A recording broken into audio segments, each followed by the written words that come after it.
My name is Jungyu.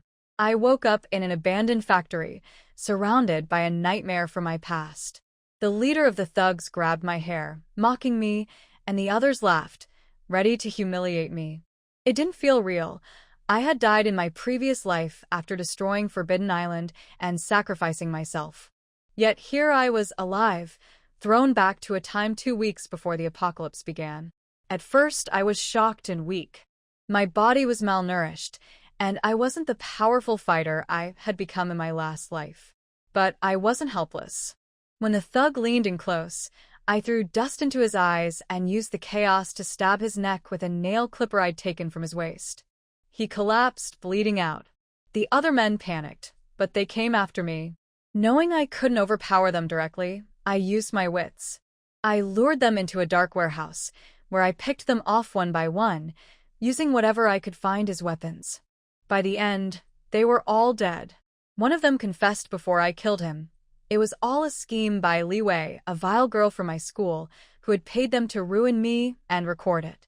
She wanted to use the video to blackmail me into submission. Disgusted, I made sure none of them survived to tell the story. I cleaned up the scene, burning the factory to destroy any evidence. In this life, I couldn't afford loose ends. The apocalypse was coming, and I had only 2 weeks to prepare. Secrets are safest when only one person knows them, and I had no intention of letting my enemies walk free. In this life, I'll make sure I'm the one in control. No one will hurt me again. I left the abandoned factory after dealing with everything. Back at home, I burned the bloody clothes, making sure to leave no trace. That evening, the news briefly mentioned the fire at the old chemical plant, but nothing about the bodies. No one would bother dredging that deep chemical pool, so I wasn't worried. At home, my uncle and aunt started their usual talk, not about which college I should attend, but about trying to marry me off. They never cared about me, only the money they could gain from me. As I sat in the shabby living room, holding a chipped enamel cup, my mind wandered. My uncle and aunt had raised me after my parents died in an explosion when I was 5. They became my guardians, moved into my house, and took control of the money my parents left behind, a monthly compensation meant for my care. But they never told me about it. They made me believe I was a burden, a parasite they were kind enough to take in. I grew up being told to be grateful, doing all the housework while my aunt lived comfortably. My uncle occasionally brought me treats, pretending to care, but it was all lies. They used me, took everything from me, and in my last life, I killed them for it. Now here they were again, trying to convince me to marry some rich fool for their benefit. This time, I didn't argue much. I had bigger plans. The world would end in 2 weeks, and I needed resources to survive. Let them think they were winning. I remembered the bride price from that proposal in my last life. It wasn't just a bride price, it was survival money. I'd use them as much as they used me. When my aunt pushed too far, calling me ungrateful and saying girls don't need education, I couldn't hold back my sarcasm. If you think girls don't need education, why not marry my cousin off early and let her have a bunch of kids? I snapped. She was furious, but I didn't care. My uncle played his usual act, pretending to be the kind, self-sacrificing guardian. He talked about selling everything, even his blood, to send me to college. It was all lies, of course. He'd never give up anything for me unless there was something to gain. My aunt cried and screamed about how much they had done for me, twisting the truth to make themselves look like saints. I didn't argue further. Let them think they'd manipulated me. Let them think they'd won. In this life, I wasn't a helpless girl anymore. I had plans, and I wouldn't let anyone get in my way. I sat there watching my aunt and uncle put on their little performance. One played the kind, self-sacrificing guardian, the other the pitiful, desperate family member. Their acting was good enough for an award, really. In my past life, I might have fallen for it, feeling guilty and agreeing to whatever they wanted. But now, I saw right through them. These two had tricked me for over a decade, using the same emotional manipulation to make me compromise. Not this time. When I called out their lies, pointing out how they fought to become my guardians just to live off my parents' money, my aunt shifted her tone. She begged, even kneeling, claiming they needed me to marry some rich man's son to save my cousin from loan sharks. She even tried to guilt me, saying it was my duty after they raised me. Her words didn't move me. I knew the truth. In my past life, after I refused, they drugged me and tried to force that marriage by letting the man assault me. They claimed ignorance afterward, pretending it wasn't their fault. I forgave them then. But now? Now I'd make sure the power was in my hands. When I asked about the bride price, my aunt hesitated but eventually admitted it was $6 million. $6 million to sell me off to a violent, simple-minded man, money they'd use to pay off their debts and keep living comfortably. So I played along. I said I'd consider it but added my conditions. I wanted my parents' belongings back, they'd move out of my house, and I'd take $4 million of the bride price for myself. The remaining $2 million could go to their debts. My aunt's greed was evident, but I didn't care. If they thought I'd actually go through with it, they were fools. My uncle tried his usual act, pretending to defend me, even slapping my aunt for pushing too hard. In the past, I might have believed his tears and guilt. But now? I knew better. He was just trying to keep me pliable. Too bad for them. I wasn't that naive girl anymore. They think they can control me, but I'm the one in control now. Let them think they've won. When the apocalypse comes in 2 weeks, none of this will matter. I'll survive no matter what it takes. My uncle and aunt thought they had me fooled, playing their usual tricks to get me to marry that rich fool's son. My aunt cried, begged, and even knelt, while my uncle pretended to feel guilty, all to get me to agree. They needed the bride price to pay off my cousin's gambling debts. In my past life, this might have worked. I was soft-hearted and easily manipulated. But not this time. I acted like I agreed. I painted a picture of how great life would be, marrying into wealth and supporting my uncle's family. It was all lies, of course, just like the ones they used to manipulate me for years. My real goal was simple: get the money, prepare for the apocalypse, and cut ties with them. In my last life, they had drugged my food to force that marriage, letting that disgusting man into my room. I woke up just in time to fight him off, but the trauma and betrayal stuck with me. This time, I wasn't giving them the chance. I demanded my parents' belongings, including a cracked jade bracelet, and made them move out of my house. The rest of the money they could keep to pay off their debts. I didn't care. When they finally left, I locked the door and examined the bracelet. It looked cheap and worthless, but I knew better. In my past life, my cousin had worn it and claimed it was a space storage treasure, a rare and powerful tool for survival in the apocalypse. With this bracelet, I could safely stockpile supplies, keeping them hidden and secure. Looking at the bracelet now, I felt a sense of relief. In my past life, I had wasted so much time protecting these ungrateful people, sacrificing everything for them. Not anymore. This time, I would use everything I knew to survive for myself. The apocalypse was coming, and I'd be ready. In my last life, I fought to protect humanity, climbing from a quiet girl to a powerful high-level ability user. I thought I was doing something noble, only to be betrayed by the people I called family. They drugged me and sold me out as an experiment because of my unique healing ability. What family love or nurturing care? All lies. This time, I played along with my uncle's schemes, pretending to agree to the marriage, all to get back my father's jade bracelet. It wasn't just about the money. I needed that bracelet. When I finally had it, I tested it with my blood, and the dusty old thing transformed, revealing itself to be a crimson treasure. It wasn't just a storage space. I could actually enter it. Inside, I found barren land, an old house, and a deep underground cellar.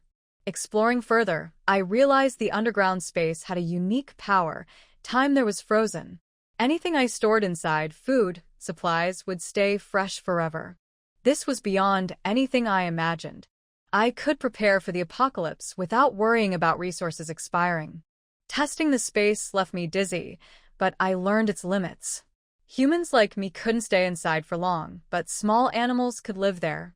It wasn't perfect for retirement living, but it was a game changer for survival. With this bracelet, I could gather and preserve everything I needed. Now I have a clear plan: Stockpile supplies. The apocalypse is coming, and this time, I won't waste my energy on ungrateful people or false family. My focus is on survival. I grabbed a notebook, listed everything I'd need, and started researching. There's no time to lose. This time I'll be ready. What is the most important thing in the apocalypse? Of course, supplies. But in addition to supplies, weapons are also needed. In the early days of the apocalypse, the biggest enemy of mankind is not zombies, but their own kind. A person without means of defense cannot survive. Stock up on food first, then stock up on guns, nothing less. Jiangyu recorded it line by line in a notebook. First of all, food. Various kinds of rice, flour, corn, starch, instant noodles, bread, steamed buns. Seasonings, oil, salt, sauce, vinegar, and various bean pastes, soybean paste, sweet noodle sauce, bibimbap sauce, lao gan ma. Chicken essence, MSG, spices, peppers, canned food for rice. High-calorie foods can quickly restore physical strength and cannot be less. So all kinds of chocolates, candies, Snickers.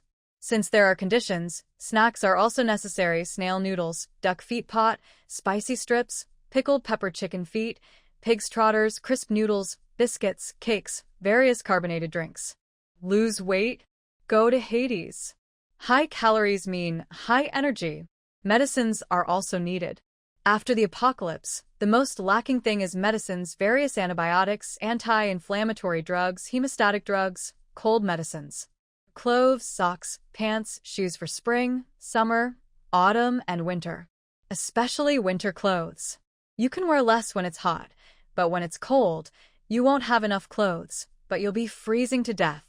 Various daily necessities, such as toothbrushes, toothpaste, shampoo, shower gel, soap, toilet paper, sanitary napkins, tampons. In the apocalypse, it's harder for women to survive than men. During the menstrual period every month, once the smell of blood attracts zombies, they basically can't escape. Therefore, tampons are easier to use than sanitary napkins. When running for your life or making big moves, it's not easy to leak, and there's almost no smell of blood. But sometimes, sanitary napkins are used to bandage wounds, and they can also be waterproof and antibacterial, so you have to prepare some. There are also weapons, and you need to buy some cold weapons with strong lethality. For example, a knife or a crossbow. As for hot weapons, she has limited funds and no channels now, so she doesn't care. Now that her uncle's family has moved out, she's the only one left at home. Jiangyu took a piece of unfinished cake from the refrigerator and continued to record the supplies she needed to stock up while eating it in big mouthfuls. She checked the internet from time to time to improve her shopping list. Just like that, a night passed, and she didn't feel tired at all. At noon the next day, her uncle couldn't wait to send a betrothal gift of 4 million yuan and a letter of commitment. The letter of commitment stated that she had accepted the betrothal gift from the Wang family, and if she regretted it, she would have to return the betrothal gift double. Jiangyu signed without blinking. Li Tianming was relieved to see that she was straightforward and left quickly. The guilty expression was almost impossible to pretend. As soon as Li Tianming left, Jiangyu immediately found an agent to sell her house. It was noon in midsummer, when the sun was the most poisonous. There were few people on the street. In a real estate agency, several people in uniform were enjoying the air conditioning and chatting comfortably. Jiangyu pushed the door in, and the others saw that it was a young girl, and they were not interested, so they continued to chat. One of the young men in his 20s hurried forward. "Little girl, what kind of houses do you want to see? Do you want to buy, sell, or rent? We have a new apartment here, only 500 meters away from the subway station, convenient for commuting, suitable for young people." The agent thought she was here to buy a house. He was a newcomer, and a senior had told him, "Don't underestimate any customer who comes to your door, no matter how they are dressed or how old they are." In City A, you may think that the old man sweeping the street in the last second may take out a bunch of keys to collect rent in the next second. Maybe the people dressed brightly and beautifully are actually moonlighters. "I'm here to sell a house." Jiangyu took out the house information he had prepared in advance. Seeing this, the agent smiled and nodded. Okay, I will definitely sell it to you at a satisfactory price. Jingang Garden, third floor of the staircase, 140 square meters for bedrooms and 2 living rooms. Here are some photos of the house and the layout. I'm in a hurry to sell it and I need full payment. The price can be 300,000 lower than the market price. If you take out a loan, it will take more than a month from various procedures to bank approval and funding, and it will be too late by then. She would rather sell it for less money. The agent brought a cup of chrysanthemum tea with a smile. Please sit down and drink tea first. I'll check the database. I just have a few customers who want to buy houses nearby. Jingang Garden is in the city center. Although it is an old community, it is large. The transaction price of a house of more than 140 square meters in this area is between 7 million and 7.5 million. In that community, a house of similar size and floor was successfully traded a few days ago. I sold it and the transaction price was 7.3 million. But the decoration is better. To be honest, your decoration has been there for many years. Others will have to redecorate it after buying it. So if you are in a hurry to sell and need full payment, then the price will probably be pushed down. The transaction price may be 100,000 or 200,000 lower. But selling a house is such a big thing. Do you want to go home and discuss it with your parents and family? The agent looked at the girl in front of him, who was obviously less than 20 years old, and asked worriedly. Jiang Yu nodded. I can make the decision. The real estate certificate of this house is in my name. The agent quickly contacted several customers to view the house. That afternoon, the house was sold for 7 million and paid in full. They agreed to vacate the house 1 day later. At night, when Ling Yue's classmates finished the party and were about to go home, she suddenly received a call. On the phone, her mother gave her a new address and said that they had moved. Nothing else was said on the phone. Li Yingwe thought her family had bought a new house, and her face was filled with a happy smile. Her boyfriend Chen Lu asked curiously, Yeah, why are you so happy? Is there something wrong? Also, how about the marriage I told you about last time? Have you discussed it with your mother? Li Yingwe smiled slightly. My mom just called and said that we've moved. They must have bought a new house. It seems that the attempt to persuade Jiang Yu to get married was successful. Boss Wang is really rich. She turned and said to Chen Lu gently, Don't worry, I know about your family's situation. I'm with you because you're good to me, and I'm not that kind of materialistic woman. I know your family is poor. I'll go back and tell my mom about what you said before. They have at least hundreds of thousands of dollars in savings. I'll use it to pay the down payment and then take out a loan to renovate. It doesn't matter if your mom is in poor health. My mom is in good health. In the future, let's buy a house closer to my home, and my mom can help take care of my aunt. She's idle anyway. My mom cooks delicious food. You'll know when the time comes. Chen Lu's eyes lit up, and then he said with great guilt, I'm sorry. Yeah, it's all my family's fault that I'm poor. But don't worry, I'll work hard and buy you a villa and bags in the future so that you can live a good life. But I'm embarrassed to write my own name on the house that your family paid for. But if I don't write my name, my mom will definitely feel like she's living under someone else's roof. What are you thinking? Since it's our house, it must be written in our names. Am I such a fussy person? Deya, you're so nice. After parting with her boyfriend, Li Yingwe has been immersed in happiness and joy. But when she arrived at the address of the new home community, she was stunned. She couldn't even believe that this community that looked older than her was their new home. When she got home, she was even more disappointed. She used to live in Jiang Yu's house. Although the decoration was old, the area was large. And this small house with even more old decoration in front of her is probably only 60 square meters in total. Especially after knowing that her brother owed gambling debts. All the money in the family was used to pay off the debts, and this house was still rented. Li Yingwe completely collapsed. What are you doing? How can I live in such a small house? How can I live here? Also, I have promised Chen Lu that our family will pay for the down payment of the wedding house. You have used up all the money. How can we get married? Why? There are 3 children in this family, and I have 1/3 of the property. Why do you spend all the money on Li Haochen? Why does he spend my money? Li Yingwe changed her gentle look and roared hysterically. She opened the room where Ge Chunhua let her sleep and pointed inside. Mom, look at this room. If you can fit a bed, you can't fit a wardrobe. If you can fit a wardrobe, you can't fit a bed. How can I sleep? She pointed at Li Haochen, who was curled up in the corner of the living room, with injuries all over his body and a bandage on his head. Brother, if you can't pay back the money, go to Hades. Why do you use my money to pay back the money? Bah! Li Tianming, who could no longer bear it, raised his hand and slapped Li Yingwe in the face. Look at yourself. What do you look like? Who wants to let their eldest brother die? Li Yingwe burst into tears, and Li Haoxuan also clamored for his own room and didn't want to share a room with his brother. Li Tianming could only comfort her. Don't worry, this is all temporary. We moved out just to coax her. Now Jiangyu has received the money, there is no way to regret it.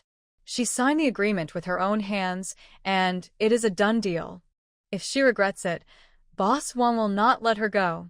We can move back tomorrow. That night, Li Yingwe was lying on the bed, smelling the musty smell in the room.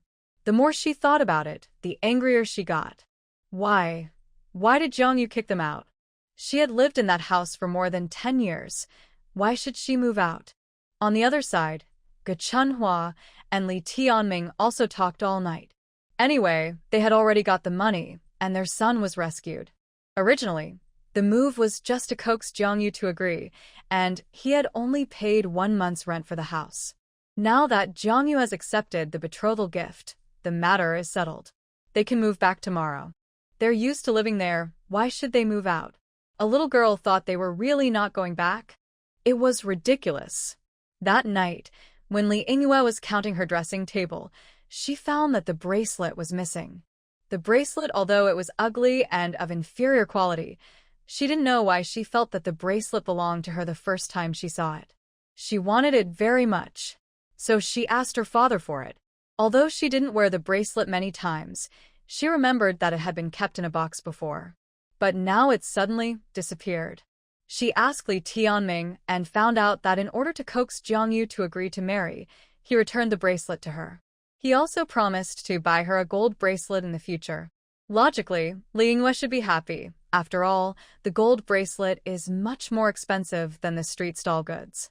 But she felt inexplicably blocked in her heart, as if she had lost something very important. Sure enough, the next morning, the family had appeared at the door of the house in an orderly manner.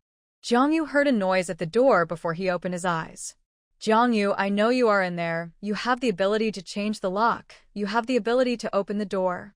Don't hide in there, and don't come out. You have the ability to come out. What sin have I committed? I saved so much money to raise my niece, but she kicked us out as soon as she became powerful. Oh, I am such a miserable person, Chunhua. Stop talking. Xiaoyu is not such a cruel person. She must have her own reasons. What she said yesterday must have been because she was angry. Dad, you are still protecting that ungrateful Jiangyu. As soon as Jiangyu opened the door, he saw several people crying and singing. Just like before, Li Tianming played the good cop and the rest played the bad cops. Many neighbors gathered around them and whispered, and some were comforting Ge Chunhua. She folded her arms, leaned against the door frame, and looked at Li Tianming. What do you mean by this? Didn't you take the money and move out? Are you playing tricks? What do you mean? Li Haochen, with gauze on his head and plaster on his hands, glared at her. You ungrateful rascal. You were only 4 or 5 years old when your parents died. My parents raised you with great difficulty and you ate and drank our food, but as soon as you got into college, you kicked us out. Do you still have a conscience? The neighbors also couldn't stand Jiangyu's behavior. Jiangyu, this is why you are wrong. Although this house belongs to you, your uncle and his family have raised you for more than 10 years. You can't turn your back on them. That's what I mean.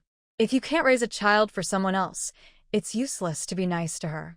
As the saying goes, you can't stick mutton to a dog.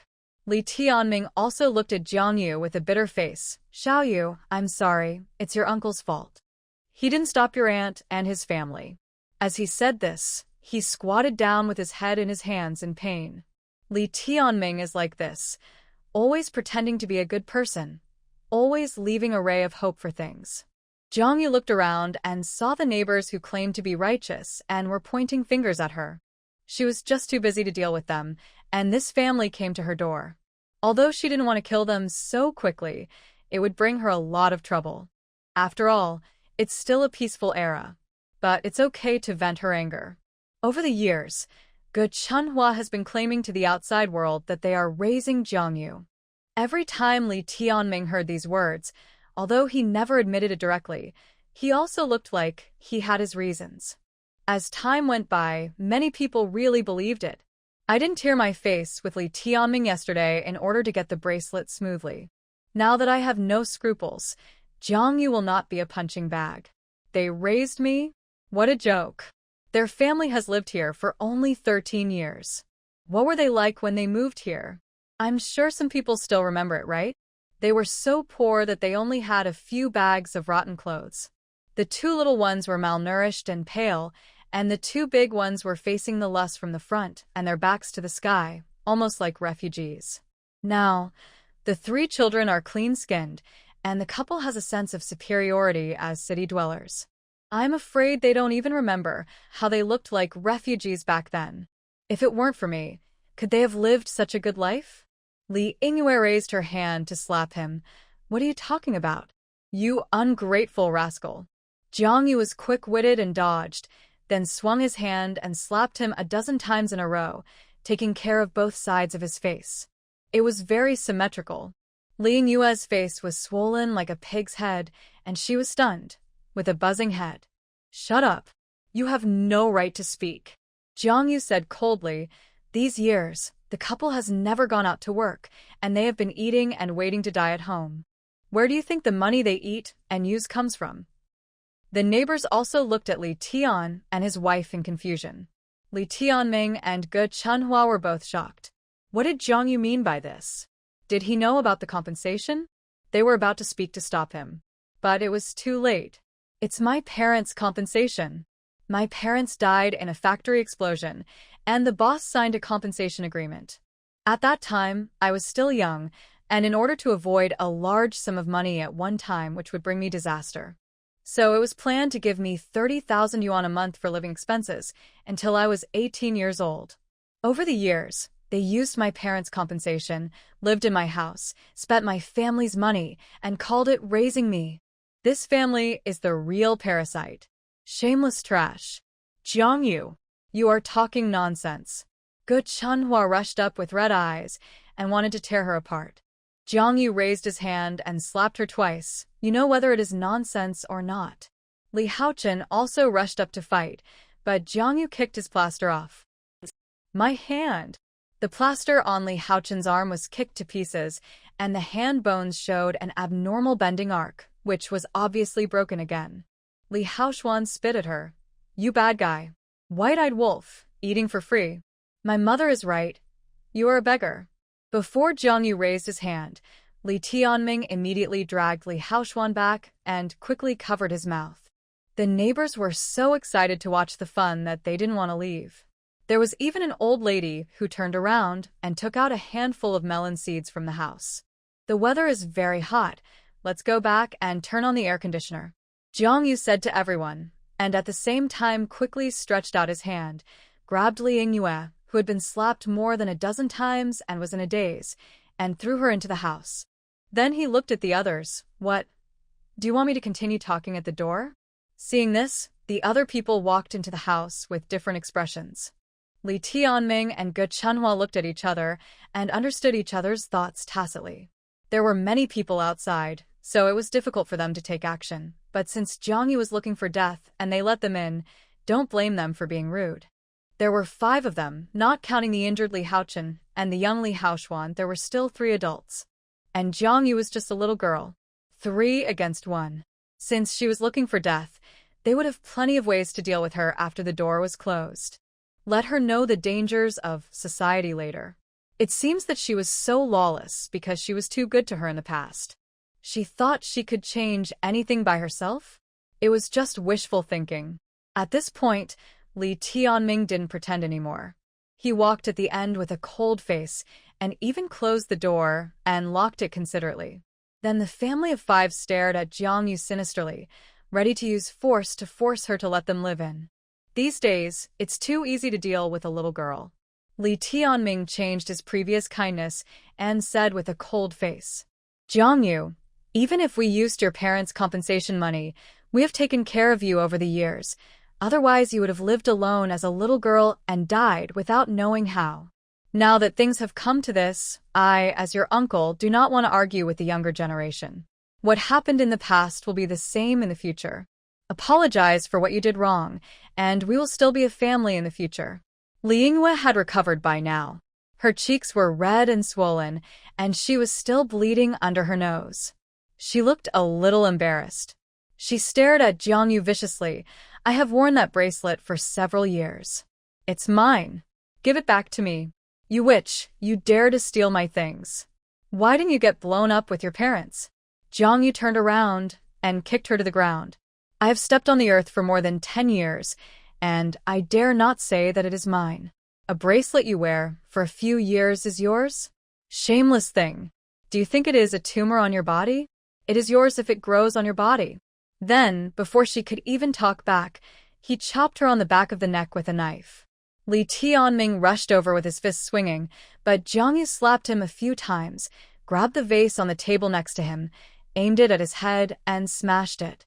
Blood was pouring from Li Tianming's head, his eyes went black, and he fainted. Oh. I'm going to kill you. Jiang Yu grabbed another wine bottle expressionlessly, raised his hand, and smashed it. Go Chunhua fell to the ground. Seeing that the three of them had fainted without knowing whether they were dead or alive, Li Haochen looked at Jiang Yu in horror. You. Don't come over here. He raised his leg and turned around, wanting to run out the door, not even caring about his younger brother. But when he got to the door, he found that the door had been locked at some point. Jiang Yu, this wicked guy, actually locked the door. Is he going to close the door and beat the dog? Jiang Yu grabbed a frying pan and smashed it hard. Okay, now, you're the only one left. Jiang Yu looked at Li Haochuan, the only one still standing, grinning with a mouthful of white teeth, a somewhat perverted smile. You heartless witch, you can't hit me. My mother will beat you to death. Yes, I'm so heartless. I should eat more heart and lungs to nourish myself. I heard that children's hearts are the most tender. Aha. Jiang Yu walked to the window and looked down, and saw the white car downstairs parked neatly under the streetlight. The whole bag was bulging and no human figure could be found. Then she found the car keys from Li Tianming. Then she called 2 errand boys in the same city. Hello, I need to move some things into the car. Yes, fragile items, and the car is downstairs. I need 2 people, okay? The address is... Jiang Yu used the mop in the bathroom to clean the floor. A few minutes later, the people who helped with the move arrived. They were a young man and woman. They looked at the several large snakeskin bags on the ground. Each of them grabbed one end and lifted it up. As the bags were lifted, some ceramic dishes and chopsticks inside made a clattering sound. The man's originally relaxed expression changed slightly, and he gritted his teeth and lifted the bag on the ground. Hey, little sister, your bag is really heavy.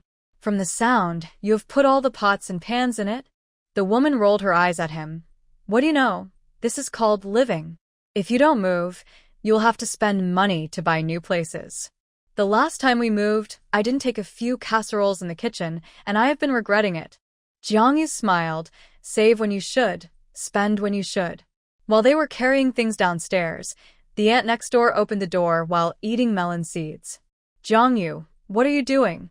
Jiang Yu lowered his head, his voice a little frustrated. My uncle and his family said that my cousin is getting married and asked me to move out. The aunt spat a mouthful of melon seed shells on the ground. I said you can't beat them. You are so pitiful. She said sympathetic words, but her eyes were more of gloating. Jiang Yu didn't argue with her and moved away with people disheartened. She opened the trunk of the car, laid the back seat flat, and then asked the 2 men to move all the bags into the car. There were 5 pockets in total for large pockets and 1 small pocket, just enough to fill the car. Then they drove all the way to the unfinished building construction site on the remote hillside. This place is remote and located on a mountain in the far suburbs. It was originally planned to build a high-end villa area, but the construction was stopped a few years ago, and it has been abandoned ever since. Jiangyu chased through the half-human high weeds and drove the car directly to the innermost part. There were some potholes on the ground of the unfinished building, and the car during the shaking, several people in the bag woke up. The snakeskin bag kept changing shape because of the struggles of the people inside. Jiangyu glanced at the rearview mirror and continued to drive calmly. It seemed that something was stuffed in his mouth, and he couldn't speak at all. It was pitch black around him. He was put in a bag. He was staggering and didn't know where he was being transported. In an instant, countless bizarre murder cases in legal education programs that he had watched filled his mind. He kept struggling and calling for help. Woo woo woo. Woo woo. How did he get here? Jiangyu. Oh, the last person he saw before he fainted was Jiangyu. It must be this little witch. What is she going to do? Kill people to silence them? She is sure that he is going to sell them abroad to be used as slaves. At his age, he can't use a computer, and he has no value, so he can only be used as slaves. Li Tianming struggled frantically, and suddenly, he felt the shaking stopped. The sound of a car door closing was heard. Then there was the sound of a door opening. A sound of footsteps was heard. Jiangyu opened the seals of the snakeskin bags one by one. Aren't you coming out yet? I know you are all awake. Come out by yourselves. The pocket containing Li Tianming was the first to be opened. Then it was the other people's. The things in the bags were pushed out with a crash, and some bowls and plates were smashed to pieces. Several people stumbled out of the car, their arms tied behind their backs, and things were stuffed in their mouths. It was very inconvenient for them to move. After seeing Jiangyu, Li Tianming's usual gentleness and honesty were gone, and his face was terrifyingly gloomy. Li Yingwe also looked at Jiangyu with resentment, her cheeks bulging, and she couldn't speak. The few people looked at each other, and everyone's mouth was stuffed with a light bulb, and their mouths were expanded to the extreme. Before they could stand firm, Jiangyu smiled and grabbed a stick from behind. He smiled and said, "Uncle and Aunt, aren't you usually very talkative? Why don't you talk now?" She walked over, and in the horrified eyes of several people, she hit Li Tianming on the mouth with a stick. The light bulb in his mouth broke, and Li Tianming's mouth was full of glass shards. He was almost stabbed to death. The sharp glass shards exploded all over his mouth. Li Tianming didn't dare to move his tongue. He could only open his mouth and scream hysterically. The others looked at the brutal scene in front of them and couldn't help but step back. But before they could run away, Jiangyu went up and hit each of them with a stick. The main goal was fairness. Several people all had blood in their mouths. They looked at Jiangyu in horror and wanted to run, but their hands were tied behind their backs. As long as they moved slightly, they would be hit by a stick. The youngest Li Haoshuan had just woken up and struggled to climb out of the car. He was frightened and fainted again when he saw the scene in front of him. Jiangyu walked up to Li Tianming and squatted down. "Dear uncle, I really believed in you before.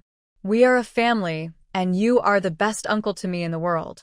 But now I feel that we are more like a family with the same cruelty, don't you think?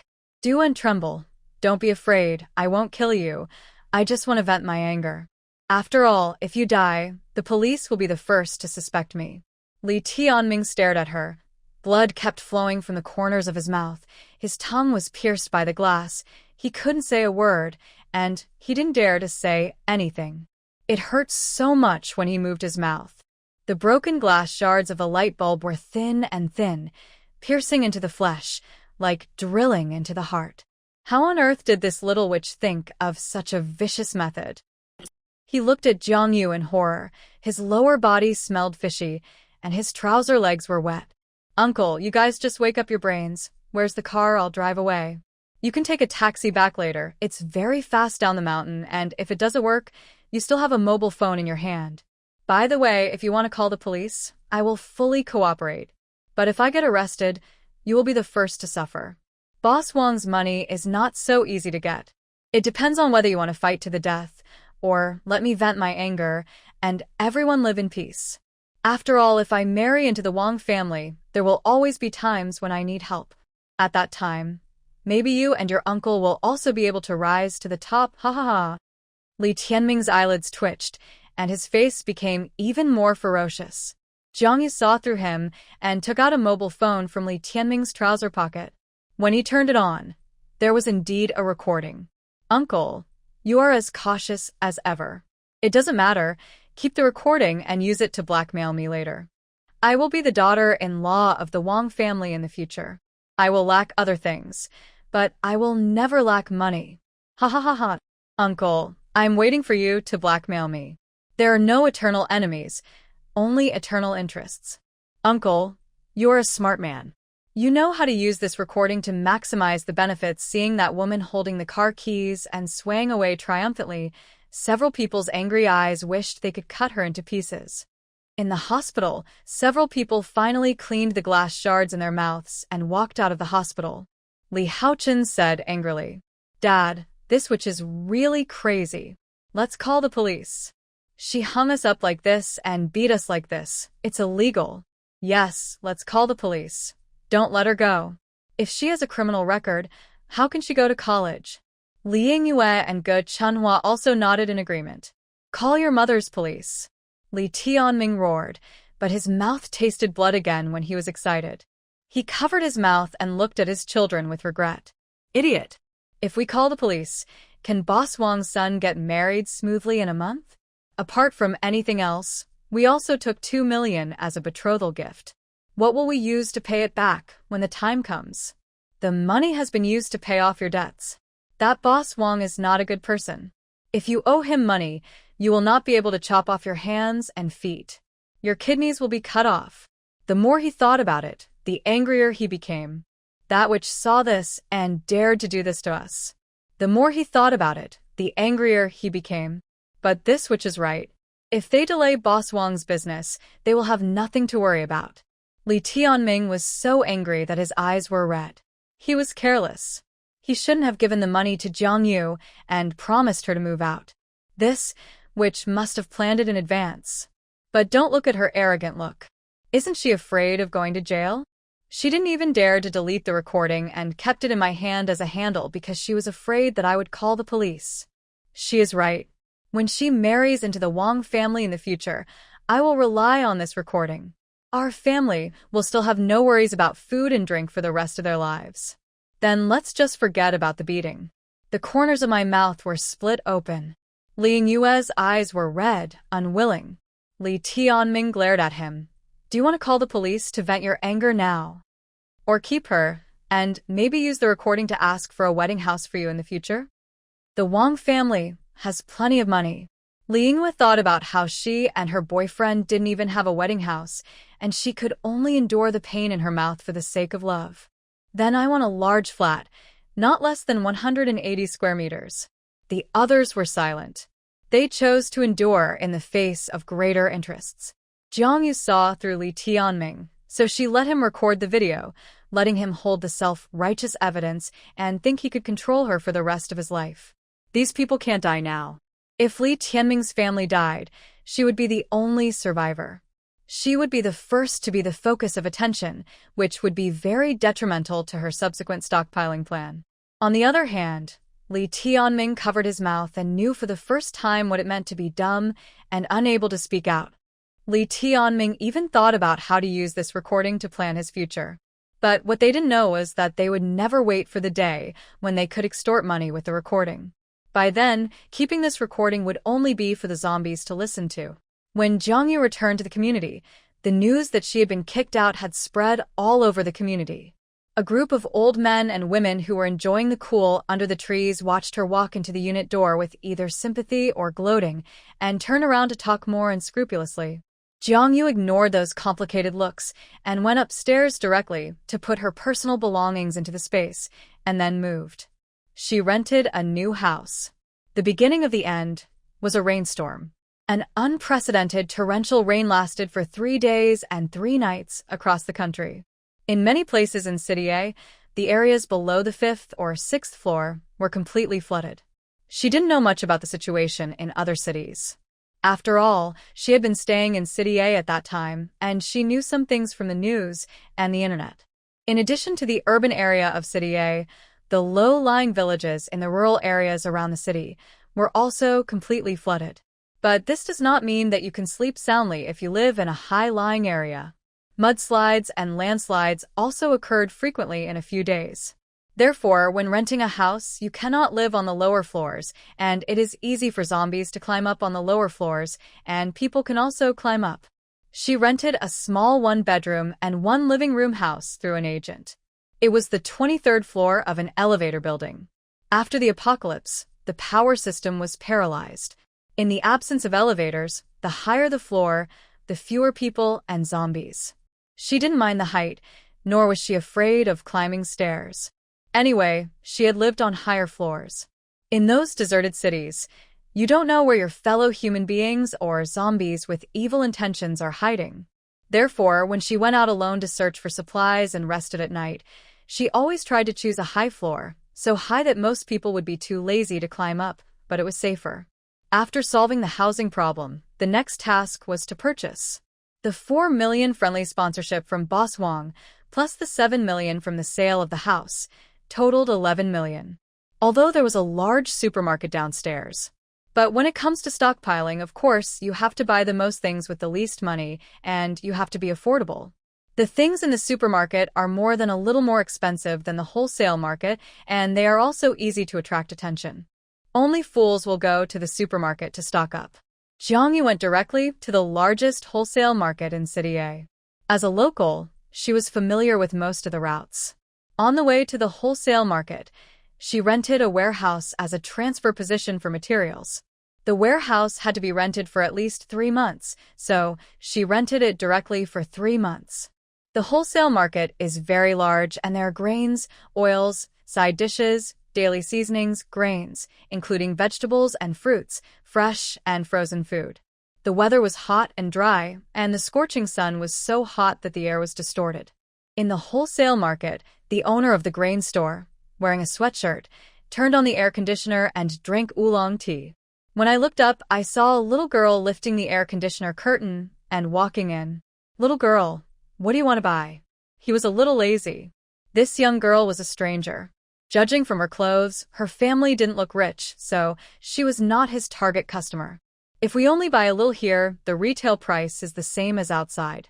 Seeing many customers who come to buy a bag of rice and ask for wholesale prices, the boss gave a shot in advance. Jiangyu nodded, "I know." Then, he carefully looked at the several types of rice in the store, not too expensive, nor too cheap. Finally, he set his sights on several types of rice with a price range of 2.8 to 3.5 yuan per catty. "I want 50,000 kilograms of each of these types of rice, 5,000 kilograms of corn, and 5,000 kilograms of each type of grains." Jiangyu pointed at the goods in the store. Every time he pointed at something, the smile on the boss's face became more enthusiastic. But he also suspected that the little girl in front of him was sent by the rival to cause trouble. "Little girl, you want so much goods, it's not a small amount. We need to pay a 50% deposit first to purchase goods here. Are you ready for the deposit?" Finally, she paid half of the deposit and asked the boss to deliver the grain to the warehouse address. Then she bought oil, 500 barrels of peanut oil, 500 barrels of rapeseed oil, 100 barrels of sesame oil, salad oil, various grain seeds, wheat, rice seeds, corn seeds, sorghum, barley, rice, millet, fruit tree seedlings, vegetable seeds, seasoning seeds, raw pork, chicken, duck, beef, mutton, processed braised goods, chicken feet, duck feet, pig's trotters, beef, pig's head, duck neck, braised chicken, 1,000 boxes of toilet paper, 100 boxes of tampons, 100 boxes of sanitary napkins, shampoo, shower gel, soap. Buy 100 boxes of each commonly used daily necessities. Noodles, alkaline noodles, coarse noodles, fine noodles, egg noodles, sweet potato flour, pea flour, fine vermicelli, coarse vermicelli. Milk, compressed biscuits, nuts, various snacks, instant noodles, strong liquor. Livestock cubs, various kinds of chicks, ducks, geese, small fish, shrimps, calves, lambs. Jiangyu spent more than 5 million in the wholesale market, all of which was used to purchase various foods, and even bought more than 1,000 barrels of bottled water. After buying food, he continued to stock up in the following days. Energy reserves. Lighters, magnifying glasses, batteries, solar panels, natural gas, candles, kerosene, charcoal, generators, power banks. Then came protective equipment, utility knives, Nepalese army knives, saws, military shovels, hammocks, sleeping bags, goggles, breathing masks, diving goggles, watches, compasses. After buying these things, she went to the pharmacy and bought a lot of cold medicine, masks, anti-inflammatory drugs, bandages, painkillers, various vitamins, antibiotics, huixiang jingqi water, and mosquito repellent. She also bought some water purification devices and water purification tablets to meet later needs. Clothes and shoes were bought last. She only looked at the quality and not the brand, as long as they were practical. She also bought a lot of saltpeter for making ice. The high temperature at Doomsday is also terrible. These days, she stocked up everywhere and found that there were delicious and well-received ones. She ordered hundreds of banquets for a small restaurant. This kind of small restaurant costs less, has good taste and large portions, and its main feature is economy. Big restaurants don't dare to think about it because they have limited funds and need to save money. In total, she ordered at least 1,000 banquets, enough for her to eat to her heart's content. She also stocked up on a lot of street food in the snack street. She bought hundreds of servings of each snack every day. After all, it would be hard to eat this kind of food in the future. Early in the morning, Zhang walked on the crowded snack street. She ate the food in her hand while walking. She held a bowl of 3 fresh bean curd in her left hand, and on her fingers were hooked stinky tofu, wolf-tooth potatoes, sugar-coated fruit, roasted sweet potato skin, roasted gluten, and pearl milk tea. She held the chopsticks in her right hand and was responsible for putting the food into her mouth. The locals are used to this lifestyle. In other places, people have to sit down to eat breakfast. However, the local residents can not only carry a bowl of noodle soup while walking and eat without spilling anything, but also hook 3 bedrooms and a living room with their fingers. Such a unique skill cannot be practiced without experience from childhood to adulthood. After breakfast, she walked into a chicken restaurant. The clerk saw her and smiled familiarly. "Are you here to order food for the company again? You have been ordering for several days in a row. Are your employees not tired of it yet?" Jiang Yu waved his hand. "There are many people in our company. It takes nearly half a month for a department to order once. Today, give me 500 buckets of family buckets and 500 servings of each of other categories of fried chicken and drinks, and deliver them to the previous address." You don't know until you start buying. Once you start buying, Jiang Yu feels that there are too many things to prepare. The money in her hand was spent like water. 11 million in just 4 days, more than 9 million was spent. She had people deliver everything she bought in large quantities to the warehouse. She hired a few people to help receive the goods in the warehouse during the day, and she continued to buy. The 3 warehouses were almost full in a day. At night, the workers got off work and left. Jiang Yu went to the warehouse, closed the door, and began to put the goods into the space. Any materials touched by the hand will disappear automatically and then be piled up in the warehouse in the space. After closing the door every night, she also has to do a routine check to see if there are any hidden cameras in the warehouse. Only when there were things like this did Jiang Yu start to collect them into the space. After all, there were still people moving goods and delivering goods in and out during the day, so we had to be on guard against someone's tampering. Thinking of the days in the previous life when she was hungry and ate tree bark and wanted to chase people and eat a few bites when she saw them. Looking at the mountains of food in the space warehouse, Jiang Yu smiled so hard that her teeth were not visible. There were so many supplies that she couldn't eat them all, and she couldn't eat them all at all. The supplies were almost collected, and there was more than 1 million left. In addition to buying some snacks, Jiang Yu decided to spend most of the money on weapons. Qingyang Street, Gaoshi Collection Store. Jiang Yu was stroking a Miao Dao in her hand that was pitch black, covered with rust lumps, and extremely ugly. This was her weapon in her previous life. If it weren't for this knife, she didn't know how many times she would have died. This knife is 150,000, not a penny less. The The young man in a white t-shirt adjusted his glasses on the bridge of his nose. This knife was passed down by my great-grandfather's great-grandfather. Don't look at it. It's black and covered with lumps. It looks like it can't even peel an apple. But this is a genuine antique. If it hadn't looked so bad, it would have been bought by someone long ago. This knife has been in the store for many years, and no one has ever bought it.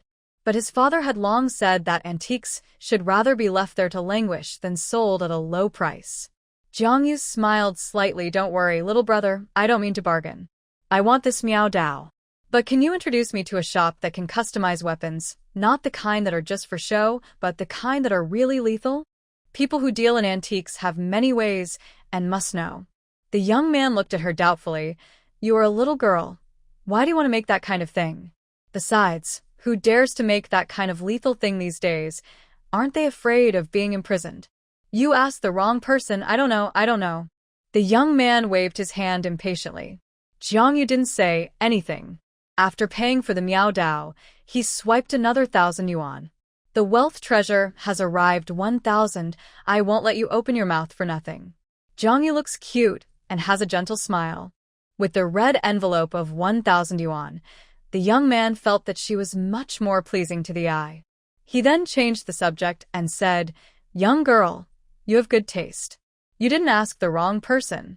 There are not many people on this street who have such a wide range of friends as I do. I have a friend who specializes in this kind of business. I'll give you a location. You can just go there. I'll say hello to him. Bai Tishio gave her a WeChat and address location in front of her. Perhaps because he was afraid that she would feel that she had wasted her money, he added, These days, regulations are strict and business is not easy to do. For bosses who sell this kind of things, if you don't have acquaintances to pave the way for you, others will not do business with you at all. The implication is that your money is not wasted. The boss smiled kindly. The introducer gets a commission, and he gets a red envelope. The two sides make money, and there are several businesses coming every day. Jiangyu knew all these things in his heart, but the information about such niche businesses is inherently blocked. The sellers can't find the buyers, and the buyers can't find the sellers. Such middlemen are indeed needed. Jiangyu smiled slightly. Thank you, brother. After that, he found the weapon shop according to the address. This weapon shop is also on Qingyang Street, but it is in an inconspicuous corner. On the surface, it is a shop that sells some handmade artworks. The owner is a middle-aged muscular man with a beard and looks very rough. Li Chong looked Jiangyu up and down. Are you the girl that Huar said? Huar. Jiangyu's mouth twitched slightly. That big man in a white shirt was actually called Huar? But now, it is obviously not the time to worry about these things. She nodded and said readily, Yes, that's me. I heard from Brother Hua that you can customize some special weapons? Li Chong raised his eyebrows slightly. Do you have money? We have the goods, but they are not cheap. I want to see the samples first. You must have samples that you have made for others, right? Oh, the little girl is quite cautious. Li Chong laughed and motioned Jiangyu to follow. Then he turned and went into the store and entered a small room. The room was filled with a variety of weapons, including swords, spears, halberds, and modernized weapons. Li Chong laughed. The things in this room are all fancy things. They look good, but are not practical. They are okay for cutting melons and vegetables, but in real battles, they are all garbage. He turned the switch on the antique display cabinet, and the entrance to a secret room appeared in front of him. Come in. Li Chong looked at her with a smile. Little girl, have you ever seen a crime movie? Look at this secret room.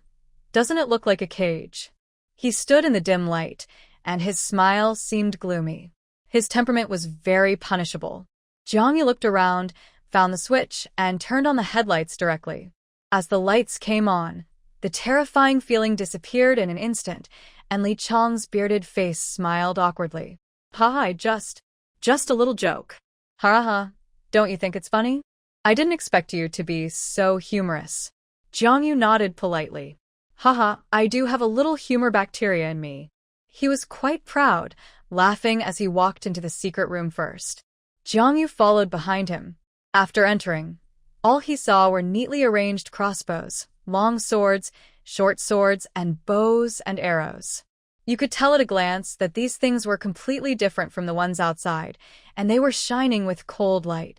The ones outside were works of art, while the ones inside were real weapons. Jiangyu's target was crossbows and other weapons. Compared to the noise made by guns, the quiet crossbows have more obvious advantages whether for sneak attacks or hiding. Moreover, cold weapons such as crossbows are easier to copy. Among the various crossbows, Jiangyu finally chose an improved version of the Dahuang crossbow. Seeing her staring at the Dahuang crossbow, Li Chong explained. This Dahuang crossbow is also called the Yellow Shoulder crossbow from the Han Dynasty. It has strong lethality and a long range. It cannot be used by those who are not strong, and it has high requirements for the user. If you are not an extremely strong person, the Dahuang crossbow cannot exert its true effect.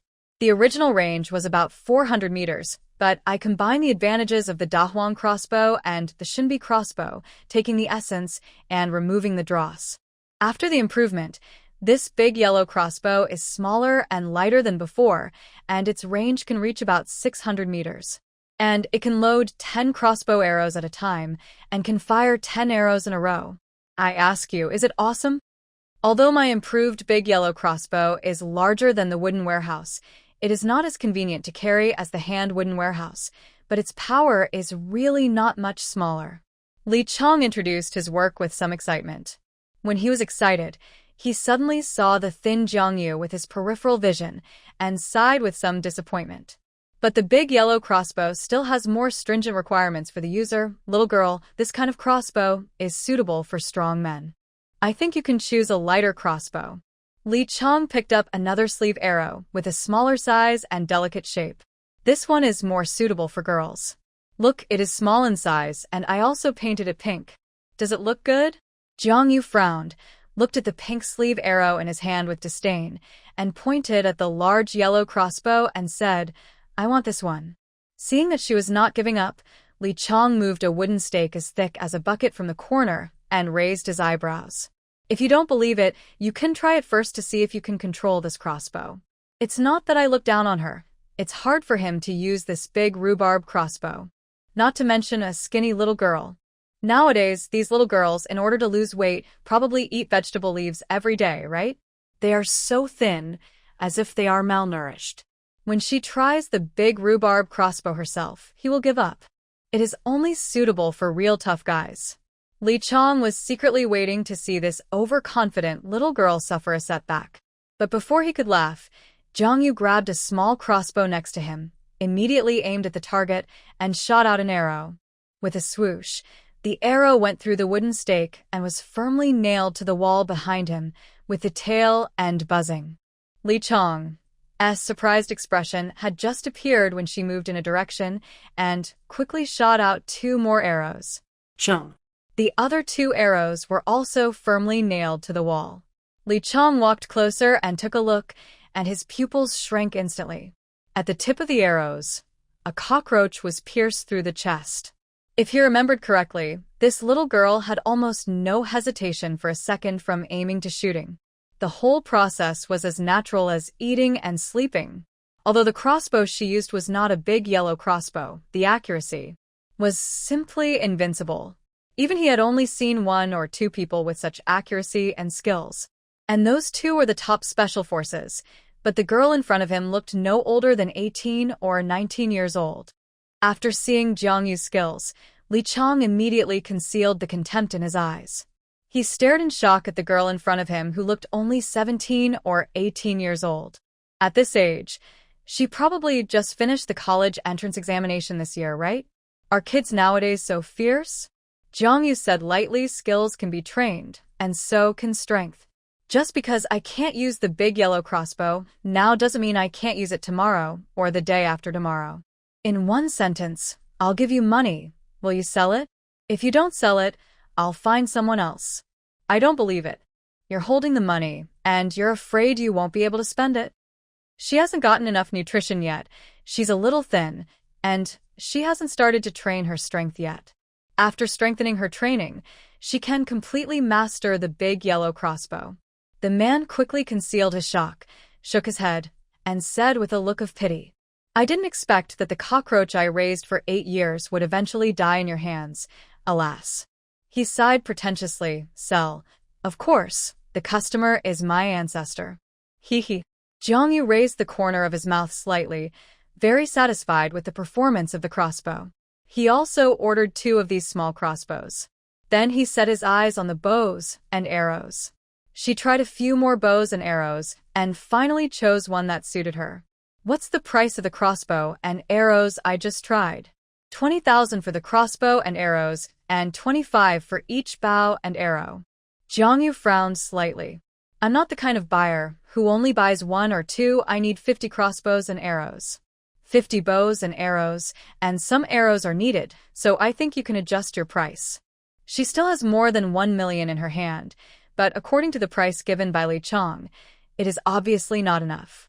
But she has tried to buy it online before, or looked at it in other stores, but the things bought in those places, although cheap, are worth every penny, and compared with the weapons in Li Chong's hand, they are far inferior. Crossbows and bows have a service life, and there is not much point in repeatedly repairing them, so you can't just buy a few. Of course, buying too much is useless. Because with the evolution of mutant plants and animals after the doomsday, at most 2 years later, weapons made of evolutionary materials will be more powerful in terms of power and range. Big customer. Hearing Jiang Yu say that he wants 50 crossbows and 50 bows and arrows, Li Chong's expression instantly became serious. Are you serious? Are you kidding? Jiang Yu shook his head. I don't have humor bacteria, I won't joke. Li Chong immediately took out the computer and clicked. A few minutes later, he looked like he was cutting meat. Crossbows are 15,000, and bows and arrows are 20 yuan each. Hearing the price, Jiang Yu turned around and pretended to leave. Li Chong stopped her. In business, you ask for a high price and pay a low price. You want to leave at the drop of a hat. How can you be sincere? Why don't you name a price first? What if I agree?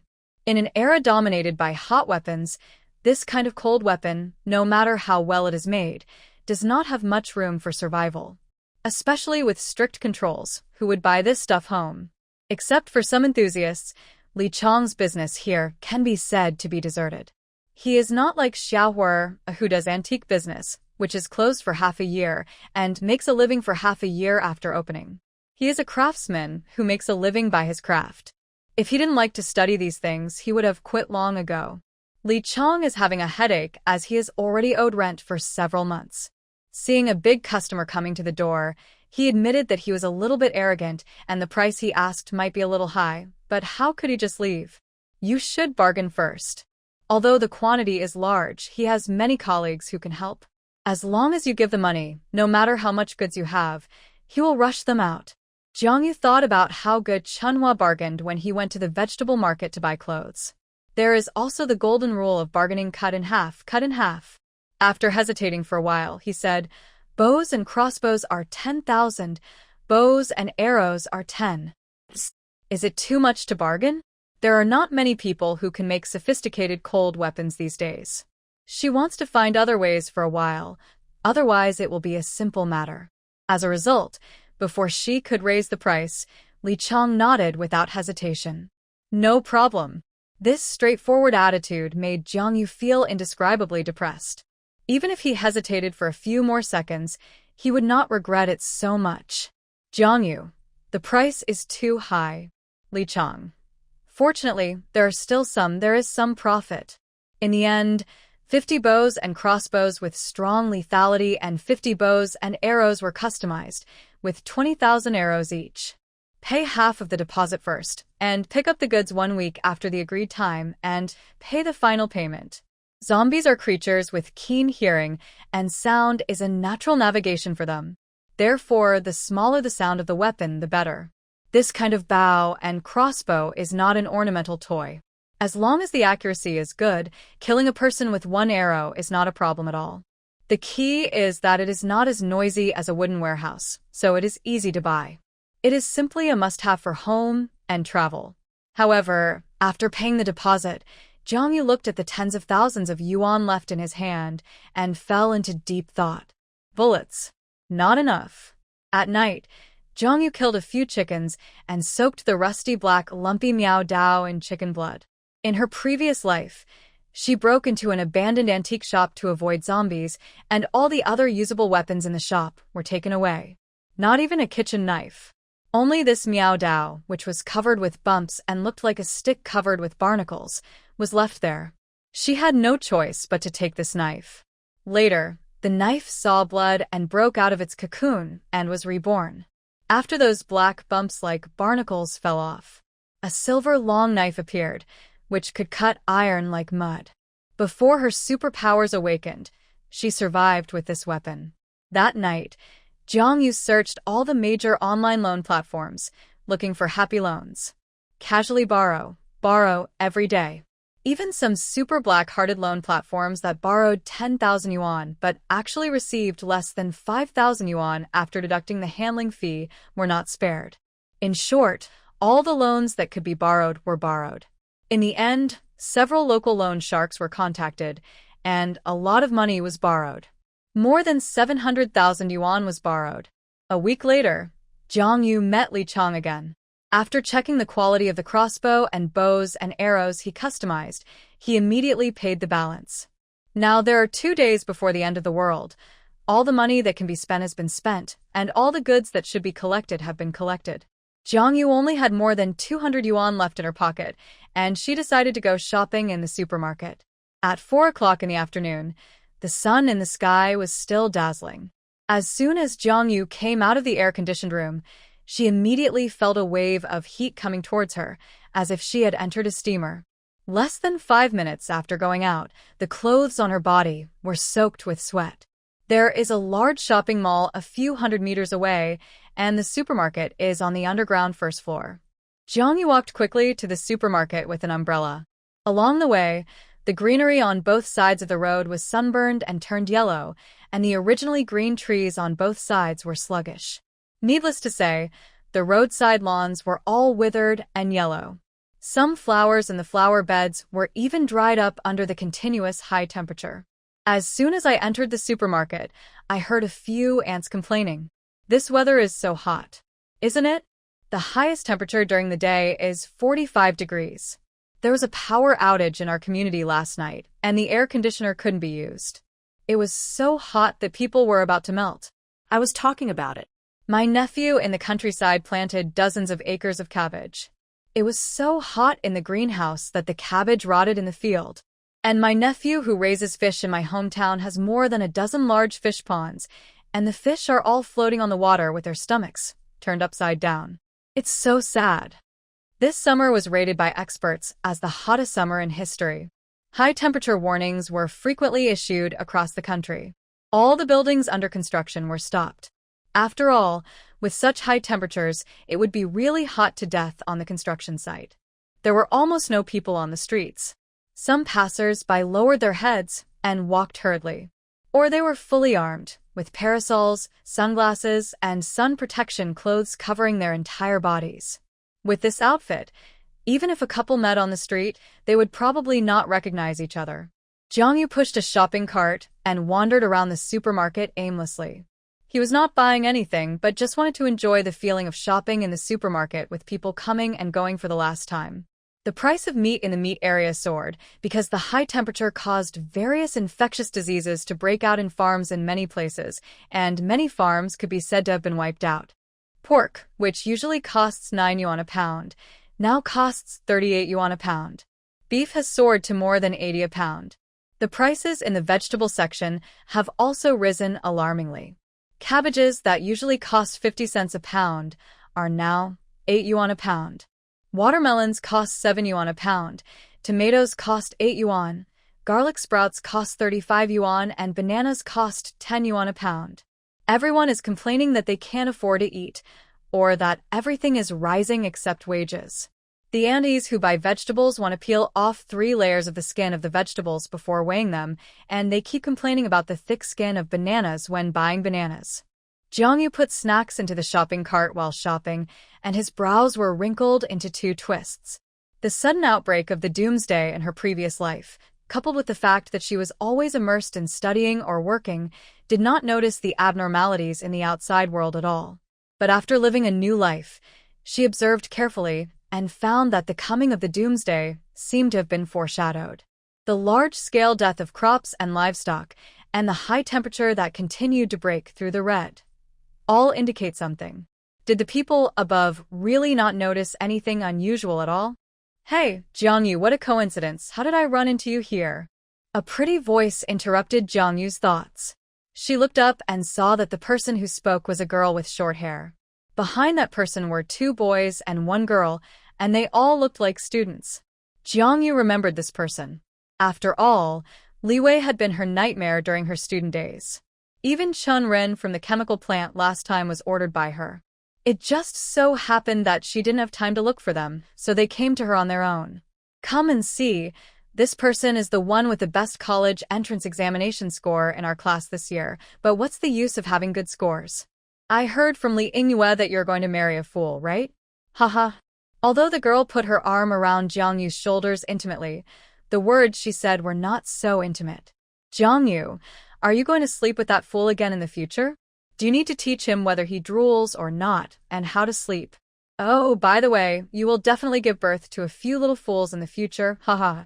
The 2 girls in front of her are her classmates, Li Wei and Ji Susu. In school, there is a type of people who are most likely to be bullied, and that is people without a backer. The backer here does not mean how powerful your parents are, but that when you are bullied, there will be someone to support you and stand behind you unconditionally. Obviously, Jiangyu does not have such a backer. She has good academic performance, is usually quiet, and always wears washed-out clothes and pants. She will not participate in any activities in school that require payment. If such a girl is very beautiful, it is a disaster. But if she is not beautiful, she is also miserable. Jiangyu is thin and has dark skin. She has no parents and looks easy to bully. Li Wei hates her because she is forced to go to cram school every winter and summer vacation. Her parents always say that Jiangyu's family has no money, no parents, and can even rank among the top without attending cram school, but she can still get good grades even though she spends so much money. The more she says, the more she resents Jiangyu. Especially after Li Wei wrongly accused Jiangyu of stealing her wallet for the first time, even though the teacher later found out that the wallet was not stolen by Jiangyu, but was framed by someone. As a result, when Jiangyu's parents came, they not only did not blame themselves. Instead, they blamed Jiangyu, saying that it takes 2 to tango. If Jiangyu didn't, the question is, why did they wrongly accuse her instead of others? It was this time that made Li Wei realize that Jiangyu was a helpless person. From then on, she bullied her even more unscrupulously. Li Wei put dead mice in her drawer, cut her hair while she was taking a nap, and poured a basin of water over her head when she went to the toilet. She pressed her into the toilet to flush the water and forced her to swallow the chewed gum she picked up on the ground. Jiangyu did not resist before, but every time she resisted, she would be suppressed and unable to breathe, in exchange for more terrible bullying. She even paid Chinren to bring gangsters outside the school to insult her. And Ji Susu. She never played a bad person positively, but everyone in the school thought she was a good person. Every time Li Weiwei bullied her, Ji Susu would comfort her and let her forgive Li Wei. But in fact, she always added fuel to the fire. Jiangyu, although Li Wei was wrong in this matter, you should not blame her. She is different from you. You have been without parents since childhood. You are smart and precocious, but Weiwei is just an ignorant child. Sometimes you have to change yourself to better integrate into the class. Otherwise, why doesn't Weiwei bully others but you? You have your own problems too. Many times, it's obvious that you just need to give in, but you are so stubborn that you make Weiwei unhappy. Jiangyu didn't know how many times he had heard such words. Li Wei had just finished her sarcasm, and sure enough, Ji Susu came over again. She smiled, and her white dress rippled as she walked, like a white lotus that was untainted by the mud. Weiwei, come on, stop teasing Jiangyu like this. She first said Li Wei with a smile, and then said to Jiangyu, Jiangyu, do you really want to marry a fool? Just because that fool's family has some money? Why are you so self-indulgent? The knowledge you learned in school and the principles you understood, but did they teach you to sell yourself for material things? She looked at Jiang Yu with a heartbroken face. Jiang Yu also looked at her. Of course, I won't sell myself like this. After all, in this regard, I am definitely not as good as your mother. Your mother was in her 30s and married an old man in his 60s. I guess it was because of true love, right? Ji Susu's face turned pale. Jiang Yu, you've gone too far. Li Wei was also angry and raised her hand to slap her. Jiang Yu, do you think I can't do anything to you just because you re on holiday? You're quite courageous. It seems I have to teach you a lesson today. She was about to let her hand fall when she was caught tightly by Jiang Yu. You wrong. I'm not very courageous, not as courageous as Ji Susu's mother. Li Wei, you still think you two are really good friends, but you don't even know that someone has treated you like a fool. She looked at Li Wei with a sneer. Your father is the police chief, right? The vegetative old man that Ji Susu's mother married was the one your father arranged for. That old man is Ji Susu's stepfather, so who is her biological father? Li Wei, who is her biological father? What does it have to do with me? Jiang Yu, are you out of your mind? Hearing Jiang Yu say this, Ji Susu rushed over with eyes wide open. Jiang Yu, shut up, don't be so vicious. Get out. Jiang Yu kicked her away. Then he smiled at Li Wei and said, Of course it has something to do with you. You are the one with the broken brain. Why don't you think about why your father would help her mother to marry a rich old man paralyzed in bed for no reason? She grabbed Li Wei's head with both hands, turned around, and faced Ji Susu. Li Wei, you idiot, think about your father, and then look at Ji Susu. Take a good look. Jiang Yu's hot breath sprayed on Li Wei's ears, like dropping a bomb in her brain. She didn't know if Jiang Yu's words had an effect. The more she looked at Ji Susu, the paler her face became. She hadn't deliberately thought about it before, but now. The more she looked at Ji Susu, the more she felt that she looked like her father. It's not that no one has said that they look a bit alike before, but Ji Susu said that this is the face of a best friend. Li Weiwei stared at Jiang Yu in disbelief. What do you mean? Don't you understand what I mean? Your half-sister, pretending to be your best friend, is by your side, and she's fooling you around like a fool. Li Wei, you really look like a clown. Nonsense. You witch, nonsense. Li Wei struggled to break free from Jiang Yu's restraints like crazy. Ji Susu hurried to comfort her. Wei Wei, don't you believe her instigation? Aren't we good sisters? Li Wei slapped Ji Susu twice with her backhand, then sat on her and started to tear her apart. Go to Hades with your good sister? You witch, are you deliberately being my best friend? Do you want to hurt me? Let me go, Li Wei, let me go. If anything happens to me, my dad will not let you go. You are the rascal. Your dad doesn't love your mom at all. My mom is the true love.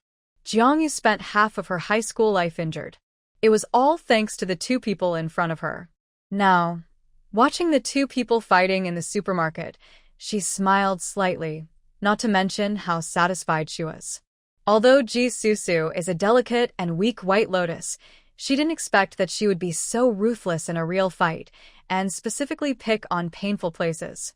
Although Li Wei is strong, she is not as smart as Ji Susu, so she has been injured a lot. The two boys behind her were stunned.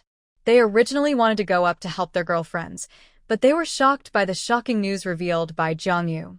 They waited for Jiang Yu to finish speaking, and then the two people started fighting before thinking about going up to persuade them to stop. As a result, Jiang Yu stopped them just after they took 2 steps forward. I advise you not to meddle in other people's business. Li Wei's father is the director. No matter which of them is injured, people will feel distressed. If you go up and pull, the resentment will be transferred to you, and you will just admit that you are unlucky. The two men looked at each other and actually didn't do anything. Instead, they kept shouting beside them, stop fighting, or someone will die." Since they had fallen out, Ji Susu was also cruel and ruthless. She knew that Li Wei had just had a nose job during the summer vacation, so she specifically hit her nose. Li Wei's new nose was directly crooked, and her nose was bleeding. The crooked nose made many people gasp. These two girls were too cruel. She was like crazy, pulling Ji Susu's long black hair and punching her chest one after another. The two people screaming and cursing attracted a lot of people to watch, and some people posted on their moments. The plastic sisters successfully turned against each other, and Jiangyu's goal was achieved. After the success, she slowly bought what she wanted and left. In her previous life, she also accidentally saw Li Wei's father and Ji Susu standing together and talking and overheard him calling him dad, so she guessed it. The whole story. While the two were fighting, Jiangyu got in a car and waited for Li Wei on her way home. According to Li Wei's personality, she would definitely drag Ji Susu to confront her father. Li Wei's family is well off and lives in a villa complex halfway up the mountain. Sure enough, more than half an hour later, Jiangyu saw Li Wei and Ji Susu getting out of the car. The garden of Li Wei's villa is at least several hundred square meters. If the two want to get to the villa, they must pass through the garden. But Li Wei had only taken a few steps when she suddenly felt someone behind her. Just as she was about to turn around, her eyes went dark and someone put a sack on her. Then her head hurt, and she couldn't remember anything. Ji Susu was about to scream when she was hit on the head with a stick. Jiangyu knocked each of them unconscious with a stick, and then skillfully used a steel bar to pry open the manhole cover a few steps away. First, he left the two behind. Go, and then jump in too. The sewer is dark and damp, the space is small, and you have to walk with your back bent. Jiangyu wore a whistle, a baseball cap and sunglasses, holding a stick in his left hand and two snakeskin bags in his right hand. He walked along the sewer for more than half an hour, and when he came out of the entrance, he was already outside the villa. The villa is built on the mountain, and the surrounding area is vast and sparsely populated, which makes it convenient for Jiangyu to catch people. Since she saw Li Wei and Ji Susu in the supermarket more than an hour ago, she had no intention of letting them go. Do you think that dog-bite-dog lesson is over? Impossible. If there is someone Jiangyu hates the most in this world, it is not Li Tianming's family who killed her. It is Li Wei and Ji Susu. These two people destroyed her most precious things. She will never forget that she was not full to begin with, but was eaten by others in her meal. A stinking dead rat. She will never forget how they blocked her in the toilet after school, stripped her clothes, and made her afraid to go out. She will never forget the rusty nails in her shoes and the bloody soles of her feet. She will never forget how they stuffed used sanitary napkins into her water cup. She will never forget the beatings and bullying again and again. At that time, Jiangyu wanted to die countless times, but she didn't dare to die. If she committed suicide, what would she do when she saw her parents? But every time she took a shower, she saw the blood spots on her body from being stabbed by a compass, the scars from cigarette burns, and the bald scalp that never grew back after a piece of hair was torn off from the back of her head. Although she couldn't see it with her hair down, she knew it clearly. The countless wounds on her body made her feel that sometimes this world itself was Hades. Those years in the laboratory that were worse than death obviously had a great impact on Jiangyu's mental state, and her entire style of behavior was a bit extreme. Although she was reborn, those memories were still there. She was not the clean Jiangyu. She was the Jiangyu who crawled back from Hades, covered in blood and pain. Such a Jiangyu, if you hate someone, of course you want her dead. Everyone deserves to die. Anyway, heavy rain is about to start, and in such a short time, even if there is an investigation, it will not be able to find her. When Li Wei and Ji Susu woke up, they found themselves in an unfinished building not far from the villa area. The villa area was also going to be built here, but halfway through the construction, the developer's capital chain broke, and it was shelved. She and Ji Susu were locked in the same big iron cage, and Jiangyu was standing outside the cage. You witch, what do you want to do? Li Wei glared at Jiangyu. My father is the director. If I disappear, someone will definitely come looking for me. Then my father will not let you go, and will cut you into pieces. Let me go. Ji Susu woke up amid her noise. After seeing her own situation and Jiangyu, she instantly understood something. She cried and said, Jiangyu, I know that you have been wronged by what we did to you in the past, but aren't you fine now? Don't be like this, let me go. I promise I will never tell anyone about what happened today. Do you want money? My family is rich with a lot of money. I'll give you 1 million. Will you let me go? Jisusu was crying and begging for mercy, but in her heart she wished to tear the witch in front of her into pieces. If she could get out alive, she would definitely make her die miserably. Jiangyu let them curse or beg. Her face did not change at all. She just smiled and sat on a small stool. When they had cursed enough and cried enough, she threw 2 daggers into the cage. Today, only one person can walk out of here alive. Li Wei looked at them in disbelief and kept backing away in fear. She shook her head frantically. You lunatic, are you crazy? You are breaking the law, do you know that? Let us go. Help! Help! Compared to Li Wei's fear and panic, Jisusu seemed calmer. She stared into Jiangyu's eyes to make sure that she really wanted them to die. This lunatic, is she a psychopath? Is she really not afraid of going to jail? Thinking of this, Jisusu took the initiative to grab a knife for her own safety. Unexpectedly, this action alone completely stimulated Li Wei. Jisusu, you witch. You want to kill me? I was so good to you, but you lied to me, and now you still want to kill me. You rascal. Li Wei looked a little crazy.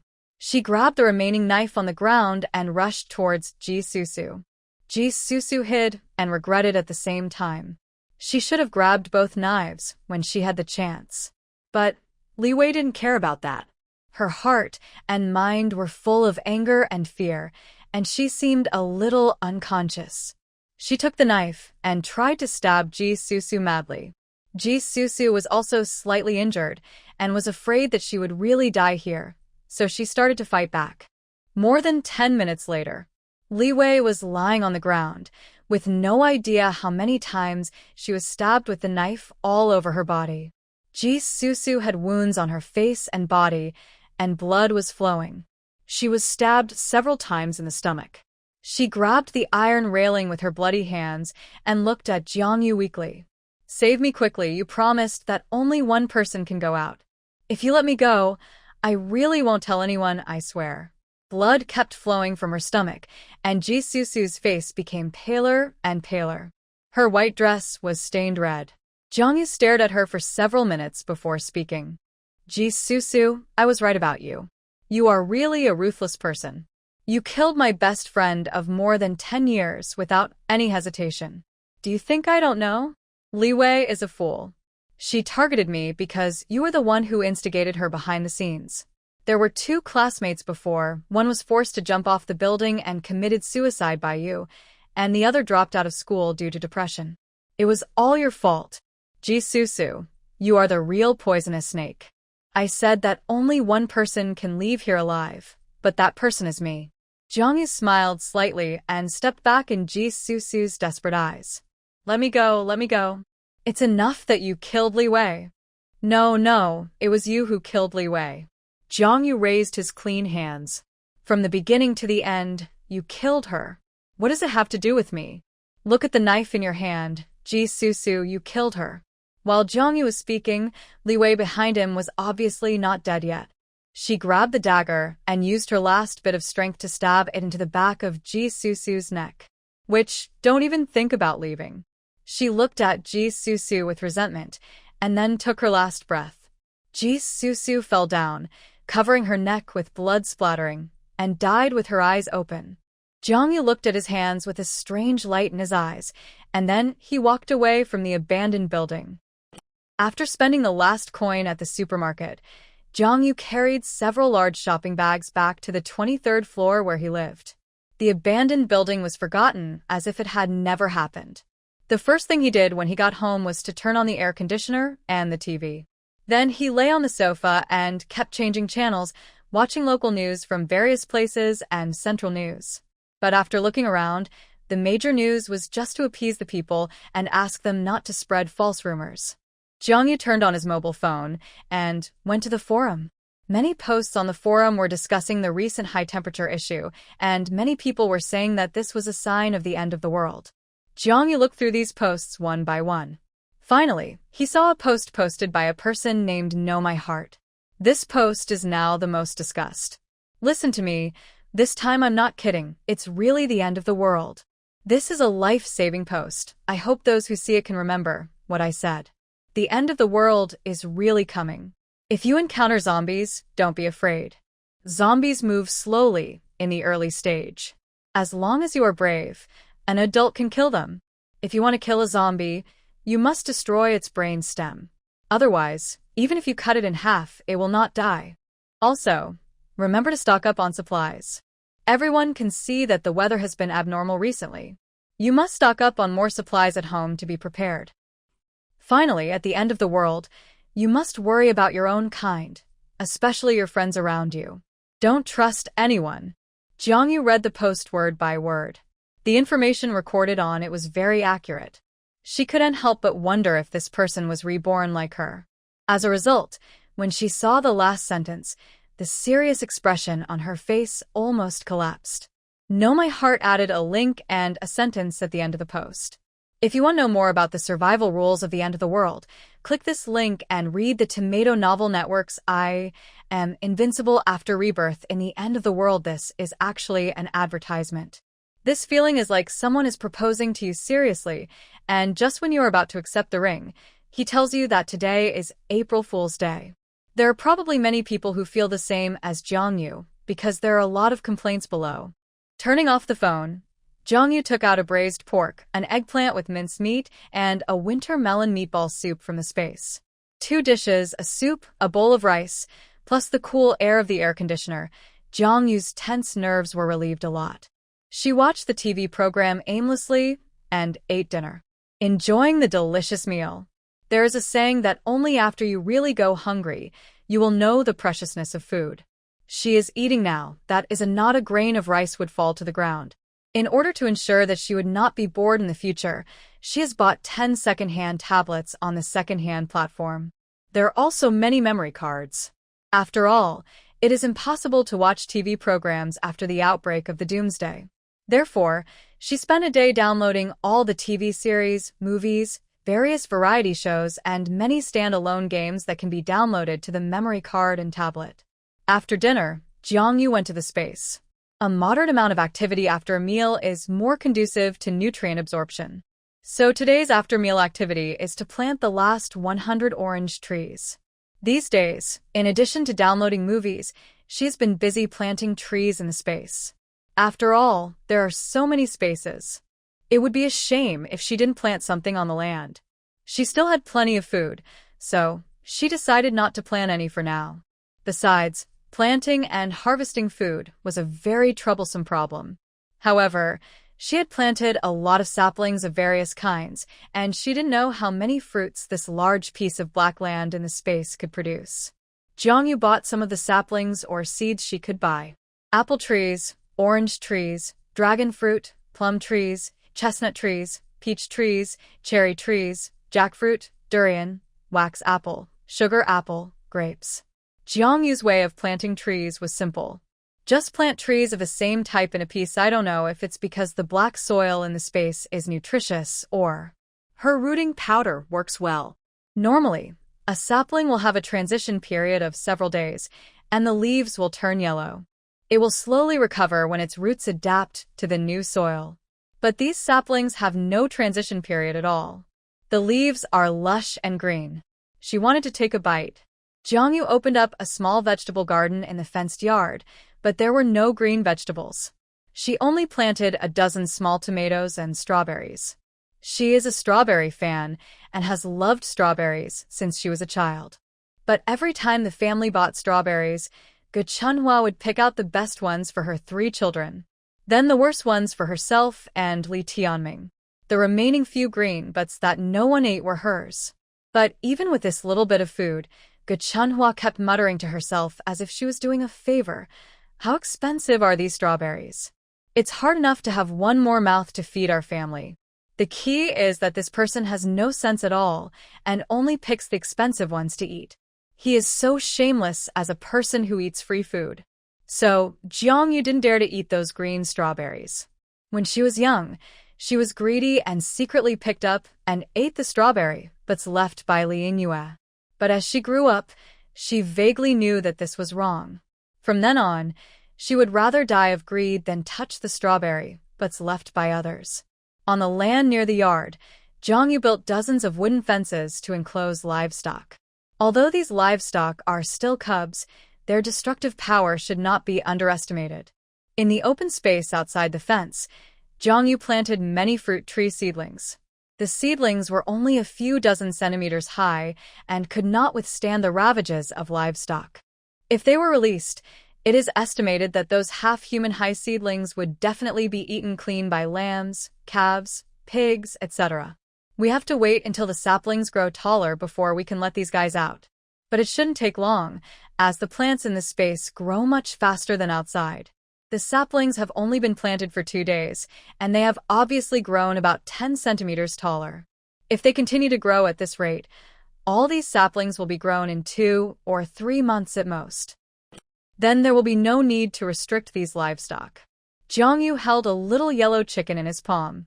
When the chicks were young, they were furry and golden yellow and looked like a cute creature. But it's not bad when they grow up. Jiangyu likes chicks and grown chickens equally. The only difference is that the former are cute when alive, while the latter are delicious when eaten. Thinking of the delicious ginseng stewed chicken soup, Jiangyu couldn't help swallowing his saliva, and his eyes looking at the little yellow chicken became softer. He also sprinkled a handful of yellow rice into the chicken coop. Eat more, little guys. You have to grow up healthy. The size of this space is not boundless. The entire space is about several hundred acres in size. Jiangyu planted all the saplings, and the space was basically full. Far away from the livestock circle, Jiangyu dug a large pond there and put some fish and shrimp in it to use as a pond. As for the water in the pond, it was the river water that she put into the space when she pretended to wash her hands by the river. When filling the water, she also put in a lot of fish and shrimp. Natural river water has a complete ecosystem, so it is of course no problem to raise fish and shrimp. At night, Jiangyu had just fallen asleep for a while, and suddenly a thunder boomed, as if the whole building was shaking. The white light of lightning instantly illuminated the entire room, and then it suddenly darkened. Jiangyu woke up from his dream and walked to the bed in one step. The originally dark city was illuminated by the exploding lightning and thunder. At this time, City A was like a giant beast awakening from the darkness, roaring angrily and devouring everything. The neon lights on weekdays seemed to have no sense of existence in front of it. With the sound of thunder, the sky seemed to have opened a hole, and heavy rain poured down. Taking advantage of the rainstorm, Jiangyu quickly put on her raincoat and rode her electric bike out. The biggest reason for choosing to live here was that she learned a piece of news by chance in her previous life. Less than 1 kilometer away from the shopping mall, there is a large storage warehouse, which is the largest storage warehouse in central China for Walduck Supermarket. However, after the heavy rain, millions of tons of goods in this warehouse were all soaked by water. The person who said this claimed that he was a manager in that warehouse at the time, and he also gave the specific address. As the man spoke, he lamented that millions of tons of materials were wasted. How pity it was. Jiangyu also felt it was a pity and remembered this matter. When she was shopping everywhere before, she went to that place in advance to see that there was indeed a warehouse. Before the warehouse is flooded, all the things inside must be put into the space. Such a large warehouse, with 1 floor above ground and 3 floors underground, will take a long time to pack everything. More than 20 minutes later, Jiangyu rushed to the warehouse and parked the electric donkey under the awning beside it. The lights were still on in the security room at the door. A security guard was drinking and complaining about something, his face full of drunken blushes. He stood up shakily, and before he could stand firmly, he fell on the table again. He was obviously drunk and fell asleep. But the security room was locked from the inside and could not be opened. Jiangyu looked around. There were surveillance cameras in 3 directions facing here. She pulled up the hood of her raincoat and the sunglasses and mask to cover herself tightly. Then she took out a brick from her backpack, smashed the window glass of the security room directly, and climbed in through the window. The sound of her window breaking woke up the drunk security guard. He opened his eyes. Jiangyu held a brick in his hand and was about to knock him out with it. Why is there a black guy here? Hee, I don't want any black guys, hee. He fell asleep again. Jiangyu glanced at him. This guy was drooling in his sleep. I don't know what he dreamed about. He was laughing and drooling in his dream. Jiang Yu found several keys in the security guard's bag. Then he tried them one by one. Sure enough, one of them was the key to the warehouse. When he entered the warehouse, Jiang Yu looked at the layers of daredevil that could not see the end. The high-speed rail shelves were simply numb. She knew there were a lot of things in it, but she really had no idea about 1,000,000 tons. After all, she was not a child from a rich family. But when she saw these things, she understood that 1,000,000 tons was really a very terrifying level. No wonder that person said that this giant storage center is the transit hub for the entire area of the brand's supermarkets. This giant warehouse is estimated to be able to radiate the entire urban area of City A, as well as all the supply chains of the brand's supermarkets in the surrounding towns. Even the small storage transfer stations in the neighboring cities are probably all from here. These things are enough for a medium-sized base to eat for several years. After entering the warehouse, looking around, there is no end in sight. Rows of shelves and piles of supplies are like a maze. But this is not the time to sigh. It was raining heavily outside, and Jiang Yu hurriedly walked over row by row. Wherever she walked, the shelves she touched disappeared out of thin air with the goods and were collected into the space. The first floor of the warehouse was filled with all kinds of food, including grains, oils, rice, noodles, instant noodles, self-heating rice, self-heating pots, rice noodles, and other fast foods. There were also semi-finished products such as ham and bacon, as well as various snacks, bread and cakes, and various frozen goods and frozen meats. In short, all the food that you can usually see in the supermarket was displayed here in tons.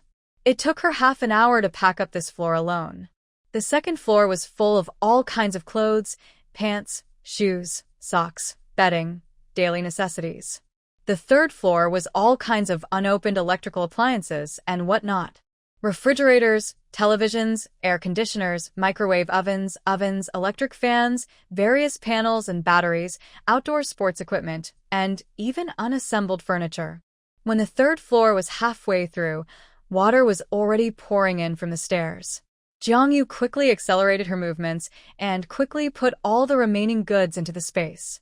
At this time, she didn't dare to take the elevator. If she was trapped in the elevator, she would become a water ghost. She opened the emergency passage and prepared to take the stairs. As soon as the closed iron door was opened, turbid rainwater poured in instantly, and the stairs kept pouring water from top to bottom.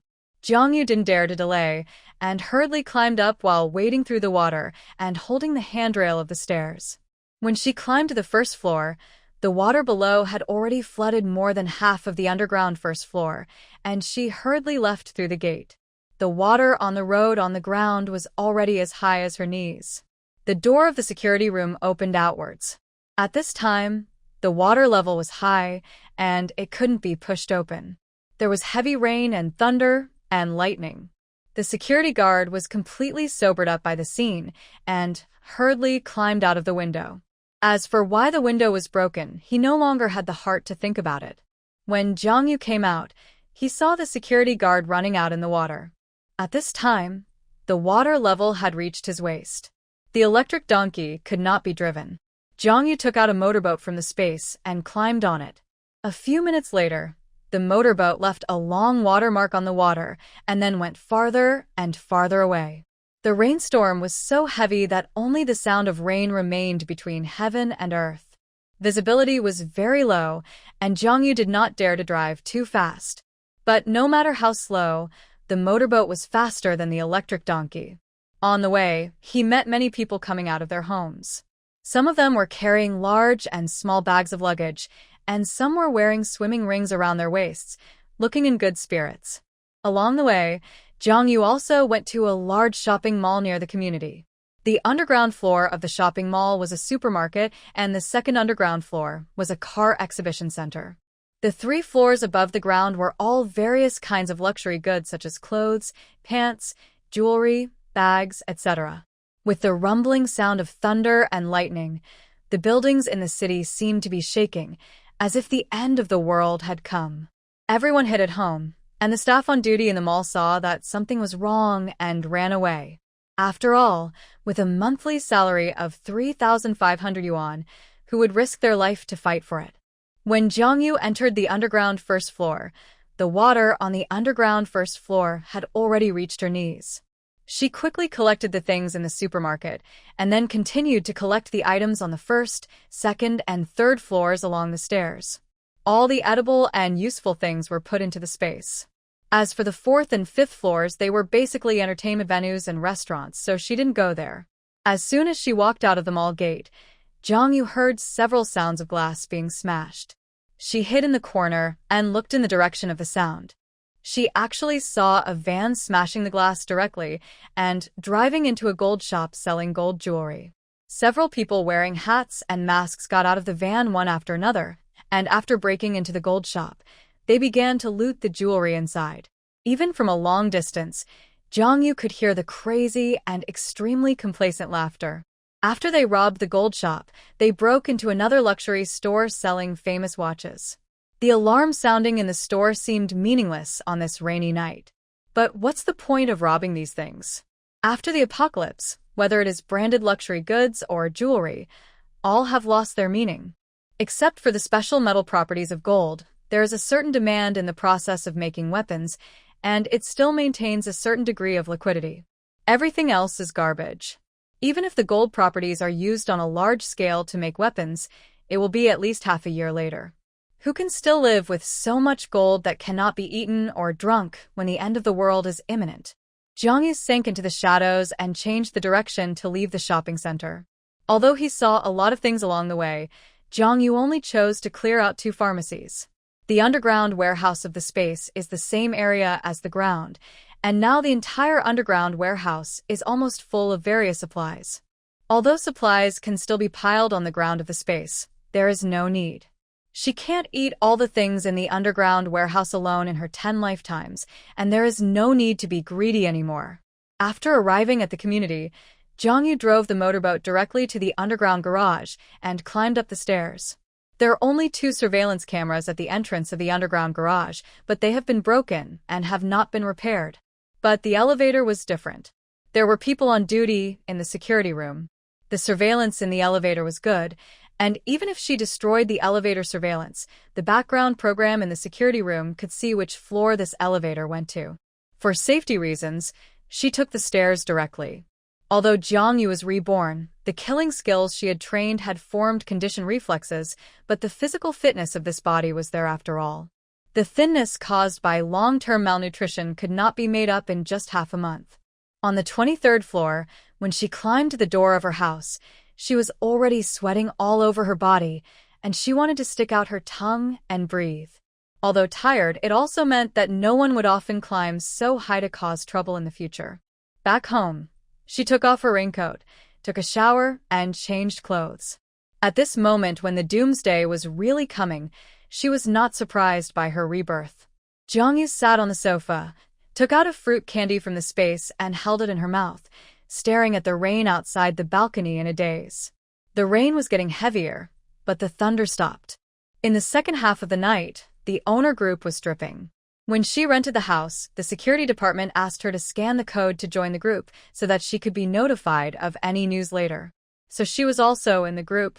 Some of the people in this group were owners, but a large part of them were tenants. For example, she knew that the 4 houses on the 8th floor were all converted into shared rental houses by the second landlord, with 20 to 30 people living in one house. She only knew this after seeing other people complaining in the group. This building has 4 households per elevator, but on her floor, except for her house, one of the other 3 households is in rough condition, and the other 2 should have been bought by one person and are being renovated. The inside is all connected, and the doors and windows given by the developer have all been removed, and there is no time to install new ones. So in fact, she is the only one living there. Jiangyu stared at the messages in the owner group. Chun daming in the group. It's raining so hard. The community is flooded. The sewers in my kitchen and toilet are backflowing with sewage like a fountain. The property management should come and deal with it. Peng Yuyan in Building 3. Our house is also flooded. I just renovated and replaced the solid wood floor, and it's all soaked. It smells so bad. Where is the property management? They are very active in collecting money at ordinary times, but they are useless at the critical moment. Happy fruit. You guys are fine. We live in the same building. One is lower in terrain. Our house is no longer habitable, so we moved to a friend's house on the second floor. It's all flooded. Happy family. The design of the community is problematic. The underground garage might as well be renamed a reservoir. My several Ferraris. Dog egg. I really sympathize with those of you who park in the underground garage. Unlike me, I always park my car on the first floor, so there's nothing wrong with the ground. Don't mess with me at Gordana with your small electric stove. You can only park it at the entrance of the unit building. None flashing. I heard that the toilet on the first floor would spray shoot, but I didn't believe it, so I bought the first floor. If I were given another chance, I would rather live under the overpass than by the first floor. Chun Dachui from the 3rd Ward. It's over. The water level is still rising. The first floor will be completely submerged. There are 4 buildings in this community and more than a dozen small houses. All the owners and tenants are in the group, and they are arguing. Jiangyu turned on the TV. On the TV, the female weather anchor in a raincoat was standing in the camera in the storm. Her frail body was shaken by the wind, but her tone was very firm. The meteorological station predicts that this rainstorm will last for more than 36 hours. The city has urgently started waterproofing works. For those who live in low-lying areas, please rest assured that personnel have been arranged to assist in evacuation. Natural disasters are ruthless, but people are kind. With unity, we will overcome all difficulties. Jiangyu kept changing channels. Every local station was urgently broadcasting news about the rainstorm. In some places, landslides occurred, destroying the towns below. In some places, the city turned into a puddle, and netizens joked in the circle of friends that the sea viewing mode was turned on. This is why Jiangyu did not find a mountain or a countryside with few people to hide after stockpiling supplies. Because perhaps under the heavy rain, the mountain where you originally lived suddenly had a landslide. Your house will be washed away by the mudslide. Although the city will be flooded, as long as it is in a high place, it is not a big problem. The water level in inland cities rises steadily, unlike coastal cities. Jiangyu vaguely remembered that many coastal cities were hit by tsunamis in the previous life. After this heavy rain that lasted for 3 days and 3 nights, the bodies soaked in water and many patients with high fevers will become zombies. It's not that she didn't think about leaving anonymous messages on the internet to remind everyone about the end of the world. But who would believe this kind of thing? What's more, if the heavy rain event she predicted really happened, she would be interrogated and sliced in the next second. Don't underestimate the power of the country. As long as you leave a few words on the internet, even if it is anonymous, it will be easy for TA to find you when they want to. You think you are hiding well, but in the face of real strength, the hiding skills are nothing more than the Emperor's new clothes. So the best way is not to attract any attention. Jiangyu is selfish and is unwilling to gamble her life on whether the other party will be kind to her. She is just an ordinary person, and her only wish is to live well. There is no such great sentiment to put oneself in danger to save others. In the previous life, Jiangyu had suffered enough for her kindness, so this time, she no longer believed in human nature. Call her selfish or cold-blooded, this time, she only lives for herself. As the water level continued to rise, the community group was in an uproar. The forum was also full of various angry messages and people's messages for help. The video software was also full of information about this flood. In one video, several people stood on a huge rock in the water. Help, we are camping by the river. The water level suddenly rose, and we were trapped on the island in the middle of the lake. Come and save us. The phone number is. In another video, a middle-aged man who had just escaped from danger cursed at the rescue team. I still have more than a dozen pigs in the pigsty. Since you can move people out, why don't you save my pigs? These rescue teams are just doing nothing. Shouldn't they try their best to protect the people's property? Jiangyu flipped through the video.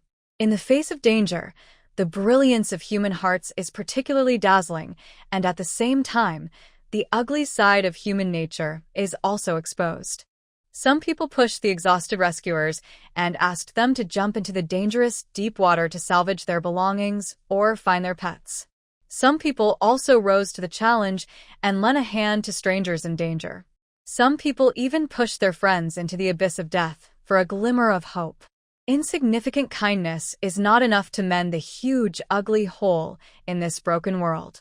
In the second half of the night, the heavy rain continued outside, but there were many lights wandering in the dark. They were rescuers rowing small boats. In the morning light, the water level had submerged the second floor, and all residents below the second floor in the community were moved upwards. Looking around, the original streets were already a vast ocean, and there were still many rescue boats going back and forth in the water in the morning. There were cries everywhere, some crying for their own losses, and some crying for injured or dead relatives. In fact, the water at this time is rising slowly. As long as you evacuate in time, the chance of death is very low, unless it is an elderly or patient with limited mobility at home. The second day of heavy rain. The water level in the urban area of a city has reached more than 10 meters. Because the terrain of this community is relatively high, the water level in the community has only risen to the fourth floor.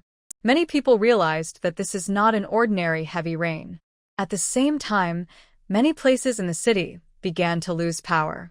The elevators of some elevator buildings were all unusable, not to mention the subway. The double-decker buses parked on the street could still be seen yesterday, but they were no longer seen today. In the flood, various packaging bags floated on the water, some of which were food and beverages, as well as medicines and other daily necessities. Some people who are aware of the danger have begun to find ways to salvage supplies. Although the news has been trying to comfort the people, people's hearts have begun to get restless. And since this morning, many people have fainted for no reason and had fever. Major hospitals were overcrowded overnight, and even the corridors were full of people sleeping. The emergency calls of ambulances shuttled through the water in the streets and alleys, constantly pulling people to the hospital. Yesterday, some people on the street took advantage of the chaos to rob gold and silver jewelry stores and even robbed banks. But today, unless you dive, you can't find the specific location of these stores. It's the third day of heavy rain. In the low-lying communities of City A, the tops of the small houses on the 6th and 7th floors in many places can no longer be seen. In places close to the mountains, mudslides, floods, and landslides followed one after another. In coastal areas, the sea level rose rapidly, tsunamis and strong winds roared, and towering buildings were swallowed by huge waves. The high-altitude areas were okay, but in some low-altitude areas, the entire city was submerged in floods. Some low-lying basin areas became a vast ocean. Rescue is needed everywhere, but everyone is busy with their own affairs, and the whole world presents a doomsday scene. Countless people remembered the Doomsday movie that once caused a panic. At this time, all the major hospitals in City A were already full of people. Even many hospitals were flooded and forced to relocate. The whole city was in chaos. Not only were there rescue boats running around, but some people were also driving their own motorboats or boats to rob. The authorities simply couldn't manage it. From time to time, helicopters flew over the sky. Those rich and powerful evacuated the city before ordinary people and went to higher ground. Some rich second generations even posted on social networking sites that they had evacuated to high-altitude areas. For fear that people would not hate the rich enough, they specially added pictures. The people in the photos were having a row of parties in a drunken state, shaking red wine glasses and watching the sunset over the distant mountains. The beautiful scene was full of the smell of money and was completely separated from the ordinary people who were struggling. The government called on everyone to take medicine at home if they had it, and to take physical medicine first if they didn't have it, and wait for rescue at home. There were only rescue teams coming and going on the water outside, and many people were running out of food at home. The neighborhood committee began to organize the distribution of relief supplies. Now that zombies have not appeared, most people think it is just a natural disaster. Although natural disasters are terrible, they will always pass. After the rainstorm, order will be restored. Therefore, although it is chaotic, there is order in the chaos. The community group has turned on the mute mode, prohibiting the spread of various disturbing rumors. As the water level rises, all the people below the 7th floor of the community have moved up. Those who look for friends look for friends, those who look for relatives look for relatives, and those who have no relatives in this building use their money. Many people temporarily live in other people's homes on the upper floors. But some people refuse to let outsiders live. No one came to Jiangyu's floor. After all, there is no elevator now, and who would be idle to climb more than 20 floors? There were some empty houses in Jiangyu's building, all of which were owned by people who were not at home or not rented out. But now, almost all of these empty houses have been pried open and locked. On the 4th day, the rain stopped. With the first ray of sunlight appearing on the earth in the early morning, the rainstorm stopped completely. Everyone breathed a sigh of relief. If the rainstorm continued, no one knew what situation they would face. Perhaps the mainland will become an ocean, and there will be no land in the world. But there was no time to breathe a sigh of relief. The next second, the whole city fell into greater panic. Wang Lear on the 13th floor looked at her nephew, who was eating her potato chips on the sofa in the living room with some dissatisfaction. This little guy broke her treasured figurines. He also broke all her lipsticks. What a nasty kid. And there were only a few snacks and she hadn't eaten them yet, but her parents gave them to her nephew. She also said that he had a fever and was uncomfortable, but she thought he had a good appetite and no signs of illness. But at this moment, her nephew, who was eating potato chips, suddenly stopped moving, and a few seconds later his whole back was twitching. Wang Lear thought he was stuck in the throat, and thought of the first aid method of Heim that she had seen, and rushed over to pick up the little nephew and started first aid. Although the little nephew was naughty, it was impossible to watch him choke to death. Wang Lear shouted while giving first aid. "Mom and Dad, Uncle, come quickly, Bing Bing is stuck in the throat." Yaha-aha. Wang Lear, who was rescuing the man, felt her wrist being bitten hard before she could finish her words. The cry for help in her throat instantly turned into a scream. "Let go. Why are you biting me?" She thought it was a prank by her nephew. She threw him on the sofa, took a look at her wrist that was bleeding, and felt angry and painful.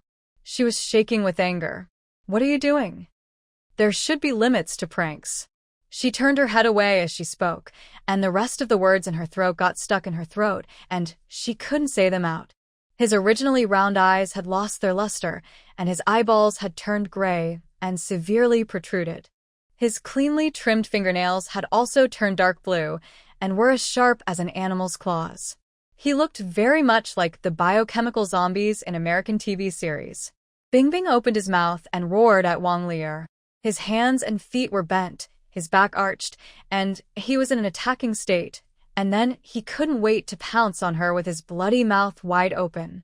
"Ah, zombies." Dad. "Mom, save me." "Monster. Help." Similar scenes happened in every corner of the city. Screams were heard throughout the building. At this moment, Jiangyu was doing weight training. She had been training every day since the stockpiling ended. 500 push-ups, 500 sit-ups, 1,000 frog jumps. She also chose nutritious food every day. While ensuring her body's nutrition, she pushed her training volume to the limit of her body. The living room was very quiet, with only heavy breathing. The TV was playing a chaotic picture at this moment. The picture showed a trembling male news anchor. Unlike his usual meticulousness, his hair and clothes were obviously a little messy. Chaos.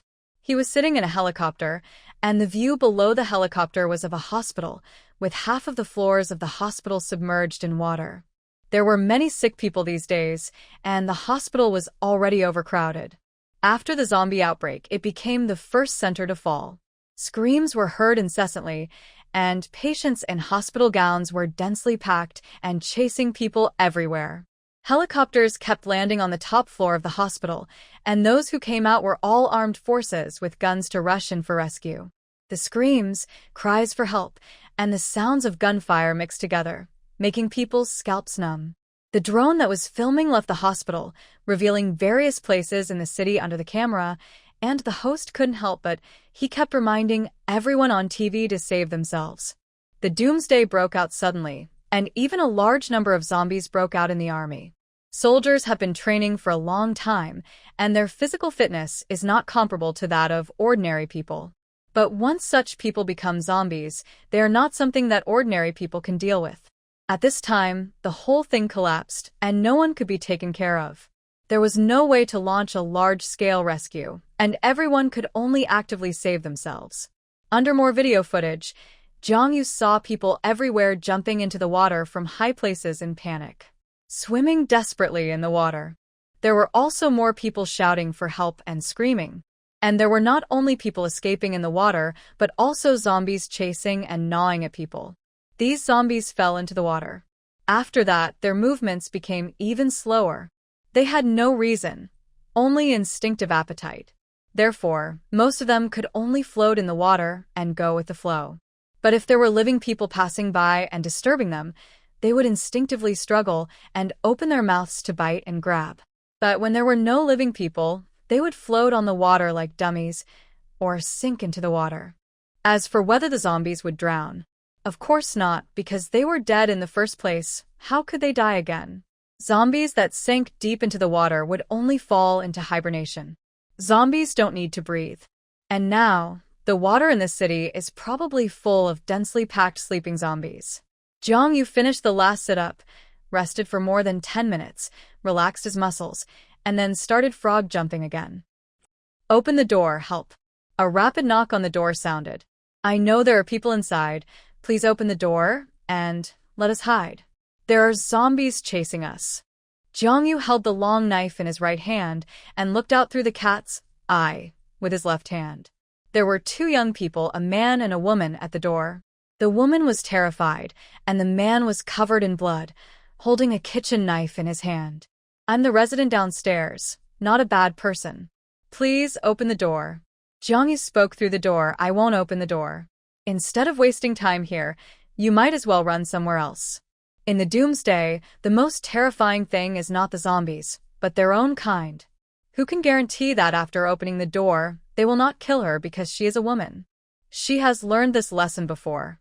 When the man heard that it was a woman's voice, he kicked the door even more angrily and cursed. Are you just going to watch us being bitten to death by monsters? Opening the door is just a matter of convenience. You are too cold-blooded and cruel. We are all compatriots, and we should unite and help each other in the face of disaster. But you watched us die and didn't save us. Jong-yu, I will close my eyes and not watch. Hearing this, the sound of kicking the door became louder. A string of insults with genitalia came out of the mouths of men and women. Jong-yu was not worried at all about the security door being destroyed. The first thing she did when she rented a house was to replace it with the most sturdy defense-grade door. Not the cheap security door, with cardboard inside. People like you deserve to die. Brother Hal, let's run. The zombies are catching up. Although the man was angry, he knew that wasting time like this would undoubtedly lead to his own death. So he quickly followed the woman and continued to climb up the stairs.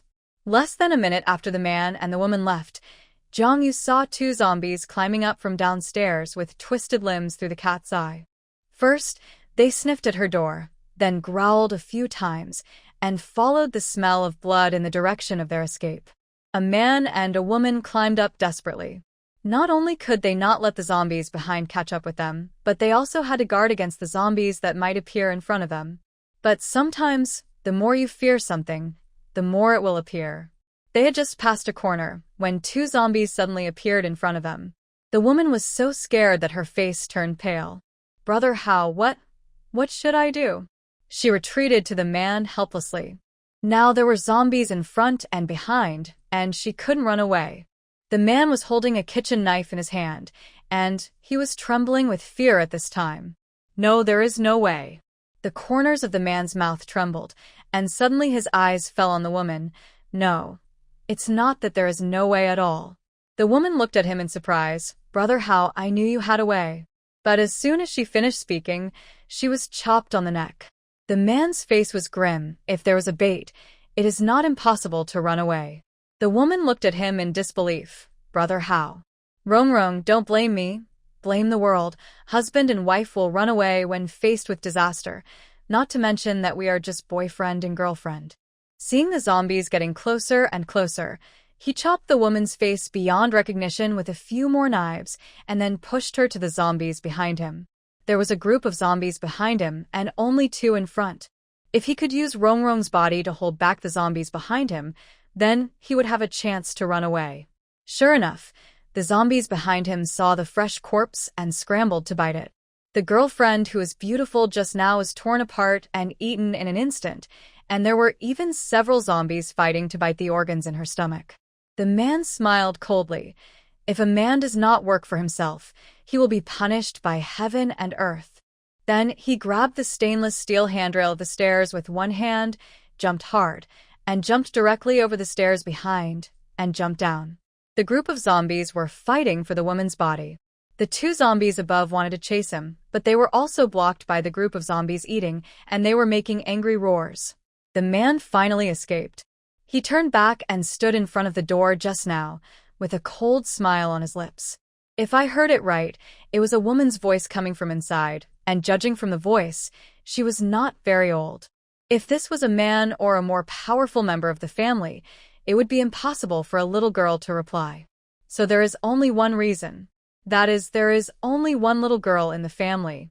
At the beginning of the doomsday, he killed his school beauty girlfriend with his own hands. Although the man was reluctant, he had an inexplicable feeling of expansion in his heart. He felt that all women should be controlled by him, and those who were disobedient would be killed. So he rang the doorbell again, and the face that looked particularly feminine but beautiful pretended to be anxious for help. "Help us, help! My girlfriend was killed by zombies. Please save me. Please, as long as you open the door, I will do anything." But behind him, the kitchen knife was ready to chop down at any time. Since it's the end of the world, who cares so much? A real man is not a real man without poison. Finally, the door opened. The man was secretly delighted. As expected, these stinky women are all about looks. Many girls in college like his face. Some people say that he is a cold prince. Even his current girlfriend is with her because of her good family background. But now, what's the use of having a good family background? No matter how high the savings are, it is not as good as a kitchen knife.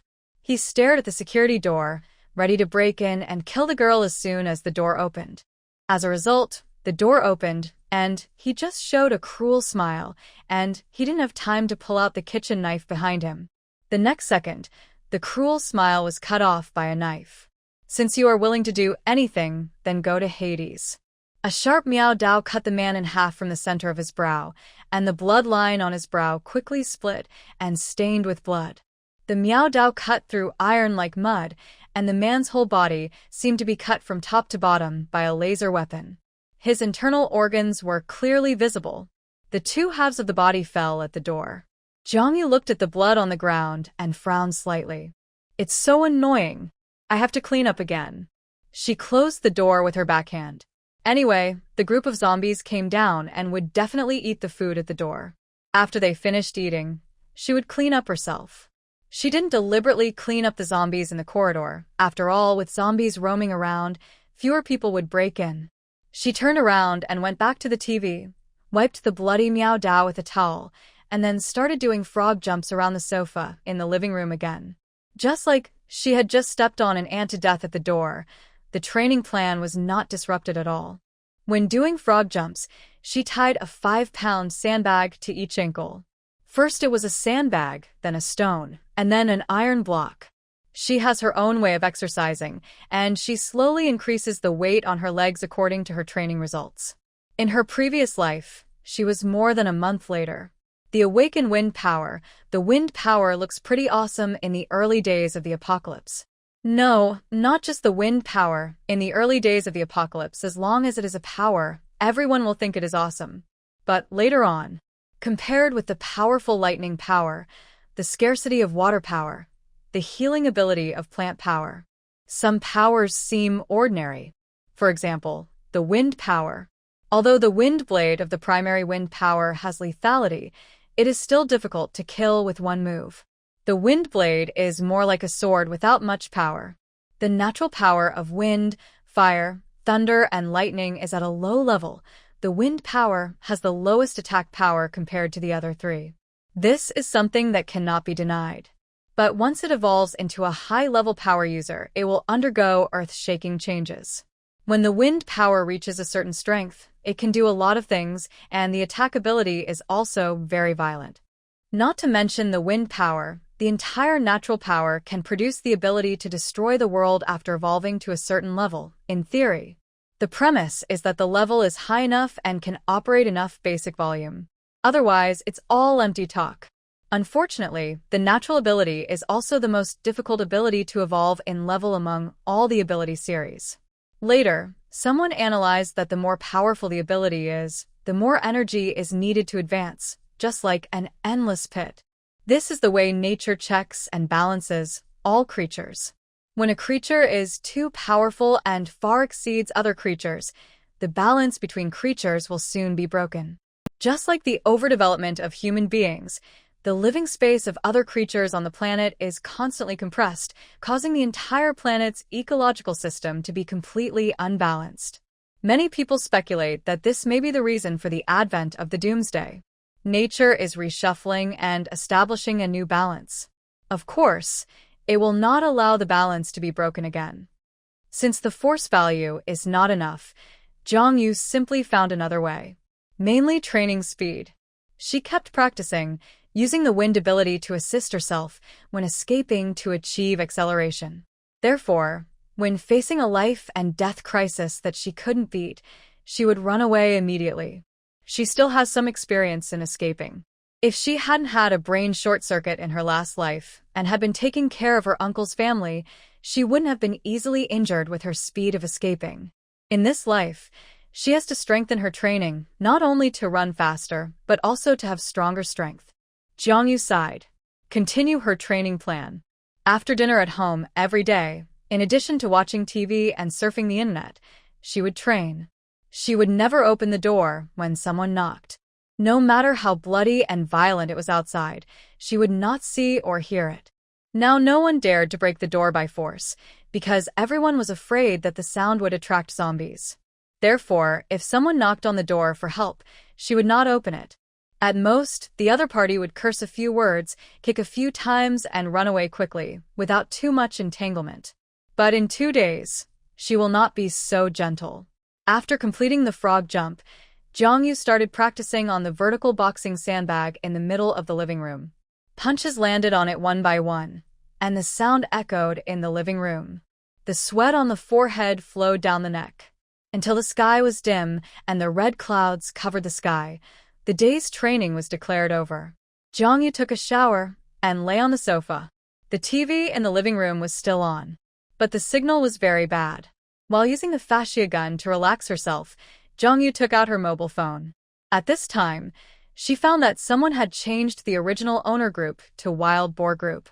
The group owner also changed from the original property director to an ID with an unfamiliar nickname. The group band was cancelled. The group owner issued an announcement. Director Zhao has passed away. I will take over the management of the group in the future. Everyone should change their nicknames to their own building numbers to facilitate management and mutual assistance. As soon as the ban mode was turned on, the group instantly boiled like boiling water. Everyone was eager to speak. I live in building 901. I'm out of food at home. Does anyone have extra food? I'll pay double the price for it. Double price?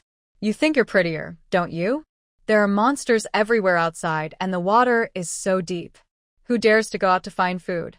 I have 2 children and an elderly person at home. Is there anyone willing to sell us some food? Any price is fine. If you are willing, please message me privately. Thank you so much. It's so scary. Is there anyone who can help me? Why hasn't the government rescued us yet? There are monsters everywhere. Are they trying to kill us? There's a person at my door who had his intestines pulled out and eaten by zombies. It's so scary. Woo woo woo. I guess the official organizations are in chaos now. Who can care about you? Everyone should find a way to save themselves. My parents have turned into zombies. I'm hiding in my room and dare not go out. What should I do? Someone come to save me. The water level just rose to the downstairs of my house. I have a fishing net for fishing. I have fished up a lot of food. If you need it, please private message me, but you have to come and get it yourself. I dare not go out. We are all from the same community, so we should help each other. Brother Jingi, the world needs good people like you. Most people in the group were speaking enthusiastically, asking for help, asking for food, and being good people. But only 2 or 3 people changed their nicknames to their house numbers. At this time, everyone was obviously wary, and no one wanted to reveal their location. Unless they were familiar with each other, no one would know who the other person was. Exposing one's location would increase the risk factor, wouldn't it? But not long after, the group owner issued several more announcements, requiring everyone to change their nicknames to their own units and house numbers. Jiangyu turned off her mobile phone, took out a large bottle of iced juice from the space, and a bucket of fried chicken to eat on the sofa as dinner. She was eating watermelon and watching the news, when suddenly her eyes went dark and the TV screen went black. The humming sound of the air conditioner stopped abruptly. The power went out. Almost the moment the air conditioner stopped cooling, the temperature in the room began to rise significantly. But the phone still had a signal, and the community group exploded again one by one, saying that the power was out at home. After a while, she heard the sound of quarreling and the crying of children, and then these sounds quickly disappeared. It was too hot. In this kind of weather, without air conditioning, it might really be hot to death. Jiangyu used her mobile phone to surf the internet. Now there are news about buying food at high prices everywhere on the internet. There are also rich people trapped somewhere, promising millions or even tens of millions to have people rescue them. The rain stopped for a day, and the water level in the city began to drop. At night, Jiangyu went down the stairs, put on a diving suit, and dived into the water. In the early days of the Doomsday, the zombies in the water would not be in great danger, as long as they were careful to avoid and not disturb them. If my guess is correct, the police station usually has guns. Although she has a crossbow and a bow and arrow, who would complain about too many free hot weapons? Jiangyu carried an oxygen tank on her back and dodged the zombies floating in the water, like a fish in the deep water. These zombies closed their eyes and drifted with the current, like broken kelp. She moved very carefully, trying to avoid the waters where zombies gathered. More than half an hour later, she successfully arrived at the police station. The door of the police station had been broken open, and a mess of things were floating in the water, including clothes, quilts, and corpses. Jiangyu searched carefully and found 2 guns on several corpses and found a lot of bullets in a room. After carefully searching the police station inside and outside, and making sure that there were no fish that slipped through the net, she went to other police stations not far away. She soaked in the water all night, and when she was exhausted, she floated up and climbed onto a platform to rest. Then she changed to a new oxygen tank and continued diving. Jiangyu searched several police stations in the area one by one for a whole night. Anyway, she had enough oxygen tanks. After one night, she harvested more than a dozen wooden warehouses. As for the bullets, she didn't count them carefully, but she estimated that there should be thousands of them. She didn't go further, and these gains were enough. There was no need to go to more dangerous places. Jiangyu dived carefully, and when it was almost dawn, Jiangyu finally returned to the community in the morning light. She swam directly into the underground garage and then walked up the stairs. Splash! In the dark corridor, a head emerged from the water. The 2 zombies floating in the water were startled and fluttered towards Jiangyu with their teeth and claws. Roar. Jiangyu climbed up the stairs, took off his diving suit, and returned to the space. Then he used a crossbow to shoot 2 arrows at the 2 zombies, and the zombies' brains were pierced and slowly sank from the water. After dealing with the zombies in the water, Jiangyu wiped his face and put the crossbow back into the space. Holding the Miao Dao in his hand, he climbed up the stairs. In a narrow combat space like a stairwell, guns and Miao Dao are more useful than crossbows. Crossbows are best used in open areas. Although the zombies in the corridor had been cleared when she went out. However, after a night, no one knew whether zombies from other places would wander in here. Sure enough, just after turning a corner, Jiangyu caught a glimpse of a zombie still wearing large flowered shorts and a black vest. This zombie looked familiar. I remembered. Isn't this the chatterbox old man on the first floor? When she first moved in, she saw this old man sitting at the door all day. He was either saying that this young man slept until noon, or that the little girl had a short skirt, or that the child in some family was impolite. The zombie was wandering at the end of the corridor, and when he smelled the breath of a living person, he instantly roared and rushed towards Jiangyu. Even without getting close, Jiangyu could already smell the foul smell of decay. "Hi, Uncle Wang, are you out for a walk?" She greeted him with a smile, holding a long knife in her hand, took a quick step forward, raised her wrist, and quickly chopped at the neck. Puff. The next second, a cold light flashed, and a rotten head fell at Jiangyu's feet. The zombie didn't even react, and the head was gone. This series of actions took only a blink of an eye, and even her muscles were not completely tense. This kind of attack behavior has obviously formed a subconscious. Each move looks smooth and natural. Although the zombie's head fell off, the body continued to pounce forward due to inertia and rolled directly down the corridor. Jiangyu glanced at the zombie head at his feet. "Uncle Wang, let's go cool off in the water?" She aimed at the window at the end of the corridor and kicked it. Go. The round head flew out of the window like a precise shot of a football. Plop, it hit the water, splashing a circle of water. Jiangyu raised the corner of his mouth slightly. His aim was pretty good. It was a pity not to join the national football team. Finally, he grabbed the knife and continued to climb up. When passing some floors, he found someone peeping at her through the cat's eye. It was a survivor who was still alive in the community. This is normal. At this time, everyone is afraid of the grass and trees.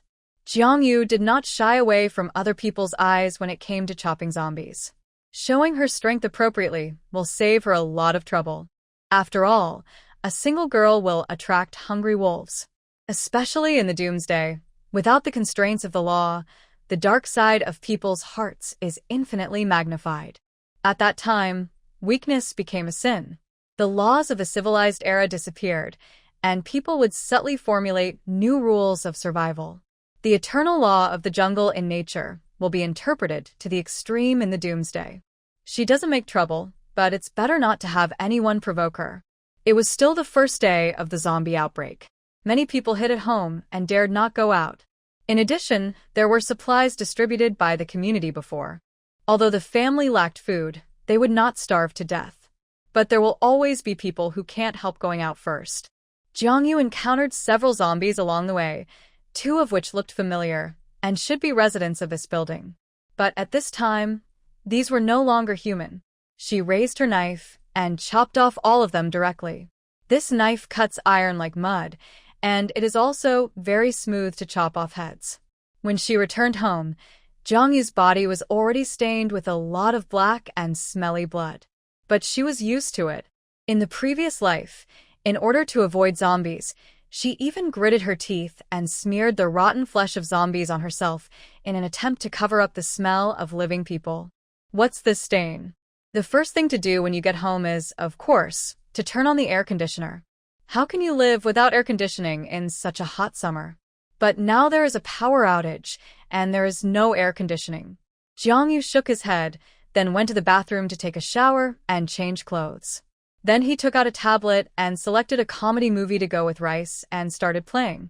He took out another cup of iced pearl milk tea and took a big sip. Chewing the chewy pearls in his mouth, he felt relaxed. He took out another oyster sauce cabbage heart, a large plate of braised pork, and a large bowl of rice, and put them on the coffee table. The oyster sauce cabbage is crisp and refreshing, and the braised pork is soft and fragrant, especially when mixed with rice. It's absolutely amazing. After a tiring night last night, she can now eat 3 bowls of rice in one go. After eating, Jiangyu felt full of energy again and began to work on cooling down. She was too hungry just now to take care of anything else, but it's not too late now. She dragged out 2 large plastic bathtubs from the space and poured the ice cubes she had stored in advance into them. This kind of ice cube is not the small ice cubes in the refrigerator, but the large ice bricks used in the cold storage. It is frozen with ordinary tap water.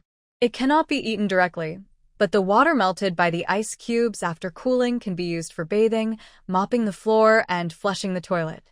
After putting the ice cubes in place, Jongyu hung the solar panel on the balcony and connected several lights and electric fans.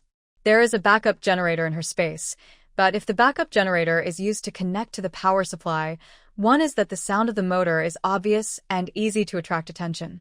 Another is that the buzzing sound of the air conditioner outdoor unit will definitely be noticed by other survivors, causing trouble. Overall, solar panels are the most practical. She only needs simple lighting and fans. And now it is hot weather, and the solar panels have more than enough power. The power has been cut off, and after the heavy rain, the temperature has returned to a high temperature of more than 40 degrees. The whole house is like a steamer. Although it is still morning, the sun is already very strong. The fan turns to spread the cold air from the ice. Jongyu closes all the doors of the room and the kitchen and draws the curtains. After about 2 or 3 minutes, you can clearly feel that the temperature in the room has dropped significantly. At this time, Jongyu lay comfortably on the sofa and began to take a nap. After not sleeping all night, what she wants to do most now is to sleep. The electric fan shook its head, the temperature in the room was moderate, and Jongyu fell asleep unconsciously on the sofa. In a daze, Jongyu seemed to see the dazzling surgical lights again, and several busy figures beside him whose faces could not be seen clearly. Even the feeling of the cold scalpel moving on the body was so real. Doctor, the regenerative ability of number 9 is so strong. In the past, it took more than a month to regenerate a leg after it was sawed off, but now it only takes 3 days. No matter what kind of animal it is, when it is in the state of a fertilized egg, stem cells can help the body grow. The number of arms, legs, eyes, and legs a body has been determined long ago. For example, before humans are born, their stem cells are very active, but after birth, the ability of stem cells begins to weaken rapidly and they cannot grow as quickly as in the belly. But some creatures disagree, such as salamanders. Although their stem cells will also weaken rapidly after birth, they are much more active than human stem cells. Whether a salamander loses a limb or a heart, it can grow a new one in just 1 to 3 months. Number 9's original code name was Salamander, but I think we can change the name now.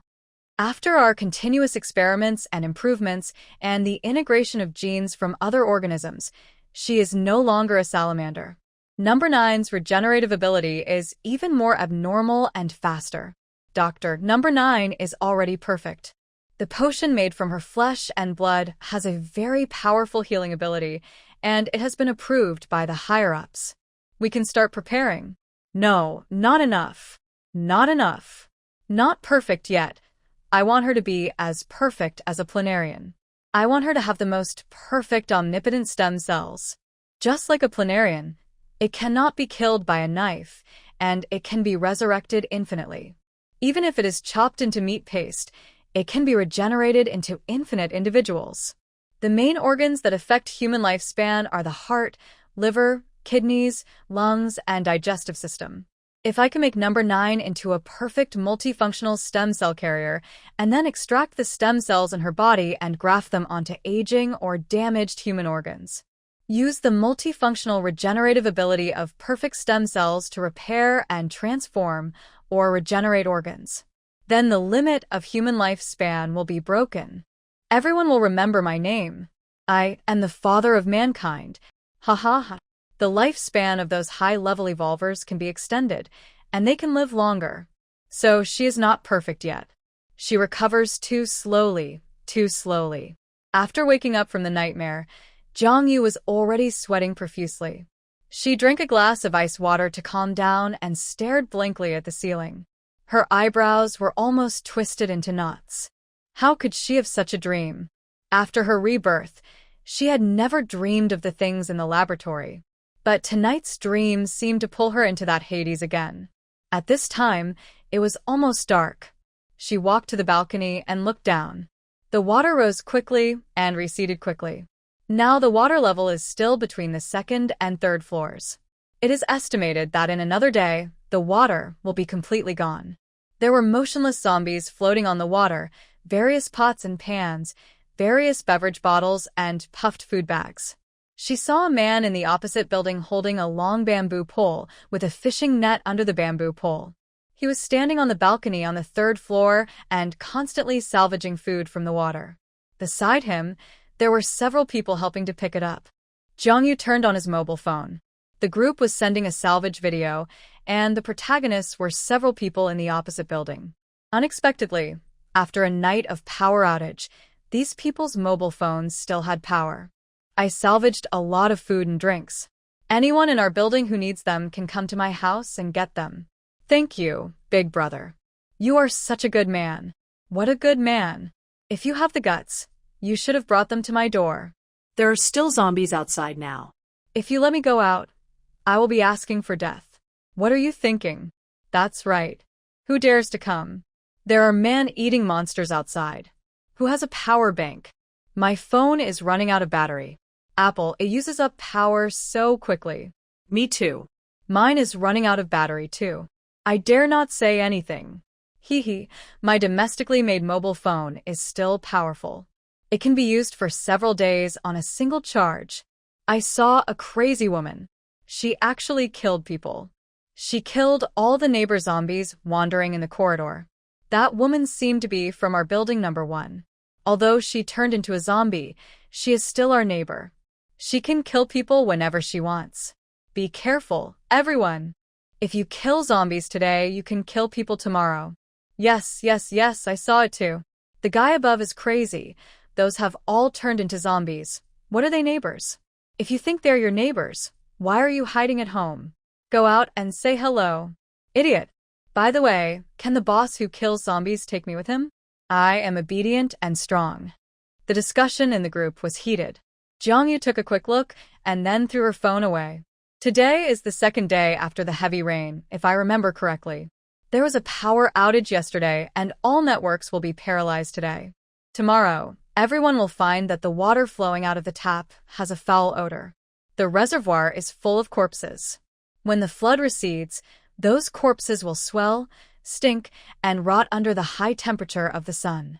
All water sources will be polluted. Jiangyu checked the natural gas in the kitchen, and sure enough, it was out of gas. At this moment, the phone kept ringing with messages. She clicked on the message and saw that it was the group owner in the group at ING Everyone. He was still talking about asking everyone to change the group name and unit house number. At this time, someone directly retorted, "There are so many people in the group. Who doesn't know what they are thinking?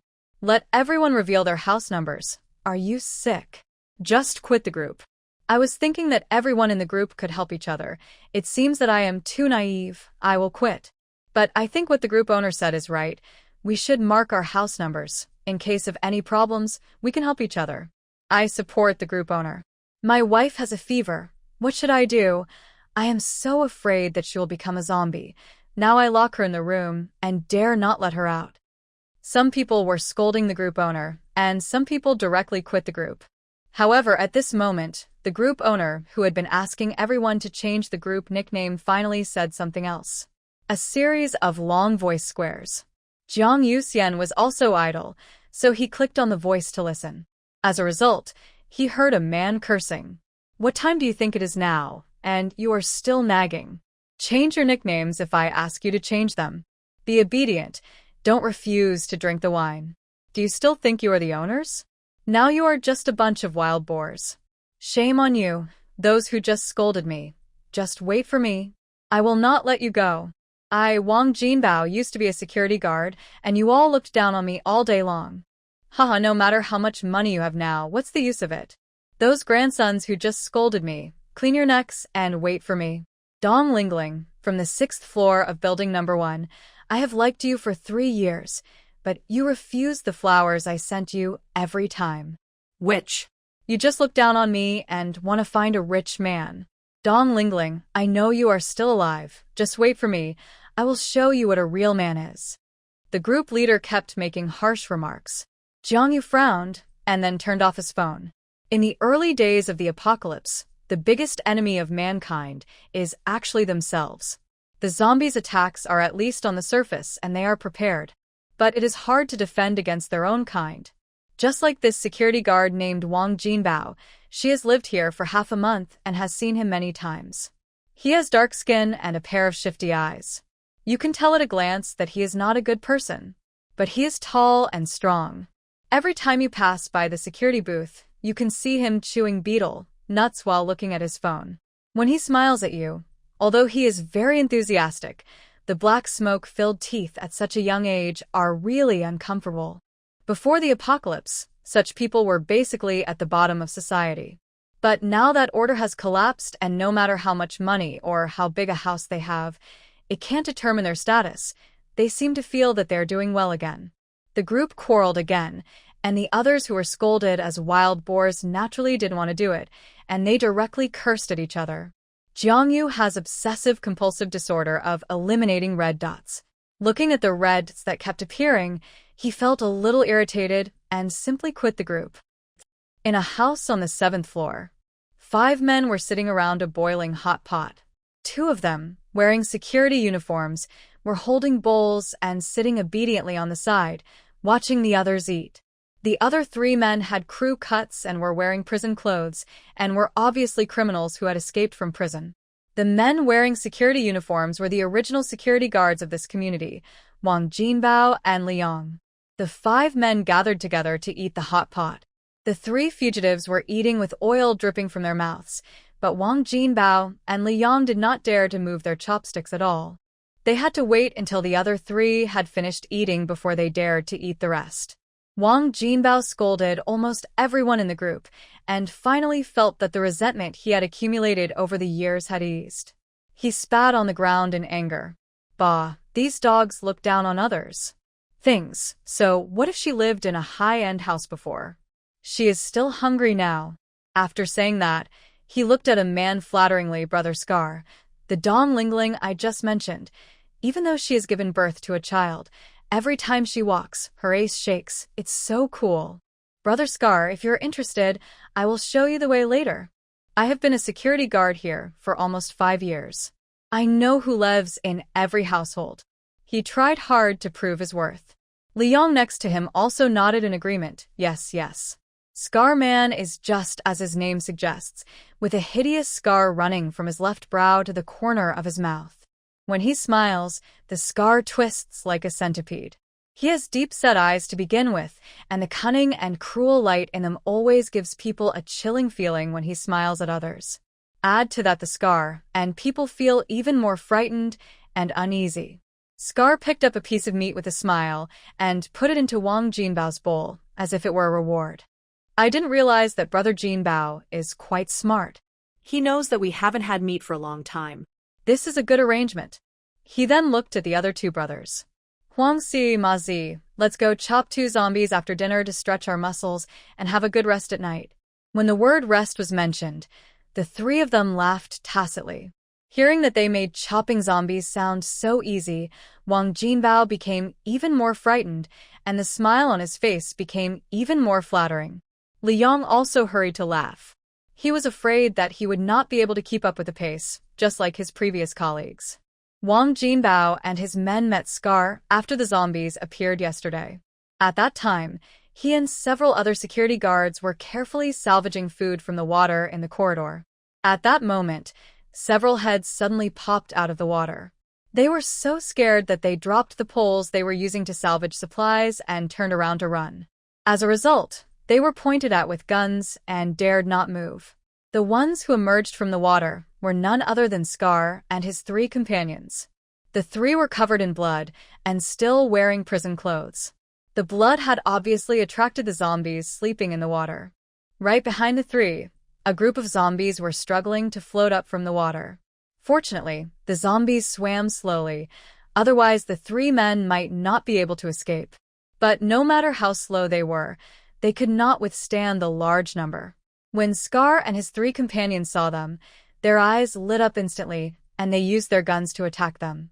They asked them to lead the way and find a safe place. There were originally 4 security guards, but 2 of them were beaten to death and thrown into the water after hesitating for a moment. With 2 more dead people in the water, the zombies could not wait any longer. Upon seeing this, Wang Jinbao and Liang quickly changed their words and took Scar and the other 2 to the house occupied by the others. This is how they avoided being hacked to death on the spot. This house was originally occupied by a family of 4, an old lady, her son, daughter-in-law, and granddaughter. But just before the heavy rain, the couple took their children to an amusement park in another place and had not had time to come back. Wang Jinbao and the others also knew this old lady. The old lady's legs and feet were not very convenient, and she liked to stock up on food at home in large bags. The older generation had experienced hunger, so they were many people like to put more food at home for peace of mind. Unlike today's young people who are used to takeout or eating out. When 8 out of 10 people open their refrigerators, there is nothing inside except water and drinks, not even an egg. Therefore, after the zombie outbreak, they found that the patrolman had not come, so they dared to break into the old lady's house. At first, the old lady didn't let them in, but he was in the property and had a spare key. He opened the door and went in directly. The old lady cursed dirty and was beaten by the security captain a few times and died uselessly. Wang Jinbao was very scared when he first saw these criminals, but when he calmed down and thought about it carefully, he felt that meeting Scar and his men might not be bad luck. It's an opportunity. Now it's the end of the world. Whose fists are who should I listen to? Moreover, this Scar is very powerful and ruthless. The security captain is the most powerful among them, but what does it matter if he is powerful? No matter how good the martial arts are, they are not as good as the kitchen knife. No matter how fast the kitchen knife is, it is not as fast as the bullet. Wang Jinbao knew that the nearest prison in the city of A was several kilometers away from here. The fact that they could run all the way here already showed their ability. He still knew that he was just an ordinary person. He was not good at martial arts and could not run faster than anyone else. Instead of struggling on his own, it is better to recognize a big brother and follow him in the future. As the saying goes, it is good to take shelter under a big tree. If you hold the right thigh, will you still worry about not having a good life in the future? As soon as he made the decision, he immediately gave Dong Lingling, whom he had secretly loved for many years, to Scar. When Scar and the other two finished eating and went back to their room to rest, Wang Jinbao and Liang dared to eat. The old lady had a lot of food and supplies in her room. In addition, the neighborhood committee had distributed daily necessities the day before yesterday, and they were not idle. They fished up a lot of food from the water, so they were not hungry these days. Besides, there was a pile of supplies on the floor of the house. The burning alcohol block and the hot pot base in front of him were originally in the old lady's house, and the vegetables were also in the refrigerator. The refrigerator lost power yesterday, and the meat tasted a little bit bad, but it was edible. Cut it thinner and cook it in the hot pot. It will not be easy to taste under the thick smell of butter. There was only half a cabbage and a few potatoes left, which were also put into the pot. If they were left, they would rot. Liang stretched out his chopsticks to fish in the pot and whispered in a volume that only the two of them could hear. Jinbao, you have liked Dong Lingling for many years. Didn't you say before that you would help her in times of danger and make her fall in love with you? Why did you suddenly tell Scar brother about her today? Wang Jinbao fished in the pot for a long time, only to find that Scar and the other two had eaten everything in it, leaving only a little vegetable residue. You eat the hot pot yourself, and let me eat the hot pot base. I made the meal myself. Even the hot pot meatballs were fished out of the water by myself. He only left me some hot pot soup. Is he a human being? He scooped the hot pot soup with a spoon and soaked it in the leftover rice. While eating, he said to Li Yang in a low voice, "You know, shoot, compared with the future, what are women? If we can make it with Scar brother, we will dominate the world in the doomsday. What kind of women can't we have?" Liang nodded and smiled. "You are still smart." Then he seemed to think of something and asked, "There are still many young girls in our community. Why don't you tell Scar brother about them?" Wang Jinbao glared at him. "What do you know? Good things can't be given all at once. If they are all given, will we still be useful? Besides, those little brats who know nothing can be compared with married women. You will know when you start eating meat. Young people don't know the good of young women, and they mistake young girls for treasures." Wang Jinbao ate rice with a face full of resentment, trying to eat more. There was not much rice in the kitchen. At most, he could eat 1 or 2 more meals. It was not certain whether he could eat rice in the future. Zhang Yu got enough sleep and continued to exercise. When she heard screams, she just pretended not to hear them and continued to exercise. Someone knocked on the door, but she didn't care and continued to exercise. Zombies knocked on the door, opened the door and killed them, and continued to exercise. Before eating, boxing. After eating, lifting weights. The whole person was immersed in the pleasure of sweating and muscle pulling. The next morning, she was still asleep and suddenly heard a buzzing sound, as if something landed on her eyelids, which was a little itchy. When she opened her eyes, she found a thumb-sized flying insect hovering above her head. Wait, it's not a flying insect. Upon closer inspection, it turned out to be a green-headed fly. Fly. Coming closer again. Jiangyu frowned and impatiently wanted to reach out and kill it, but when she waved her hand, a breeze suddenly blew. The white gauze curtain also swayed slightly. That's not right. The windows in the room are sealed and the room is very cool with ice cubes, so the fan is not turned on. Where does the wind come from? Could it be? Jiangyu's heart skipped a beat, and she looked down at her hand. That's not right. In her previous life, her supernatural powers did not appear until more than a month later. But she has already been reborn. This proves that the trajectory of many things can change. Maybe. Jiangyu's heart was beating so fast that she couldn't hold it back. Her heart was about to jump out. She took a few deep breaths and took a few seconds to calm down. Then she closed her eyes and felt her body. A few minutes later, Jiangyu's face lit up. She really felt that familiar feeling in her body. She waved her hand again and mobilized the energy in her body. Another breeze blew over, and her hair fluttered in front of her forehead. It's a superpower. My superpower has awakened in advance.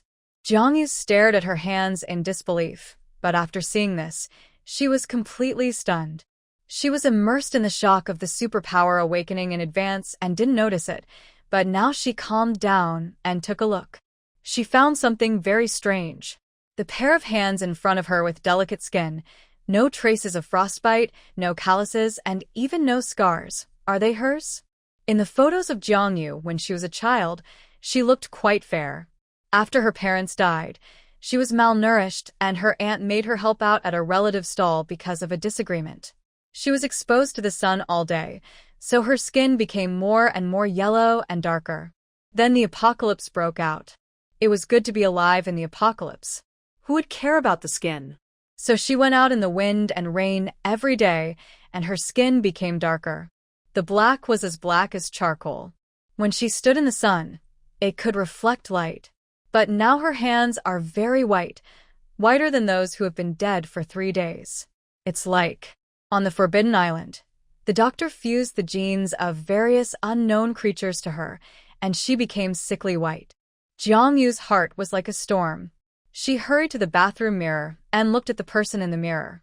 The girl in the mirror looked no more than 17 or 18 years old, with bright features and a palm-sized oval face, without any flaws. Her features were originally very beautiful, but she was too dark and thin, like a yellow-haired girl. Jiangyu tilted her head slightly, and the girl in the mirror also tilted her head slightly. The black and smooth shoulder-length hair flows like fine silk. Jiangyu thought of something, took out a fruit knife from the space, cut his palm, and blood flowed instantly. But in less than a minute, Jiangyu's mouth corners rose wildly, and his eyes flashed with a somewhat morbid light. He kept repeating in his mouth, "It actually succeeded. That dead old man succeeded." I saw her hand and knife fell, and a piece of little finger rolled into the pool with blood. And the white bone residue at the broken end of the little finger was particularly creepy in the bright red flesh and blood. Jiangyu waited patiently. Time passed by minute, and blood dripped down, and the flow's speed was getting slower and slower. After more than an hour, a ball of red blood flowed at the broken finger, and new flesh was growing. Just like a gecko breaking its tail, a new finger was regenerated. After a long silence, Jiangyu murmured in a low voice, "This is the doctor's genetic modification. Succeeded? What's going on? She was reborn. Shouldn't she go back to the time before everything started? How could this happen?" After a moment, A burst of arrogant laughter broke out in the bathroom. Ha ha, it succeeded. That old man killed thousands of superpowers, and he didn't complete something until he died, but it actually succeeded. Ha ha ha. She covered her face, crying and laughing, looking like she was schizophrenic. Success. Although she was not sure, Jiangyu guessed that it was probably because her rebirth broke some so-called gene sequence, which led to the success of the doctor's genetic experiment. So, Jiangyu's face was mixed with tears and blood, and she looked a little miserable. She looked at her bloody hand. The new little finger was intact, and the skin was as delicate and smooth as a baby's. She should be happy. What a thick golden finger. With such a tenacious vitality, as long as she didn't commit suicide, she would basically not die, but for some reason, in addition to being happy, there was also a desire to destroy everything in her heart. This abnormal regeneration ability is the result of her being tied to the laboratory table like an animal for countless days and nights. The blood on her body was drained again and again, and the flesh was cut off piece by piece. The Research Institute obtained the results of countless times of living a life worse than death. Even some senior executives knew her special physique and came to the Forbidden Island in person to watch the experimenters slice her flesh and blood and put it on the plate. They enjoyed the freshest ingredients with elegant knives and forks, even if the ingredients themselves were looking at them with resentful eyes. Every part of her body had been missing: limbs, skin, flesh, and even internal organs. The doctor's research results were successful. No, not completely successful. It was still far from his ideal Turbularian physique. Turbularians can grow as many bodies as they are cut into pieces. She looked at a severed finger in the pool. In less than an hour, the severed finger melted into a pool of blood and was washed away by the water. Bones and flesh will rot quickly when separated from the main body of flesh and blood and cannot be regenerated into an independent individual like Turbularians. So she didn't have the perfect gene that the doctor dreamed of. Jiangyu cried and laughed. Finally, she washed her face and looked at herself in the mirror. Her originally dry and yellow hair was now black and smooth, and her originally dark and yellow skin was now white and tender. This unbelievably pretty little face. How beautiful. But thinking of the blood flowing from her wound made her feel a little sick. Rebirth. It turns out that she can't go back to the time before everything started. After all, she is still the monster in the Forbidden Tower. Hello, Monster Jiangyu. The girl in the mirror tilted her head and raised a bright smile. Voila, then a fist hit the mirror, and the bathroom mirror shattered with a sound, and the fragments fell to the ground. When Jiangyu got up in the morning, he habitually walked to the balcony and looked down. The water had completely receded. The road was full of dry mud, and the streets were full of wandering zombies. There was a clear dividing line between the upper and lower parts of the buildings soaked in water. There were no screams, no shuttle traffic, and the city was as quiet as death. Only the roars from the zombies were left. She opened the window and let a few big-headed flies into the house. At this time, the flies had mutated. Each of them was the size of a thumb, and they flew much faster than normal flies. The buzzing sound was incessant. Jiangyu ate popsicles while practicing her supernatural powers with those flies. After all, she had experience, and she made rapid progress when she practiced again. It took only 2 days from the initial large-scale breeze to condensing into a ball and then compressing into a wind blade. She could use the wind blade to accurately cut off the flying green-headed fly heads. The round fly heads fell to the ground one by one. How come Jiangyu felt that their green eyes were handsome?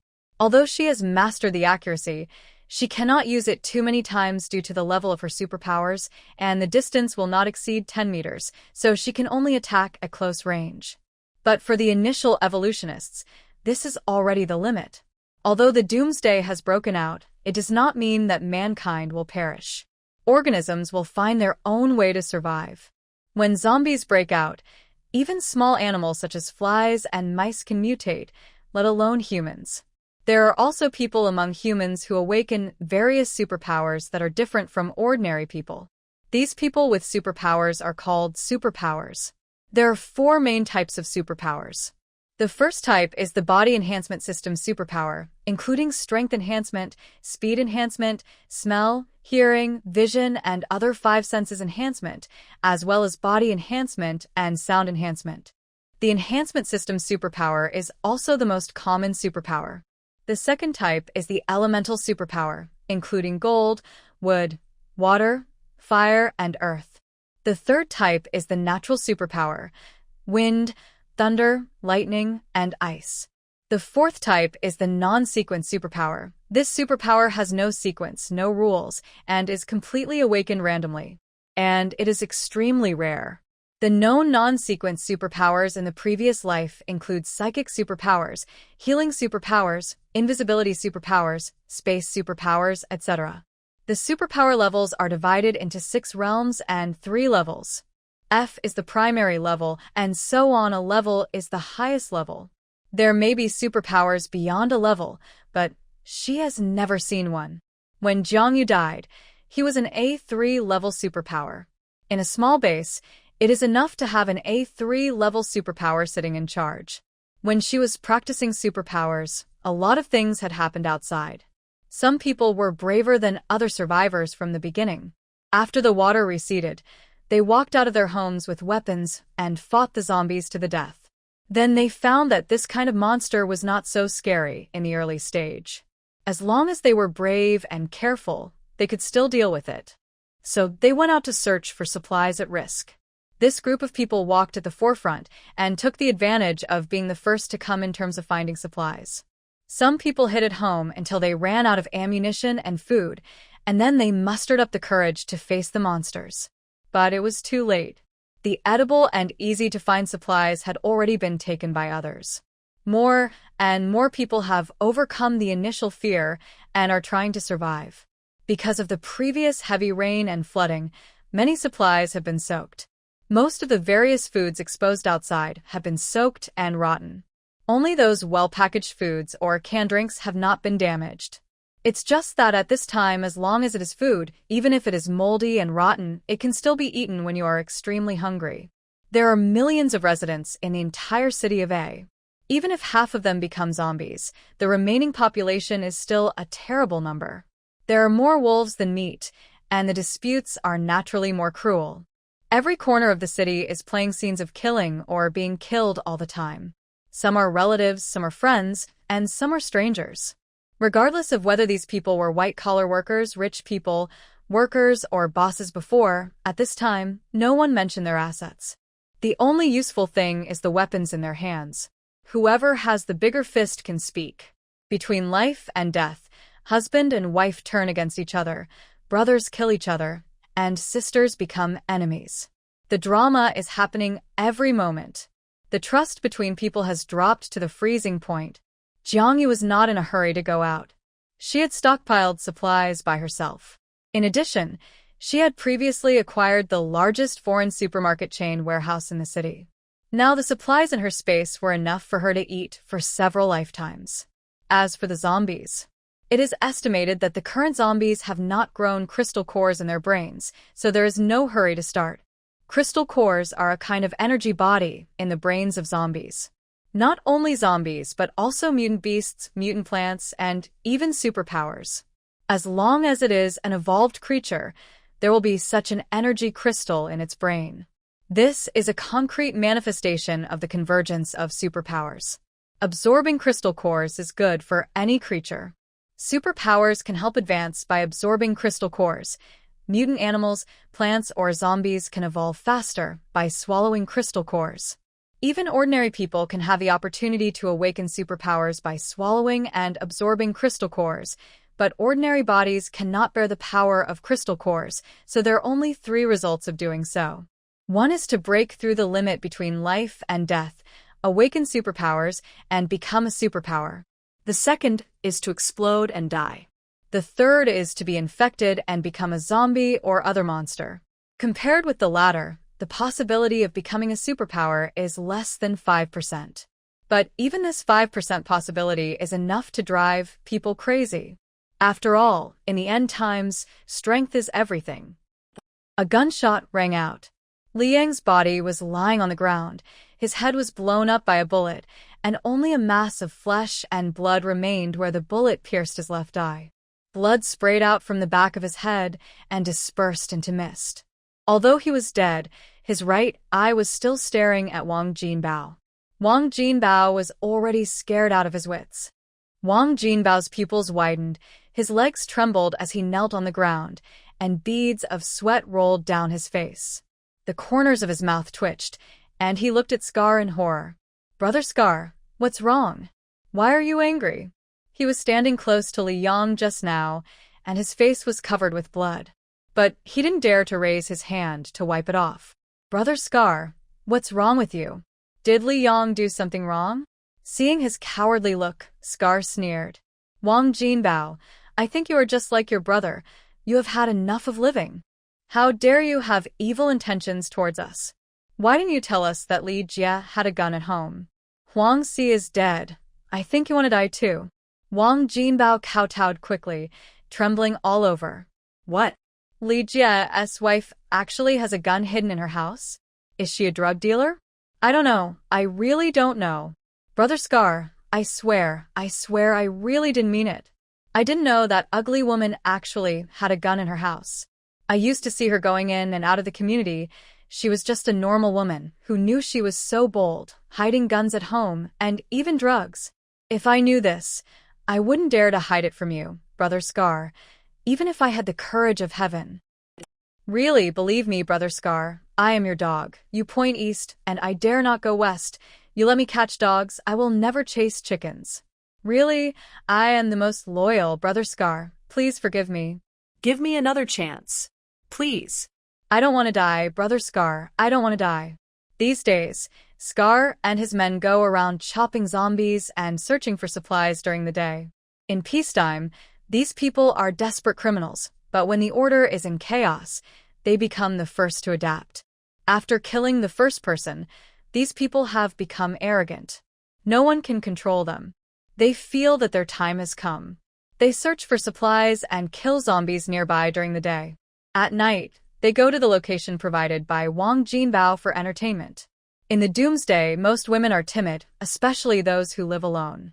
Except for those who have become zombies, most of them hide at home. Wang Jinbao is a security guard in the community. He knows all the beautiful women who lived in that family. Although some died and some became zombies, the accuracy of the information is still much higher than their blind groping. Scar and his people quickly became the existence that ordinary people could not afford to offend in the community because of their strong bodies and cruel methods. There are even many people who follow them.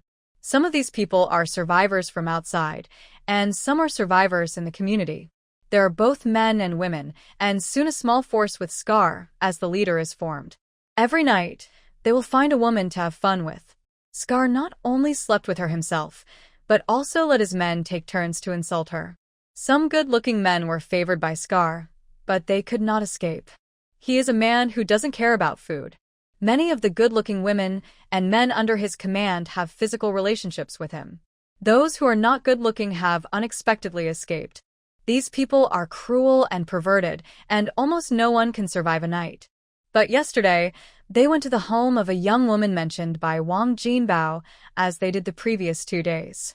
Unexpectedly, the woman was a trafficker and had guns hidden in her home. As soon as they entered, Huang Si, who was walking in the front, was shot dead. Several people behind were also shot in the vitals. Li Yang originally followed to take advantage. Every time Scar and others were comfortable, they would leave the women to other brothers. But who knew that when they encountered danger, Li Yang actually pushed Scar in a panic and turned around and ran away. It was this push that almost shot him. It was this push that caused Scar to kill Li Yang directly, even though Li Yang knelt down and begged for mercy when he came back. Mazi said in Scar's ear, "Boss, I think this Wang Jinbao is useless.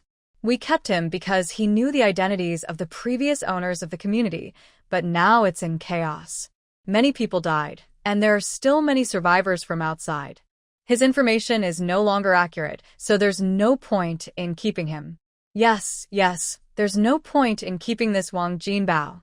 Boss, we can save a bit of food by killing him."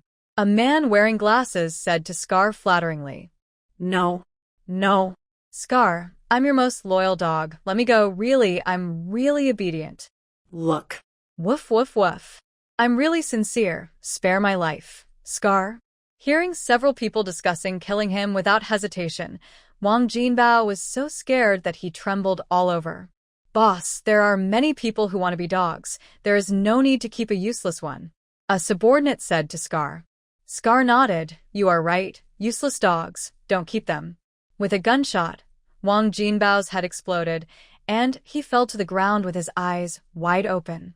Everyone thought that the matter was over and just breathed a sigh of relief. But who knew that the next second, Scar turned the gun directly to the head of the man who had just advised him. Without blinking, he pulled the trigger directly.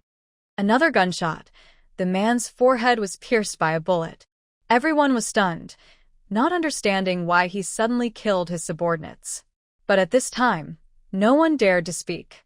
Scar raised a cruel smile at the corner of his mouth and said to the corpse, You are right, but I don't like others to point fingers at my decisions.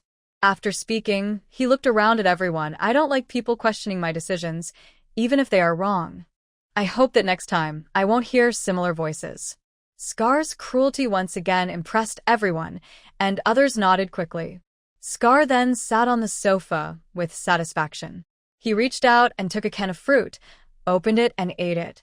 Canned fruit is a rare food, and now only Scar, as the boss, is qualified to eat it. Now it is not just a can, but also a symbol of status. It was a can of yellow peaches. In the hot temperature, the moment the can was opened, the sweet and greasy fragrance of the yellow peaches drifted in the room. Others couldn't help swallowing their saliva and watched Scar enjoy eating the pulp and drinking the canned water.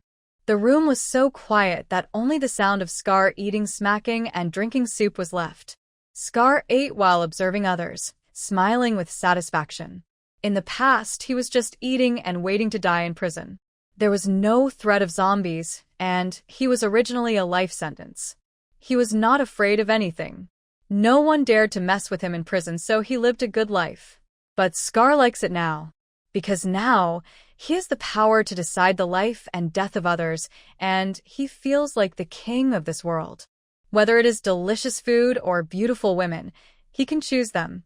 Kill the people you don't like. Take the people you like back. No one can control him. No law can judge him. This feeling is really so good. After eating the canned food, Scar picked a young man with a good-looking face and dragged him into the room. An intermittent communication activity between the two people began. Scar's life was very comfortable, but too comfortable, and he always felt unsatisfied. He looked at the men and women huddled in the corner and spit irritably. Aren't there any cleaner beauties? One of the younger brothers understood. Boss, you mean, and used ones? Scar raised the corner of his mouth. When you eat, you have to eat clean things. It doesn't matter whether it tastes good or not. The most important thing is that it's all natural and pollution-free. The man came up and flattered. Boss, don't you want beautiful beauties? I know too. There was a survivor who ran in the day before yesterday. She lives on the 22nd floor of Building 1. But I'm not sure which household she lives in. I saw her when she ran in, and there was a man next to her, probably her boyfriend. That woman, I tell you, she is incredibly beautiful, with fair skin and white flesh like a star. There is also a woman on the 24th floor. I've seen her. She is not very old and probably has never been in a relationship. Everything else is fine except that it's too dark, pitch black. I don't think you'll like it, boss. The smell of blood immediately attracted many zombies to gather and scramble to eat the corpses on the ground. Scar smiled contemptuously. Now he didn't take zombies seriously at all. These things move slowly.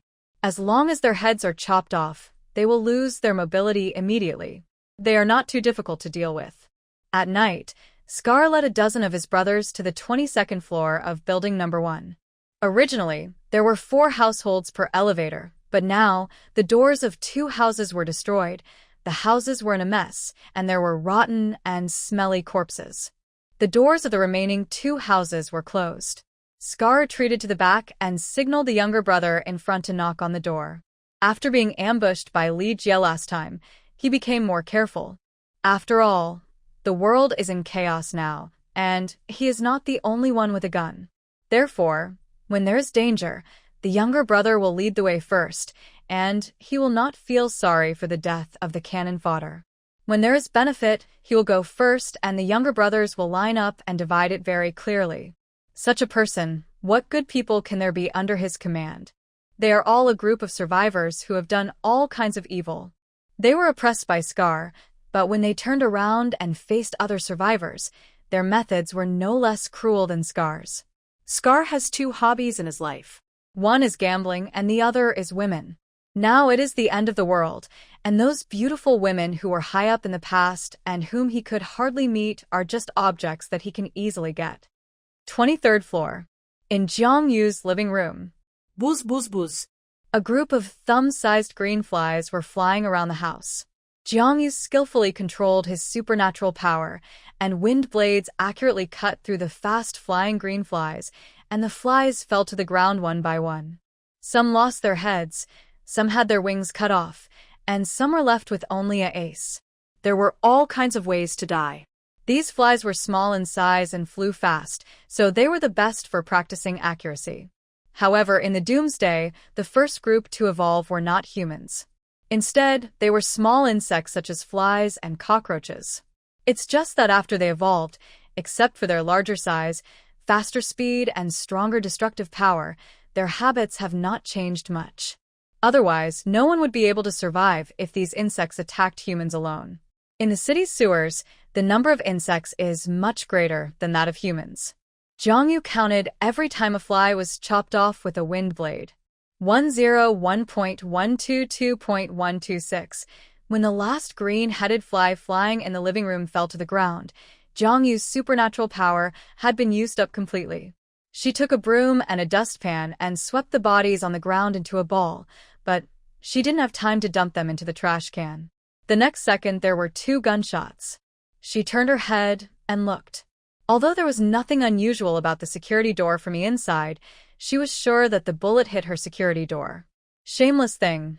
You don't want to drink the toast, so you have to drink the forfeit. It was a blessing from your previous life that my Scar brother liked your girlfriend, but you don't know what's good for you. Little sister, don't follow this pretty boy. As long as you follow our Scar brother, you can have everything you want.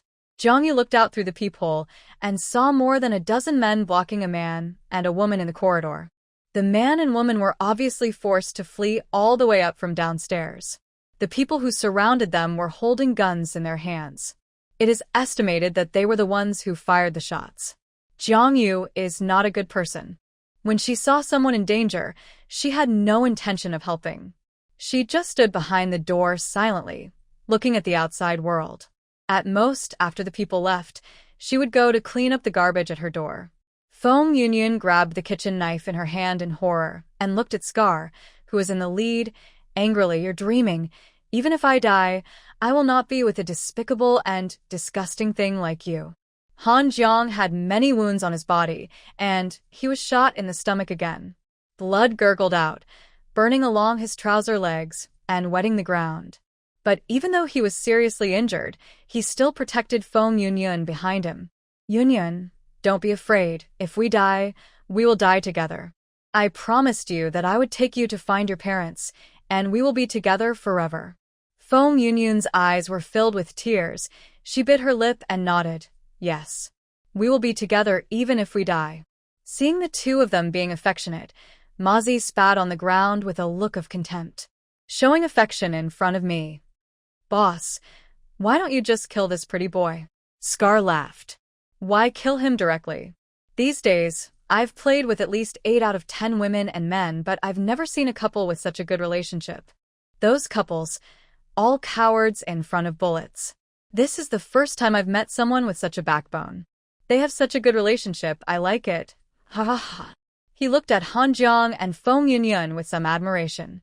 "Since they have such a good relationship, let him watch carefully while we enjoy it later." Scar's eyes were fixed on Feng Yunyan's graceful figure. To be honest, it would be no fun if those women didn't resist at all. Only a little hot pepper like this would be enough. Thinking of Han Jiang watching Feng Yunyan being abused by them, with that angry but helpless look, Scar couldn't wait any longer. Mozzie heard this and smiled. Scar is the one who knows how to have fun. Scar chuckled. We don't have to take her back. Let's just do it here. The right time, the right place, and the right people. What a great location. The other people also laughed. Then they immediately stepped forward and separated Han Jiang and Feng Yunyun. Let her go. You beasts. Yunyun. Let me go, you will get retribution. Rascals. No matter how powerful Han Jiang was, he was no match for 4 hands and was soon subdued. Feng Yunyun was dragged to the side by several people holding her hair. Mozzie took a baseball bat and hit Han Jiang's waist and abdomen more than 10 times, and then pressed him to kneel on the side. Han Jiang felt as if his internal organs were broken, and he vomited out large mouthfuls of blood mixed with mincemeat, but he didn't care about much and fought desperately. Let her go. Beast, let her go. Let her go. I can do anything you want, just let her go. Please let her go. Yunyun. Scar pressed Feng Yunyun to the ground. While tearing Feng Yunyun's clothes, he stared at Han Jiang excitedly. He shout louder, louder. Ha ha ha ha. The louder you shout, the more excited I will be. Ha ha ha. Mozzie and the others blushed with excitement as they watched the exciting scene in front of them. According to the previous rules, after the boss had used them up, they would be theirs. This group of people could no longer be called human beings but beasts. If they killed someone in front of her, Jiang Yu would not even bother to look at them. However, she would never allow these beasts to dirty her front door. Rip Scar tore off Feng Yunyun's shirt and bit her white shoulder with his yellow teeth. The shoulder was white and tender, with 2 rows of red teeth marks, which was very tempting. But just when he was about to take the next step, a tightly closed door next to him suddenly opened from the inside. With Scar's whole movement paused, and a bloody hole in the middle of his eyebrows was bleeding. Before he could react to what was happening, he fell limply on Feng Yunyun. The blood that kept oozing out of his forehead dripped onto Feng Yunyun's face, and the warmth was mixed with a strong smell of rust. Feng Yunyun was stunned. Scar, who wanted to insult her just now, suddenly lost his life. It took her several seconds to react. Scar dead? Just like that. Ah. Blood dripped into Feng Yunyun's eyes, dyeing her entire eye sockets bright red. She screamed and struggled to crawl out from under Scar's body. She looked at the still warm corpse in horror. Seeing this, several younger brothers who were eager to try immediately realized that there was an enemy. They turned around, those with guns drew their guns, and those without guns took up weapons. Brother Scar. Mozzie roared, and turned his head angrily to look at Jiang Yu, who suddenly appeared. It was you who killed Brother Scar. You witch, look at me. Before Mozzie finished speaking, Jiang Yu pulled the trigger again and shot Mozzie again without blinking. Kill if you want to. Why do you have to say so many opening remarks? Seeing this, the others rushed over. Jiang Yu dodged while pulling the trigger quickly. After a few gunshots, the panicked people fell down one after another. Every shot hit the center of the eyebrows, without any deviation. Jiang Yu looked at Mozzie's face was filled with regret, and his mouth was not closed yet. He blew the muzzle of the gun calmly. Haven't you heard that villains die because they talk too much? Idiot. Han Jiang thought that he and Feng Yunyun were doomed, but they unexpectedly found a way out. The reason why Scar was so powerful among the survivors was that several of his subordinates had guns, and there were many controlled knives that he didn't know where they came from. Usually, if someone offended them, they would either be shot to death or chopped to pieces. Therefore, no one dared to mess with him. In the early days of the apocalypse, basically no one dared to mess with him with a wooden gun in hand. After all, no matter how high your martial arts skills are, they are not as good as a kitchen knife. No matter how good your skills are, can you resist bullets? But unexpectedly, Scar, who has always been a villain, died here so easily. And looking at the bullet holes on the heads of other people, the accuracy is extremely high, which ordinary people can't do at all. Obviously, the man who fired the gun is a veteran. Han Jiang dared to look at their savior. Beside the anti-theft door, the black-haired girl stood there so calmly, her body was clean, and her eyes were big and round. Her skin was strangely pale, but her lips were very red. She looked at the corpses indifferently, as if she was looking at a pile of garbage. There was no trace of murderous intent on her. Normal people would have strong emotions when they are angry or killing people. But she didn't, just like she had just killed a few fish. Her eyes were calm to an abnormal degree. Han Jiang also noticed that her body was very clean. Her hair was dry, her face and body were clean, and her clothes were the same. This was a normal thing in peacetime, but now it is the end of the world. Many survivors don't even have enough water. Just like him and Feng Yunyan, their faces were greasy, and they didn't care if their clothes were dirty. They needed to do their best to survive. How could they have the mind to clean themselves up? But she was able to clean herself up so cleanly. Obviously, she didn't lack water. As if noticing Han Zhang's eyes, Jiang Yu glanced at him indifferently. He quickly lowered his head to thank him. "Thank you for saving my life, Jiang Yu raised his hand to interrupt his next words. "Don't thank me. I don't want to save people. I just don't want to dirty the door." Han Yang nodded.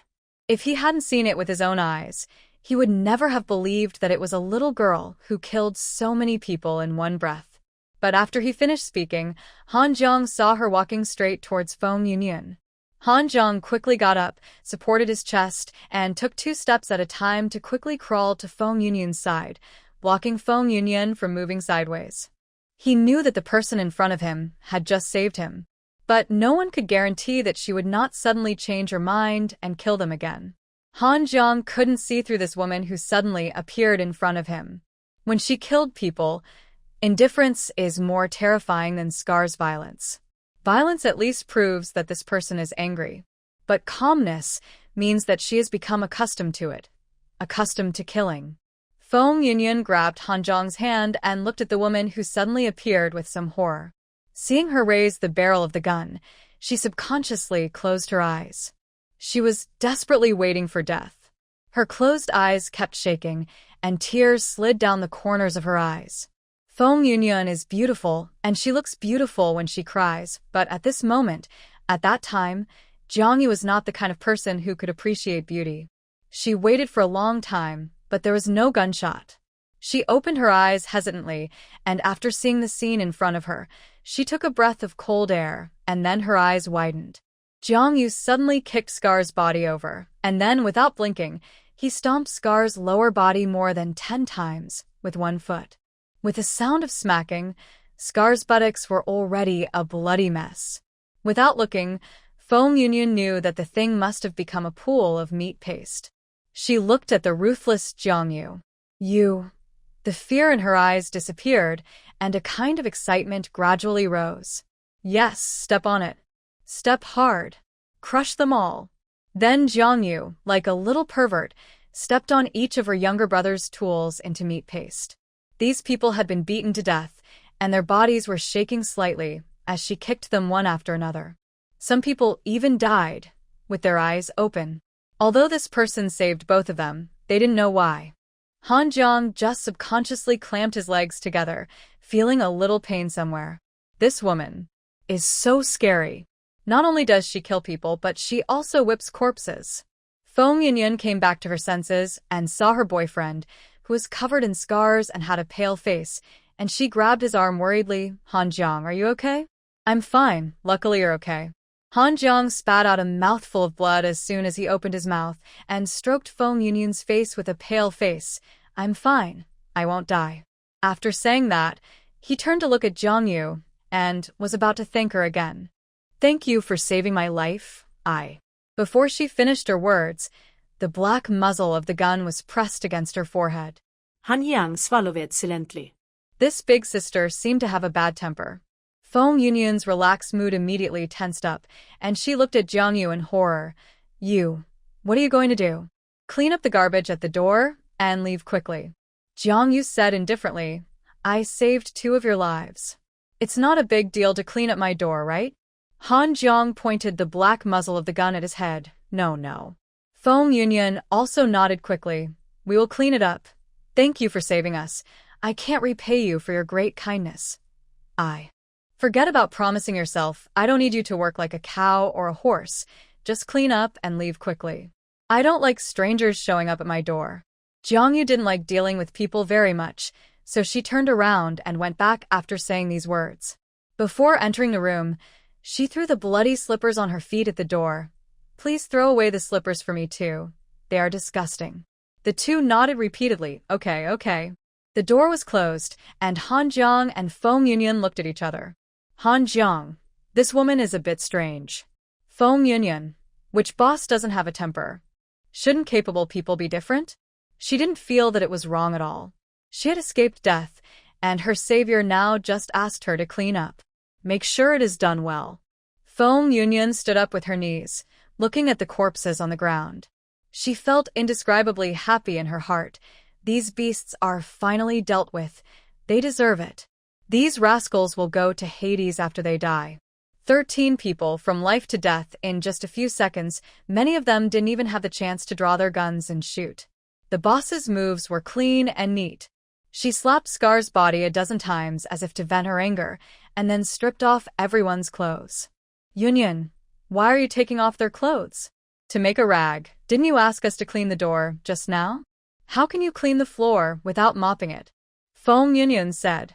Men, they just can't see the work with their eyes. Unlike her, who is so careful.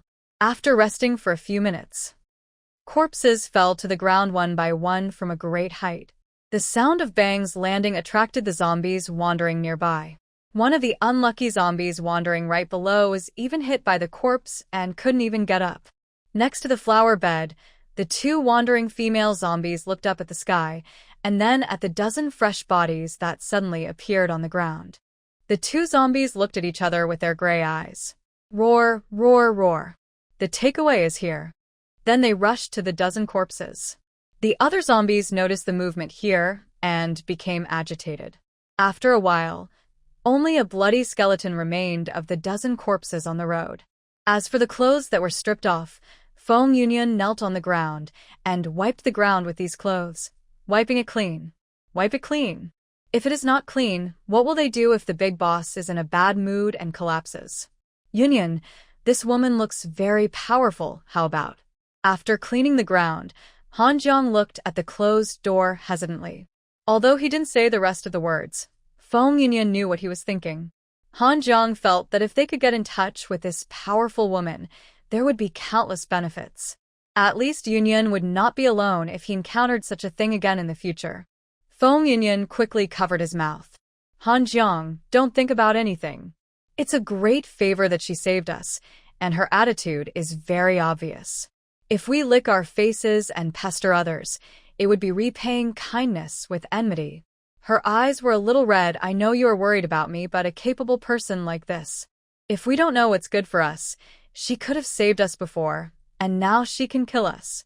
We are lucky to have escaped death. If we are not satisfied, our fate will be the same as Scar and the others. Looking at Feng Yunyan's red eyes, Han Jiang gritted his teeth and nodded. I understand. People are often like this. Han Jiang knew the reputation of Scar and the others before, but he had never thought of joining them, because he knew clearly that Scar was a bad guy. But now that Jiang Yu saved them, he wanted to get more protection. He even thought that if Jiang Yu didn't agree, they could use other means to morally blackmail her. Because he felt that since Jiang Yu saved them, she was a good person. They didn't dare to provoke bad people. And good people can be bargained or even asked for more. Feng Yunyan knew what he was thinking. After all, the two had been together for 7 or 8 years. As soon as Han Jiang's eyes moved, she knew what he wanted to do. So she dragged him away. Although the pretty girl saved them, she was definitely not the kind of person that Han Jiang thought was easy to control. The way she looked at herself and Han Jiang was like looking at a dead person. If Han Jiang had offended her just now, Feng Yunyan was sure that the two of them would probably be among the corpses now. The most important thing now is to take Han Jiang back to heal his wounds. Scar and his people are dead, but they were domineering before and robbed a lot of things from other survivors, so there must be food and medicine in the house. Feng Yunyan dragged Han Jiang and ran faster to pick up the leaks before other survivors found out. When they were cleaning up just now, they collected all the weapons of Scar and others, including several guns and various knives. Next, if it wasn't for the bad luck, Feng Yunyan felt that they were in a much better situation than at the beginning. After more than an hour, Jiang Yu completed the morning training plan, and when he looked out the door again, he found that the door of his house was shockingly clean. I don't know how the couple did the cleaning. In this time, without mops and water, they were able to wipe the floor tiles at the door as if they were polished. You can even clearly see the shadow of a person. It was still very hot outside. After being soaked in water and high temperature, looking around, there was almost no greenery in the whole city. There were only dry branches left in the flower bed downstairs in the community. The scenery was even more bleak than in winter. But these days, she always heard some strange noises at night, like the sound of sharp claws scratching on the ground. Or there was a faint sound of a chain dragging. And the sound was obviously coming from above. Although there are 2 floors above, 3 of the families had people who turned into zombies, resulting in the whole family being wiped out. The rest were either not at home before the doomsday or had fled. How could there be movement? At this moment, Jong-yu heard a few faint noises again. She looked up at the ceiling, and after a while, she walked out of the house with a gun and went upstairs. As soon as she opened the door, a wave of heat hit her face. She first checked the entire 24th floor and found nothing unusual. 2 zombies wandered in on the 25th floor at some point. They looked familiar, as if they were residents of this building. One of the zombies was carrying a mountaineering bag on his back. The 2 zombies were wandering in the corridor on the 25th floor, and most of the face of one zombie was eaten clean. The exposed alveolar bone opened and closed, and the throat hole could be seen directly. Another zombie had a big hole torn in its stomach, and a piece of black intestines hung outside, shaking with its movements. Suddenly, the 2 zombies seemed to smell the breath of living people. They instantly became alert. Their gray eyes searched around, and their nostrils twitched. The 2 zombies paused for a moment, then turned around and rushed towards the source of the smell. Roar, roar, roar. In their wide-open mouths, sharp teeth accompanied by a strong smell of bad breath were comparable to biological weapons. There were rotten meat strands hanging on their sharp claws. At the moment when the 2 zombies pounced, Jong-yu quickly aimed and pulled the trigger. The corpse that was rushing forward fell down and hit Jong-yu's feet hard. After confirming that the zombies were dead, Jong-yu carefully searched the 25th floor and finally found that the sound might come from the rooftop. The rooftop of this building is closed.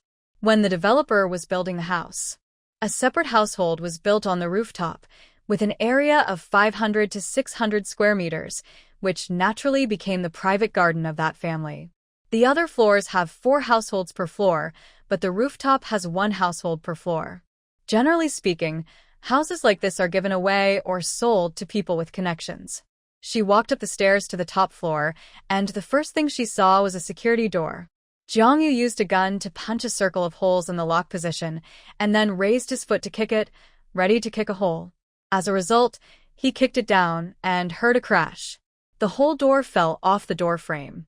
Jong-yu looked at the security door hanging on her legs in a daze, and some honeycomb-shaped cardboard was vaguely exposed in the broken place. In an instant, she understood that it was another security door that was not anti-theft. She pulled her legs out of the door hole and stepped on the security door to enter the house. This floor is the top floor. Although there is a layer of insulation above her head, it is still hotter than other floors. And because of the power outage for so many days, many things in the house have rotted. As soon as I entered the door, I smelled a rotten and smelly smell. Although the things in this house are a bit messy, they have not been damaged, which is very serious. It's just that the stench in the house is too obvious. It's not the smell of fermented fruits and vegetables, but the smell of a lot of rotting and smelly meat. Jong-yu originally thought there was a rotting corpse in the house, but after searching around, she found that the strong stench came from the refrigerator. She held her breath and opened the refrigerator, but only for a moment, and then slammed it shut. The refrigerator was full of black plastic bags, rotten meat, and maggots, which made her feel sick at a glance. The upper and lower layers of the refrigerator were all black plastic bags. Jong-yu didn't know what kind of creatures they were, but she was almost certain that they must be meat. After all, the smell of rotting meat is completely different from that of fruits and vegetables, and the bags are crawling with maggots. That kind of black plastic bag is obviously a garbage bag used in ordinary households. Living in such a nice house, They actually use garbage bags to pack food. There are really all kinds of weird people. Jiangyu slowly walked to the French window in the living room. Outside the French window, there is a large terrace. Looking at it, it is at least 500 square meters, which is very large.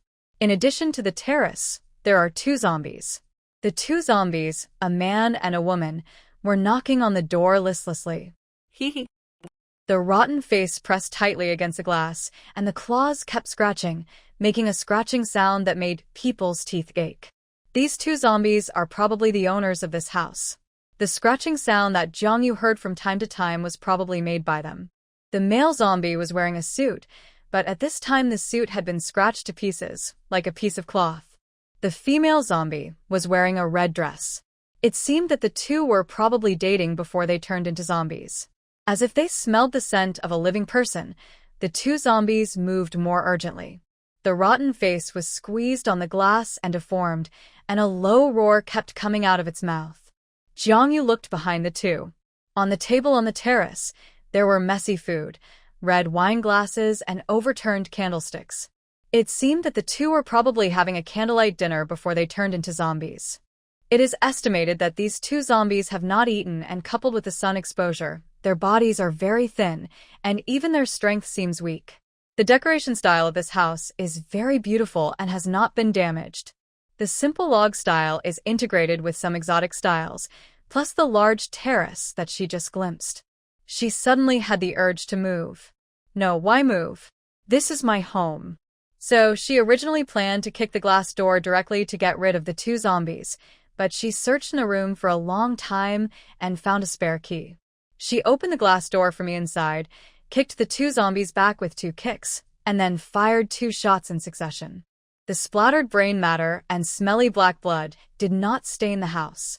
But in addition to the zombies, the sound of iron chains being dragged was obviously heard. Where did the sound come from? She slowly searched around the terrace. At this moment, she felt that she was getting closer and closer to the rustling sound of the iron chain.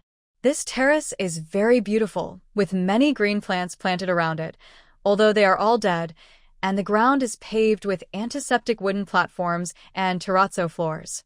Now there is no sound of dragging iron chains, but Jiangyu smelled a faint odor. She walked in the direction of the smell. In an inconspicuous corner of the terrace, she found a row of cat cages. These cages are ordinary stainless steel cages, and the cages are full of shrunken corpses. Under high temperature, the corpses rot quickly, and then the muscles are eaten by insects, leaving only dried fur wrapped on the skeleton. It is obvious that these dried corpses are all cats. The cage at the edge is the corpse of a medium-sized dog. It has long black hair, and it is hard to tell what breed it is. It may be a husky or a shepherd dog.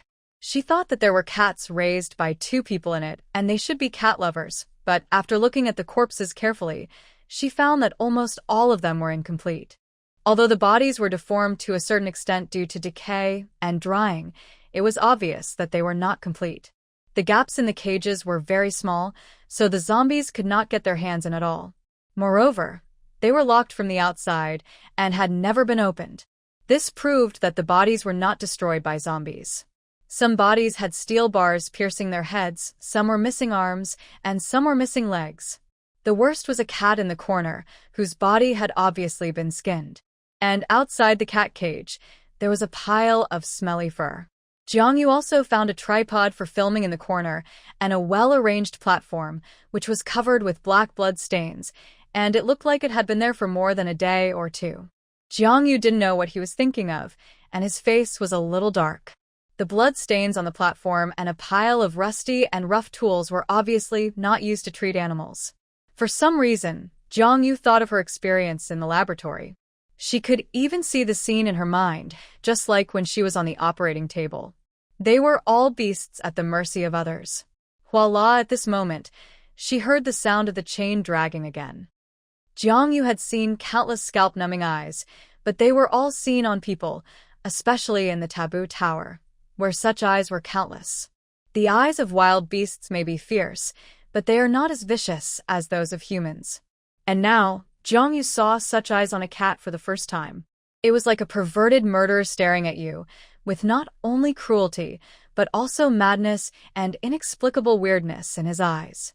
The tabby cat was larger than the average tabby cat, but very thin, and the skeleton shape under the fur could be clearly seen. It looked fiercely at the human who invaded its territory, and its eyes were full of treacherous darkness.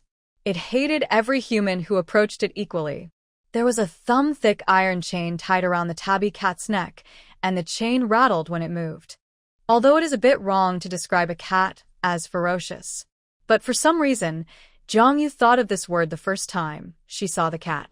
It was covered with various wounds all over its body, and some places even showed bones, which were obviously caused by the claws of zombies. There were many places where the hair fell off.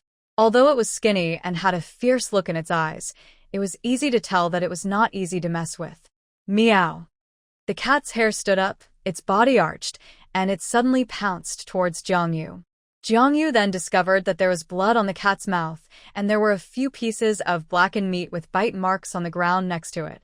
Her pupils trembled, and her originally leisurely expression suddenly became a little serious. As if she remembered something, she turned around and walked quickly to the bodies of the two zombies. She originally thought that the claws on the clothes of the pair of zombies were scratched by each other, but now it seems that it is not the case. Jiangyu carefully observed the scratches on the two zombies and found that the wounds were thin, and every 3 or 4 wounds were very close to each other. They didn't look like scratches caused by zombies, but rather like scratches caused by cats. She checked the bodies of the two zombies again and found that both zombies had wounds with missing muscles. Combined with the blue and black pieces of meat around the tabby cat, she quickly understood where the missing meat went. That was the cat, eating the zombie meat. It must be because the two zombies wanted to eat the cat, but the cat bit off their meat again and again. After all, the wounds on the body didn't seem to be caused once or twice. The cat actually ate the zombie meat. In the state of being bound by iron chains and attacked by two zombies, not only did it not become a meal on the plate, but it was also able to bite off meat from the zombies. This fighting power is extraordinary. Jiangyu walked to the tabby cat again and stared straight into its eyes. Although its body was extremely rough, its eyes were as transparent as fine jade. This cat did not become a zombie. It may be a mutant cat, but even if it is a mutant cat, such fighting power is considered strong. You know, the early mutant animals are only a little stronger than normal animals in strength and speed, and there is no qualitative change. Moreover, mutant animals that eat zombie meat will basically be infected by the zombie virus and directly become zombies. But this cat is not like that. It is very special. Whether it is an animal or a human, if they are infected with the zombie virus, they will become ill in 1 or 2 hours at most. But this tabby cat is obviously rational. She tentatively stretched out her hand, and the tabby cat immediately bared its teeth and pounced on her, as if it would rather die together than be bullied. Yo, it's still a little hot pepper. Jiangyu looked at this fierce tabby cat with interest. She likes fierce little animals. After all, cuteness is useless in front of sharp claws. Little guy, do you want to hang out with me? Meow. The tabby cat is very fierce. 10 cat food strips a day. Meow woo woo. 3 canned foods a day. Meow woo. Chicken, duck, fish, and meat are all you can eat. Meow woo. Stupid human, what conditions do you have to cheat me like this? Don't be fooled. The cat went crazy again, ramming forward frantically. The iron chain rustled, and the hair flew all over the sky. The sharp cat claws were almost waving out after images in the sun. You really don't consider my conditions? The tabby cat pulled the iron chain rustling, and a pair of sharp claws flashed coldly in the sun. Meow woo. Well, it looks like there's nothing to talk about.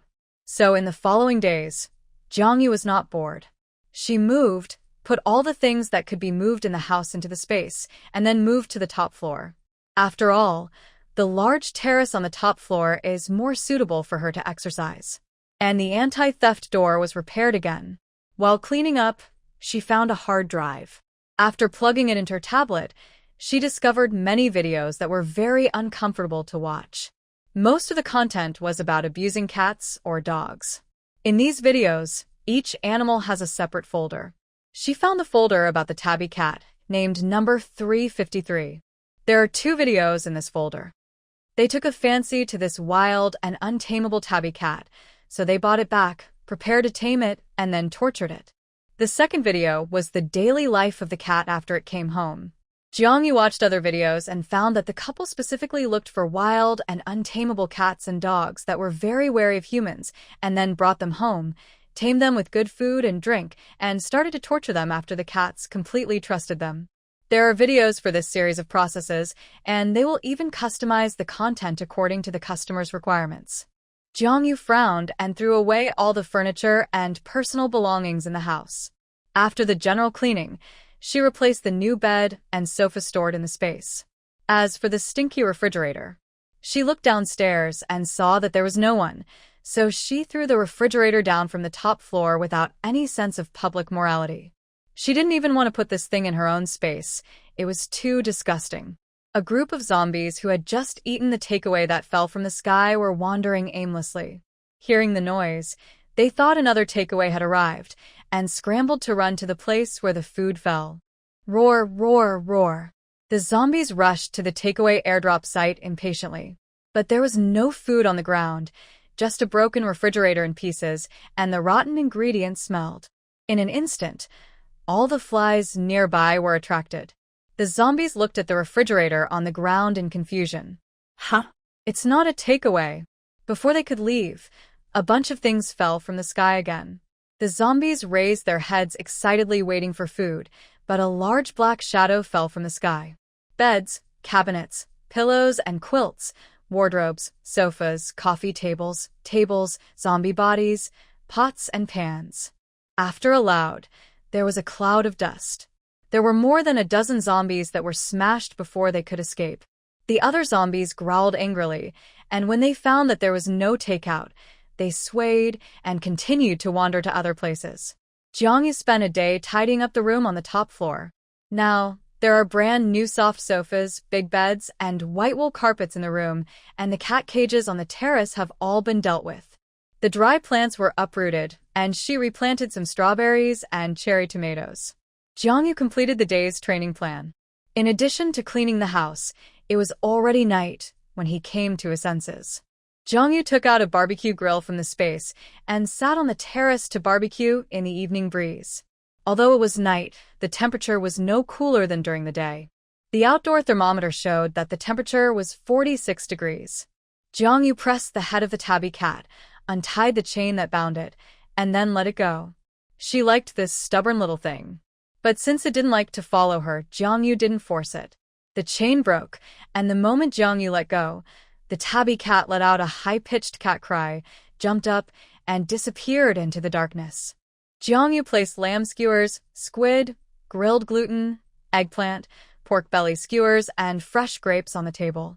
Grill and eat at the same time. On such a hot night, it is so comfortable to grill meat while sweating profusely and then drink a sip of iced drink. Jiangyu grilled a dried squid and was about to tear it into strips and dip it in mustard and soy sauce. But suddenly he remembered that he didn't take the mustard, so he took out a piece of mustard from the space, squeezed it into the dish with the soy sauce, and mixed it well. This kind of dried squid is grilled on charcoal fire. After being grilled, the squid is still dry, fragrant, and chewy. Tear it into strips, dip it in a little soy sauce mixed with mustard, and chew it in your mouth. The more you chew, the more fragrant it is. She just mixed the soy sauce and mustard in the dish, turned around and prepared to tear the dried squid. As a result, she turned around and found that her dried squid was gone.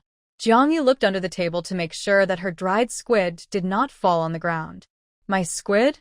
She squinted and found a gray cat hair on the edge of the table. This table was wiped before she used it, so there could be no cat hair. Jiangyu thought of the ferocious cat. So he put his hands on his waist and said loudly, "Stinky cat, you actually stole my squid. I told you to follow me and get 10 cat strips and 3 cans a day. You don't want to, and now you always steal my food. Meow." A sharp voice sounded on the side of the terrace. A small black shadow fell from the air in a parabola to Jiangyu's feet. A mouse with its neck bitten off, the size of a palm, estimated to be about half a pound. Does this cat want to use the mouse to exchange her dried squid?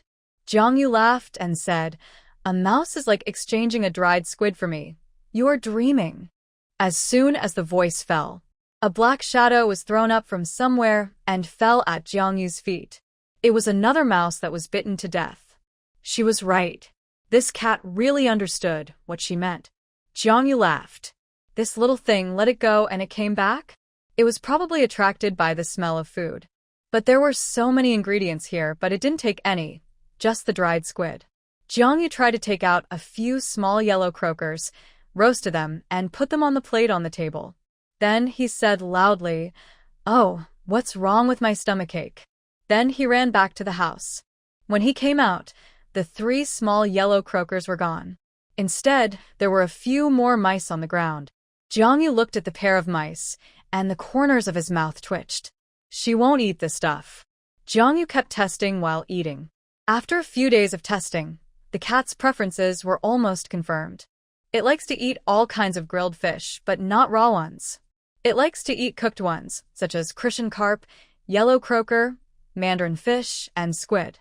But once, Jiangyu accidentally put several strawberries and cherry tomatoes grown in the space next to the grilled Christian carp. When she came out, she found that the Christian carp was not moved. But a handful of cherry tomatoes and a few strawberries were all gone. There were 7 or 8 dead mice neatly placed under the table. Jiangyu frowned and muttered, This cat actually eats fruit? She put the ordinary strawberries that she had stored in the space on the table again. This time, the cat did not move. It seemed to be particularly fond of the fruits grown in the space. The cat moved too quickly, and Jiangyu tried to catch it several times, but failed. After discovering this situation, she deliberately put a few strawberries and cherry tomatoes grown in the space on the terrace for 3 meals a day. The tabby cat would take the fruit away every time, and then put a few mice there. It seemed that in its eyes, this was an equal transaction, not charity. It used its own food to exchange for Jiangyu's food. Well, This is a stubborn cat with a backbone. But after eating delicious fruits for a few days in a row, the tabby cat found that the humans suddenly stopped exchanging with it. Is it because it is too little? This human even raised the price. Cunning humans, as expected, have no integrity. Although angry, the tabby cat hesitated for a while and continued to run to catch mice. When it came back, its mouth was full of mice. After running 2 times in a row, it placed more than a dozen mice neatly on the terrace. Looking at the empty table, sighed, and went to catch a mouthful of mice again. Put it on the ground, and then squat in the shade waiting for delicious fruits. It took a long time to wait. It was a hot day. It only took 1 morning for those mice to start to stink. The tabby cat was sure that the human really would not exchange food for it. It angrily dug a series of claw marks on the ground with its claws. Finally, it meowed and left angrily. Humph, if you don't want to eat, then don't eat. It's not like you can't catch mice. But in the following days, Jiangyu guarded it strictly and resolutely didn't leave any food outside. No matter what it was, as long as she finished eating, she would put the rest into the space. So when she was eating strawberries, the tabby cat was standing on the other side of the terrace gnawing on mice. When she was drinking fish soup, the tabby cat was gnawing on mice on the other side of the terrace. When she was eating grilled squid, the tabby cat was gnawing on mice. Finally, one time, she was holding a plate of strawberries and was eating them with relish. The tabby cat gnawing on the mouse finally couldn't hold back its ferocity, threw the mouse in its mouth, showed its claws and sharp fangs, and rushed towards Jiangyu. Meow. It happened in a split second. When the claws were about to touch Jiangyu, Jiangyu produced a stick from somewhere and raised his hand to hit him. The claws of this tabby cat became sharp after the mutation. If the claw had really touched Jiangyu's flesh, it would have torn off at least a piece of flesh. Therefore, Jiangyu showed no mercy. The tabby cat screamed ferociously, with its hair flying. Jiangyu swung the stick with great force. You still want to steal food? If you are a robber, you must be prepared to be beaten. The battle came quickly and went quickly. A minute later, the tabby cat with bruises all over its head quickly retreated to the other end of the terrace to confront Jiangyu. The tabby cat bared its teeth. Meow. Jiangyu rolled up his sleeves. Oh, you are still stubborn, come again. You want to steal my things. Let's see if you have the ability. From then on, whenever the tabby cat saw Jiangyu eating the fruits produced in the space, it would sneak attack her and try to steal her things. But every time it was beaten with bruises all over its head. After fighting with Jiangyu for 749 rounds, the tabby cat finally found out in despair that it could not beat the human in front of it. And this human was ruthless and had no mercy on the cat at all. But the key point was that the fruit in her hand made it unable to stop. That charming taste really made the cat too addicted. It stared at Jiangyu persistently as she put a small tomato into her mouth and bit it. The fragrance that came out was really sweet. Jiangyu is experienced in petting cats. All the coaxing and emotional influence are fake. All ferocious animals are proud in their bones. If you try to please them blindly, they will only think you are their vassal. They will think of themselves as their masters. Only when you defeat them and make them believe from the bottom of their hearts that you are stronger than them will they really obey you. After they realize who is stronger and who is weaker, they will obey you. The process after that is simple. In short, there is only one core element: force them to run. If they want to run, catch them and run. If they resist, hold them down and run. It got impatient when being stroked, but it couldn't resist. After a while, it got used to it. She once stroked a northeast golden tabby, commonly known as the northeast tiger, in this way. If it weren't for the fact that the tiger ate too much and had a family to feed, she would have wanted to take it away. The tabby cat was drooling down its chin. It saw Jiangyu grilling squid and eating a strawberry in one bite. It wanted to pounce on him to grab it, but when it thought of how miserable it would be when it was beaten, it didn't dare to go forward and could only scratch the ground with its claws. There was a bit of urgency on that unruly, ugly face. Meow. I've already given up. Why don't you give me food? I don't like canned cat food. I want to eat fish. Meat. Fruit. Give it to me now. Jiangyu looked at the angry tabby cat, Suehua. If you don't agree to take a bath, I will not give you food. If you want to be my little brother, you have to be obedient. I don't keep pets, I only keep food. You want to eat my food and act like a cat owner? Dream on. Meow. I'm a male. I would rather die than call you Suehua.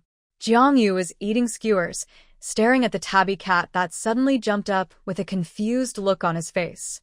For some reason, the tabby cat seemed to be even more irritable. It turned around and the tail stood up high, revealing 2 round lychees under the buttocks. Jiangyu was stunned for a moment. So you are a male cat, then you should be called De Zhuang. Meow. I have to be called De Zhuang too. After the squid was grilled. De Zhuang, come and eat grilled fish.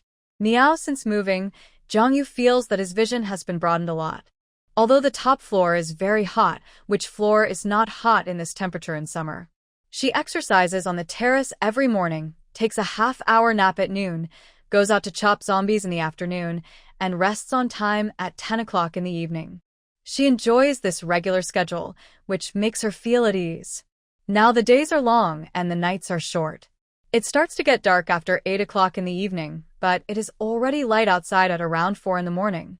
After all, the tabby cat could not resist the means of fists and candy, and shamefully accepted the name of De Zhuang.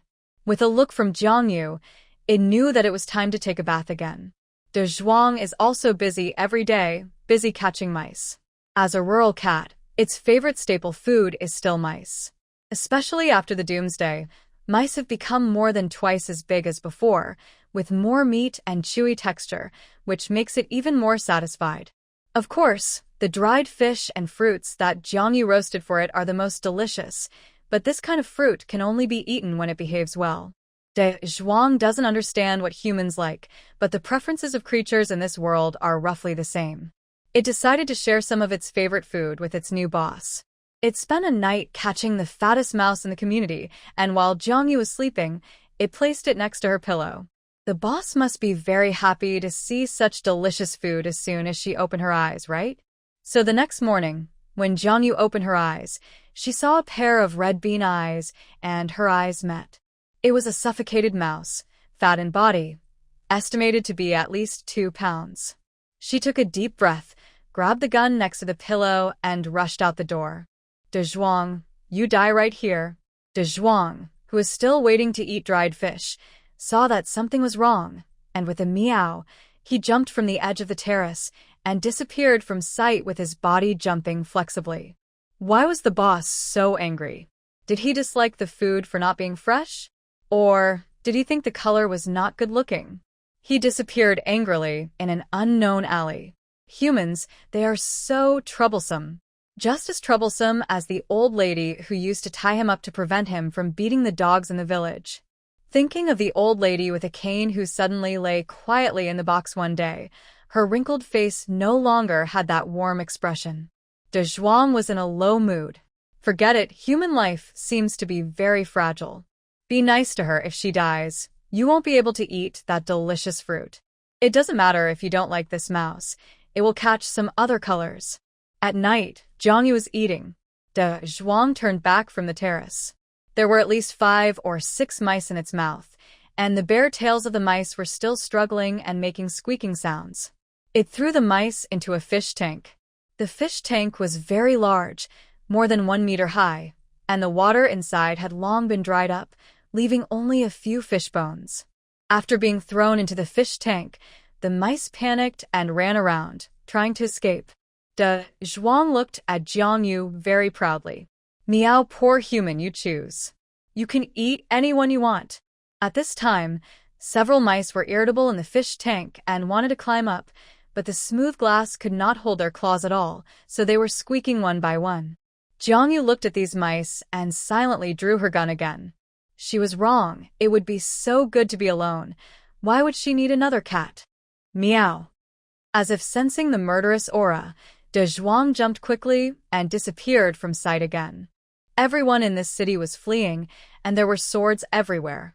But Jiang Yu's life seemed to be separated from this other survivor.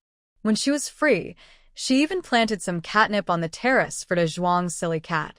Jiang Yu ate his 3 dishes and 1 soup, while De Zhuang lay in his cat bed and ate dried fish for dessert. Suddenly, there was a knock on the door. Knock, knock, knock. Knock, knock, knock. The knock was not hurried or slow, but very patient. It seemed that someone knew that there was someone living in the house. She slowly stuffed the last bite of rice into her mouth, and then put the things on the table into the space. Then she walked behind the door and looked out through the cat's eye. There were 2 men and 1 woman standing outside. The man standing in front looked about 27 or 28 years old, and his body looked very strong. The weather was hot, and he was wearing a black vest. His hair was trimmed with a razor until only short stubble remained. The muscles on his body did not have the exaggerated silly lines that were trained in the gym. Instead, it was full of explosive power, and it was obvious that she was a martial artist. Next to him was a young woman with short hair, who also looked to be in her 25s or 20s, holding a big knife in her hand. The man standing at the end was skinny and looked like a bamboo pole. Jiang Yu had seen these 3 people before. They were among the survivors nearby. The leading man seemed to be the leader of a team with many people under him. What did these people come to her for? Why are you knocking on my door? Jiang Yu asked through the door. There were always ice cubes in her house, which was very cool, but it was very hot outside. However, the survivors who could survive to this day, whether they were superpowers or not, were physically stronger than before the doomsday. A group of people were screened out by the zombie virus, and the high temperature would also. Those who could survive were essentially not ordinary people. The 3 people outside were sweating all over, but she was not interested in letting strangers in to enjoy the cool air. Seeing that she had no intention of opening the door, the man spoke first. Hello, my name is Hao Jun. This is what happened. We have formed a supply search team, and we would like to ask if you want to join. There is chaos now, and there are zombies everywhere outside. After all, it is more dangerous to act alone, and you will be isolated and helpless if you encounter any problems. But if we are together, at least we can help each other. Who said that there will be unity if there are more people? What if someone stabs you in the back? Jiang Yu took out a popsicle from the space, took a bite, and said, I'm used to being alone. Thank you for your kindness. You can go. Hearing Jiang Yu's words, Hao Jun choked. Although she was right, Stabbing a teammate in the back was the most deadly, and even he didn't dare to fully trust anyone except his sister. But Hao Jun still wanted to fight for it. Hao Hong, who was sweating profusely next to him, looked at her brother with dissatisfaction. She really didn't understand why her brother had to drag her up more than 20 floors to invite a stranger to join the team. And from the sound, it was probably a young girl. The other people who joined the team begged to come in. He was the opposite. The key is that others didn't seem to appreciate it. Hao Hong pouted and was dissatisfied, but didn't say anything. The thin man heard a woman's voice coming from the room, wiped the sweat from his face, and threw it on the ground, leaving a water stain. The corner of his mouth tilted, revealing a smile that I understand.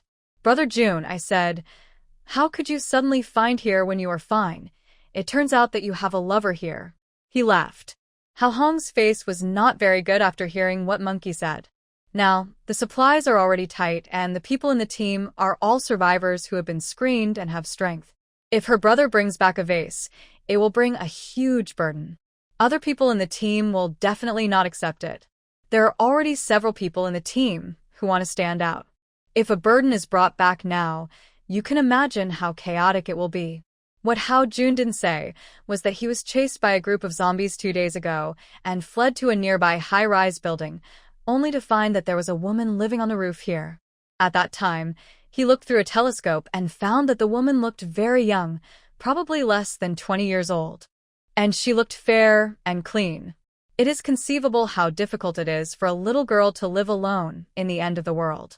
Hao Jun is not a person who gets attracted by beauty, but for some reason, just that quick glance, he kept remembering this incident in his mind after he returned. When he was on a mission, he would also vaguely wonder if the girl was still alive. After hesitating for 2 days, he decided to come and see. If she was still alive, he wouldn't mind helping her. At this moment, hearing the girl's voice, Hao Jun knew that she was not dead yet, and he couldn't help but smile. It was this smile that made Hao Hong's face turn even paler. After the doomsday, she hadn't seen her brother smile so gently to anyone. This smile. It looks bad at first glance. Hao Jun was rejected, but he was not angry. Being rejected by this little girl was also expected.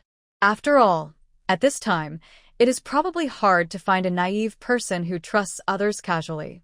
It's okay if you have any concerns. When you think it through, you can come find me. I live in. Hao Jun reported where they live now. It's also this building.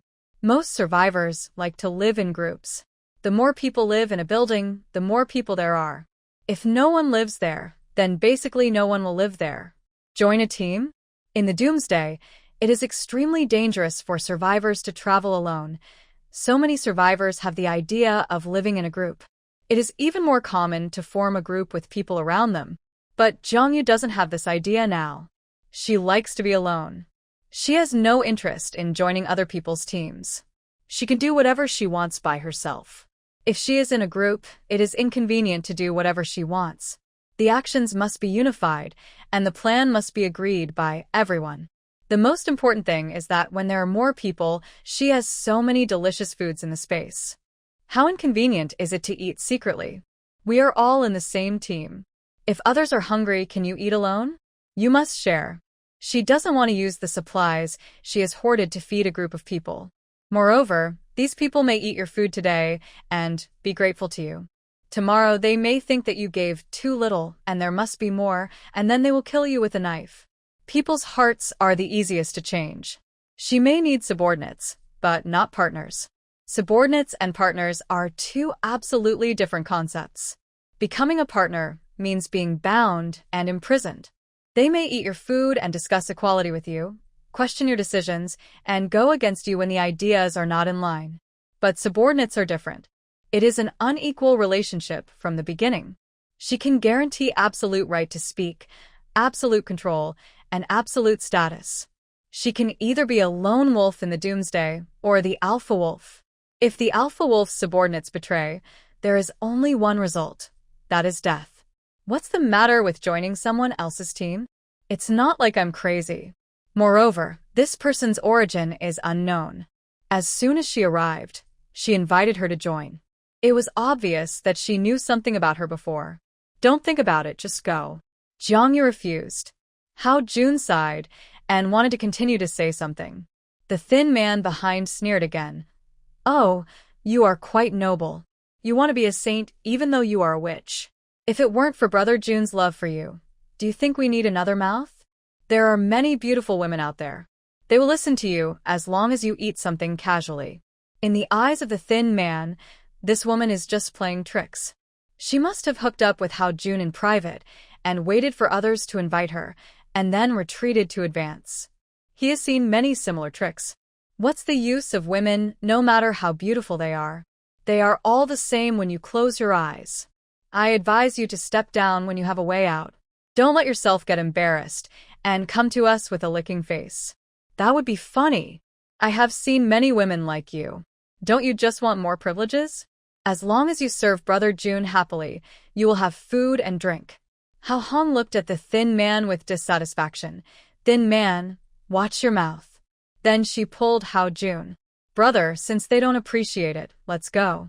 However, as soon as the voice fell, the door opened and quickly closed. Hao Jun turned his head and saw a long-haired girl wearing a pink and white t-shirt and jeans appeared in front of him. Hao Hong also looked at the woman in front of him in surprise, or, to be more precise, a girl. She looked no more than 17 or 18 years old, and a pair of dark pupils on her fair face were staring straight at the monkey standing at the back. The moment he saw her, Hao Hong felt something was wrong. Too wrong. This woman was too clean. Even though her hair was so short that it only reached her ears, she hadn't washed it for many days. Now it smelled of sweat and oil. Even her body was a little greasy. But the person in front of her was so clean that it seemed as if she was separated from the three of them in two different worlds. They were struggling to survive in the end times, while she lived a peaceful life in peacetime. Were you scolding me just now? She stared at Monkey. The first time Monkey saw her, he knew that he was a bad mouth. No one who has survived to this day is a fool.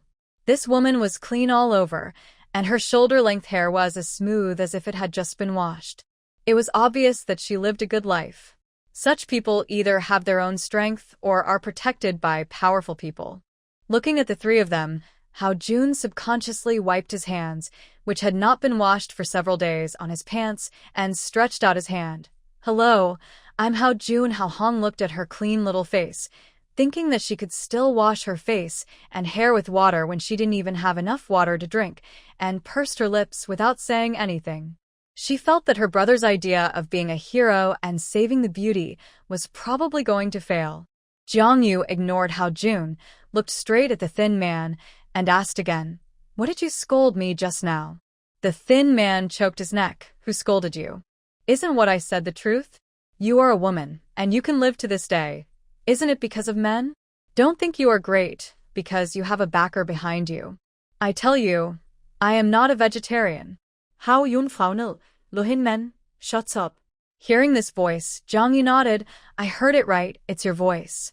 After confirming that it was correct, she raised her hand and shot at the thin man.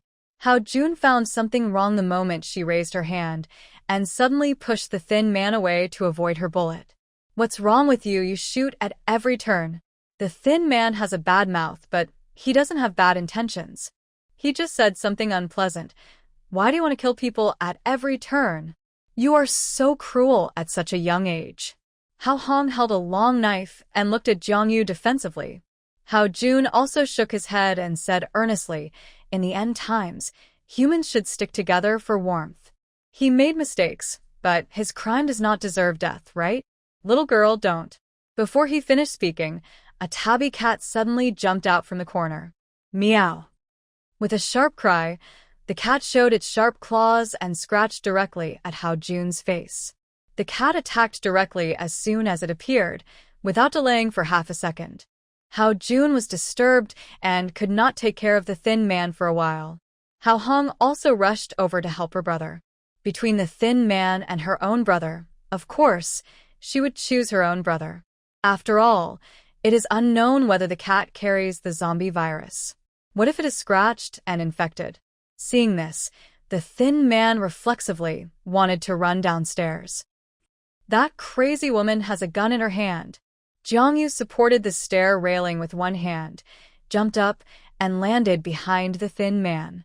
Then he kicked him in the face and knocked him to the ground. The thin man's nose was instantly kicked crooked, and his nose bled. He retreated while cursing at the woman who came over. Witch, if you dare to touch me, no one else will let you go. Little witch, get out of here. He was holding a knife in his hand, waving it wildly. He thought Jiangyu would shoot him to death.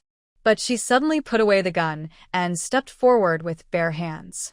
Who told you that women can only survive by relying on men? Who are you calling a witch? Your mother raised you, and you look down on her gender? Since your mouth is dirty, then forget it. The thin man smiled. You arrogant witch. You are looking for death.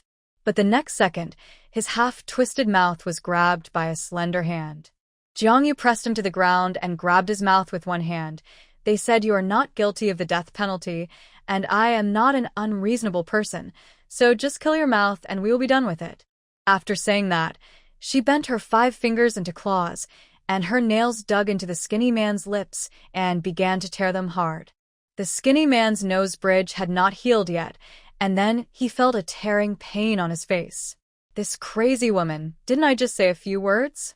I usually say this, but who dares to touch her? This witch is so vicious. Not only did she break his nose bridge, she even tore his mouth. The skinny man felt like his lips were really going to be torn off. His eyes widened in horror. Looking in the direction of Hao Jun, it turned out that the 2 siblings were entangled by a cat. What a useless thing. Even a cat can't solve it. Woo woo woo woo woo woo woo woo woo woo woo woo. Jiangyu bent his hand bones with a click with his backhand and finally punched him on the head. He wanted to curse, but this time he couldn't curse and could only make a woo-woo sound. What does this crazy woman want to do? Woo-woo. Ah.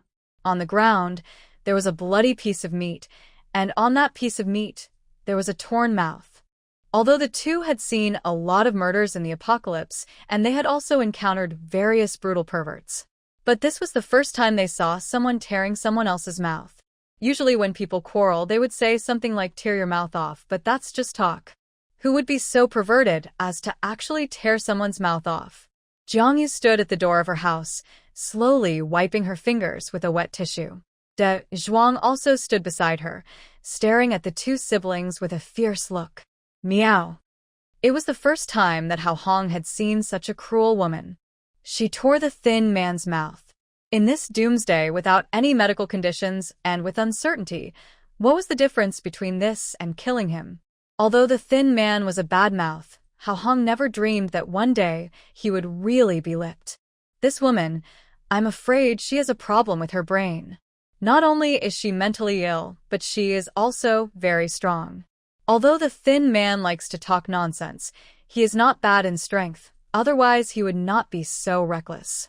He used to be in the fighting training department. Although he is small, a strong man may not be able to beat him in a fight. But today, he fell to a woman who looked ordinary. Hao Hong looked at the gap between the thin man's hands covering his mouth, and the blood kept flowing out. It is not an easy task to tear off a mouth with just one hand, wiping out the blood. And there is also the cat that makes people shudder at the first sight. She didn't pay attention to it during the battle just now, but now the 2 sides are confronting each other. Hao Hong stared at the extremely ferocious-looking tabby cat, and a chill ran down her spine. It was also the first time she had seen such a ferocious cat. She had also raised a cat before, a beautiful rag doll, clingy and cute. She likes cats and dogs, but this is the first time she has seen such a cat that makes people feel creepy at first sight. This man and this cat are both perverts. She glanced at Hao Jun silently, as if to say, "Look, is this the little pervert you like?" Hao Jun's throat rolled, and there was only fear in his eyes when he looked at Jiangyu. The thin man didn't last more than half a minute in her hands, and she was not hurt at all. And the cat obviously had no intention of killing them. It just wanted to delay them. The man and the cat clearly had no communication, but they were able to cooperate so well at the moment of the outbreak. Hao Jun couldn't help but envy them. If he also had such a fierce cat, he would definitely get twice the result with half the effort. The thin man's mouth was bleeding, but at this moment he was so mad that he ignored the gun in Jiangyu's hand and rushed towards her angrily. I want you to die. Jiangyu tilted his head. Look, he wanted to chop me, and now he should be dead, right? Just as she finished speaking, she raised her hand and a gunshot rang out, and the center of the thin man's forehead burst into pieces. The body rolled down the stairs. This time, Hao Jun did not stop her, because a seriously injured beast could not survive in the jungle.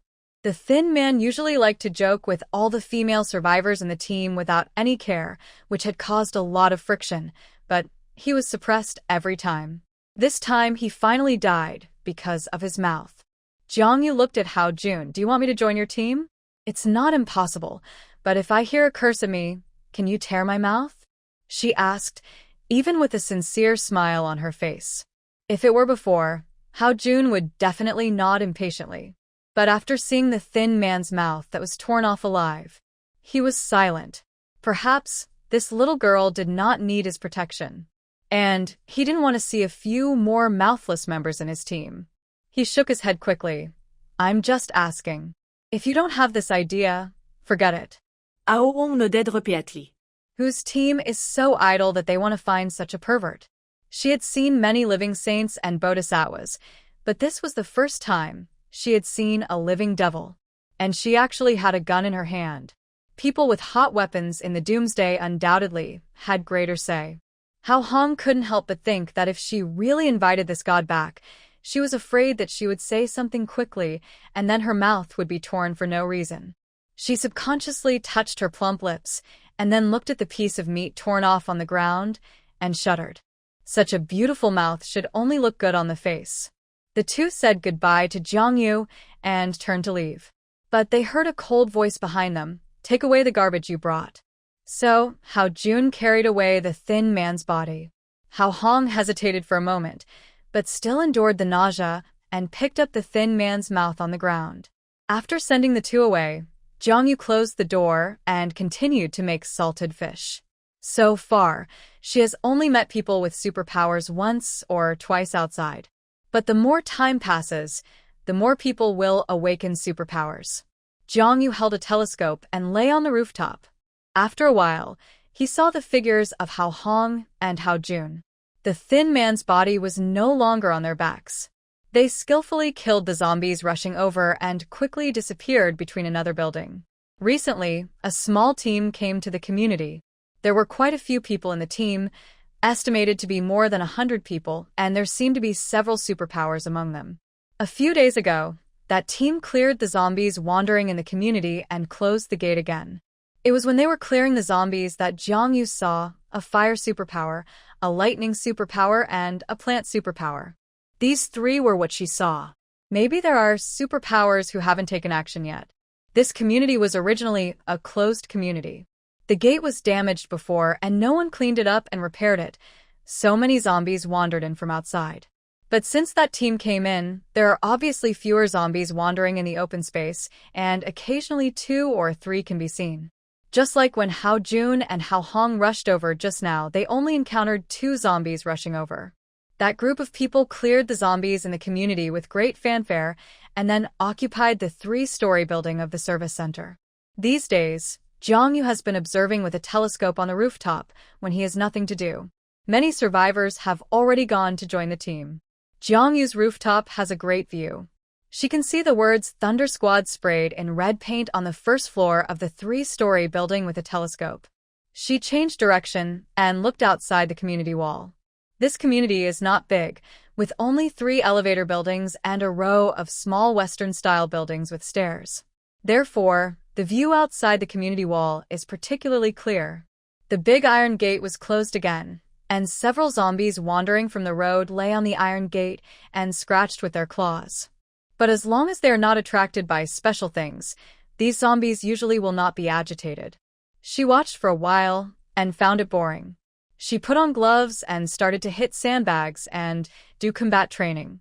Although she can lie on the sofa and watch TV, Jiangyu prefers the feeling of sweating profusely. People are like sponges. Only by constantly squeezing themselves can they exert more strength.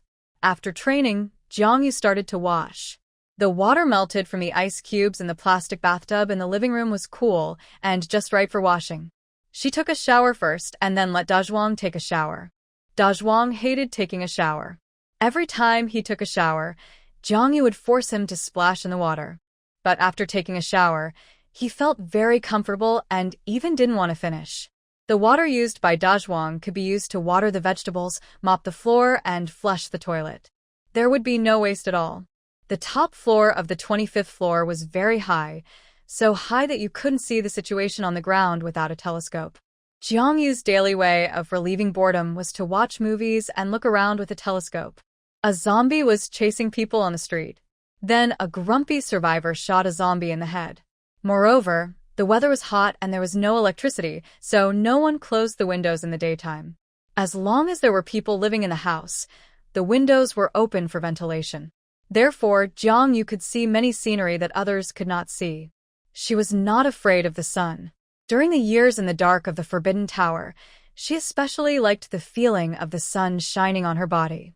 There were 7 or 8 people living on the 6th floor diagonally opposite.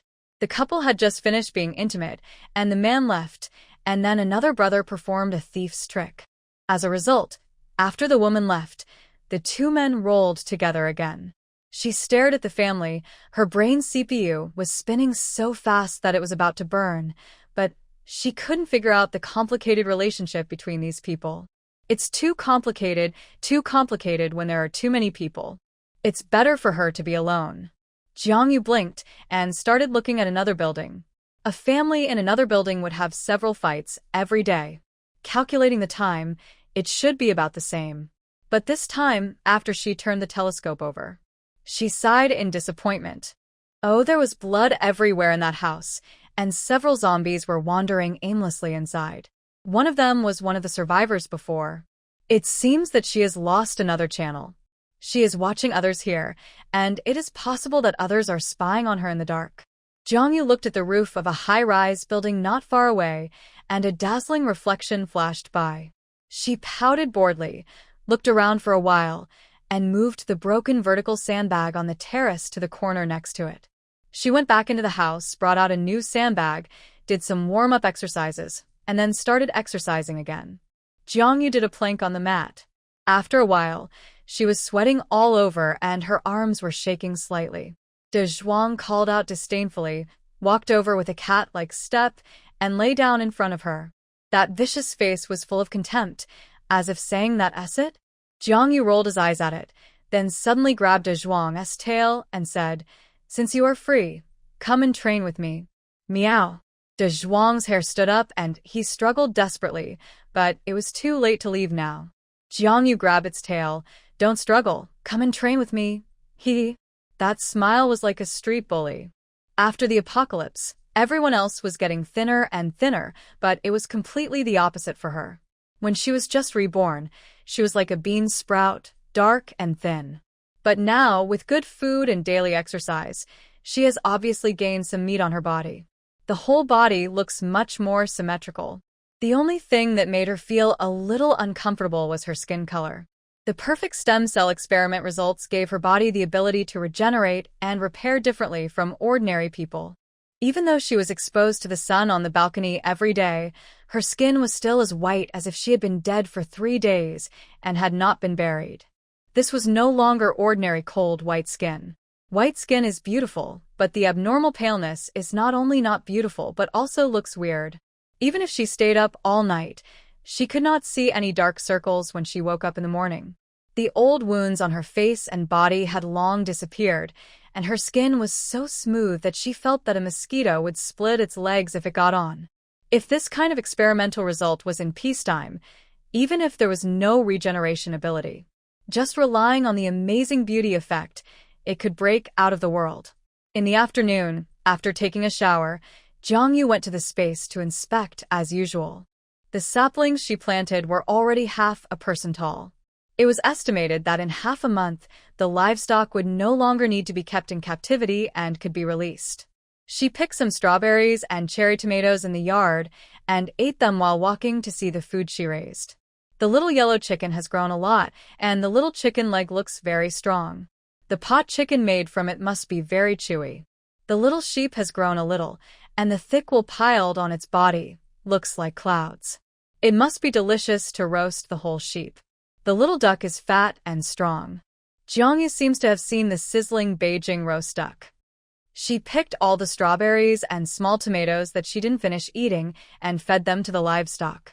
Only a few very red and big strawberries were left, and she took them out of the space for De Zhuang to eat. This cat eats everything, such as mutant mice, lizards, geckos, and various high-protein insects. It even eats white rice but not cat food.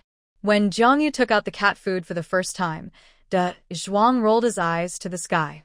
Glancing at De Zhuang's cat bed, there was only a toy fish in it. The owner didn't know where to catch mice again. Jiangyu stayed quietly in the house. The supplies she stockpiled were not used to support men, nor were they given to some inexplicable teammates. They were all eaten into her stomach to grow meat. There was no waste at all. At night, Jiangyu took De Zhuang to the street as usual. First, she caught a zombie and knocked on its head with her fingers. It made a crisp sound of dong dong dong. De Zhuang, remember, brains like this that make crisp sounds when you knock are usually not cooked, and there are usually no crystal cores in such brains. Meow? De Zhuang looked at the zombie, whose head she had smashed with confusion. I am not well educated, and you are lying to me? She caught another zombie, took off its head, and continued to knock it. She took off more than a dozen heads in a row, and all made the same sound. A man and a cat walked in a narrow alley, and when they encountered a zombie, they took off its head and knocked it.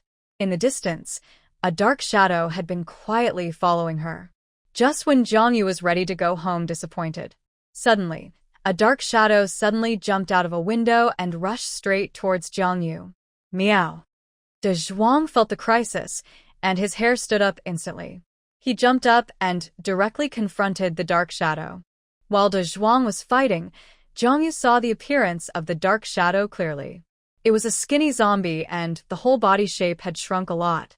The spine was abnormally bent, the skin was black and blue, tightly attached to the raised bones, and the face vaguely showed that he was an old man before he was born. The head had obviously mutated, as if it had shrunk. The mouth was stretched to the ears, revealing 2 rows of sharp teeth. There were still unknown pieces of meat hanging on the teeth. This was a second-level zombie. A lot of the sparse, long white hair on the top of the head was pulled off by Da Zhuang's claws. But Da Zhuang was just a cat after all. Just 1 minute later, a second-level zombie tore a hole in its head, but it was not afraid, but pounced on it more fiercely. It was not afraid of death. Jiangyu was also a little curious about Da Zhuang's fighting ability. It must be a tough guy. What's a little injury for a creature surviving in the doomsday? She didn't intend to raise Da Zhuang as a delicate pet. Meow. Hee. Da Zhuang was very fierce, and the fierce expression on that cat face made people feel scalp evil at a glance. It felt like this cat was going to eat people. The second-level zombie was not to be outdone. It would never allow itself to be blocked by a small cat. It had been quietly following Jiangyu for a long time. This human stopped and started along the way. The zombies that rushed towards her were easily plucked like melons in a vegetable garden. It hadn't seen such an interesting human for a long time. Compared to those humans who could only scream and shout, this human must be more delicious. The second-level zombie was very irritable and wanted to kill the cat immediately, but although De Zhuang was not big, it was also very fast for this reason. It evaded and attacked very flexibly. Just when you saw it rushing over, in a blink of an eye, the cat ran away again. The second-level zombie couldn't accurately capture its next direction. It was like a ghost here and there. Although he was injured a lot, he also left a lot of scratches on the second-level zombie. The fight was to kill 800 enemies even if it meant losing 1,000 of his own. Although these scratches were not fatal, they made it very irritable. The second-level zombie and the tabby cat fought fiercely. But the second-level zombie had the advantage in strength after all. Jiangyu saw that it was hit by another claw on its leg and was bleeding. As a result, just after taking 2 steps forward, the cat immediately turned its head and bared its teeth at her. Meow. You are not allowed to come over. I will beat him to death. Since the other party refused, what else can Jiangyu do? Of course, she waited by the side. She would wait for this stubborn cat to ask her for help before going up. The noise of the fight attracted nearby zombies, and wandering zombies kept rushing in along the path. Seeing this, Jiangyu hurriedly climbed up the wall next to him, and then climbed up the street lamp by stepping on the height of the wall. A series of actions were smooth and neat. Jiangyu stood on the street lamp, took the crossbow from his back, and shot directly with the crossbow. This alley was not wide to begin with. After the zombies squeezed in, the targets were all crowded together, and Jiangyu's shooting difficulty was simply too easy. This improved crossbow can hold 10 arrows at a time. It can fire all 10 arrows at once, or 1 arrow at a time. Jiangyu likes to shoot accurately to avoid wasting arrows to the greatest extent. She squinted her eyes at the zombies that kept pouring in and fired 10 arrows in a row, each arrow steadily passing through the head of a zombie. The sound of puff puff puff, accompanied by the roar of the zombies, echoed in this alley. The second-level zombies and Lihua fought while climbing up along the anti-theft nets or other things of the building. Now there are only zombies that keep squeezing in on the ground, and Jiangyu who is harvesting on the street lamp. Some zombies climbed up along the street lamp, but the street lamp was too slippery, and they couldn't climb up at all. They were madly hitting the street lamp below, roaring. Those pairs of gray eyes stared at the living humans on the street lamp, and saliva flowed down the corners of their mouths. Some of these zombies were missing arms and legs, and some didn't even have any clothes on them. Some of them had their stomachs split open, with all their internal organs missing. It was obvious that other zombies had eaten part of their bodies when they died, but they turned into zombies before they were eaten clean. Primary zombies have no reason, only the instinct to eat. The only way to kill zombies is to destroy their brain stems.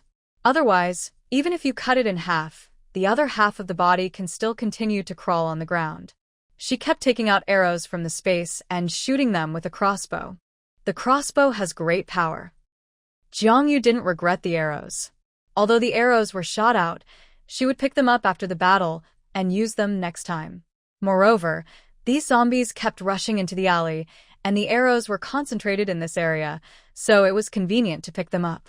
It's just a pity that most zombies have not evolved crystal cores in their brains. These brains are a pity. Whether it is zombies or other mutant creatures, crystal cores do not appear at the beginning of birth. Crystal cores are the concrete embodiment of power gathering.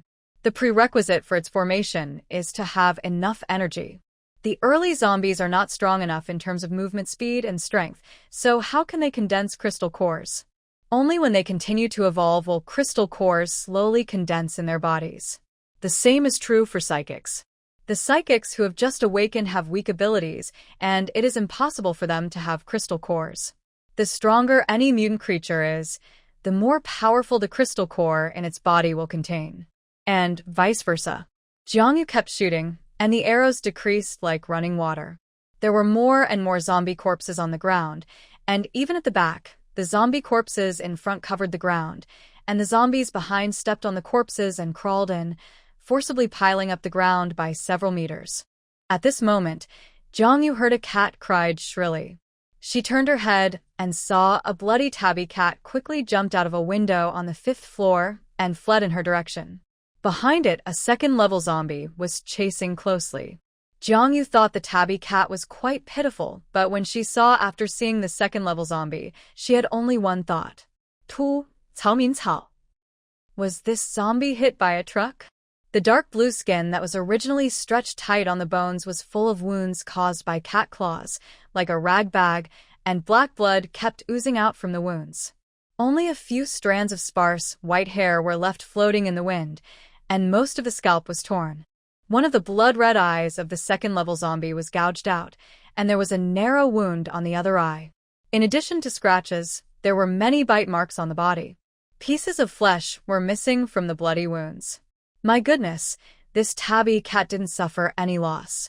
And now it probably couldn't hold on any longer, so it immediately ran to Jiangyu. It screamed miserably while running. Meow. Boss, come on. I'm going to be beaten to death. Come on, let it know why Wang Matzi has the surname Zhang. The cat looked ferocious to begin with, and now it was screaming and running towards her. If one didn't know, one would think it wanted to eat Jiangyu. Jiangyu quickly replaced the crossbow in his hand with a gun. "Get out of my way." He said this to the tabby cat. The cat swung its tail flexibly and deviated from the route. Jiangyu raised his gun and fired, and every bullet landed accurately on the second-level zombie. This zombie itself moved very fast, had long limbs, and was good at climbing. It dodged Jiangyu's bullets outside the house like a monkey. But this human woman seemed to be able to predict which direction it would go next, and every shot hit the target. The severe pain made the second-level zombie roar angrily. It gave up the tabby cat and rushed towards Jiangyu. Seeing this, Jiangyu grinned. "I've been waiting for you to come over. Come on, little cutie." The skull of this kind of second-level zombie is too hard. Just as it rushed over, Jiangyu deliberately missed a few bullets. Seeing her panic, the second-level zombie confirmed that his action was right, roared faster, and pounced on Jiangyu. The second-level zombie already has a certain IQ. It appreciates the fear of its prey before death, which is the best food. However, seeing that its claws were about to smash the prey, in an instant, the panic on the woman's face disappeared. Instead, it was replaced by a smile of determination. She kept pulling the trigger, and 3 gunshots rang out in succession. 2 shots hit the eyes, and the last shot went straight through its torn mouth. All 3 bullets exploded on the head, and the body of the second-level zombie was still rushing forward due to inertia. Jiangyu dodged sideways, and the corpse fell limply to the ground. A layer of flesh was rubbed off from the face on the ground. At this time, because of her shooting, the zombies in the alley not only did not decrease, but increased. Seeing this, Jiangyu changed the gun in her hand to a crossbow again, and then began to shoot frantically. She knew very well that guns were used to deal with a small number of difficult things, and to deter the same kind. The arrows of the crossbow can be recycled and reused, so when facing a large area of zombies, she didn't feel sorry at all to use them. As for superpowers, the primary superpowers are not better than her crossbow. Jiangyu couldn't even tell how many arrows she had sent out. More than an hour later, Jiangyu dealt with the last 2 zombies and shook her sore neck. Then she slid down holding the street lamp. Dazua.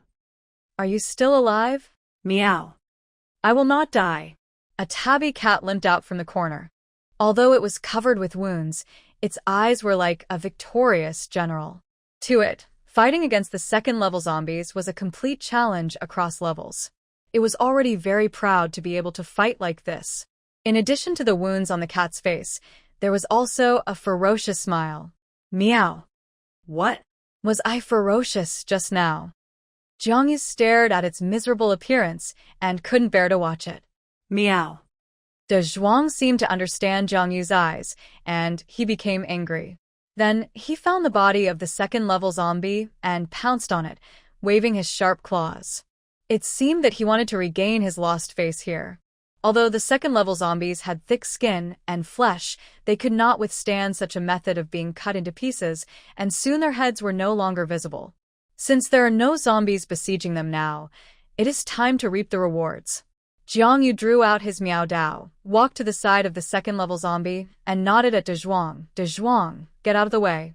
De Zhuang yelled in dissatisfaction, but his body retreated honestly to make room for Jiangyu.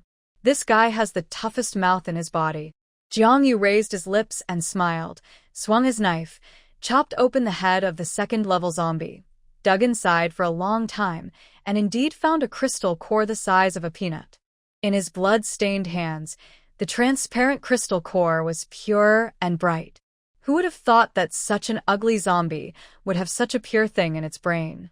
The tabby cat limped over again and saw her staring at a glowing stone and laughing. He called out and also went over to sniff it, and then found that this thing was very fragrant. It was more fragrant than the zombie's brain. Thinking of the zombie's brain, the tabby cat quickly took a look at the second-level zombie. Fortunately, there was still half of the brain that had not been disturbed. He hurried over and ate it in no time. The brain fell off. Then he started looking for other brains.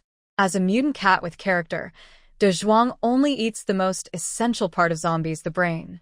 Although the shiny thing smells good, since the woman likes it, just give it to her. After all, she is the younger brother under his protection. It licked its paws proudly, and then patted the head of a zombie. Well, this sound is crisp, it is a good brain. It patted it again. This head is not good, it makes a muffled sound, it must be a bad one. De Zhuang patted here and there with his 2 paws, and was very busy. Jiang Yu felt a little disgusted when he saw it gnawing on the brain, but he also felt it was natural in a strange way. If the mutant beast doesn't eat these things, what will it eat? Cat food?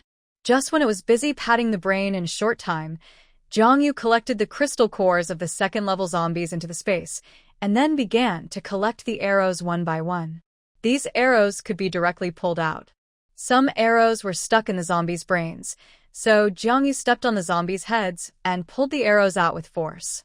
All the zombies were killed in the alley, and the arrows were all gathered together, which saved the trouble of searching everywhere. Jiang Yu sorted all the pulled-out arrows into bundles and put them into the space, and then simply washed them with water when she got home. Weapons are something that should be saved and spent. This thing can be used several times after it is recycled. When recycling the arrows, she still checked them and found 2 crystal cores in the brains of 2 zombies, but they were too small, only the size of a grain of rice. The tabby cat also imitated her, patting the zombie's head with its claws left and right, just like picking a watermelon. When eating, it occasionally bit into bone residue and chewed it up and swallowed it. But while eating, De Zhuang suddenly bit into something crunchy, and before he had time to spit it out to see clearly, it was chewed up and swallowed into his stomach. De Zhuang shook his head and felt a chill in his throat. When Jiang Yu collected all the arrows and sorted them out, it was midnight when he returned home. At night, zombies are more active than during the day. Jiang Yu took the small path to go home, and when he went up the stairs, he met a few survivors. Although there was a small-scale evacuation of survivors in the city, most people still did not have the courage to cross the zombies to find an unknown possibility. They would rather stay in the present. Seeing that she was covered in blood, carrying a crossbow on her back, holding a pistol in her hand, and carrying a vicious cat on her shoulder that looked like it wanted to eat people, they were very tactful and did not come up to cause trouble. The human population is actually very large. Even if half of the world's population turns into zombies, the number of survivors is quite terrifying. In the past, when Jiang Yu was in school, he had watched movies and novels about the end of the world. In most scenes and descriptions, not long after the outbreak of the end of the world, there were zombies everywhere and there were very few survivors. But after experiencing the end of the world, I realized that it was not the case. Never underestimate humans. They will adapt to different living environments as quickly as possible. The situation of very few people only exists in the late stage of the end of the world. For example, in the community where she lives now, although many people have turned into zombies and been killed, there are also many survivors, especially in densely populated living areas such as cities. Not to mention anything else, this building has a total of 25 floors, 4 households per floor, and many are group rental houses. There were at least 200 or 300 people living there before the end of the world. After the end of the world, some people turned into zombies, some were bitten to death by zombies or killed by their own kind, but there are still many people who survived. Adding some survivors who came in from outside, it is estimated that there are more than 100 people now. Jiang Yu walked back with a crossbow on her back. No one bothered her, and she had no habit of looking for trouble.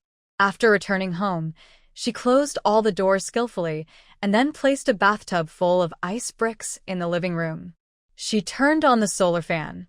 Then she washed De Zhuang's body with water and applied some anti-inflammatory drugs.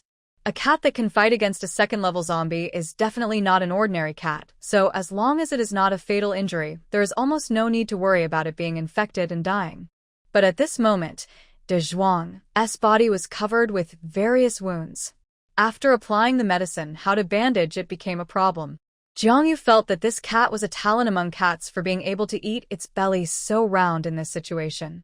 In the end, there was no choice but to press De Zhuang to the ground and wrap up his whole body, leaving only his head and ace outside. Meow. De Zhuang looked at the bow on his head and resisted fiercely. He felt like a gift box. He resisted fiercely, but Jiang Yu tied the bow mercilessly. In the end, De Zhuang succumbed to the tyranny of Dan Nao Guabeng and the temptation of a few space strawberries. Jiang Yu guessed that the reason why this stubborn cat never left her was largely because of the food in her space. Whether it was fish, shrimp, or fruit, as long as it grew in the space, it liked to eat it. But if the supplies that she had stockpiled in advance were taken out, the tabby cat would not be very interested.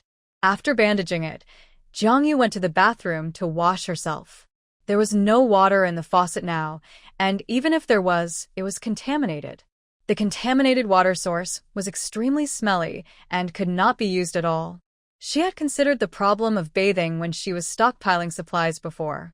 Therefore, in addition to stockpiling a large amount of drinking water, she also dug a large pond in the space. There were fish, shrimps, and aquatic plants in the pond, forming a complete underwater ecosystem. The water there can be used for bathing without any problem. She cleaned herself in the space. She had tried to drag the tabby cat into the space before, but failed after many attempts. She entered the space with De Zhuang in her arms, but she died and fell directly to the ground. Therefore, this space should be a space that only she can enter. Jiang Yu changed her clothes and stood by the fish pond in the space. The water in here was brought in by her. The river water. Maybe it was accidentally filled with water, and a few koi were actually brought in. At this time, the koi were swimming in the water, and the scales on their backs were shining like silk. I wonder if such fish would taste good when made into sweet and sour fish? Jiang Yu's throat moved involuntarily. She looked at the time. It had been half an hour since she entered the space. She hadn't felt the dizziness and suffocation yet. At the beginning, she could only stay in the space for more than 10 minutes at a time. Later, the time gradually became longer and longer. Now it has been more than half an hour since she came in, and her whole condition is still very good. Thinking of this, she decided to stay a little longer and try to see how long she can stay in the space now. Jiang Yu thought of the crystal core of the second-level zombie, so she put the crystal core into the space. Take out the core and wash it with water. There is a bamboo bed in the yard. Jiang Yu sits cross-legged on it and puts the crystal core in the palm of her hand to absorb it.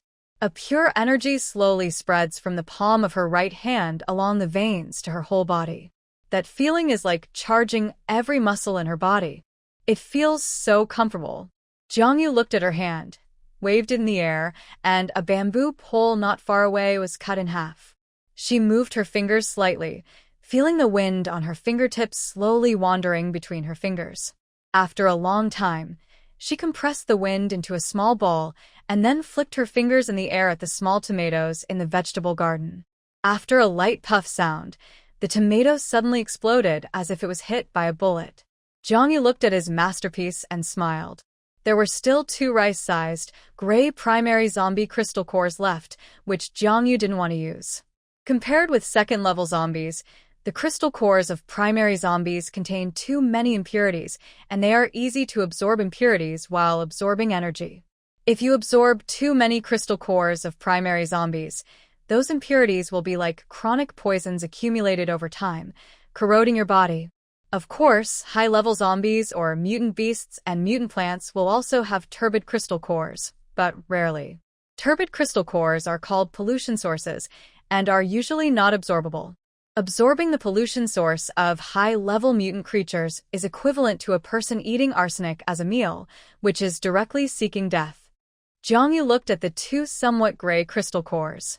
De Zhuang was obviously not interested in this thing. When she gave it to him, he was ruthlessly slapped away. Since it was useless to keep it, Jiang Yu looked at the dry well in the yard and threw the 2 crystal cores the size of rice grains into the dry well. From then on, whenever she found turbid crystal cores, she threw them all into the dry well.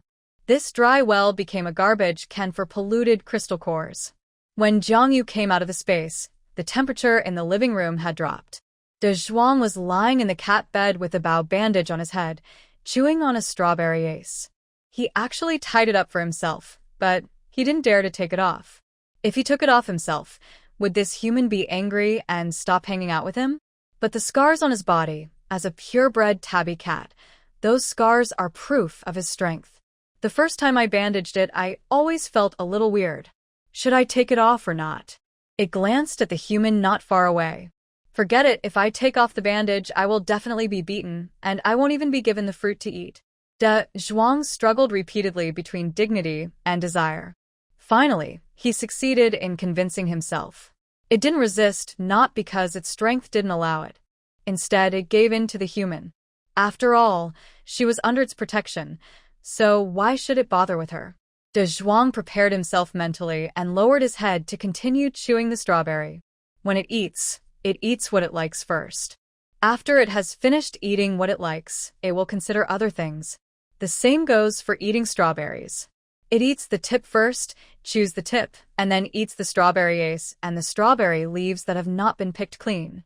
Well, this new human brother, how about I follow her in the future? Bah, bah, bah, she should follow me. After eating the strawberries, De Zhuang began to chew a cabbage that Jiangyu gave him. Don't say this cabbage is crispy and sweet. As long as it is a space product, it will not let go of even the cabbage cobs. So Jiangyu saw a tabby cat holding a cabbage cob and chewing it with relish. Because his body was covered with bandages, De Zhuang had difficulty moving, so he lay on the cabbage with his whole body to chew it. Jiangyu gently kicked its ace with his foot. De Zhuang turned his head fiercely, and when he found it was her, he squinted his eyes and called out again. It looked a bit like he was acting like a spoiled child, but that fierce cat face really wasn't cute at all. It was like a muscular northern man with tattoos all over his body, making a fist gesture at you. People who didn't know him would always think he was going to beat you to death. Jiangyu walked to the sofa, sat down, and then waved at De Zhuang. The eldest brother immediately ate the last bit of cabbage stalks into his mouth and limped over. Meow? What are you calling me for? Jiangyu took out a basket of fresh strawberries and cherry tomatoes. I picked them for you. Meow. For me. Seeing what she had in her hand, the tabby cat's entire tail stood up. I am the boss. It's all my boss. It was so anxious that it circled around Jiangyu's feet. Jiangyu poured the fruits on the plate into its special bowl. Eat, all you can eat. Meow. As soon as the voice fell, De Zhuang immediately fell into the basket. Jiangyu was also ready for dinner. She took out a portion of sauerkraut stewed with meat, a portion of sweet and sour pork, and a portion of hot and sour cabbage from the space. The staple food was 10 large white flour buns. She also took 2 cups of ice drinks. As the amount of exercise continued to increase, Jiangyu's appetite also went up. The food she took out was at least enough for 2 adult men, but she ate it all by herself. In the end, she even ate half a fried chicken before she felt a little full. After the meal, Jiangyu gnawed on the duck neck while drinking milk tea. She puffed her cheeks a few times and spit out a bone. Before the bone fell to the ground, De Zhuang jumped up, opened his mouth, bit the bone in his mouth, chewed it a few times, and swallowed it into his stomach. Jiangyu took a piece of ungnawed duck neck to it. As a result, De Zhuang turned his head and said, I won't eat food given out of pity. Jiangyu shrugged, if you don't want to eat it, forget it. Then he continued to chew the duck neck. As a result, just as he spat out a bone, a cat covered in bandages flew over and grabbed the bone again. De Zhuang bared his teeth, held the duck neck in his mouth, and threw it to the ground in a very arrogant manner. Zizizi, zizizi, zizizi. City A. Survivors, please pay attention. Zizizi. The military has shelters. Zizizi evacuated. Repeat. After a burst of noise, the radio in the living room began to play the news about evacuation and shelters in a loop. Because of the sound interference, Jiangyu only heard it clearly after listening to the repeated news for a long time. A survival base has been established near City A. Now the authorities are calling on everyone to evacuate and find a way to rush to the nearest gathering point in 3 days.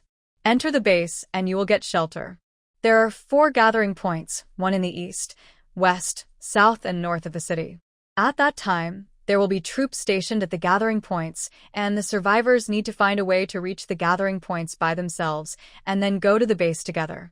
Once you miss it, you need to go to the base by yourself. This piece of news is like a red-hot iron falling into the water, making everyone's dead heart boil again. It is conceivable how surprised people will be when they hear this news. This is no different from a dead tree found by a drowning person. Anyone will hold on to it tightly. But Jiangyu does not plan to go to the base. Entering the base does not necessarily mean safety. Compared to the crowd, she prefers to stay among the zombies. After all, zombies are easy to distinguish, but it is hard to tell good from bad.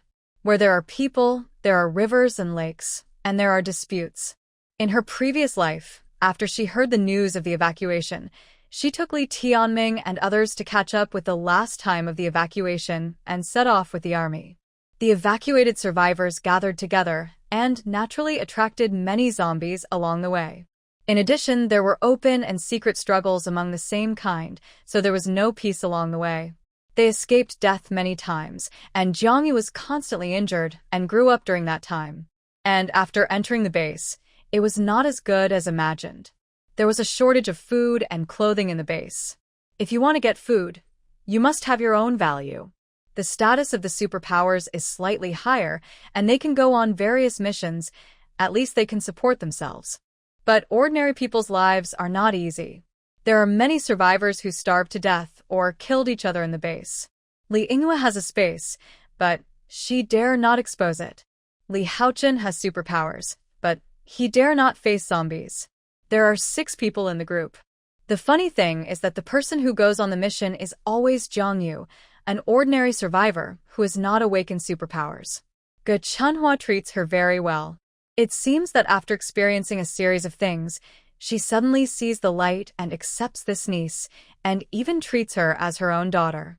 She will ask Jiangyu about her well-being, care about every injury she has, and tell her to be careful when going out. Sometimes people are so ridiculous. Just because they are not valued, because after having power, they would rather numb themselves for that little hypocritical warmth. Did Jiangyu really not understand the hypocrisy of his uncle's family? Not necessarily.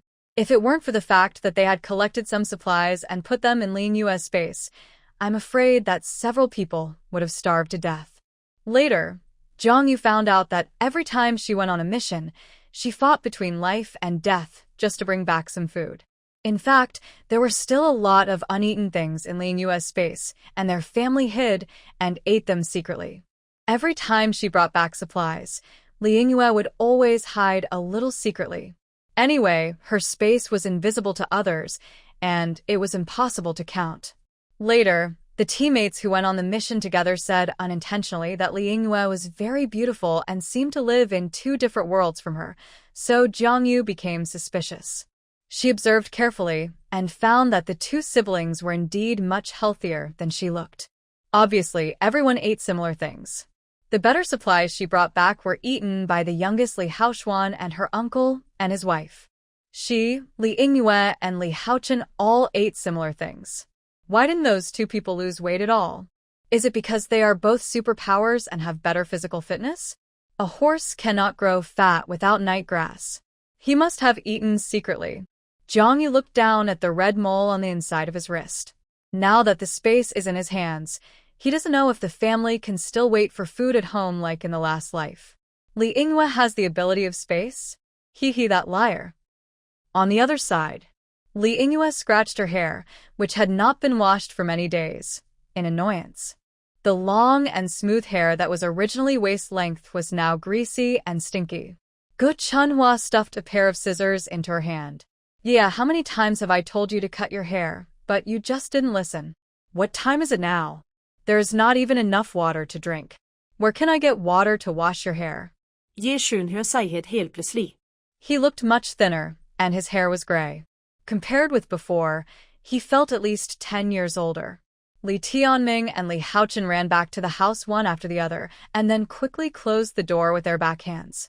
Li Haochen took off his backpack and took things out while cursing. She deserves to be bitten to death by zombies. There are more and more zombies outside now, and less food. I heard that Uncle Li, who went out with us to find supplies, was stabbed in the back by his own brother. He must be very miserable. TSK, TSK, TSK, TSK. He took out a pack of biscuits, half a bottle of water, and 2 moldy buns from his backpack with a stinky face. Li Tianming also took off his backpack and took out some supplies from it.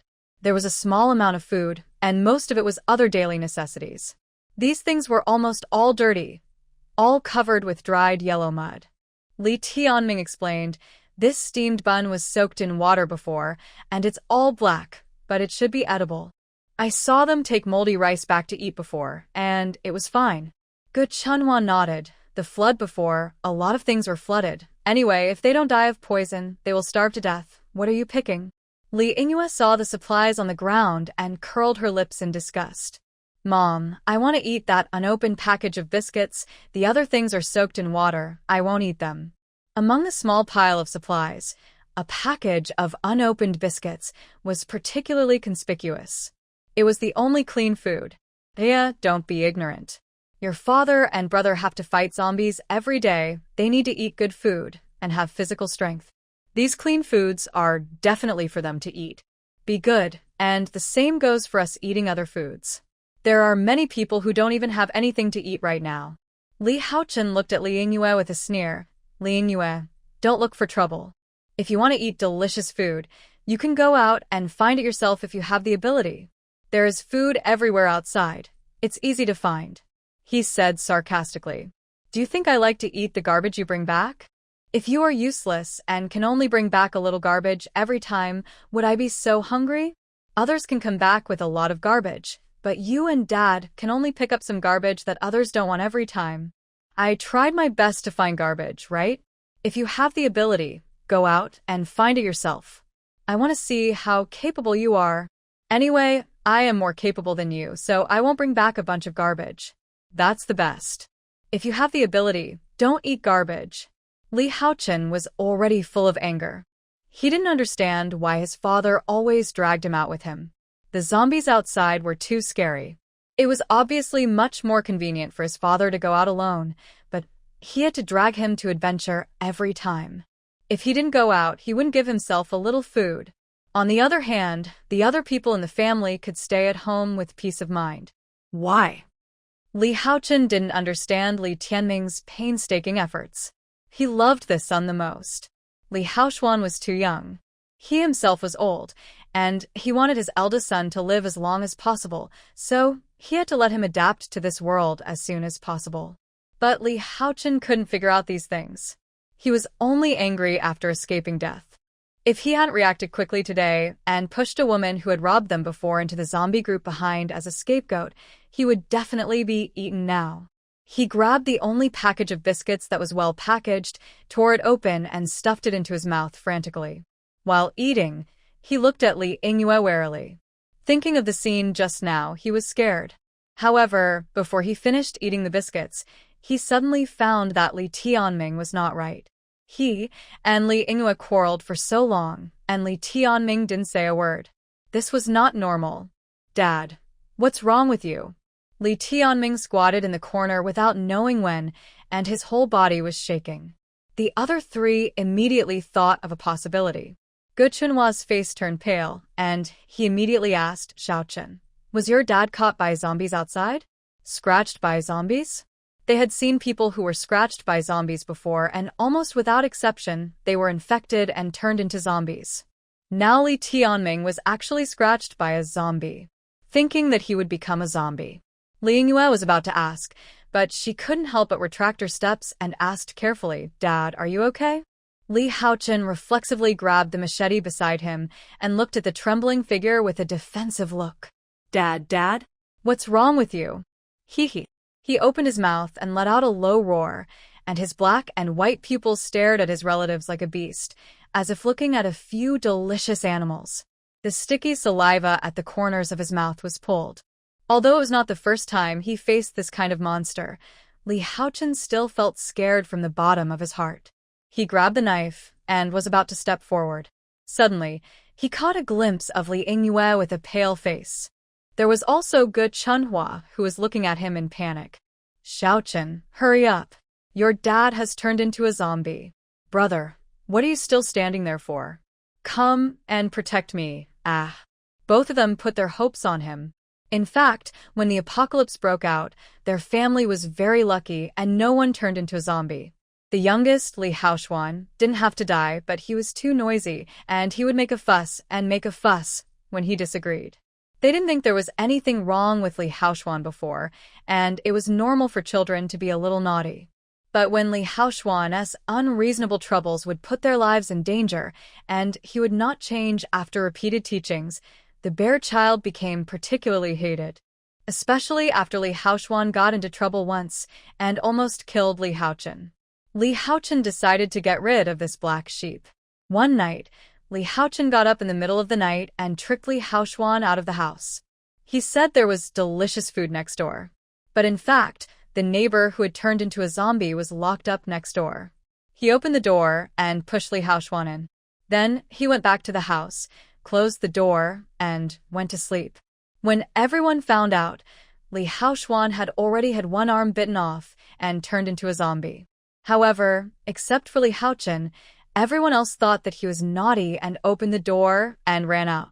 And now Li Haochen looked at his mother and sister who hid at home all day, not daring to step out of the door, just waiting for him and his father to work hard to bring back supplies.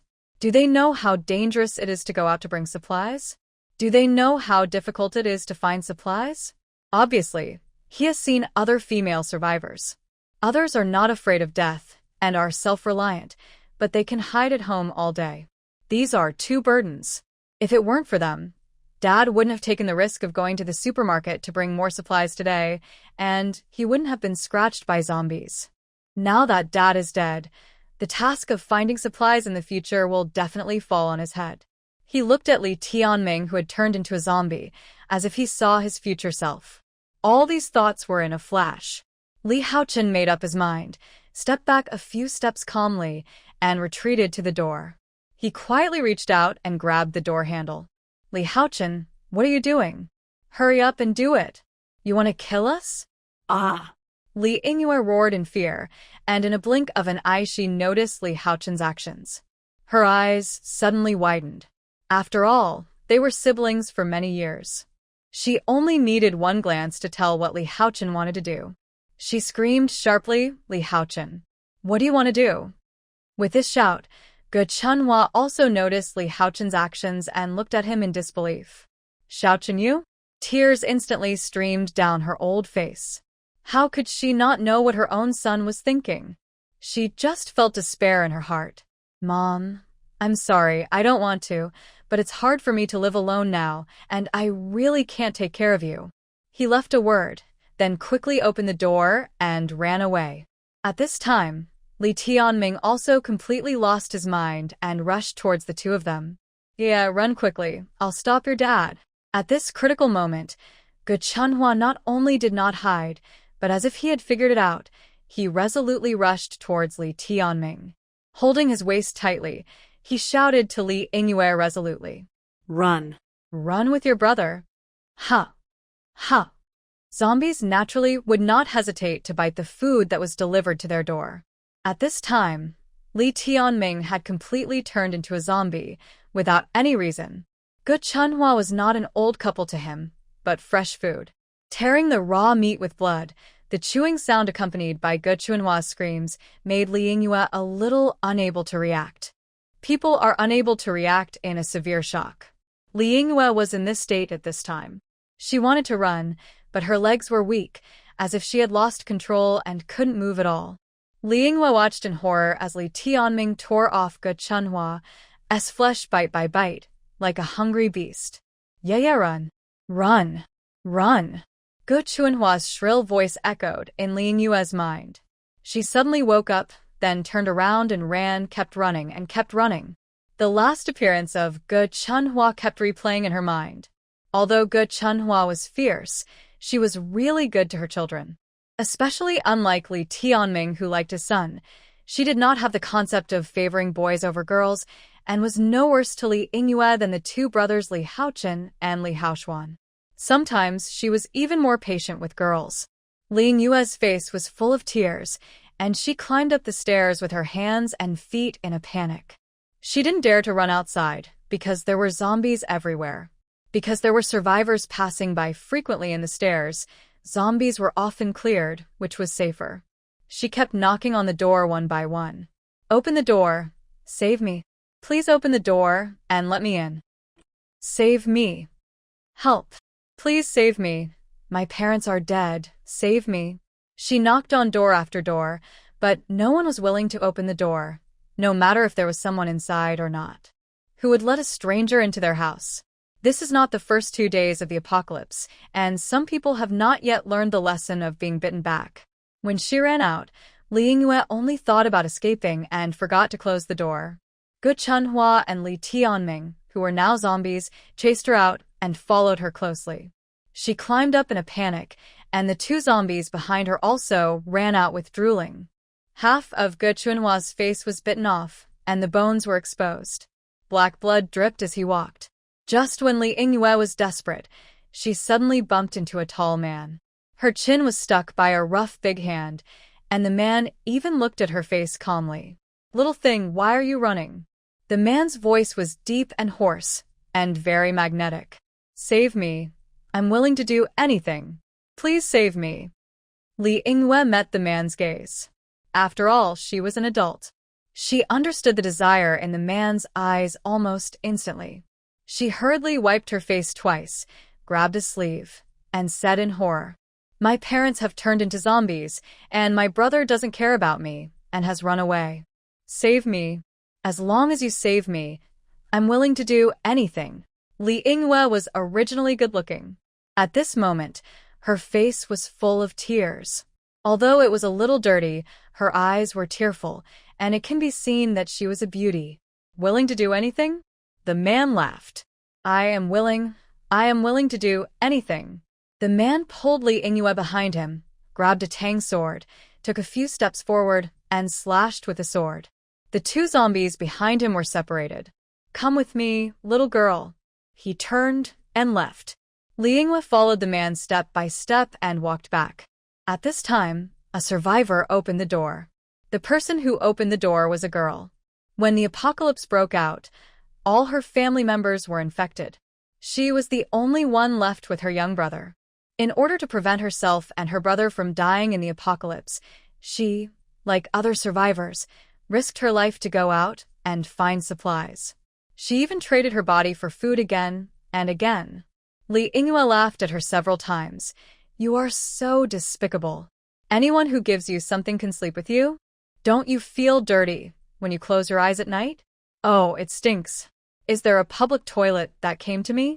If I were you, I would rather be bitten to death by zombies than stoop to lowliness."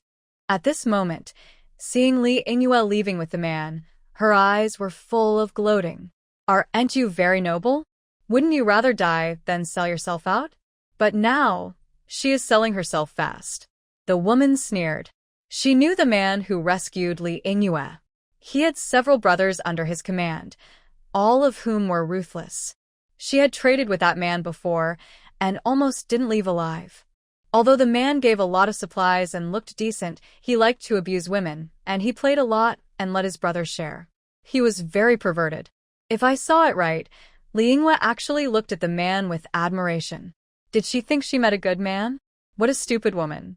Sure enough, in less than a while, the woman heard Li Yingyue's screams of death and begging for mercy.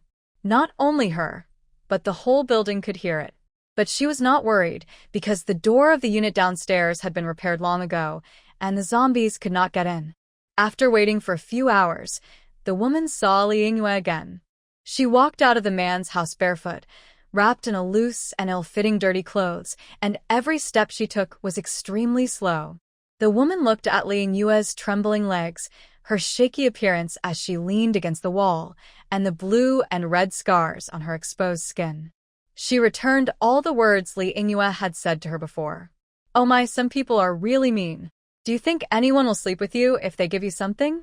Don't you feel dirty when you close your eyes at night? Oh, it stinks. Which public toilet has come to me? If I were you, I would rather be bitten to death by zombies than be so mean. Those are your parents. They are so cruel." Li Yingyue looked at the woman in front of her with resentment, and the whole person was hysterical. "Get out. You witch, get out of here. I am different from you. Always different. Get out." Since the news of the evacuation came, Zhang Yu found that there were obviously more people outside. She lay on the balcony and looked down with a telescope. De Zhuang seems to have made enemies with some animals outside recently. He goes out to fight every night and comes back in the morning with injuries. Jiangyu bandages and disinfects it. As soon as it gets dark, the cat is full of blood and revives again and goes out to fight. It was daytime at this time. De Zhuang was wrapped by Jiangyu like a mummy. He lay listlessly on the ice to cool off. He glanced outside lazily. The air was distorted under the scorching sun. However, even in such a high temperature, the woman actually trained outdoors all day long and looked around. She was simply masochistic. But fortunately, she at least did not stop the supply of ice in the house. De Zhuang yawned and turned over, pressing his back against the ice. He was so comfortable that the whole cat almost became soft like a pancake. Because the gate of the community has been completely repaired, there is a long green belt in the middle. Therefore, as long as there is no particularly loud noise, it will not attract zombies on the street. The 3 or 2 zombies wandering outside the big iron gate would occasionally hit the iron gate with their bodies, making a clanging sound, but they would not be very persistent. After hitting it twice, they wandered off to other places. At the door of the Thunder Squad of the 3-story building, several more survivors entered. This was already the 16th wave of people who had entered. Since entering the community, the Thunder Squad repaired the unattended gate of the community as soon as possible, isolating the zombies on the street outside. They also cleaned up the zombies wandering around the community, which to a certain extent improved the safety of the entire area. With a series of subsequent actions, they seemed to have become the leader of this area, without realizing it. The other teams all looked up to him. There were several large-scale zombie cleanup activities or searches for supplies, which were all organized by the Thunder Squad. The captain of the Thunder Squad was a young man with red hair, who looked less than 30 years old, and was very tall. The reason why Jiangyu remembered that man at once was not because he was handsome, but because that man could wear a refreshing red hair in the doomsday, and he was very eye-catching no matter where he went. And now, Jiangyu counted the survivors who entered the small building. In the morning, at least more than 200 survivors entered the small building. She gnawed on the duck neck while holding a telescope. After being exposed to the sun for a whole morning, Jiangyu was sweating all over, and her skin was slightly reddened by the sun. She turned her head, gnawed the duck neck in her mouth almost, and spit it on the ground. Before the thing fell to the ground, De Zhuang quickly opened his mouth and bit it, then chewed it and swallowed it into his stomach. Jiangyu took another piece of duck neck and put it in her mouth to continue gnawing. When she was thirsty, she drank a sip of iced sparkling water, and her life was also wonderful. The scorching sun shone on the skin. Although there was a slight stinging sensation due to the high temperature, it felt strangely comfortable. She bit the straw to drink the drink, and her eyes were fixed on the half-dead catnip in the flower bed. It looked like these people were probably discussing evacuation. After all, there was a shortage of supplies in the city, and a lot of food had rotted because of the previous heavy rain. With so many survivors, they had to find a new direction for life. But she didn't plan to leave here. At least she lived comfortably now, and was too lazy to leave. These people are probably going to leave. De Zhuang, do you want to leave the city? The tabby cat that was gnawing on a bone raised its head and looked at her, baring its teeth, and its hair was all blown up. Meow. Do you want me? Why are you so fierce? No little female cat will like you in the future. Are you going to leave your 2 lychees idle in the future? De Zhuang rolled his eyes at her, walked back to the house in a cat-like manner, and continued to lie on the ice to cool off. Jiangyu pointed to the mice that were still alive and kicking in the fish tank. That's your duck neck. Go eat your duck neck. The cat has become smart now. In the past, it caught mice one by one and ate them one by one. Now it will catch a few mice and throw them into the empty fish tank. When it wants to eat them, it will start eating them. Every time there are almost no mice left in the fish tank, it will replenish itself. Jiangyu didn't think there was anything wrong with a cat eating a mouse. After all, after seeing it chewing on the zombie's brain, he felt that as long as it didn't want to eat him, he could accept it. Sure enough, when Jiangyu went downstairs in the afternoon, she saw many survivors packing their luggage. When she went downstairs, she met Hao Hong, who had just returned from outside. Hao Hong was carrying a dirty mountaineering bag on her back, which was bulging. She didn't know what was in it. She was holding a machete in her hand and was sweating all over. When Hao Hong saw Jiangyu, she was stunned for a moment and then asked, "Jiangyu, are you going? We plan to organize an evacuation together at dawn tomorrow. Many survivors near us will form a team and go together at that time. It will be easier to break through with more people. Come with us." When she spoke, she wiped her face, and the blood on her hands immediately stained her face, but she didn't care about these small details at all. The black and smelly blood was obviously from zombies. Of course, there might also be blood from humans. Jiangyu didn't expect that she actually knew his name. She even took the initiative to greet me and shook her head. "I'm not leaving." "You're stupid, you're not leaving." Now the city is full of zombies, and there are fewer and fewer humans. She pulled Jiangyu's arm, pulled her to a corner, and said in a low voice, "I'll tell you quietly, the powerful people have already evacuated in the first batch." Although the announcement said this was the first evacuation, it was actually the second time. This is the only chance for us ordinary people. It's more than 100 kilometers away from the nearest Guangming base. How can you get there? If you walk alone, you have to outrun all the zombies. But if there are many people and everyone walks together, then every time you encounter a zombie tide, you only need to run past the person in front of you. If you don't leave now, you won't be able to leave when you want to. For some reason, when Hao Hong first met Jiangyu, she didn't like this girl who looked a little too beautiful, especially after knowing that her eldest brother liked him. But since she killed someone in front of her that time, she has been paying attention to this little girl intentionally or unintentionally. Although he is not very old, he is very powerful. Hao Hong often saw her going out with a crossbow or a long sword, and occasionally saw her fighting outside. This is a little rose growing in thorns. She doesn't need to rely on anyone. Hao Hong hopes that this beautiful flower can keep blooming and blooming in the end of the world. Therefore, when planning to evacuate, she thought of her unconsciously. It happened that they met today, and Hao Hong advised, "Don't be stupid, the whole world is collapsing now, and no one cares about us. If you don't seize this opportunity, you will either be eaten by zombies or become a zombie in the future." I said so much, do you understand it? Hao Hong looked at the girl in front of her anxiously. "Come with us. The base is always safer than the city full of monsters." She looked at the bright and beautiful girl in front of her with an indescribable well-behaved look, and suddenly felt that she was the legendary emperor who was not anxious, but the Anuch was anxious. She was so anxious that she jumped up and down like a monkey, but she was so stable. After hearing such a long string of words, Jiangyu still shook his head. "Thank you for your kindness, but I don't want to leave for the time being." Hearing this, Hao Hong was so angry that she wanted to knock her out and take her away. But looking at the Miao Dao in her hand, which was flashing with cold light, she clearly remembered how the knife smoothly split the zombie in half. At the moment of splitting, Hao Hong even clearly saw the internal organs of the zombie. This knife is very handsome and fast. So she swallowed her saliva and gave up the idea of knocking Jiangyu out. Okay, anyway, I have reminded you it's up to you whether you want to leave or not. Anyway, we are leaving tomorrow, and we will see each other in the future.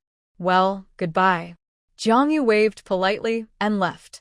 Hao Hong stared at her back in disbelief. Leaving? Is this really goodbye? Hong Hong, what are you looking at? A man came up to her and saw her staring at a slender back with wide eyes, so he teased frivolously. Hong Hong, why are you looking at this kind of woman? Look at her. She is so fair and tender, with a thin waist. She is probably a woman who relies on men to survive. Don't bother with them. How can everyone be like you? So beautiful and so capable. The man emphasized the pronunciation of the last word. Hao Hong felt disgusted. Seeing Jiangyu's slender back and the white and tender skin exposed, he remembered that he had exchanged a moldy steamed bun for a woman last night, and his eyes were a little vague. He liked Hao Hong, but Hao Hong's brother was not a pushover, so at most he took advantage of her verbally and did not dare to go too far. But this woman looks good. I'll try it if I have a chance. I just don't know if it's expensive. He touched his chin and smiled, his eyes narrowed into a slit, like a mouse hiding in the dark. Hao Hong gave him a cold look. "Get out of my way if you have nothing to do. A good dog doesn't block the road." "Hey, Hong Hong, don't leave in a hurry. Let's talk." "Hong Hong, don't leave. Tell me where that woman lives." The man chased after her and patted Hao Hong on the shoulder. The next second, he was kicked down the stairs by Hao Hong and rolled down more than a dozen steps. Hao Hong looked at him coldly. "If you dare to touch me with your dirty hands again, I will chop off your arm." Get out. The man was kicked and wanted to retaliate, but when he thought of the dozens of brothers under Hao Jun and Hao Hong's hot temper, he was not someone who was easy to mess with, so he left cursing. Hao Hong didn't want to pay attention to this witch, but he mentioned Zhang Yu again and again. And he mentioned her, with that very disgusting look and tone. When he asked where Zhang Yu lived just now, Hao Hong knew what he was thinking. It felt like swallowing a fly in her throat, so disgusting that she could hardly swallow. Being a woman is difficult, especially in the doomsday. It is even more difficult for women to survive. She never discriminates against those survivors who use their bodies as a bargaining chip. They all want to survive. Some sell their bodies, some sell their blood relatives, and some abandon their kindness. Who is nobler than who? But she hates all men who can't control their lower body equally. So despicable. Hao Hong spat fiercely at the back of the shifty figure.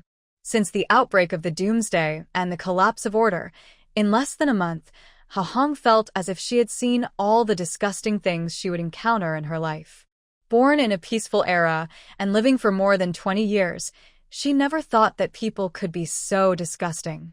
She knew the man who was kicked out by him before the doomsday. The man was the owner of a nearby fruit shop. He had an honest face. He always greeted him politely when he met him in and out. He looked like a very gentle and kind person. But he would always remember this man when the doomsday broke out. How he pushed his own wife and children into the zombie group to delay time. And how he gradually revealed his true colors after losing the constraints of the law. If Hao Jun hadn't repeatedly told her that she couldn't easily conflict with other survivors, especially since this man was a rare superpower and a member of the Thunder Squad. Hao Hong really wanted to chop off this rascal in front of her.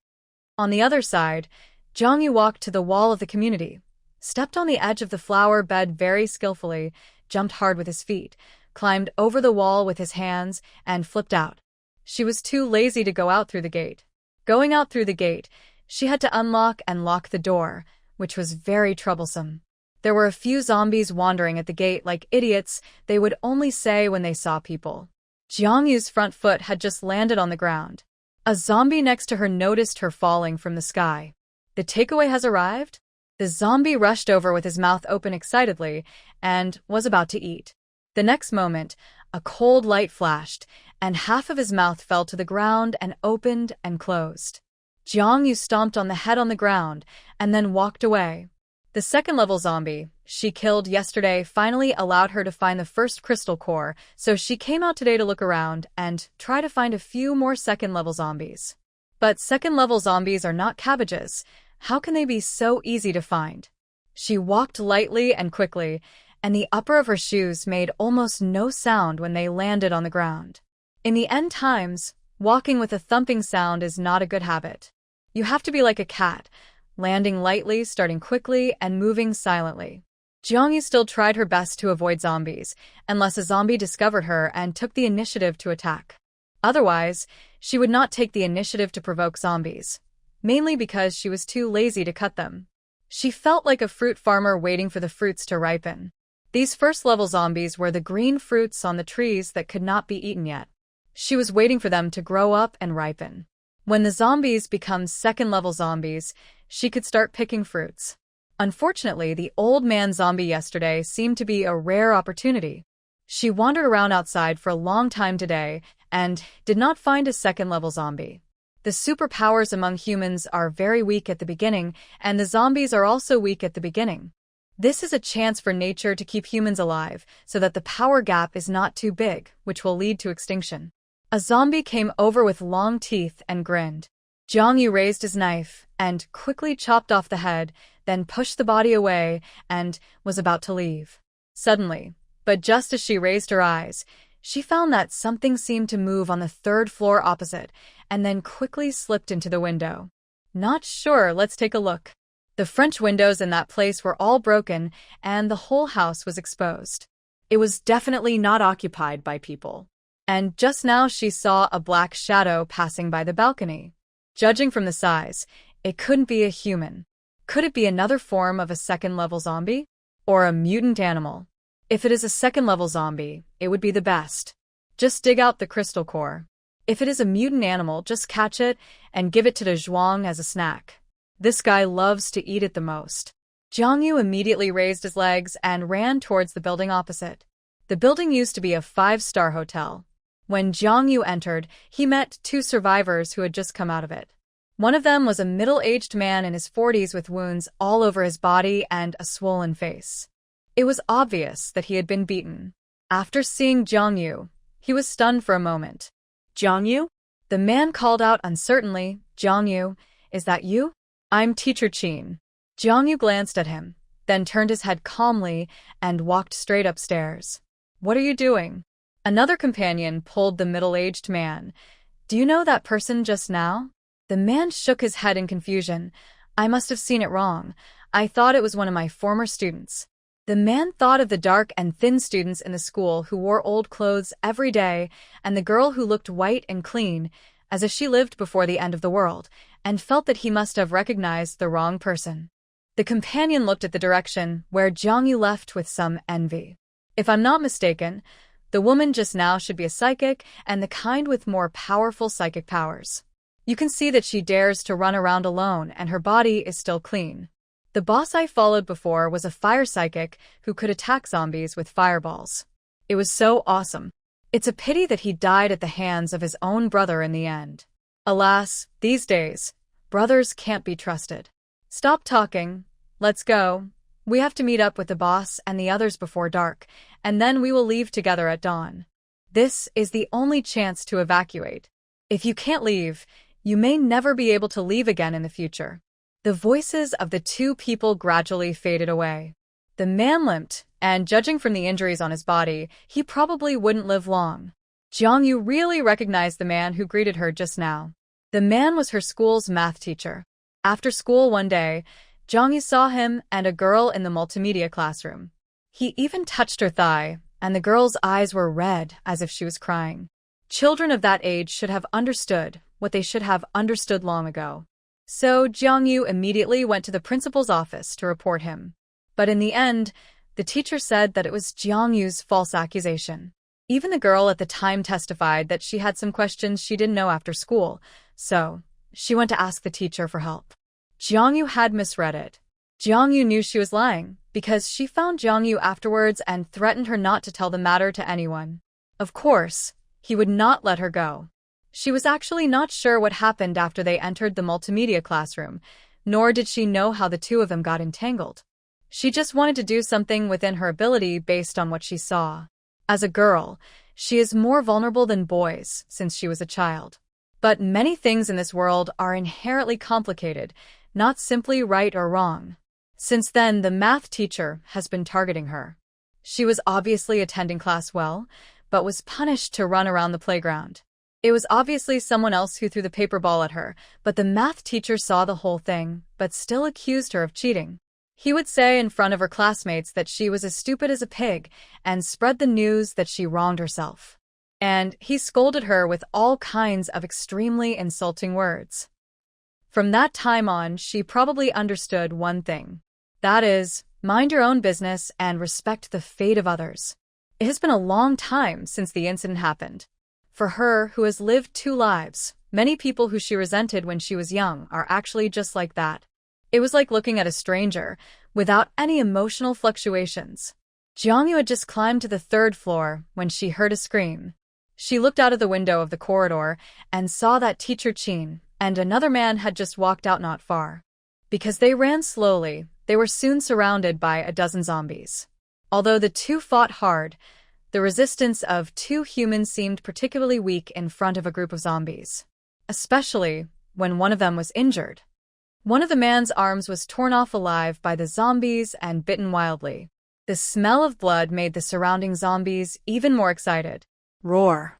A zombie hugged Teacher Chin's body from behind and opened his mouth to bite his head. Ah. Teacher Chin looked at the zombies swarming in despair. The pain on his scalp made him feel like his soul was leaving his body. In the blink of an eye, 2 more zombies grabbed his arms and opened their mouths to bite him. A small zombie was not tall and stood just at his waist. The little zombie also scrambled for it, scratched his stomach with one claw, took out his internal organs and stuffed them into his mouth frantically. Teacher Chin felt that his soul was ascending to heaven. In the moment of despair, he glanced out of the corner of his eye and saw a person staring at him in front of the opposite window. He immediately looked over. It was Jiangyu. It was definitely Jiangyu. She was like a wooden stake, never crying or begging for mercy. This look made him sure that the person he saw at the beginning was Jiangyu. He did not recognize the wrong person. Although he didn't know why she suddenly changed so much, he still recognized her. Since it was her, why didn't she save him? After all, he was her former teacher. This which is really not a good thing. She was restless when she was in school, and she was also cruel and ruthless after leaving school. I clearly didn't admit my mistake just now. Why didn't she admit it? Isn't it because she is afraid that I will rely on her? In a flash, countless thoughts flashed through his mind. He regretted that he didn't treat every student fairly in school, and he was angry at this dead girl for being cruel. Save me. Jiangyu. Save me. Save me. The teacher was wrong. I know I was wrong. Save me. The survival instinct made him struggle frantically. The companions around him had already become zombies, and he didn't want to become like that. He absolutely could not bear to become a dirty monster. Kill me. Jiangyu. Kill me, please kill me. I beg you, kill me. The shrill screams echoed in Jiangyu's ears. She watched him being swallowed by the zombies expressionlessly. Then she turned and left. Just like he had seen himself being bullied countless times but turned a blind eye. When he reached the 6th floor, Jiangyu searched carefully inside and out, but did not find any mutant beasts or other forms of second-level zombies. Second-level zombies are born from the further evolution of first-level zombies. First-level zombies are basically in the same state, confused, rotting all over, and looking for food based on their instinctive hunger. But many zombies of a second level and above will have their own special abilities. For example, the 2 old zombies yesterday were good at climbing, and their limbs became very long. There are also zombies down. Some zombies' limbs will become longer, and they can run very fast. Some have a strong body and can jump very high. Some have harder bodies and great strength. Some have bodies that swell to twice their original size or even larger. There are even rarer zombies that can awaken their spiritual realm. Therefore, the moment Jiangyu saw the strange black shadow, the first thing he thought of was a second-order zombie, but now it seems that it is obviously not. She sighed. It seemed that her trip was in vain. After searching the house, Jiangyu was about to leave. At this moment, she suddenly caught a glimpse. In the middle of a row of withered green plants by the windowsill, a pot of green cactus stood motionlessly. Among a pile of withered and yellow plants, this vibrant cactus is particularly eye-catching. Hey, this cactus is still alive after not being watered for so long. It is worthy of being a desert plant. Jiangyu squatted down and looked carefully at the palm-sized cactus in front of him. Thinking of his bare terrace, Jiangyu had an idea.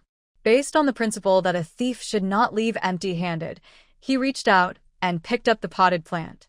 Can I take it back and use it as a cat-scratching board for Tsuehua? She reached out to touch it, but underestimated the sharpness of the cactus thorns. The next moment, she felt a stinging pain. A little bright red blood appeared in between. Was it pricked by the cactus? Jiangyu wiped the blood on his fingers casually, then walked away with the cactus. When he walked to the street downstairs, he met several zombies, including a math teacher who had been bitten to only half of his body but was still crawling on the ground. It saw a living person appear and struggled to crawl on its hands, dragging its tattered upper body, its mouth opening and closing and drooling. Huh. Jiangyu killed all the zombies that were close to her and then quickly disappeared into the path. Not sure if it was an illusion, Jiangyu felt as if someone was spying on her. She turned her head abruptly and looked in the direction where she had just taken the cactus, but there was still nothing. Was she too sensitive? Jiangyu shook her head, quickly stepped into the nearby alley, and walked towards her home.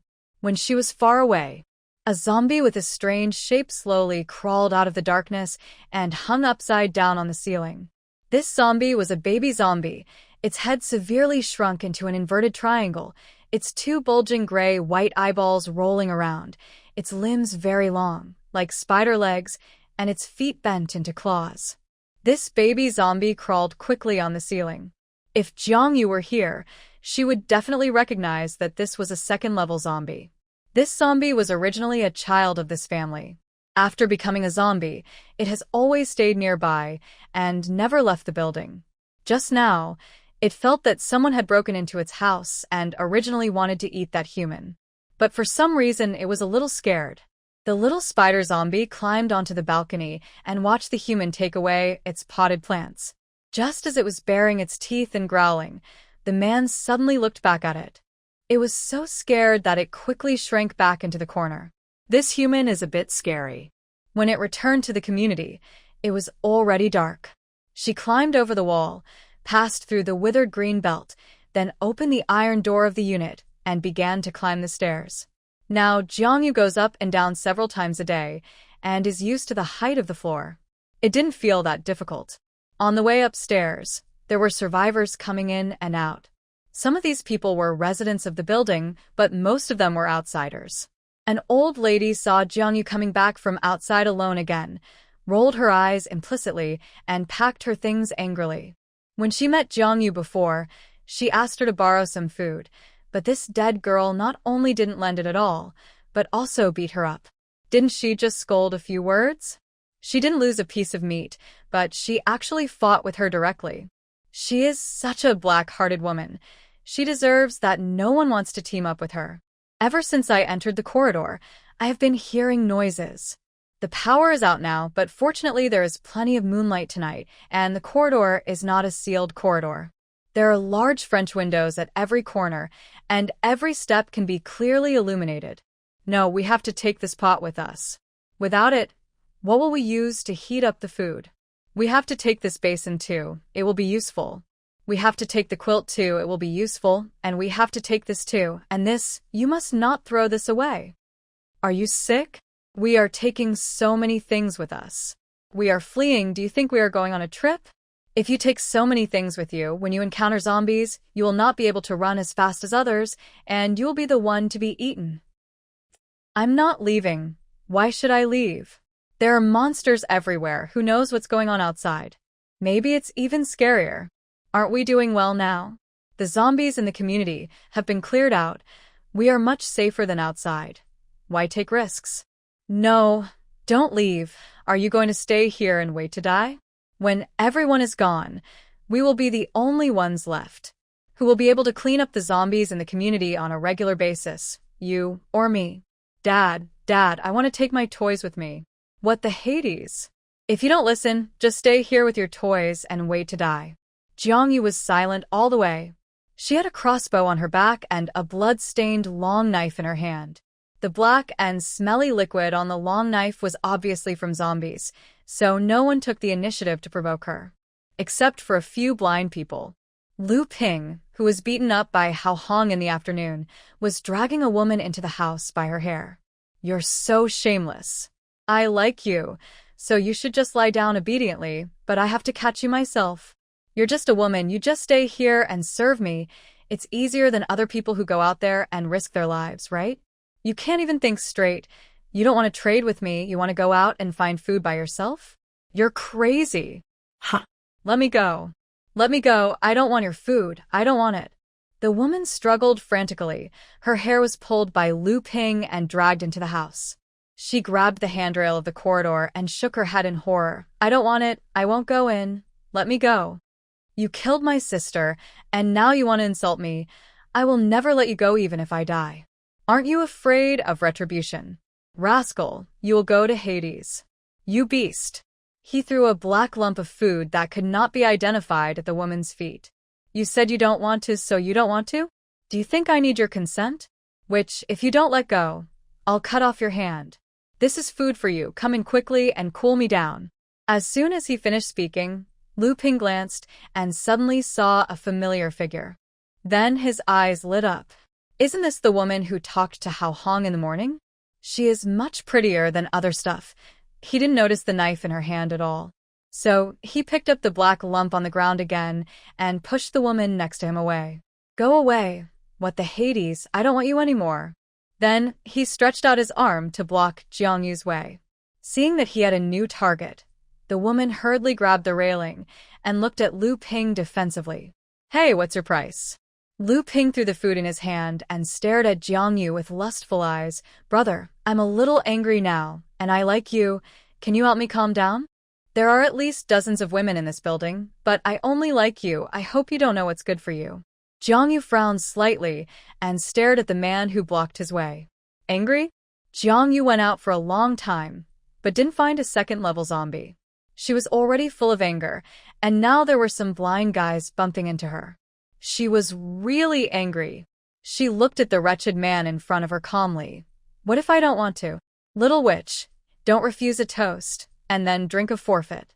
If you agree, I can still give you a few bites of food. If you don't listen, it's in vain even if I sleep with you. Hearing Jiang Yu's refusal, Lu Ping turned hostile in an instant, and a cluster of flames ignited out of thin air in his hand. Have you seen it? I am a superpower. If you don't obey me, humph, in this world, no one cares if a woman dies. Little girl, today I will teach you the first lesson, that is, don't resist a man who is stronger than you. I like you as an ordinary person, and I give you face. He looked very proud. Those ignorant things before died miserably. Hurry up, don't waste time. Brother, I am very angry now. Superpower? It's really amazing. Jiang Yu's eyes narrowed. It's just right, I'm also a little angry, then I'll use you to cool down. Okay, that's good.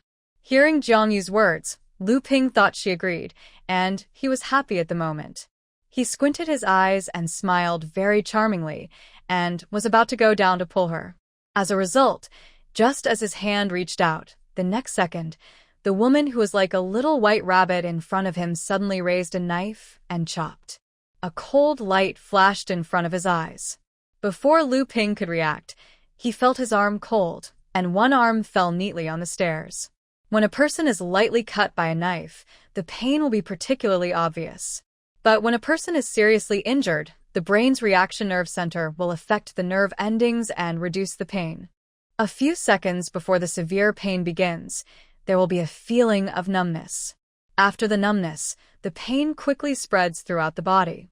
Ah, my hand. Little witch, I'm going to kill you. Lu Ping's face was deformed due to the pain, and blood was flowing from the broken surface of one arm. He never dreamed that the woman in front of him would directly cut off his arm without saying a word. This witch. He didn't regard her as a threat at all. Hateful. Lu Ping's whole face was bulging with blue veins because of the pain. He angrily condensed a ball of fire with his other hand and flew straight towards Jiang Yu. Witch, Yudi. Lu Ping was lustful. He often verbally molested the female survivors. When he saw others in a weak position, he sometimes even took action directly. Even if there are no good people now, he is still hated by people. But even so, he has survived until now.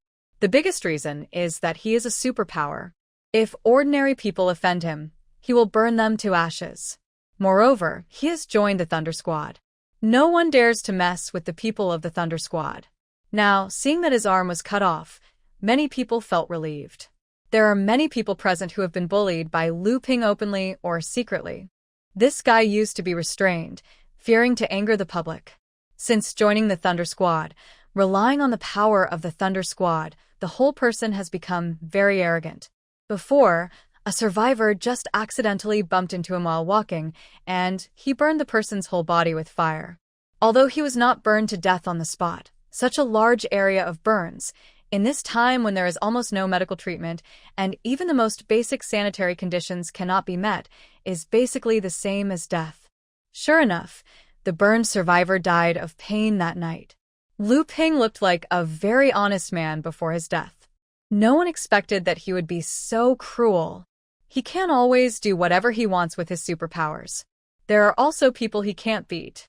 But when he met someone who is not as skilled as him, he would ask the Thunder Squad to back him up.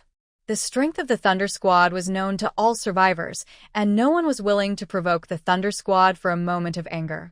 Because of this, although Lu Ping was humble in the team, it did not affect his display of power in front of ordinary survivors. As for whether Jiang Yu would be retaliated by him or the Thunder Squad, no one actually cared.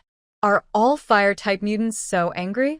Jiang Yu looked at the fireball flying towards her, without dodging or avoiding it, and there was no fear on her face. She stretched out her hand and opened her palm. A stream of weak air flow gathered from all around her palm, and finally wrapped around the flame like a dragon, completely enveloping it. The flame that was originally rushing forward was wrapped by this airflow, and it changed its direction lightly. It was like a beast that was gently stroked by a delicate palm, and then lay down docilely. It was incredible. The smug smile on Lu Ping's face froze. He looked in front of him in disbelief. The flames that were always frightening were actually wrapped by an invisible object, flying up and down with the fluctuations of Jiang Yu's palm. How is this possible? You are also a superpower. Ordinary people can't control their flames like this, unless the other party is also a superpower. And it is very likely that her ability is higher than his. But how is it possible? If she is a superpower, why hasn't any news been spread? You have to know that people with superpowers have a very high status nowadays. No matter whether they are men, women, young or old, as long as they are superpowers, there are countless teams vying for them. She has been trying new ways of attack recently, and this Lu Ping came to her door, just like a guinea pig. She had some impression of this woman. It seemed that she was the sister of the owner of a fruit shop at the entrance of the community. She had seen her helping in the store before, and when she went to buy fruit, she gave her an apple. How do you want him to die? The woman saw her gaze. Are you asking me? Jiang Yu nodded. The woman was stunned for a moment, then she crawled forward a few steps. Kill him. I want him to be cut into pieces and die without a complete body. He killed my sister and my little niece, and he pushed the zombies into the group with his own hands. Please help me kill her. As long as you kill her, I will give you my life. There were still traces of tears on the woman's face, and her expression was crazy. While she was talking, a girl of 6 or 7 years old came down from upstairs, carefully holding the stairs. She groped for the handrail of the stairs, her eyes dull. While walking down, she lowered her voice and shouted, "Auntie, Auntie, where are you? Auntie." The woman heard the voice, turned her head suddenly, and hugged the girl in her arms. Even though her whole body was shaking, she still comforted the girl's emotions at the first time. "Abeo, I'm here, and your aunt is here. Don't be afraid." She pressed Abeo's face into her arms, staring at Lu Ping with resentment. "Lu Ping, you beast worse than pigs and dogs. You shall not die well. Even if I die, I want you, a little witch, to die first." Lu Ping glanced at the little girl, then gritted his teeth and threw several fireballs in succession without caring about the child in her arms, trying to burn them to death. But the flames were the same as before, and they were caught by an invisible wind before they fell on the woman. Lu Ping stared at Jiang Yu in intolerance. "You ain't go too far, woman. This is a grudge between me and them. What does it have to do with you?" Not only did she stop the flames that attacked her, she even wanted to take care of killing others. "I advise you not to be a saint. I have the whole Thunder Squad behind me. Even if you are powerful, I cannot beat you. But there are plenty of people in our team. Who are you? There are so many grudges in this world. Can you manage them all? I see that you are also a superpower, so let's put aside the matter of you cutting off my arm for now. I recommend you to join the Thunder Squad, and we will eat meat and drink together in the future, and share the happiness. As for this woman, she is just an ordinary person, and the lives of ordinary people are worthless. Now is the end of the world, and there is no right or wrong in grudges, only the size of the fist. I am a superpower. I am strong, so I hold the knife. Since she is weak, She should be treated as fish on the chopping board. The law of the jungle is the most essential truth. Lu Ping stared at the woman fiercely. Ordinary people like you who are lowly and humble should die honestly. Jiang Yu sneered when he heard it. The grudges between you are none of my business. I'm not a judge, but I just don't like you today. What can you do to me? She raised the corners of her lips slightly, but the smile did not reach her eyes. If I remember correctly, this little girl seems to be your daughter, right? It is said that even a tiger will not eat its own cubs. It seems that you are worse than an animal. According to your logic, weak people should die honestly. Then, compared to us, who do you think is the knife and who is the fish? Since you can't beat me, you should also die honestly. She took out a blade from her bag and smiled slightly. This beautiful young lady just said that she wanted to cut you into pieces. I am the last person to refuse others. And the technique of cutting into pieces, what a coincidence. I am practicing it. What do you want to do? I warn you, I am a member of the Thunder Squad. If you dare to kill me, the captain will not let you go. Lu Ping looked at the blade in her hand and felt his scalp tingling. The blades in her hand were the kind of sharp double-sided thin blades used for eyebrow trimming and shaving, and all of them were broken into pieces, large and small, long and short, mixed together. She was not afraid of getting hurt, just holding them in her palm. Although he didn't know what she wanted to do, Lu Ping had a bad feeling. In Lu Ping's horrified eyes, she threw a blade into the air and then gently wrapped it with her bare hand. The flames floating in the air quickly went out, and a small tornado appeared in the corridor, quickly wrapping the blade in it. How small was the tornado? It was probably only the size of a wash basin. Lu Ping, who was a little scared, looked at the small tornado and broke through his defense in an instant, covering his bleeding shoulder and laughing. Ha ha ha. I thought you were so powerful, that's it? He's going to tear this witch into pieces, kill him, and let all the men in the building sleep on his corpse. The pain in his broken arm made his eyes red, and he cruelly thought of the scene of dismembering her and cooking her. Others also laughed at the tornado that suddenly appeared. Although this kind of occasion is really not suitable for laughing out loud, there is no other way because Jiang Yu's tornado is so mini that it really looks harmless.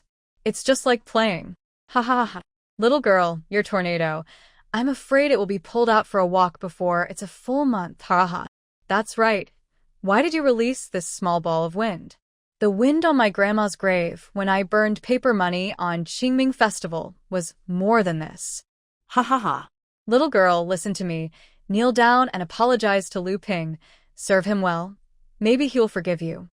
But as they were laughing, they suddenly couldn't laugh anymore, as the small tornado suddenly jumped onto Lu Ping's head. No matter how hard he tried to shake it off, he couldn't, as if it was a transparent helmet.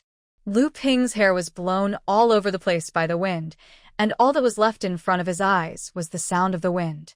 Although it did not completely block his vision, the scene he saw was very blurry. In particular, the wind carried with it tiny broken blades, and the feeling of the blades scraping across the skin intermittently was like being chased and bitten by a group of poisonous ants. The pain was extremely clear. Aha! What the Hades is this? It hurts. My face, my eyes. Ah. Go away, go away. If it were a tangible object, maybe it could be picked off. But the wind is something you can see but you can't catch. Lu Ping tore his hair frantically, shook his head, and ran around, trying to avoid the tornado. But the tornado was firmly on his head, like a hat, and he couldn't take it off. No matter where he ran, the wind followed him steadily, never leaving. The wind was spinning faster and faster, and Lu Ping felt as if he couldn't breathe. He didn't care about covering his bleeding broken arm and scratched his throat frantically with his good hand, asking for help from the people around him. But at this time, the people around him looked at this weird scene and didn't dare to approach him. Seeing him approaching them, they all retreated. Help! I can't breathe. Help! The vortex of the tornado was getting faster and faster. Lu Ping's face turned purple and his bulging eyes were particularly scary. Soon his hair was torn off and was carried by the wind and flew around his head. Then his face seemed to be cut by something, leaving a bloody line. Then there were 2, 3, 4. Lu Ping's face was like being cut by thousands of tiny blades, and soon it was full of blood. Blood and minced meat flowed out of the wounds, and were carried by the wind and flew around. There was more and more blood, and the tornado turned bright red. No one could see Lu Ping's head clearly. No one dared to make a sound, staring at the beautiful girl in silence. Where on earth did this monster come from? It's so scary. They were glad that they didn't provoke her. This would be much more painful than being shot. From time to time, there was a flash of silver light in the wind. It was the reflection of the broken blades. But more often, there was a bright red blood mist. The whole corridor was filled with the smell of rust, which made everyone's scalp numb. This scene stunned many people. The woman held the child, kneeling on the ground, staring blankly at Lu Ping running around like a madman, but there was no way to escape. She smiled slowly, first grinning, and then laughing at the top of her lungs. She laughed and cried. This beast is finished, he is finished. Someone finally avenged the sister and niece. This is retribution, this is retribution. Aunt, what's wrong with you? A Bao fumbled with his hands to wipe away the tears on the woman's face. She and her sister were twins, but she was born blind. Later, her sister and mother disappeared. Her father didn't want her, so she lived with her aunt. Her aunt said that the world had changed and there were many monsters. Her mother and sister were killed by monsters. Her father also turned into a monster. Aunt, don't be afraid, a Bao will protect you. The little girl patted the woman's hair gently, coaxing the woman who was crying and laughing in her arms and trembling all over like a little adult. The sun will come out soon, and the monsters will hide back home. Aunt, don't be afraid. I will take you to find your mother. The innocent song echoed in the corridor along with Lu Ping's screams. The echoing sound was like a roar from Hades, which was particularly weird. But the girl seemed to be unable to hear the noisy sound. Her empty eyes looked in the direction of Lu Ping, as if she was looking at him, but she clearly couldn't see him. A Bao hugged her aunt tightly and repeated in her mouth, Aunt, don't be afraid. The sun is coming out, and it's not raining anymore. The little ants have found their home, and the little water drops have gone home too. An invisible barrier separated them from the other survivors. The blood mist sprayed from Lu Ping's body was also blocked out, but now, everyone's attention was attracted by Lu Ping, and they didn't notice the abnormality of these two people. Jiang Yu's eyes darkened when he saw this, and then he quickly shifted his gaze. Hao Hong had heard that Lu Ping was harassing his sister-in-law again, and he couldn't bear it anymore and planned to come down to help stop it. But when he arrived, he saw that Lu Ping's neck and shoulders seemed to be covered by a ball of red. No, it seemed to be a ball of blood mist spinning at high speed. Hao Hong stood up straight in an instant, staring at the small tornadoes spinning at high speed with a serious face. Is this a wind-type mutant? She looked at Jiang Yu beside her fiercely. It's not like she had never seen a wind-type psychic before. But most wind-type psychics attack with wind blades, which is also the most common way of attack for wind-type psychics. But Jiang Yu, she can not only control the wind to surround the fireball, but also form this weird little tornado. How is this possible? Her control over her superpowers is so fine that it's simply abnormal. How did this guy train? Can a wind-type psychic do this? Hao Hong naturally didn't know that Jiang Yu put rotten meat and watermelon juice on the balcony every day to attract flies, and then used green-headed flies to practice superpowers, squeezing out superpowers every day. Compared to flies that fly fast and are small in size, targets like humans are much easier. Hao Hong only felt that she seemed to see the wind-type psychic in another direction. I don't know how long it took, maybe only a few seconds, maybe less than a minute. Everyone only heard a slight puff. The sound was neither loud nor soft, and there was no deafening explosion. It was just like walking on the roadside in the countryside at night and accidentally stepping on a rotten melon. Although the movement was not loud, it made people's hearts jump. The flames went out. The wind stopped. A cloud of blood mist exploded around Lu Ping's head, and the walls on all sides and the survivors standing nearby were splashed with blood. the body fell straight to the ground. Above the neck, there was nothing. Even the bones were gone. Amid the blood splattering, Abao felt a hint of warmth in her gray eyes. It was a touch of blood that stained her pupils. She raised her hand blankly, touched her eyes, and then smelled the blood on her hand. She smiled. "Auntie, don't cry. The monster has gone back home." The woman hugged Abao tightly, looking at Lu Ping's head that exploded like a rotten watermelon in shock. She had been looking forward to the day when Lu Ping died, and she saw this scene with her own eyes. She couldn't believe that her wish had come true. Thinking of her sister and niece who were eaten clean by zombies, she couldn't help crying while hugging Abao. After a few seconds, some people came back to their senses. A middle-aged man felt that something had hit his face, and it hurt a little. He reached out and touched it, and then took another look. Wasn't it a small piece of white bone residue on his face? "Is this Lu Ping's skull?" Ah. It exploded. Lu Ping's had exploded. "It's so scary. There's not even a complete bone left." "Mom, it's so scary. This ant is a monster." A child screamed, and then his mouth was quickly covered by the mother next to him. The child's mother forced out a difficult smile with difficulty, and that smile was as stiff as it could be. "No, sorry, the child can't speak. Please don't argue with him." The woman's mouth was trembling when she said this. The boy with his mouth covered obviously knew that he had said the wrong thing. He hid in the woman's arms, looking at Jiangyu with tears in his eyes. Everyone was silent and trembling all over, but they didn't dare to move. They really didn't dare to move.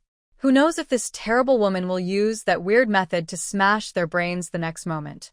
At this moment, the two men who had just laughed at the whirlwind for not having a full moon and not having their own grandmother to collect paper money and the gloomy wind were pale. They were afraid that Jiangyu would remember the ridicule just now and settle the score later. One of them reacted quickly, clapped his hands quickly, and thanked Jiangyu sincerely. "Lu Ping, this scourge, died well. Thanks to you, otherwise this beast would have killed who knows how many people before he stopped." Yes, that's right, this guy doesn't deserve to die. "Girl, you are getting rid of a scourge for the people. I also have a grudge against this guy, and if you kill him, it is equivalent to helping me. From now on, I, Zhang Hu, owe you a favor. If there is anything I can help with, just tell me. I have no other ability. I have only a life to live, and I will do it for you at the risk of my life." Yes. I, Zhang Xiaojun, will be the same from now on. You will be my benefactor." The two sang in unison, and their sincere smiles showed nothing. They were still sneering at Jiangyu a few minutes ago. Some of the other survivors echoed, while others remained silent. They all stared at the headless body on the ground and wanted to run, but their legs seemed to be out of control and they could not move. When they looked at Jiangyu again, they no longer had the contempt they had before, but a deep fear. There were many ways to kill people, such as chopping with knives, axes, or being shot to death. But this was the first time they had seen such a terrible way of death. The whole head was crushed into dregs by a hurricane. What kind of wind-type mutant is this? This is a walking wall-breaking machine. That woman said she would cut Lu Ping into pieces, and she really cut him into pieces. No, this was much more than cutting him into pieces. This woman is simply a monster. The people around her involuntarily took a few steps back, staying away from Jiangyu. Hao Hong pursed her lips and looked at Lu Ping's body in silence. Recalling the scenes just now, she couldn't believe to what extent this person had control over the wind power. She had never seen such a terrifying psychic. She even wondered if Jiangyu had enveloped Lu Ping in that ball of wind just now. It would not be Lu Ping's entire head that had turned into mincemeat now, but his entire body. Hao Hong thought of the first time she saw Jiangyu, and she clearly remembered the gun that Jiangyu used at that time. She was not sure whether Jiangyu had awakened his superpowers at that time, but thinking back to the situation at that time, a little girl could be in that kind of environment. In this environment, Jiangyu had no worries about food and drink, and her body was clean and refreshed. It was very likely that Jiangyu was already a superpower at that time. It was just that she did not deliberately expose it. Most survivors who awaken superpowers would want the whole world to know. After all, now, The survivors have almost tacitly agreed that superpowers are superior to ordinary survivors. The identity of a superpower can bring countless conveniences and advantages. If Jiangyu was angry at that time and used superpowers to deal with them, perhaps she and her brother would have died there long ago. Hao Hong was a little scared. She originally just thought that Jiangyu was better than ordinary girls, even when Lu Ping attacked her just now. Hao Hong was still thinking about helping her at the critical moment, but now it seems that she doesn't need her help at all. No wonder she didn't want to evacuate together. With her strength, zombies are not a threat to her at present. After all, I was just being sentimental. Please make way. A voice pulled Hao Hong back to reality from her thoughts. When she raised her eyes, she saw Jiangyu standing in front of her. Are you a superpower? Well, is there anything strange? Jiangyu never deliberately publicizes, but also does not hide her abilities. In the Doomsday, showing one's strength appropriately will reduce a lot of trouble. As for pretending to be a pig to eat the tiger, pretending to be weak, hiding one's true strength, she has not considered this kind of thing. Although it feels good to pretend to be a fool and get slapped in the face if you pretend to be a pig for a long time, sometimes you really become a pig. Hao Hong swallowed her saliva, smiled slightly, and made way. Several survivors behind her stood in a row, blocking the road. After Hao Hong made way, they couldn't wait to make way. They watched her leave with pale faces. After all, the corridor was full of blood, meat, and bone fragments. The impact of this scene was too strong. It was estimated that Jiangyu was there just now, and everyone was just afraid and didn't feel anything. At this time, when they relaxed and looked at the mess on the ground, their stomachs churned immediately. When the woman saw her leave, she hurriedly took a bow to chase after her. After passing 2 floors, she caught up with her. Wait, please wait. Jiangyu stopped and turned to look at the breathless woman. Anything else? Thank you. Also, may I ask why you helped us? The woman was a little nervous. Bao looked ahead calmly, her pupils blank, and stretched out her hand, as if feeling something in the air. Jiangyu looked at the two of them. I didn't deliberately help you.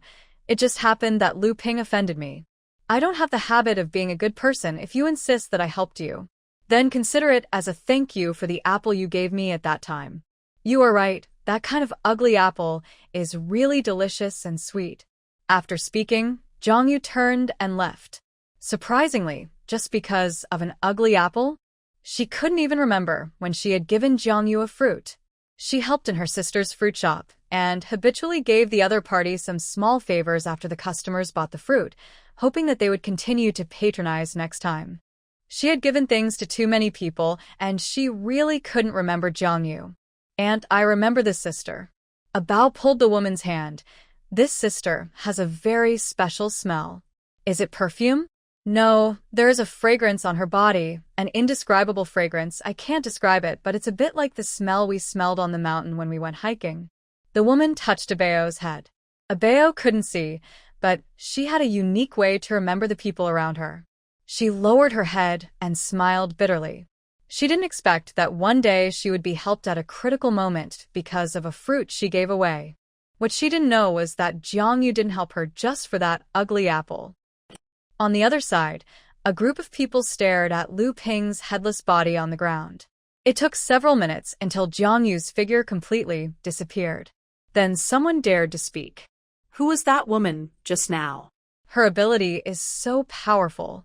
Zhou Lu, you are also a wind-type ability user. Can you achieve that level of control? The man being questioned stared at the expectant eyes around him and shook his head with a pale face. I can't do it. Not only me, I guess all the wind-type ability users I have seen can't do it. It's already amazing to be able to condense a wind blade and then accurately attack the target. But for her, the wind in her hands seems to be able to change its form at will. Too scary, really too scary. What kind of monster is this? Not necessarily. I don't think she is a wind-type mutant. Although wind-type mutants are also very powerful, they are not so perverted. There was such a big guy living in our building before, and no one knew it. I know her. She seems to live on the top floor, and every time I see her, she goes in and out alone. I didn't expect her to be so powerful. No wonder she doesn't need teammates. I don't know if this sister needs a leg pendant. It would be great if I could hug her thighs. I'm handsome and don't eat much. Shut up, your shorts will burst my face across the Pacific Ocean, and now pretty boys like you are not popular. The little sister likes muscular men, like me with 8-pack abs. Amid the discussions, Ha-hong stared at the direction where Jiangyu disappeared for a long time. Then she hurried home, and as soon as she entered the door, she couldn't wait to pull her brother and tell Hao Jun what had just happened. I just saw that Jiangyu is a superpower, and a very powerful superpower. Brother, give up, really. Really give up, there is no chance between you. She felt that her brother was not worthy of Jiangyu. It would be great to have such a cool girl alone. Hao Jun looked at her expressionlessly. I knew I had no chance a long time ago. Do you think I'm a fool? In this world, it's okay to like someone, but harassing a very powerful person is courting death. Putting aside the superpowers, Jiangyu's skills and her marksmanship are not vegetarian. She just looks harmless, but she is not really harmless. Hao on dit piagre. Brother, when do you think I can become a superpower like her? Do you know? It's really Thikra. Hao Hong changed her cold expression and gestured non-stop. She just did this whoosh, whoosh, whoosh. After a few gestures, Lu Ping's grandson was dead. He had been bullying others with his status as a superpower before, but after a confrontation, his brain exploded in less than a minute. It was shattered. I just heard someone call Jiangyu the wall-breaking machine boss. It's really appropriate. Lu Ping's brain is really like a wall-breaking machine that has been thrown away. It just becomes dregs after being wiped. Before, some people even laughed at the fact that the little tornado came out before it was even a full month old, but after seeing how Lu Ping died, they were so scared that they almost peed themselves. Hao Jun saw his sister dancing with joy, her eyes shining, a light that was even brighter than when she was obsessed with Jay Cho. He quickly repeated to her what Hao Hong had just said to him. Don't even think about it, you don't stand a chance. She likes beautiful people, no matter whether they are male or female, as long as they are good-looking, they are good boys in her heart. She is a heavy face control, and thinks that good-looking people can't be that bad. If they are really bad, it is because they are not good-looking enough. Jiangyu is fair and clean, with bright looks and an inexplicable innocence. She completely meets her aesthetic point, so she wants to be a big sister and protect Jiangyu. Even when evacuating, she specially reminds her to go with them. As a result, she didn't expect that he was the boss and didn't need her at all. What she didn't know was that Jiangyu is not an idiot. It's just that she has been on the Forbidden Island for too long, surrounded by monsters like her that are neither human nor ghost, and she is not used to getting along with others at all. Except for the fighting moments. In life, her reactions often seem a little slow. But she thinks this is a manifestation of arrogance. Little does she know that sometimes in the eyes of others, he is just a little idiot. The setting of a violent boss with an innocence attribute is really cool. Hao Hong's face was a little excited. Before the end of the world, she was an online novelist, commonly known as a coder. Her performance was mediocre, and her monthly manuscript fee was not enough to cover her living expenses. She relied on her brother's martial arts school to subsidize her. But this did not affect her determination to become Alexander Dumas. Finally, she had an article that was a little bit better, but the end of the world came. What's the use of a keyboard? A washboard? She could only give up writing and practice martial arts. If it weren't for Hao Jun's martial arts school, he would have a dozen brothers who knew some kung fu to survive together. It is still unclear whether they can survive until now. Jiang, who thinks he is very cold, you returned home. After washing up, she took out her pot of cactus from the space. Although the cactus was still alive, the soil in the pot had dried up. Jiangyu put the cactus and the pot into the water, soaked it, and then put it on the table. She had never raised flowers and plants before, so those in the space didn't count, they were food. I heard that it's not easy to kill a cactus. After all, this pot of cactus can survive until now when other flowers and plants have dried up, so it should have strong vitality. Jiangyu likes strong life, whether it's the zhuang or this pot of cactus. Meow, a nimble figure turned over the balcony and found that Jiangyu was back. He hurriedly took a fat white mouse in his mouth and put it at her feet. Then De Zhuang raised his head proudly. White, the best-looking mouse within a 10-mile radius. What reason does she have to be picky? Be grateful to me. Stupid human. Look, how good this king is to you. When Jiangyu got home, he was quite happy to see De Zhuang. But as soon as the guy came over, he put a mouse at his feet. Jiangyu lowered his head, and the mouse raised his head. The two pairs of eyes looked at each other. One was very speechless, and the other was very scared. The mouse stared at him in horror, and there was no ferocity in its pair of red eyes, only fear. I don't know what it suffered before being caught. There were several bald patches on its body. The mouse was stunned for a few seconds, flicked its tail, turned around and wanted to run, but it was pressed to the ground by a claw just after running out 2 steps. De Zhuang pushed the mouse in the direction of Jiangyu, and the mouse resisted and was slapped by it twice. It raised its chin and signaled Jiangyu to eat. That posture was like a reward brought back by an elder brother to the weak and unable to take care of himself at home. Meow, what are you doing? Eat it. Meow. Why don't you eat it? Meow. Do you look down on me? The ferocious cat face instantly showed an angry expression, changing its expression faster than turning a page of a book. It didn't look like a cat, but more like a ferocious wild leopard. Jiangyu, how many times have I told you that I don't eat mice? Put your food in the fish tank. Meow. If you don't eat, it means you look down on me. De Zhuang bared his teeth and bit Jiangyu's shoes with a fierce look on his face. This guy had new wounds on his body every day before the old ones healed. He always had various wounds on his body and never completely recovered. But he seemed very proud of his daily achievements. He often showed off his wounds to Jiangyu with a proud expression. It seemed that those were not wounds to him, but medals. Jiangyu took a deep breath and looked at her shoes that were bitten with several holes in a short time. She moved her toes and could clearly see her thumb at the hole. This feeling is like you have worked outside for a day and thought you can enjoy family happiness when you go home. But as soon as you get home, child, 7 plus 7 is equal to 1 parents. There is a promotion at our company today. A bottle of health supplement is only 1,980 yuan. If you buy 10 bottles, you will get 1 bottle free. I bought 10 bottles at once. It's a good deal. Husband. Honey, why did you come back just now? The whole family is waiting for you to come back and cook. The mood instantly plummeted to a negative number. Jiangyu took a few deep breaths and felt that if he didn't use some tricks on this cat, it might never figure out who is the big and small king. So, with a cold face, he grabbed the Miao Dao in each hand and stretched out a finger with his right hand. He suppressed himself with the last of his reason. I. Shu Daoshan. Meow.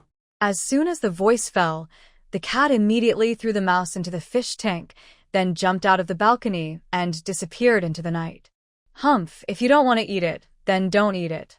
Wait until I find a flower mouse and see if you will eat it. No cat can resist the temptation of a flower mouse. Wait, that's a human. Who cares? Anyway, no one can resist a fat flower mouse. The tabby cat walked through the night with bared teeth, vowing to catch the fattest flower mouse. Let that human cry and beg it to give the flower mouse to her. On the other side, Jiangyu, who knew nothing about this, found a bigger flower pot and moved the cactus with the soil. Planted it in a flower pot. After the transplant, she stared at the cactus, always feeling that this cactus was a little weird. In addition to the main body in the middle, this cactus has a leaf on each side. But there is a thorn on the left leaf, which is obviously more than twice as long as the other thorns. She suddenly thought of something and stared at her fingers thoughtfully. She remembered that she was pricked by this cactus and bled. It seemed to be on the left. But she was not sure if it was this thorn. If it was her blood that accelerated the growth of the cactus. Jiangyu didn't dare to think about it.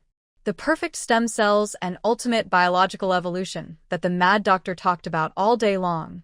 The word kept echoing in her mind. Jiangyu used a clamp to pull out the thorn that was obviously several times longer and observed it for a long time. Then he pierced his index finger with a pin and dripped blood on the other leaf of the cactus. The bright red blood was not absorbed immediately, and even Jiangyu kept staring at it until the blood dried up, but he didn't see any signs of absorption. Am I overthinking it? Jiangyu held the pearl milk tea in her hand. Her cheeks were full of bouncy pearls. While chewing the pearls, she denied the terrible idea.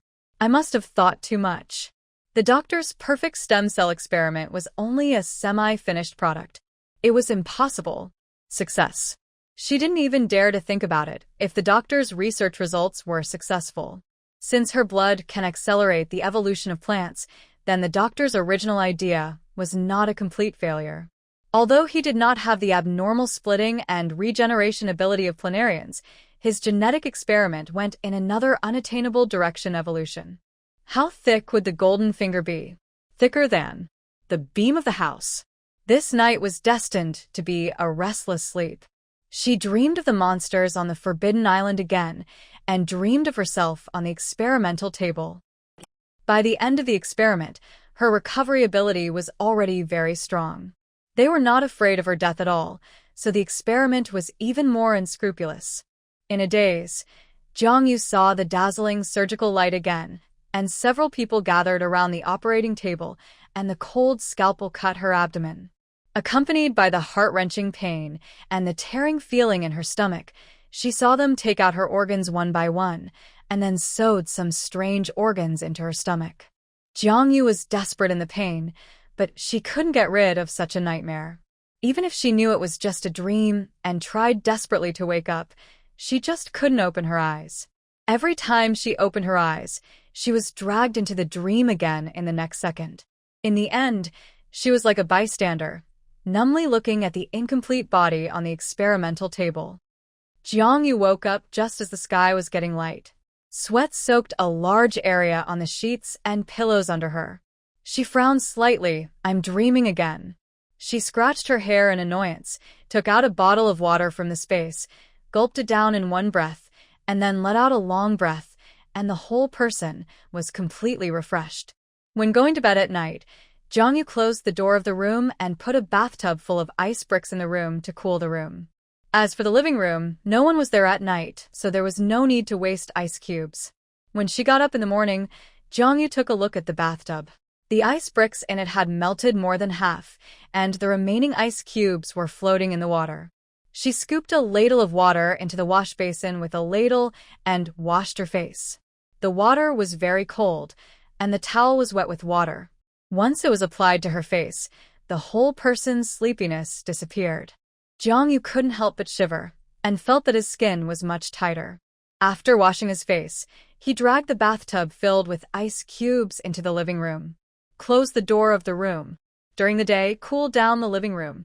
No one went to the room anyway, so just keep it warm. In terms of saving, Jiangyu thought he still had a say.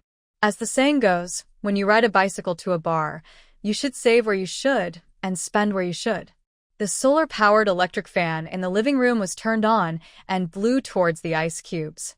Soon, the temperature of the entire living room dropped. Jiangyu took out 5 fried dough sticks, a basket of pork dumplings, a basket of beef dumplings, a bag of fried sour beans with minced meat, and a bowl of white porridge from the space, and started breakfast. Time in the cellar of the space is still, so these things are what they look like when they are put in. The fried dough sticks are crispy and fragrant, and the dumplings are still steaming hot and bursting with juice.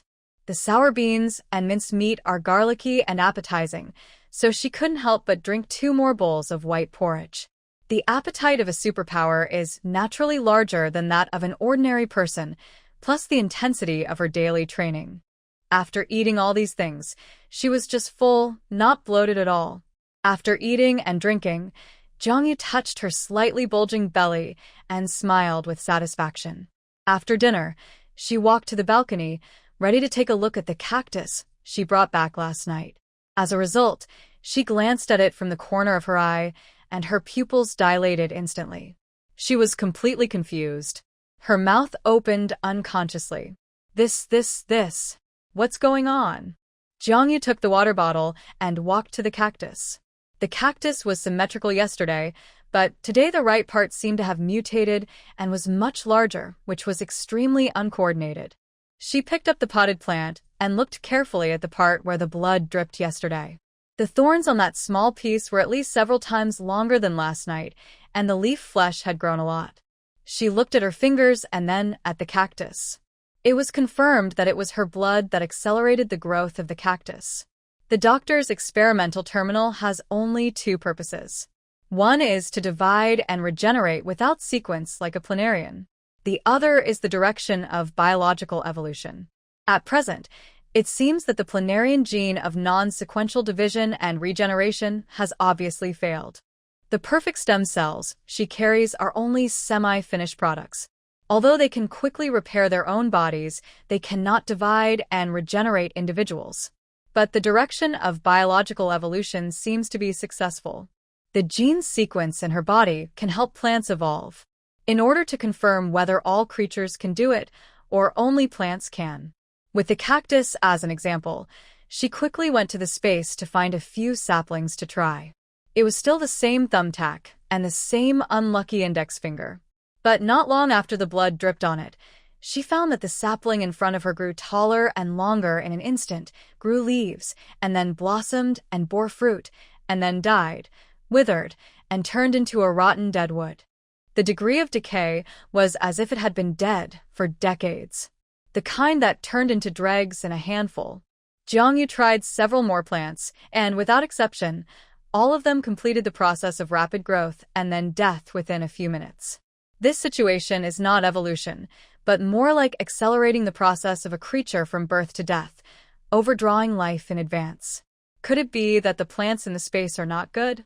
Jiangyu found several plants from the outside world, an unknown grass, the tiger grass in the cracks of the wall, and the evergreen that was not completely dead. After bringing all of these back to the room, she first tried the small grass in the house. As a result, when the blood dripped, the grass instantly stood up and became full of vitality, then quickly withered and died. The remaining evergreens and vine tigers were plants with relatively large areas when they grew. In order to avoid making the house messy, she took them to the space for experiments. As a result, the evergreens grew into a piece in the blink of an eye, and then withered and decayed. After the vine tiger grass touched the blood, it quickly covered the large piece of withered evergreens, and then died and decayed within a few minutes. These plants died, without exception. Jiangyu did not give up and caught the food, rats, that De Zhuang put in the fish tank for experiments, wanting to see if animals could work. As a result, after eating blood, the mice grew larger like plants and then quickly aged after reaching a certain limit, and then died. When those young and strong fat mice died, their whiskers turned white. These experiments only proved one sentence. The end of evolution is death. In the original concept of the doctor, it should be cell evolution. Now, Jiangyu's blood seems to help some special creatures accelerate the evolution process, and its own evolution is not obvious except for its strong repairability. These plants or animals that absorbed her blood all completed the evolution from evolution to exhaustion and death in a short period of time. Jiangyu stared at the cactus, not understanding why this cactus did not evolve to the limit in a short period of time like other plants or mice, and then overdraw its life and age rapidly. Why is it the only one different? Because of this problem, Jiangyu stopped training today and thought about it for a day, but he didn't figure out why. In the afternoon, when De Zhuang came back, he found that his fish tank was empty. He circled around Jiangyu and smelled her for a few times, and found that she had the smell of his own food. He immediately understood. This abominable female human must want to eat its mice, but she is embarrassed every time. So she eats secretly after it leaves. No wonder the food in its fish tank was so low before, and it was all gone this time. She ate it but refused to admit it. Women are really so troublesome.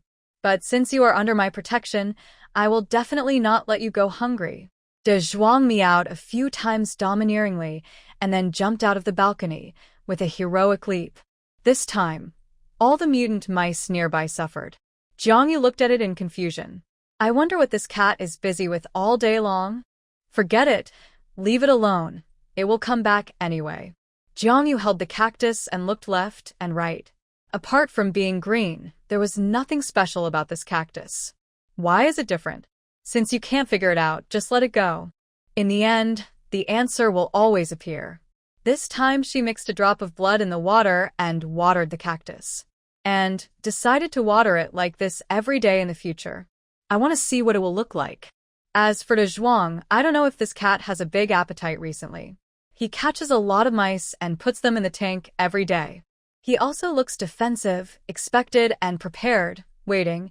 Zhang Yu thought that the Thunder Squad would make trouble for her because she killed Lu Ping, but unexpectedly, Lu Ping's death was like a drop of water disappearing in boiling water, and it did not cause any waves at all.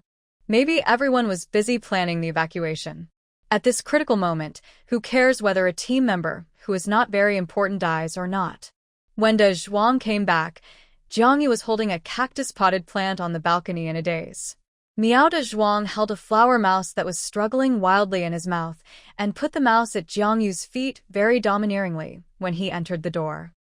The mouse was very fat, and at first glance it weighed at least 2 kilograms. The body was black, white and yellow, and the eyes were red, like a gem. Zhang Yu rarely saw a beautiful face in a mouse. Seeing her staring at the mouse, De Zhuang raised his tail very proudly. Sure enough, no one can refuse a fat flower mouse. In the cat world, Calico is the most beautiful cat. Therefore, Da Zhuang thinks that the 3-flowered mouse is also the most beautiful mouse in the mouse world. Zhang Yu stared at the mouse for a few seconds and finally retracted her gaze. This is a mouse. No matter how beautiful it is still a mouse. Although Zhang Yu felt very relieved that Da Zhuang insisted on inviting her to eat, it was really unnecessary. Shaking her head, I really don't eat mice. You can eat it yourself. Miao, you obviously waited for me to leave before eating it secretly, but now you don't admit it. Humph. Da Zhuang threw the flower mouse into the bathtub and waited for Zhang Yu to eat it secretly, then jumped on Zhang Yu's knees on tiptoe and stared at the cactus in her hand for a long time. He looked at her with some doubts. What is this? It smells a bit good. It hesitated for a second, then opened its mouth and bit it down. In the end, it was pricked by the cactus and made a sharp cat cry, but it didn't stop chewing in its mouth. It chewed the bitten cactus and swallowed it into its stomach with the thorns. Then she looked at the remaining cactus in Zhang Yu's hand, looking like she wanted to eat it. Zhang Yu stared at the gap in the cactus that had been bitten off, and suddenly found something. A large piece of the thick leaves of the cactus was bitten off, revealing the transparent flesh, and in the middle of the flesh, there was a very small transparent crystal. The crystal was green, a little bigger than a sesame seed, but it was particularly conspicuous between the transparent flesh. If De Zhuang hadn't cut the cactus in one bite, Zhang Yu really wouldn't have found this thing. She reached out, picked out the crystal, and put it in her hand. The rest of the cactus was given to De Zhuang. Eat it if you want. This thing can clear your heat. De Zhuang unceremoniously bit off the remaining cactus and ate it. Although it got a mouthful of blisters, it was painful and happy. Zhang Yu looked at the green transparent object the size of a grain of rice in the palm of his hand. Is this a crystal core? So, this cactus is a mutant plant. It's just that this mutant plant is too weak, so she didn't associate it with mutant plants at all. Zhang Yu felt as if she had discovered the difference between this cactus and other plants. It was a mutant plant, so her blood could help it grow and evolve. But ordinary plants couldn't. Animals couldn't either. So, maybe only the gene sequence of mutant plants could absorb her blood, and maybe not all mutant plants, but only certain plants. Zhang Yu suddenly thought of the blood flowing from the wound when she cut off her little finger. She seemed to have seen that blood somewhere before. Thinking back, it was once when the doctor and his team were conducting experiments too frequently that her body's ability to repair itself could not keep up. The wounds on her body did not recover as before, but began to fester. Seeing that she was dying, the rotten flesh on her body was so smelly that the laboratory was about to throw her into the sea around the Forbidden Island to feed the fish. A mysterious research object was secretly sent to the laboratory. It was said that it was this thing that wiped out a large base of millions of people overnight. Tens of thousands of psychics, including many high-level psychics, were killed. And the process of obtaining it was almost paved with blood all the way. I heard these researchers mention it when they were chatting. They used 3 large bases as bait and sacrificed countless survivors before they successfully put this thing into hibernation. When Jiang Yu saw that thing, it was a withered plant rhizome. She didn't know what kind of plant it was. Later, the doctor divided the plant rhizome into 10 parts and used them on 10 experimental subjects for research. Jiang Yu was one of the experimental subjects. She watched the doctor extract something from the thing and then inject it into the 10 experimental subjects. They were locked up together for intensive observation. 10 test subjects. All of them were A3 level high-level psychics, but in the end, except for her, the remaining 9 people all died. When one of the bodies was dragged away, Jiang Yu saw red bloodlines coming out of his skin surface. But there were too many strange things on the Forbidden Island, and she didn't pay much attention to that matter. But later she got better inexplicably, so she thought the experiment had failed. But now thinking about it, it was from then on that Jiang Yu's body's regeneration ability became better and better. Those thin bloodlines would often appear on her wounds, but her wounds would heal very quickly when the bloodlines rolled. She stared at her palm. She felt that she was wrong. The doctor's perfect stem cell experiment did not succeed. She was just parasitized by some unknown thing. And with her rebirth, the parasite was also reborn, and it could even be more boldly guessed. Her rebirth. Would it be related to the bloodlines in her body? It wasn't that she was reborn with the bloodlines. It was that this thing didn't want to die, so it was reborn with her as the host. But how powerful can a thing be to have the power to go back in time? The more Jiang Yu thought about it, the more horrified she became. Goosebumps appeared all over her back. She quickly jumped up from the sofa and slapped herself twice. Don't let me think about it. Anyway, no matter what the reason is, for now, she is the winner. Her powerful regeneration ability allows her to recover quickly even if she is seriously injured and even regenerate broken limbs. And the advantage gained from Rebirth, to take back space and stockpile supplies. She is the beneficiary of all the above. Why think so much? Thinking too much is useless. However, in order to confirm whether her blood is only effective for mutant plants, Jiang Yu plans to find more mutant plants to try. However, due to the high temperature, many plants died directly. There are few plants to begin with, and mutant plants are probably even harder to find. But Jiang Yu is not in a hurry. Anyway, she is free and has plenty of time. The next morning, it was already bright at about 7 or 8 o'clock. Zombies are much more active at night than during the day. And the line of sight is blocked, which is not suitable for breaking out. Especially in the early morning when the day and night alternate, the zombies are the least active. So a new round of escape began. Countless survivors poured out from every corner of the city, some in groups, some alone. But without exception, they all went to the evacuation point. They were like water flowing from all directions, and their ultimate goal was to reach the same destination. But with so many survivors, how many people could really leave? When the zombies first broke out, many people had already found that the situation was not right and left the city regardless of everything. And now, because of the news on the radio, the second escape officially began. So many people, no matter how careful they are, will arouse the vigilance of the zombies. Jiang Yu watched a group of people carrying backpacks and weapons quietly go out of the gate of the community. Those who walked in front were all young and strong or superpowers to lead the way. There were old people, children, and wounded people behind, and these people also had their own weapons in their hands. It has been more than half a month since the outbreak of the Doomsday. Almost all those who can survive to this day have adapted to the rules of the Doomsday. Everyone has grown up rapidly. Even the children who were originally spoiled are now very honest. However, every time at this time, there will always be accidents. A little boy of 7 or 8 years old suddenly yelled and said that he hadn't taken his toys yet. The crying quickly attracted the zombies wandering nearby. The boy's father covered his mouth to stop crying, but the boy still refused to give in. It seems that he has become accustomed to using this method to make adults compromise. But now it is no longer a peaceful era. People who can't see the facts clearly cannot survive. Especially with so many people taking action, everyone's lives are tied together. Whether it is an adult or a child, as long as it poses a threat to everyone, there is only one end. A survivor stabbed the boy's body with a knife, and the crying stopped abruptly. The white knife goes in, and the red knife comes out. The problem is solved.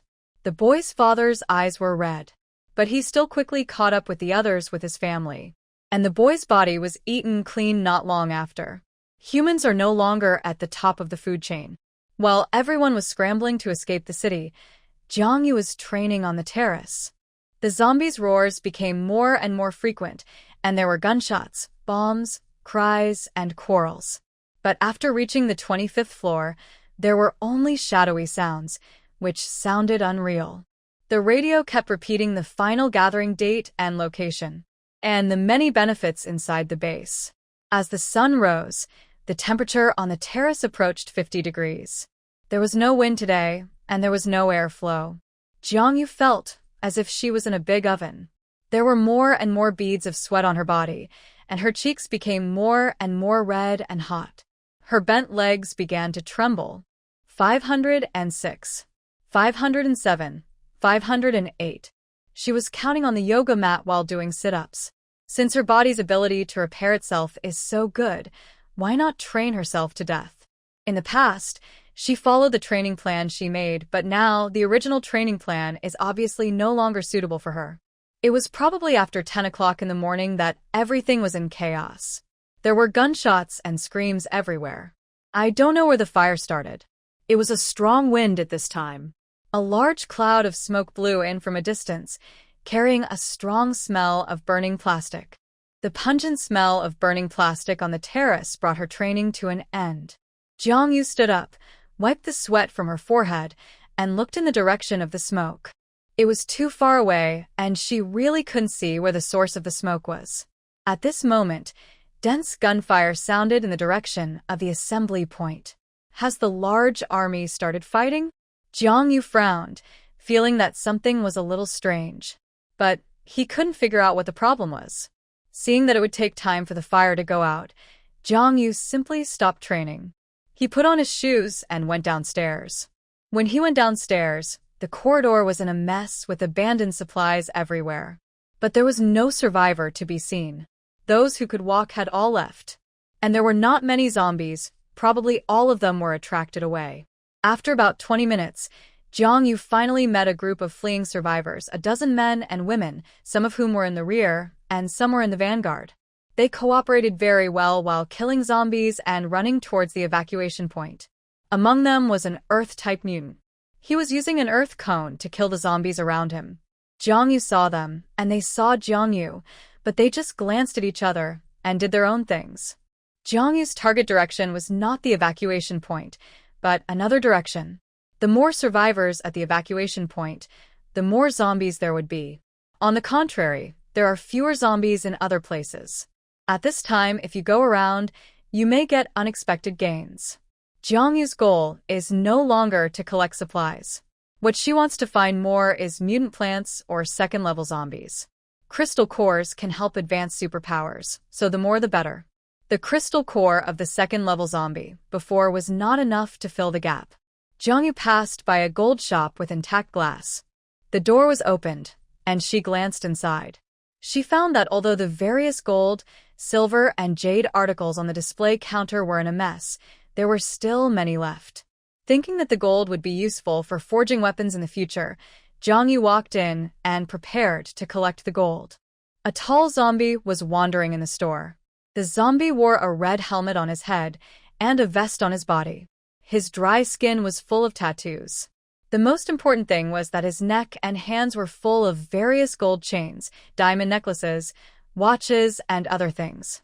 It was these things that restricted its mobility and made it seem slow. Through the eye cover of the helmet, you can see the zombie's mouth opening and closing. Smell the smell of a living person. The zombie came to Jiangyu, and when it moved, the gold and stone all over its body collided and made a rustling sound. The zombie opened its mouth and wanted to bite her, but its head was covered in the helmet, and it bit the air through the helmet. Very irritable. Jiangyu glanced at it with disdain. Such a useless zombie, she didn't even have the desire to kill it. She pushed the helmeted head away in disgust. The zombie came over again and rubbed Jiangyu with the helmet, making a clicking sound with its teeth. This time, Jiangyu impatiently chopped off the neck with a knife. With a click, The head fell to the ground with a thud, and the fall actually separated the helmet from the head. The bald head fell to the ground, and the mouth was still opening and closing. Jiangyu was silent for a while, and then put the helmet on again. Then she collected the gold in the display case. After collecting the gold, she looked at the remaining jade ornaments next to it. Anyway, there are not many of these things, and they don't take up space. I'll collect them. What if they are useful in the future? She collected the things in the store, and when she went out, the zombie was still biting the air in the helmet.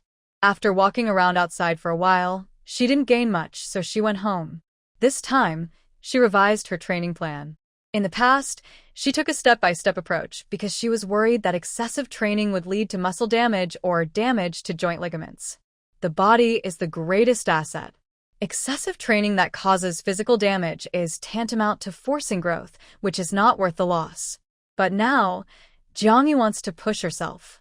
She wants to know what she can train herself to be with the help of this abnormal recovery ability.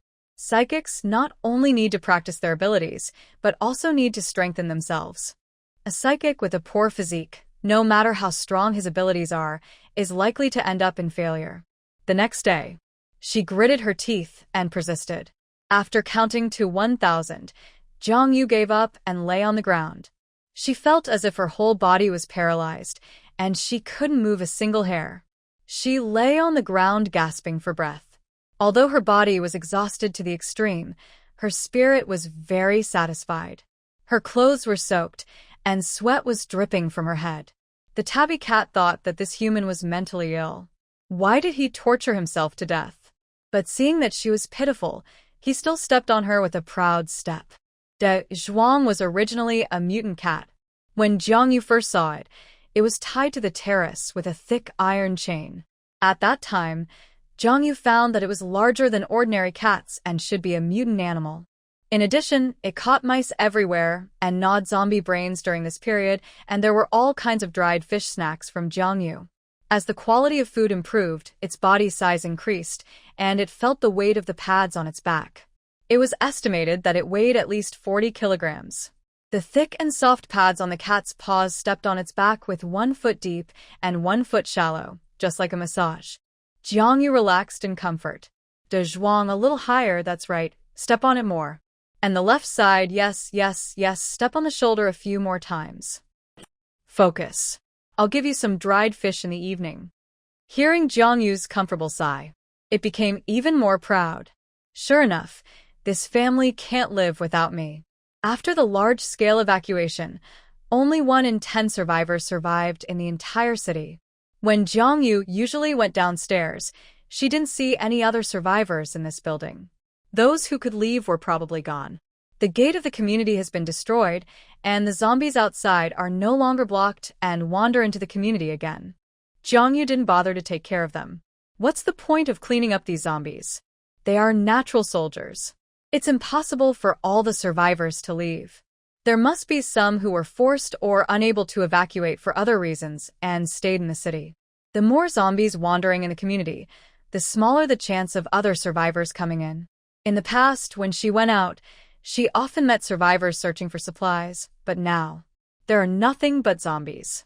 The city is short of resources, and the few survivors left are also desperately fleeing. There are fewer and fewer living people in this place. But because of this, Jiangyu feels very comfortable. De Zhuang's body size is rising, and soon it breaks through the 50 gene mark. More than a month later, Jiangyu's temperament is completely different from when the apocalypse just started. Because of the perfect stem cells, she doesn't worry about overtraining at all, and even if she gets some injuries, they can heal quickly. More than a month of devilish training made her look like a reborn.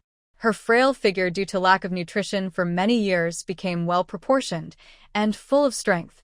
She was very agile, with no obvious muscle groups, but full of explosive power in her movements. Her lower abdomen was firm and flat, and her legs were slender and powerful. Jiangyu was not short to begin with, about 1.68 meters tall, but she looked like a bamboo pole because she was too thin. But now, she is full of strength, exuding a sharp breath from the inside out. Her hair has grown longer, and she cut it short to ear length. The black and smooth hair makes her originally white face look even colder. Exercise is never a matter of a day or a night. She spent more than a month training to achieve such results, which is far beyond her expectations. If it weren't for the repairability of perfect stem cells, she would not have been able to train her body so quickly. After completing the morning training task, Jiangyu came to the space. Now all the saplings in the space have grown into trees at least 2 meters high, bearing abundant fruits, and the livestock have been released long ago. In order to prevent these small animals from running into the yard, Jiangyu fenced the yard. As soon as she entered the space, she saw a large peach tree outside the yard in full bloom, with a fragrant smell.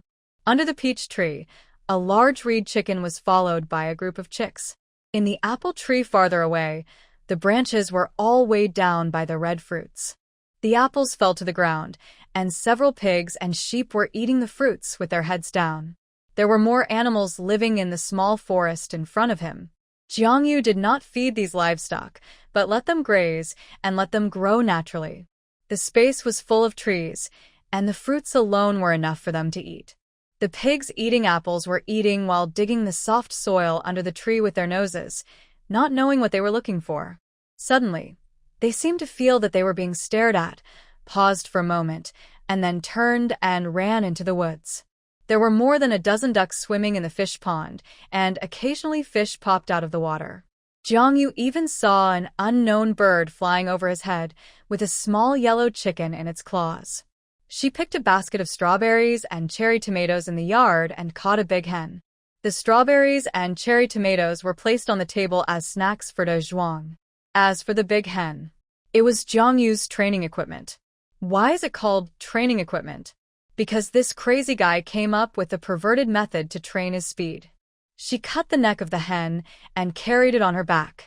She used the smell of blood to attract zombies and let them chase her like crazy. This is her daily speed training. Only when people are in danger can the potential of the body be developed to the maximum. Just like a mother who can lift a large truck with both hands when she encounters a car accident. Another example is an ordinary person who can't run fast at ordinary times, but once a dog is chasing him, he can run at the speed of a world sports champion.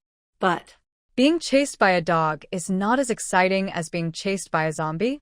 After reaching the first floor, Jiangyu stood in the locked unit door, cut off the chicken's neck directly with a kitchen knife, then hung the chicken upside down on his back, opened the iron door, and rushed out.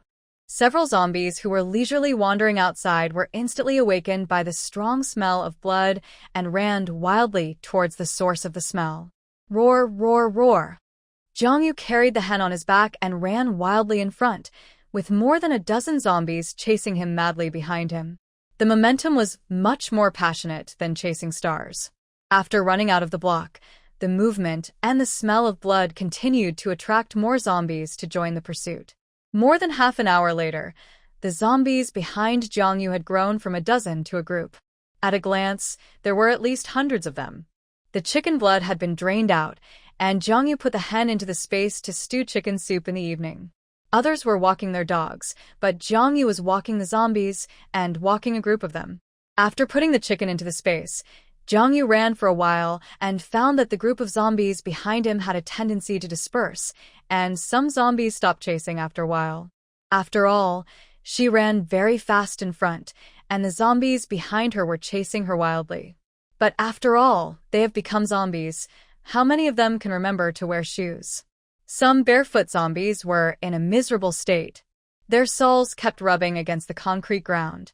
They chased for several kilometers, just like running a marathon. The skin of their feet slowly wore away on the concrete ground, becoming bloody and blurred. Some even exposed the bones of their soles. Many zombies began to scatter around, and then began to wander around like a pile of loose sand. These guys really have no cohesion at all. How can this be possible? To be a persistent zombie, how can you give up halfway?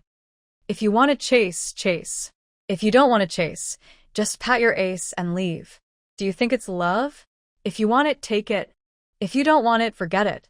While running wildly, Jiangyu took out a street stall speaker from the space, turned on the speaker switch, and quickly stuffed it into his backpack. The moment the switch was pressed, The shocking shouting instantly ignited the whole audience. Jiangnan Leather Factory. Jiangnan Leather Factory has closed down. All leathers are not 588, not 48, only 58. Take a look, take a look. 2 yuan, 2 yuan, all are 2 yuan, everything is 2 yuan, you can't buy anything at a loss, you can't buy anything at a loss. The last day, the whole store is clearing out, everything is 10 yuan, come and choose, take a look, if you don't take advantage of the bargain, you are a rascal, it's really the last day, if you don't leave tomorrow, you are a grandson. The zombie army behind him, which was originally somewhat scattered, immediately became high-spirited, just like the uncles and aunts who rushed to the supermarket to grab eggs.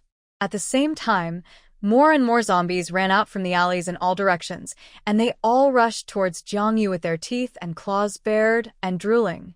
Jiangyu held the Miao Dao in his hand and dodged if he could. If he met a zombie that could not be avoided, he would directly chop off his head. A zombie rushed out of the side alley and rushed to Jiangyu first, opening its bloody mouth and letting out a foul smell. Jiangyu held the knife in both hands, raised it high, and then chopped it down fiercely. With a light poochie sound, the zombie that had just run to the front was split in half from the top of the head, and the body fell to both sides. Jiangyu quickly stepped through the middle and continued to run wildly. As the noise became louder and louder, the size of the zombie group behind him was getting bigger and bigger. One by one, roaring and growling, Jiangyu felt that the fans of the top stars before the end of the world might not be as fanatical as the group of guys behind her. She flexibly moved through the streets and alleys of the city at a very fast speed. Every time she passed through a narrow passage, the zombies behind her fell behind like a long tail. The speaker in the backpack had been shouting for more than 2 hours and ran out of power. The zombie army began to disperse again. Jiangyu skillfully replaced a small speaker, turned on the switch, carried it on his shoulder, and continued to run. At first, she could only be chased by zombies for half an hour. 1 hour later, 2 hours, 4 hours later. Her body kept pushing the limit. Every time she returned home, she felt her legs were weak, as if they were not her own. All the bones and muscles in her body were aching. But these pains were like forging steel, making her physical fitness stronger and stronger. Walking around zombies was getting smoother and smoother. No one could have imagined that this pervert's way of training her speed and agility was to attract zombies in the city to chase her. If this were to be told to others, everyone would say that this was courting death. However, in Jiangyu's view, this was just an appetizer. She always believed that human potential was like the oil in sesame seeds. No matter how clean you squeeze it, if you continue to squeeze it hard, you can always squeeze out 2 more. What's more, with the help of perfect stem cells, she didn't have to worry about this body being unable to withstand such a high intensity of training. The speaker on her shoulder was playing high-pitched music, which made Jiangyu's ears numb. The song with a strong sense of rhythm was like an instant electric charge for the tired zombie group. The roar of the zombies behind her was endless. Nothing can stop my yearning for freedom. Bluelotus Ding ding ding ding da da. Walking on the road of courage. I once crossed mountains, rivers, and seas, and also passed through deep mountains and seas of people. I once had everything, but it all disappeared like smoke in the blink of an eye. Jiangyu felt that she didn't seem to play the song correctly. Why couldn't she stop her feet when listening to this song? She now had an impulse to move forward without hesitation, running wildly and running forward all the time. If she was driving now, she believed that she must have stepped on the accelerator to the bottom. The army of zombies didn't know why, but they felt very excited. They ran all the way and followed behind with howling. Maybe this is music, transcending races. Although they don't understand it, they can resonate with it. It's impossible that all the survivors in this city have left. There must be some left. And the deafening speakers carried by Jiangyu will cause a sensation wherever he goes. Not only zombies can hear it, but also the human survivors who stayed behind can hear it. Some survivors thought they were hallucinating when they heard the music. Suddenly, they felt like they were back to the days when the old ladies were dancing in the square. They used to think they were noisy, uncultured, and annoying. But now, how many people miss that noise? A closed window on the 6th floor of an apartment building next to the street was quietly opened from the inside. A yellow-haired man with a stubble of black hair growing out of his hair roots saw the scene below and rubbed his eyes in disbelief. This must be an illusion. Definitely an illusion. He slapped himself hard. Looking down again, his jaw almost dropped to the ground. Oh my God! Where did this monster come from? A woman was running for her life with a square black speaker on her shoulder, and the speaker was playing a happy song. The army of zombies chasing behind her was densely packed on the street downstairs, which made people's scalps numb. There were too many zombies, and even a stampede occurred. Some zombies fell because of stumbling or being hit by others. Before they could stand up, they were trampled into pulp by the crowded zombies behind them. After the zombie army ran away, the man looked at the smelly debris on the street below and swallowed his saliva involuntarily. A true warrior dares to walk the zombies. Jiangyu, who was in front, didn't care whether her movements would attract the attention of other survivors. She must not miss the daily 20-kilometer long distance running plan. Jiangyu made a big circle and returned to the neighborhood where she lived when it was dark. When she arrived nearby, she put away the square dance speakers on her back. Then she quickly got into the alley and got rid of some of the zombies in front. The zombies behind had no targets to pursue, so they dispersed on the spot. When I went out in the afternoon, these zombies were still chasing behind me with high morale. But now, many zombies are just dragging their legs and crawling on the ground. Jiangyu is unprecedented in being able to walk zombies to death. Jiangyu was very satisfied with the training plan she had made for herself. Now she had left the stage of training behind closed doors at home. In the morning, De Zhuang carried a loudspeaker and raw meat to attract the zombies to an abandoned warehouse. Jiangyu was responsible for closing the door and counting. When the number of zombies exceeded 300, the warehouse door could be closed. Put a group of zombies in an empty warehouse to practice close combat. Before using superpowers, they relied on cold weapons. The only thing they practiced was speed. The best defense is offense. The training was over only after all the bodies of 300 zombies were separated. At first, it took a whole morning to kill 300 zombies, but later it was condensed to 3 hours, 2 hours, and finally 1 hour and 5 minutes was her limit. After all, without superpowers, it was all solved by the Miao Dao one move at a time. This time could not be surpassed at present. The morning training was over. Jiangyu put all the corpses of the zombies into the space, the stadium near the runway, and then piled all the corpses on the open space of the stadium. The huge swimming pool in the stadium was already full of corpses, and the tennis court was also piled with corpses. The large area of zombie corpses attracted many small animals, and the stench in the stadium could be smelled from a long distance. Many insects and rats gathered here. For them, this place is simply a buffet paradise. The moment Jiangyu entered the stadium, he saw rats, flies, cockroaches, and various unknown insects everywhere eating on the corpses. These rats were fat and no longer afraid of people. When they found someone coming in, they still gnawed on their own.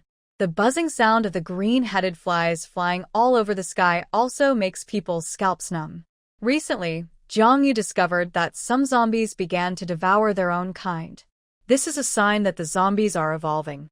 Primary zombies do not have the consciousness of devouring their own kind. But in recent days, she often saw zombies gnawing on the corpses of their own kind on the street. With so many corpses in the stadium, it naturally attracted a lot of zombies. Jiangyu quickly dealt with several zombies near her, and then poured the zombie corpses out of the space. Then she quickly retreated. This place stinks and is disgusting, but she really has no way to deal with these zombie corpses. If they are all thrown near the training warehouse, then it will be unusable in less than 2 days. At the moment when the fresh zombie corpses appeared, the first thing to react around was the rats. They squeaked in groups and quickly crawled all over the pile of corpses. Then they began to eat like crazy. Some rats even gnawed through the skin and flesh and drilled into the zombies to eat. In order to compete, these rats will even fight with their own kind. The weaker party will be bitten and seriously injured, and then eaten by other rats. Jiangyu frowned and looked at several zombies in the distance who were concentrating on eating. She found that these zombies would first devour the heads of their own kind. When the heads were eaten up and there was nothing left to eat, they would choose other parts of the body. It was not just zombies but also rats who ate the heads first. Jiangyu couldn't help but think of De Zhuang's behavior of eating mutant rats and zombie heads.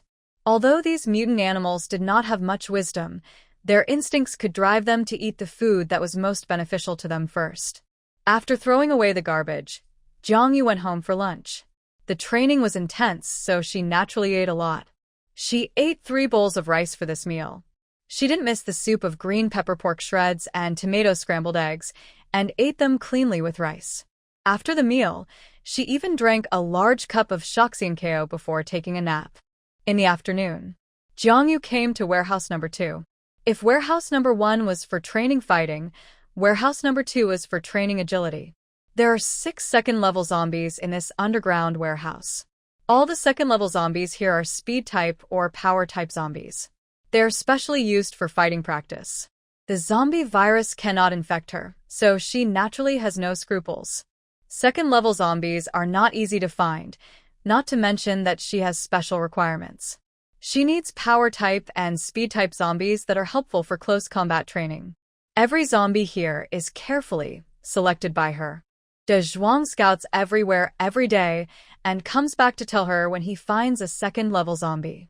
She goes to catch it and uses it as a sparring partner. At first, there was a second-level zombie in this warehouse. After she was comfortable with one-on-one, she caught the second one and started one-on-two training. In this way, the number of people gradually increased, and Jiangyu can now fight 6 people 1-on-6. Among the 6 second-level zombies in front of him, the one with the longest experience as a sparring partner is a one-eyed zombie, which was caught a week ago. The remaining 5 are all new employees who have come here with genius. After all, zombie sparring partners are consumables, and it is inevitable that they will lose arms and legs during training. When the damage of the second-level zombies has affected normal training, it is time for them to be laid off. After being fired from their sparring jobs, the only value of these zombies is to be dug up for crystal cores. This kind of multi-to-one sparring that can be obtained without paying for membership is simply a must-have for home and travel. Warehouse number 2 is underground. Except for a square thickened steel plate at the exit, there is a thick layer of cement and soil underneath. This is why these zombies can't escape. Jiangyu opened the steel plate at the entrance, then quickly locked it and walked down the stairs to the warehouse. The moment the steel plate was opened, a low roar unique to zombies was heard from below. There was also a squeaking sound from nails scratching against the wall. Sparring number 1 is a one-eyed zombie with the longest service. One of his eyes was pierced by Jiangyu, and the dagger is still in his eye socket. Sparring number 2 is a speed-type zombie, as thin as a monkey, but very agile. Sparring number 3 is a power zombie, about 2 meters tall, with bulging muscles all over his body, and his gray skin seems to be about to burst at any time. Sparring number 4 has slender limbs, and is good at climbing. He can move freely on the wall, as on the ground. Sparring number 5 has claws on his hands and feet, and the sharp hooks are very sharp. When catching, Jiangyu saw it tear another second-level zombie in half. It was a ruthless move. As for sparring number 6, it was a zombie that was captured yesterday. It is obvious that it has not fully adapted to the working environment, and it has a conflict with the previous old employees. It has been gnawed by 5 old employees until only a few bone residues are left. Jiangyu just entered the underground warehouse, and a glance found that he was missing an employee. The 5 second-level zombies found that the boss's way of welcoming was to show their sharp claws, and they all rushed towards Jiangyu. It was this human who caught them and locked them here. The moment they saw her, the 5 second-level zombies were all furious. You ate the new employees? Roar, roar, roar. A new round of fighting began. More than an hour later, Jiangyu came out covered in blood. She tilted her head, and blood plasma dripped onto the ground along her hair. Although there were inevitably some wounds on her body, this kind of hearty feeling was really good. De Zhuang immediately walked in front of her and gestured. Meow. Boss, I found a new second-level zombie. Follow me. Jiangyu immediately followed and added new employees to warehouse number 2. It was evening. Jiangyu, like before, carried a speaker on her shoulder to attract the zombie army to chase her wildly, so as to practice speed, and the 20-kilometer long-distance run began. She ran, they chased, and flies flew behind her. When she couldn't sleep at night, Jiangyu would go to the 22nd floor to do mental training. Look at her, how positive she is. Sometimes she admires herself, how self-disciplined she is.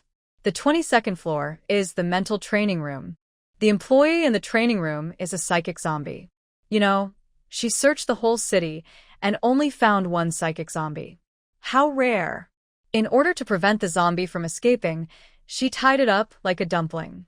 The way to practice mental power is much simpler. Just fight the mental zombie head-on. It's like training an eagle. Whoever survives to the end wins. This zombie was quite rebellious when it first came, always thinking of using mental power to sneak attack Jiangyu. At the beginning, Jiangyu was indeed hit a few times, but slowly, she began to fight back after adapting. Until now, Jiangyu feels that this psychic zombie seems to be a little crazy. Jiangyu looked at it, and it also tilted its head to look at her, and even shook its head from side to side. Saliva was flying everywhere, and it looked nervous. Jiangyu sighed. As the only employee of the spiritual department, you support the entire department by yourself. I know it's hard for you, but you have to take care of yourself. If you hold on for a few more days, maybe you will have colleagues. You are a zombie. How come you make yourself look like you are depressed? Can't you be a little more promising? Stand up, let's continue practicing, okay? The zombie squinted and looked at it, and its hair had long been frizzed into a mess. Hee. It growled, looking a little stupid. Forget it. Maybe the workload I gave you recently is a bit too much, so you take a few days off. I'm not an inhuman boss. You take a good rest. I'll come to see you in 2 days. After all, other training contents are many zombies working together. But in terms of spiritual power, it is currently the only one who supports the entire department alone. It is inevitable that it is under a lot of pressure. It will be fine after a few days of rest.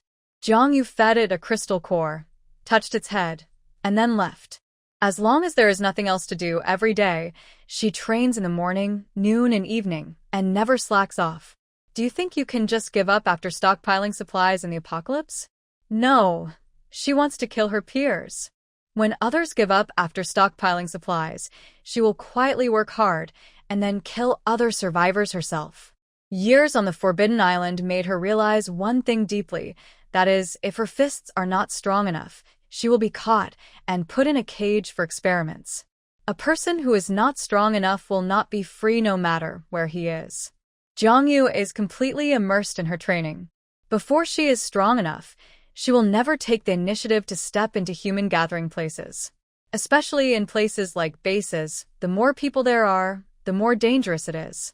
Under the high-intensity training plan, the zombies are consumed very quickly. She often spends a lot of time to catch sparring partners. Jiangyu sometimes even feels that the zombies are not enough. I don't know if those zombies are being played by her. Later, Jiangyu found that even if she was carrying a square dance speaker and wandering on the street, or riding a ghost fire to make a deafening noise, many zombies heard the familiar singing and throttle sound, and just glanced at her direction lightly, and then did other things on their own. Only a few zombies would chase her. Not enthusiastic at all. Sure enough, love will disappear. Think about how enthusiastic these little zombies were in the past, but now that the newcomers have become old ones, there is no passion. But at that time, her training plan was almost completed, so Jiangyu didn't care about them. Not long after, a group of survivors came to City A to search for supplies, and found that the zombies here were very strange. Zombies in other places can't wait to pounce on living people. But the zombies here seem a little stupid. When they see humans appear, they don't instinctively pounce forward, but tentatively run 2 steps before starting to chase. But even with this tentative effort, the survivors have already run far away. Once the news spread, many places spread rumors that the zombies in City A were of low level for unknown reasons, and no evolved zombies appeared. The zombies in City A are very bad, which has almost become a recognized result. But several years later, when some foreign survivors entered City A with the mentality of coming to see the stupidest zombies, they found that they were all rumors. Which rascal said that the zombies here are stupid? Although the zombies here are slower than normal zombies in confirming their targets, once they are confirmed, they will bite to death and never give up. And these zombies run fast. So fast that their legs can leave after images, just like Hot Wheels. What a bunch of perverted zombies. These days, in addition to training and daily collection of useful supplies, Jiangyu has been looking for mutant plants. I don't know if it's because the doomsday outbreak is too short. There are very few mutant plants except animals and humans. The cactus last time was a mutant plant, but it was eaten by De Zhuang. After that, Jiangyu searched for a long time, but didn't find the second mutant plant. But she didn't give up. Anyway, she just looked for it slowly, and she would find it eventually. It was another sunny day. In the morning, Jiangyu just stepped out of the door, and it was like stepping into a boiler room. It was so hot that people were panicking. The strawberries and catnip she planted on the balcony couldn't be saved even if she watered them. They were hanging on for life, every day. It seemed that they would die if they were touched. So Jiangyu simply planted them in the space, and they grew vigorously in the soil of the space. The clock on the wall pointed to 7 in the morning, but the sun was about to rise. After the apocalypse, the trend of longer days and shorter nights in summer became more and more obvious. The days were getting longer and hotter. It would be a little cooler at night, but the temperature had never dropped below 40 degrees. The survivors had adapted to the high temperature. Although it was hot, it was not hot enough to kill people. Jiangyu stood on the balcony, stretched his arms and yawned deeply, and then began to brush his teeth. De Zhuang also crawled on the ground, stretched his body, stretched his waist, and then grabbed a handful of hay to chew. This hay had a faint sweet taste. Eating a handful in the morning was like brushing teeth. At the edge of the terrace was a 1-meter-high safety wall, and a man and a cat squatted on the wall to brush their teeth. At a height of more than 20 floors, if someone kicked them from behind, they would probably not need rescue if they fell down. Jiangyu grabbed an electric toothbrush and looked down while brushing his teeth. At this height, it was actually not clear what was on the street. She was looking at a lake in the distance. The water was clear and green. The plants on both sides of the lake were different from the dead plants elsewhere. They were green. It was particularly eye-catching. From this angle, there was no sight obstruction, and the scenery was pretty good. I wonder if there are any mutant plants in it? Jiangyu drank a sip of water, rinsed his mouth, and decided to go there today. It was just that it looked close, but the actual distance from here to the lake was estimated to be 5 or 6 kilometers. After brushing his teeth, Jiangyu took De Zhuang to have breakfast, and then went to today's destination. De Zhuang meowed. Don't you want to catch zombies today? Jiangyu went downstairs and took out an electric car from the space, rode on it, and then patted the back seat. Let's go to the park and see the lake today, and we won't work. De Zhuang. I don't believe you. But he still jumped on it and lay on the back seat. During this time, Jiangyu has been familiar with all the nearby roads. Zombies are sensitive to smell and sound, especially sound. She rode her electric scooter through the secluded paths, quietly. Except for the possibility of startling 1 or 2 zombies nearby when she passed by, the zombies farther away would hardly notice them. In particular, most of the zombies in this city seemed to be dazzled by her. Occasionally, when they saw something passing by, some zombies tilted their heads and did not react much, as if they were hesitating whether to chase. They looked a little silly. As for the few zombies that attacked, Jiangyu did not need to take action. De Zhuang flew up and smashed his head with a few claws. De Zhuang is now a little bigger than at the beginning. He is already close to 70 kilograms. Cats are different from canines. The main feature of cats is explosive power. A 70-kilogram mutant cat is as powerful as a self-enhancing human mutant. De Zhuang had just smashed ahead, and his ace was not even warm when he returned to the back seat. Turning a corner, 2 more zombies rushed out of the door of a clothing store in front. The 2 zombies rushed towards Jiangyu with their claws and teeth bared, but the latter did not even slow down. De Zhuang, go! De Zhuang meowed angrily, and with a force on his hind legs, he jumped high and passed over Jiang Yu's head. He landed directly on the head of a zombie. Roar, roar, roar. The zombie shook his head angrily, and the next second, half of his head was bitten off. The whole body fell limply to the ground. De Zhuang spit out the skull in his mouth, jumped up and slapped the other zombie's face, then his whole body fell to the ground, jumped up and kicked with his tail. He directly knocked the zombie back a few steps with his buttocks. The zombie just stood firm and rushed towards De Zhuang with a low roar. But the sharp claws didn't even touch the cat's hair, and De Zhuang had already jumped on its neck.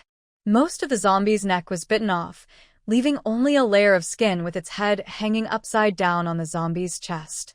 The gray-white eyes were still staring at De Zhuang, and his mouth opened and closed. De Zhuang swung his sharp claws, and the last piece of skin was cut off. The round head fell to the ground, and the mouth was still biting. If the brain stem is not destroyed, the zombie can survive even if only a head is left. De Zhuang ignored it and stepped on the head and chased after it. This series of actions looks complicated, but it only takes no more than 20 seconds. But in these 20 seconds, the woman ran away for a long time. De Zhuang looked up and found that several zombies were chasing after the battery car. He bared his teeth and barked twice, then hurriedly chased after it, jumped high, past the zombies, and landed steadily on the back seat. Jiang Yu only felt the back seat shake and knew that De Zhuang had caught up. During this period of time, the cooperation between this man and cat has become very tacit. The electric donkey is quiet, not as loud as a motorcycle. Unless you deliberately honk the horn or hit something, there will generally not be any loud noise. It is not easy to attract zombies. The electric car is small and convenient, and it runs very fast. It soon got rid of the zombies behind it. De Zhuang lay on the back seat and licked his paws. When he saw a zombie approaching, he jumped up and killed it. Then he continued to catch up with Jiang Yu's car and jumped on it skillfully. The man and the cat moved skillfully in the city, skillfully avoiding the places where zombies gathered. If the electric car encounters a damaged vehicle or other obstacle, it can basically bypass it as long as it is not completely blocked. On such a complicated road, battery cars are much more convenient than cars. Jiang Yu carried De Zhuang leisurely through the alleys, humming softly. Ride my beloved little motorcycle, it will never get stuck in traffic. There is a zombie at 3 o'clock. De Zhuang, get on. More than an hour later, Jiang Yu's electric donkey arrived at the entrance of the park. The Baibo Lake is surrounded by a large garden. It is precisely because of the existence of the Baibo Lake that this park is the only green place in the whole city. The wind blowing from the lake has a faint fishy smell, but it is not unpleasant. There may be mutant plants here. This park has 4 entrances in the east, south, west, and north. They are now at the east gate. The gate of the park was originally a retractable door that was only half a person's height, but at this time, the door had been destroyed and was no longer useful. Put the electric donkey into the space. Jiang Yu simply stepped over the overturned fence in front of him and went in. De Zhuang followed closely behind. After entering from the main gate, they entered a small square. This was originally a paradise for square dancing aunties. There used to be several dance teams here every night. Aunties from different gangs once fought over territory and were on the local news. But now, there are no dancing aunties in this square. There are only a dozen zombies wandering around. These zombies woke up instantly when they noticed the movement of living people and then quickly rushed towards Jiang Yu from all directions. They were as excited as hungry beasts seeing their prey. Meow. De Zhuang was the first to be attacked. He rushed forward fiercely to fight the zombies before they pounced on him. Jiang Yu took a Miao Dao in his hand and took 2 steps forward. The knife in his hand quickly chopped these guys to the ground like a machine. Compared with the hundreds of zombies in Warehouse Number 1, these small zombies were not even enough appetizers. At this time, De Zhuang also dealt with 3 zombies. He walked back to Jiang Yu with a cat-like step, looking like a victorious general. After dealing with the zombies in the square, Jiang Yu turned his eyes and scanned the surroundings. Generally, there will be basic maps at the entrance of such parks. Sure enough, the next moment she found a plastic sign as high as a person standing next to the square, with a topographic map of the entire Bibbo Park on it. Jiangyu had not been to this park very often, and a few times she just passed by it in a hurry. So she looked at the map carefully. This park is surrounded by the entire Bibbo Lake in the middle, so it is called Bibbo Garden. The park is connected to the outside world, is separated by the Bibbo Lake. Except for the arch bridges at the 4 gates in the east, south, west, and north, there is no 5th entrance and exit. There are also many military air raid shelters inside. Various botanical gardens. Jiangyu took out her mobile phone and took a picture of the map of the park. Although there is no network now, it does not affect the photo record. With the existence of solar panels, she has no problem charging her mobile phone. After all, she does not have a photographic memory. While she was looking at the map, De Zhuang seemed to have discovered something. He ran to the lake, lay on the stone, and reached out to scoop up the fish in the water. There used to be many koi in this lake, but now they seem to be gone. De Zhuang stirred the water with his claws, and a red figure really appeared not far away. It's a carp. As a cat, who doesn't like to eat fish, De Zhuang couldn't wait to meow a few times. Jiangyu heard the cat's cry, walked to the water in 3 or 2 steps, and just approached. Splash! A red carp suddenly jumped out of the water and took De Zhuang's head into its mouth. Da Zhuang. Why is it so dark? De Zhuang's head was bitten by the fish's mouth, and the mad cat cry came out muffled. After he reacted, he immediately waved his cat claws and scratched around, and instantly the ground was covered with red scales. The fish looked at least 20 to 30 kilograms. Although it looked like a koi, the moment it opened its mouth, Jiangyu clearly saw rows of sharp teeth in the fish's mouth. This Bibbo Lake, the fish inside were probably mutated. The fish wanted to drag De Zhuang into the water, and De Zhuang wanted to drag it to the shore. Neither of them would give in.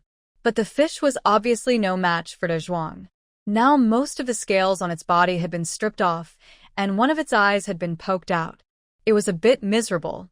Seeing the rippling water on the lake not far away, a group of big red carp floated up, attracted by the smell of blood. Jiangyu quickly grabbed De Zhuang's tail, dragged the cat and the fish to the shore, and then stepped back a few steps away from the shore. With one knife, the fish was cut in half with a click. De Zhuang's head suddenly pulled out of the fish's mouth. Except for the wet hair, there was no scar. It shouted to Jiangyu with a panicked mouth. De Zhuang, you want to kill me? Jiangyu glanced at it coldly. Don't worry, I know what I'm doing. De Zhuang then lowered his head and gnawed the fish head into pieces in 2 bites. Then he looked at the fish in the lake with some reluctance. But it was okay for just one fish, but a group of fish was a bit fierce. Jiangyu squatted down and pried open the fish's mouth. Sure enough, she saw that the fish's mouth was full of sharp fangs. She looked at the Bibbo Lake. The fish on the lake had sunk again. It was normal for 1 or 2 fish to mutate. But just now she looked, and the group of fish that emerged were all round, and their sizes were not smaller than this fish. That proved that the group of fish might be almost all mutant fish. In order to prove her guess, she looked at De Zhuang. De Zhuang, do you still want to eat fish? Meow. De Zhuang nodded vigorously, not understanding why this human suddenly became so knowledgeable. The next second, he found that something was quickly tied to his leg, and then his body became lighter. The surrounding scenery was spinning in circles in front of his eyes. Meow. There is always a human who wants to harm me. Plop. Water splashed everywhere. A cat fell into the lake fiercely. De Zhuang frantically fluttered in the center of the lake. Is this woman crazy? Has she disliked me for a long time and wanted to kill me? If you want to kill me, come openly, you little rascal. Sneak attack. You actually threw me into the lake. There are piranhas in here. The cat will die. The sound of the rushing water attracted a group of carp. De Zhuang looked at the red color that appeared in front of him in horror. Fairy Banban, these fish look like nuclear submarines. That woman really wants to kill me. It turned around and ran away frantically, with its 4 claws swimming wildly in the water.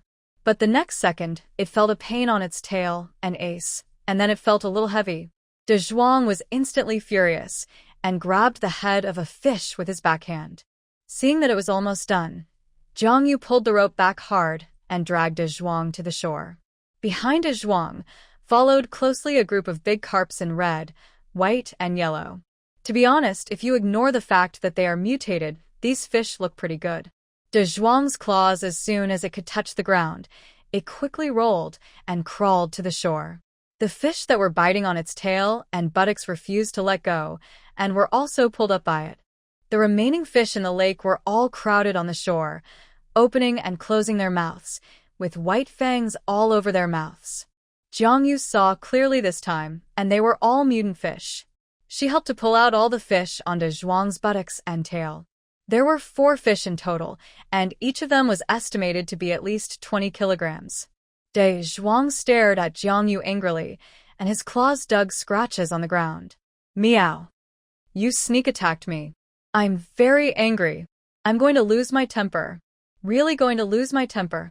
Jiang Yu, De Zhuang, do you think I'll take these fish back and make braised carp for you to eat? Does it taste good? Don't think that it was quite scared when it was thrown into the water for the first time. But after hearing about the braised fish, its eyes lit up. Looking at the fish on the ground, it felt that there were still not enough, but it was not impossible to throw it into the water again. So it circled its tail, picked up the rope from the ground, and signaled Jiang Yu to tie it up again and throw it into the water. Meow. Come on, do it again. I'm not afraid. Throw me in again to catch some fish. This amount of fish is not enough to eat. Although the cat can't speak human language, for some reason, Jiang Yu understood what it meant. Let's talk about it later. Let's go somewhere else first. She hit the fish that was still thrashing on the ground to death with a stick and put it into the space. For some reason, all mutant animals and plants cannot enter the space in a living state. They can only be put in after being killed. But on second thought, perhaps it was caused by the exclusivity of the space rules. After all, if mutant animals are put in, it will directly destroy the original ecological balance of the space. Other ordinary creatures can almost be slaughtered at will. After putting the last carp into the space, Jiang Yu took De Zhuang and turned away. All the koi in this Baibo lake have mutated, and it makes her scalp numb just thinking about it. It's just that De Zhuang has thick skin and flesh. If a person falls into this, I'm afraid that even the bones will be eaten up in minutes. But since she dared to take De Zhuang to the lake, she was sure that nothing would happen to him. After all, De Zhuang often helped her catch second-level zombies during this period of time, and she didn't know how many brains of second-level zombies she had eaten. It has long been trained to be strong and tough. Didn't you see the carp that bit its head just now? It made its head full of saliva without leaving even a tooth mark. However, I don't know what this mutant fish ate to grow so big. It may have eaten a lot of zombies. After all, the water level is rising, and these fish must be swimming everywhere. It's better to find a separate pot to stew it. In the future, I will use that pot to cook for Dazhuang. The whole park is full of greenery. These trees are not dead. I don't know if it's Jiang Yu's illusion. She feels that these flowers, plants, and trees seem to be greener than ordinary plants. For example, the pine tree with red ribbons hanging next to the square. She saw it when she was hoarding supplies before the end of the world. At that time, it didn't feel as big as it is now. Could it be a mutant plant? Jiang Yu approached the tree, stretched out his hand, and put it on the trunk, but didn't sense any energy. It shouldn't be a mutant plant. Mutated plants and animals will have special energy fluctuations, which can be felt by careful sensing. She looked at De Zhuang. De Zhuang, do you think this tree looks like a mutant plant? Mutated animals have a much better sense of identification than humans in some aspects. De Zhuang climbed up the tree in a few steps, jumping up and down, sniffing here and scratching there, then jumped down and shook his head at Jiang Yu. When he came down, he even picked up a handful of pine needles and put them in his mouth to chew. Jiang Yu sighed in disappointment.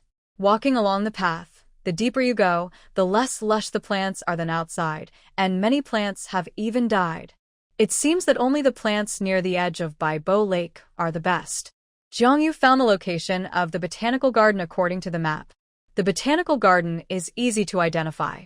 Following the road signs, it didn't take long to see a large piece of glass reflecting in the distance, and Jiang Yu knew that the botanical garden had arrived. This botanical garden is a large piece of simulated tropical rainforest ecology, but now the glass of the sunroom has been broken, and the glass on the dome is only a skeleton. Broken glass shards all over the ground. Before I got close, I smelled a stench accompanied by heat waves. The closer we got to the botanical garden, the stronger the stench became, even a little irritating to the eyes. It was a bit like the ammonia emitted by decaying meat, mixed with the rotten smell of fallen leaves and other unknown fragrances. It was hard to describe, but it was disgusting. Even Jiangyu, who was used to seeing piles of corpses, felt a little physically uncomfortable. "Wait for me at the door, I'll go in and take a look." Jiangyu put on a pig nose gas mask and walked in. It's better to kill the wrong person than to let him go. The stench in here is so unique. What if there are mutant plants? The shoes stepped on the broken glass shards, making a series of rustling sounds. The plants in this botanical garden have not completely died, and some heat-resistant plants have grown even taller than before the end of the world. But the pools inside have all stank, and the soil on the ground is soaked with stinky water. Every time you step on it, you can sink 1 or 2 centimeters deep. Various small insects of all sizes crawled in the soil. Centipedes, grass shoe worms, white mustard, millipedes, and some unidentifiable soft-bodied insects. Jiangyu moved forward cautiously, guarding against poisonous snakes and the like that might come out of the dark. She remembered that there were pythons and poisonous snakes in this botanical garden, but now all the sightseeing glasses that kept the animals were destroyed, and the animals inside were nowhere to be found. They might be dead, or they might be hiding in the shadow of a plant. When she passed by, they suddenly jumped out and bit her. At this moment, her hand accidentally brushed across a broad leaf, and the leaf shook, a piece of green on it floated slightly, and a golden vertical pupil appeared somewhere. The chameleon just moved a little, and then merged with the color of the leaf again. A palm-sized black scorpion crawled over the rotten soil in front of Jiangyu. Jiangyu moved slightly, and it immediately turned around and crawled towards Jiangyu, with the long needles on its tail flashing coldly in the sun. Jiangyu directly used the seedling knife to poke the ground. Pucci the scorpion's body broke into 2 sections, and its tail was still twitching slightly. Jiangyu bent down, picked up the scorpion, and put it into the space. "This thing is delicious when fried, and I took it back to De Zhuang as a snack. Such a big scorpion is not easy to find." Next, Jiangyu looked at the entire botanical garden but did not find any mutant plants. She retreated directly and prepared to look for it in other parts of the park. She walked through almost half of the park, except for encountering 1 or 2 zombies from time to time, and did not see even half a leaf of mutant plants. When she walked to a small path, the road ahead was suddenly blocked. Several sightseeing cars were parked across the middle of the road, and it was obvious that someone had parked here deliberately. Jiangyu was just about to climb over the rockery next to him.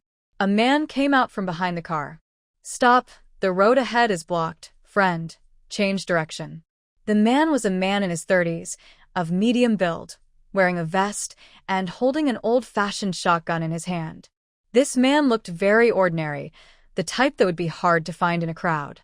But his eyes were as sharp as an eagle, and he was definitely not an ordinary person. But it is true. How can ordinary people dare to stay in the city now? The muzzle of the shotgun in his hand was pointed straight in the direction of Jiangyu.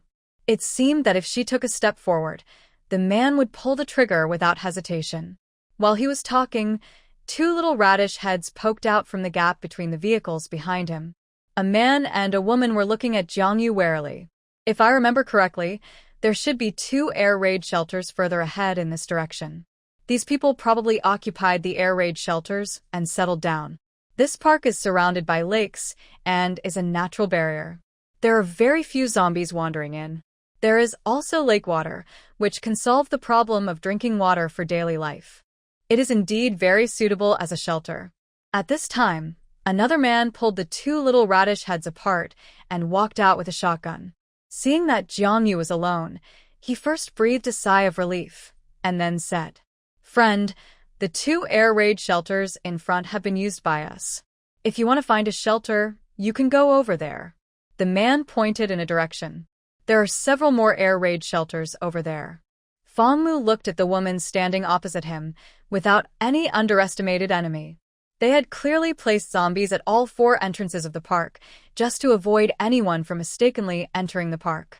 Worried that someone might still pass through the first wave of zombie barriers, the zombies on the trail were not deliberately cleared. It is absolutely impossible for ordinary survivors to go so deep without any injuries.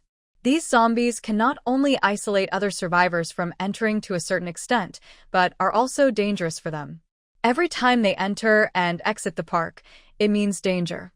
But this woman now looks like her clothes and pants are clean, with only a few splashes of blood on the uppers of her shoes. If you ignore the silver long knife in her hand, the whole person looks as refreshing as if she came to the park for a picnic. What's more, facing the muzzle of Song Cheng's gun, she was not panicked at all. She can walk here, which proves that there must be a zombie at the entrance that she has cleared, and the zombies she met along the way did not hurt her at all. And there is also the tabby cat. Fong Mu has never seen such a cat that makes his scalp numb. Before the end of the world, he had not graduated from the police academy. Although he had seen many murderers in class, he had never been stared at by a pair of eyes and felt cold on his back. He had never thought that such evil and cruel eyes would appear on a cat. He had previously followed his mentor to sort out the case of a serial perverted killer.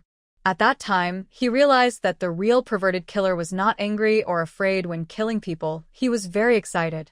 In his eyes, the dismembered human body was just the same as the meat on the pork stall. When he was recording, he talked about the details of his murder and dismemberment very easily. When he stared at you, although he had a 3-point smile, he was so scared that his legs were shaking. At this time, the expression on the face of the tabby cat was like that. The perverted fear actually appeared on the face of a cat. This cat, is it a ghost cat? Fong Mu and Song Cheng looked at each other in tacit understanding. They both knew that this beautiful woman was definitely not as harmless as she looked. Song Cheng, the first middle-aged man to appear in front of Jiang Yu, said with a serious face, "Little girl, the place in front is our shelter. Please leave here." Jiang Yu was not an unreasonable person. In the Doomsday, whoever occupied the territory belonged to him. No one liked strangers entering their private territory. She was not angry when she was blocked. Dazua, MILF, kill them. Jiang Yu, let's go. There is not much room in there. I guess it is unlikely that we can find what we are looking for. Looking for something? Fong Mu listened to her words and couldn't help but be curious. What can you find in the park? He had only seen many survivors who came to the lake to fish for food. Some of them salvaged food and left.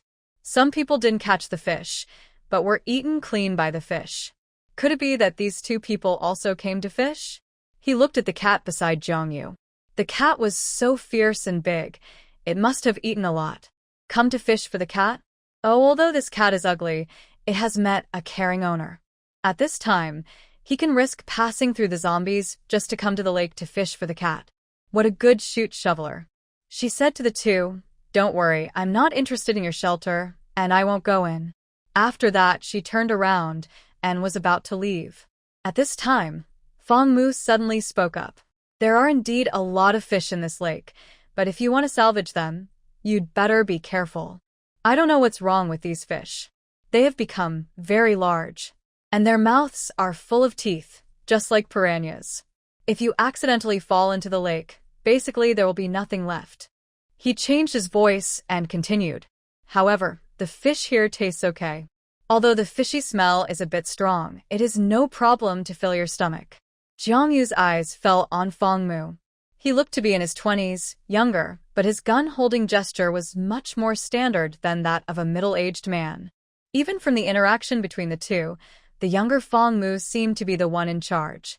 An idea flashed through Jiang Yu's mind. She was just looking around the park roughly, and might not get anything.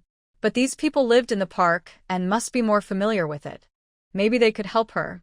We are not here to fish in the lake. If we were to fish, we wouldn't have to go so deep.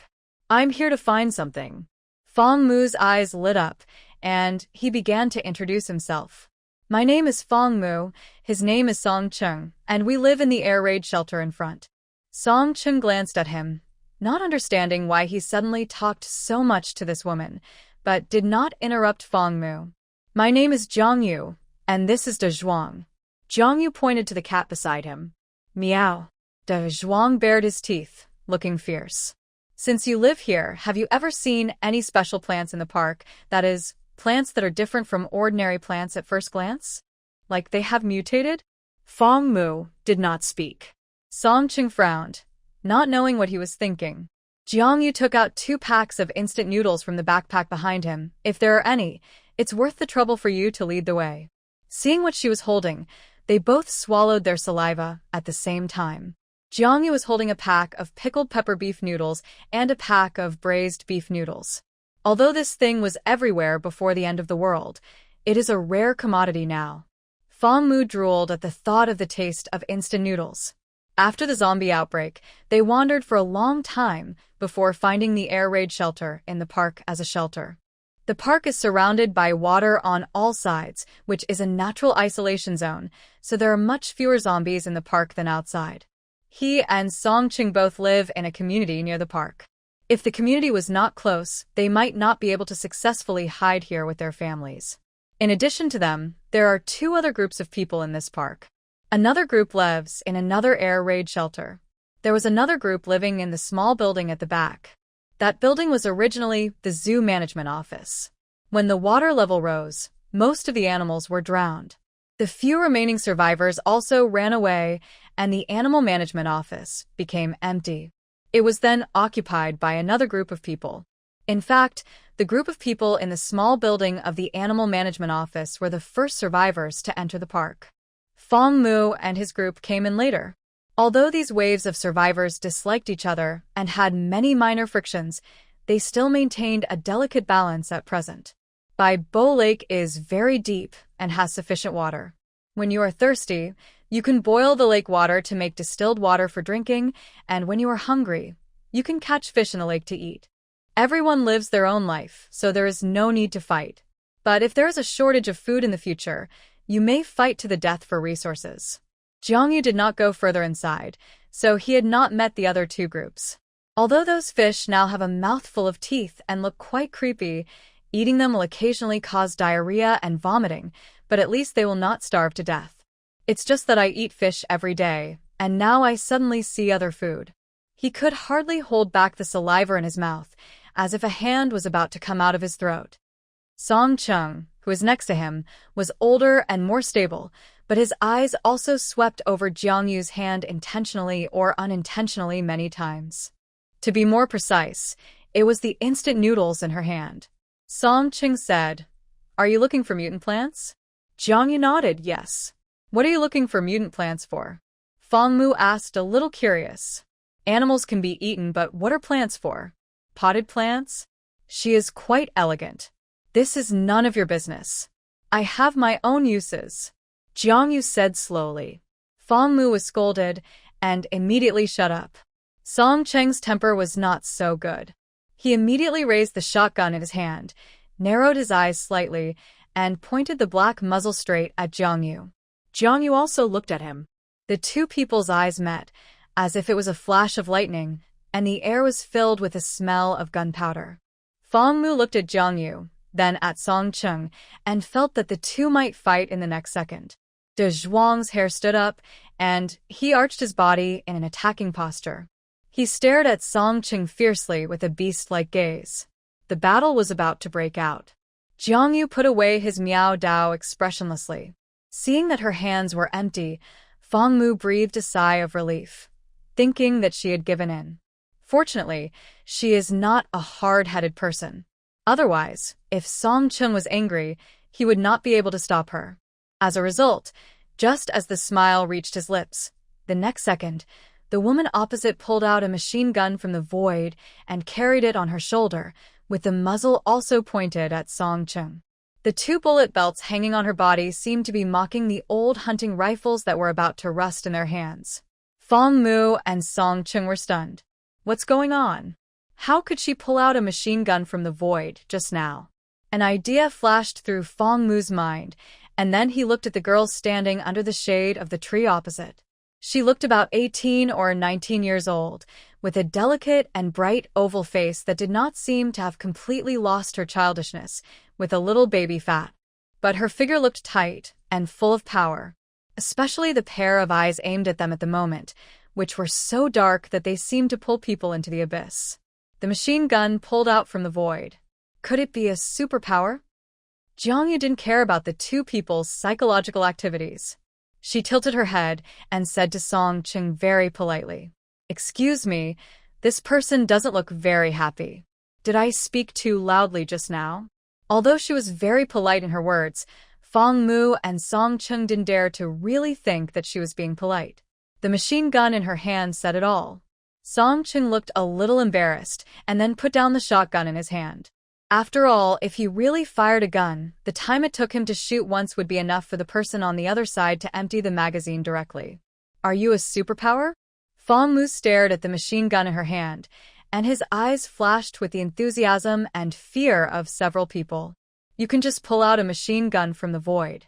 Are you the legendary space superpower?" "I have heard of space superpowers, but this is the first time I have seen a living one." Fong Mu had heard of space superpowers before, and he thought it was amazing. The only psychic in their team is Song Cheng's brother. He is a gold psychic. When he is scared, his skin will turn into metal, and zombies can't bite it.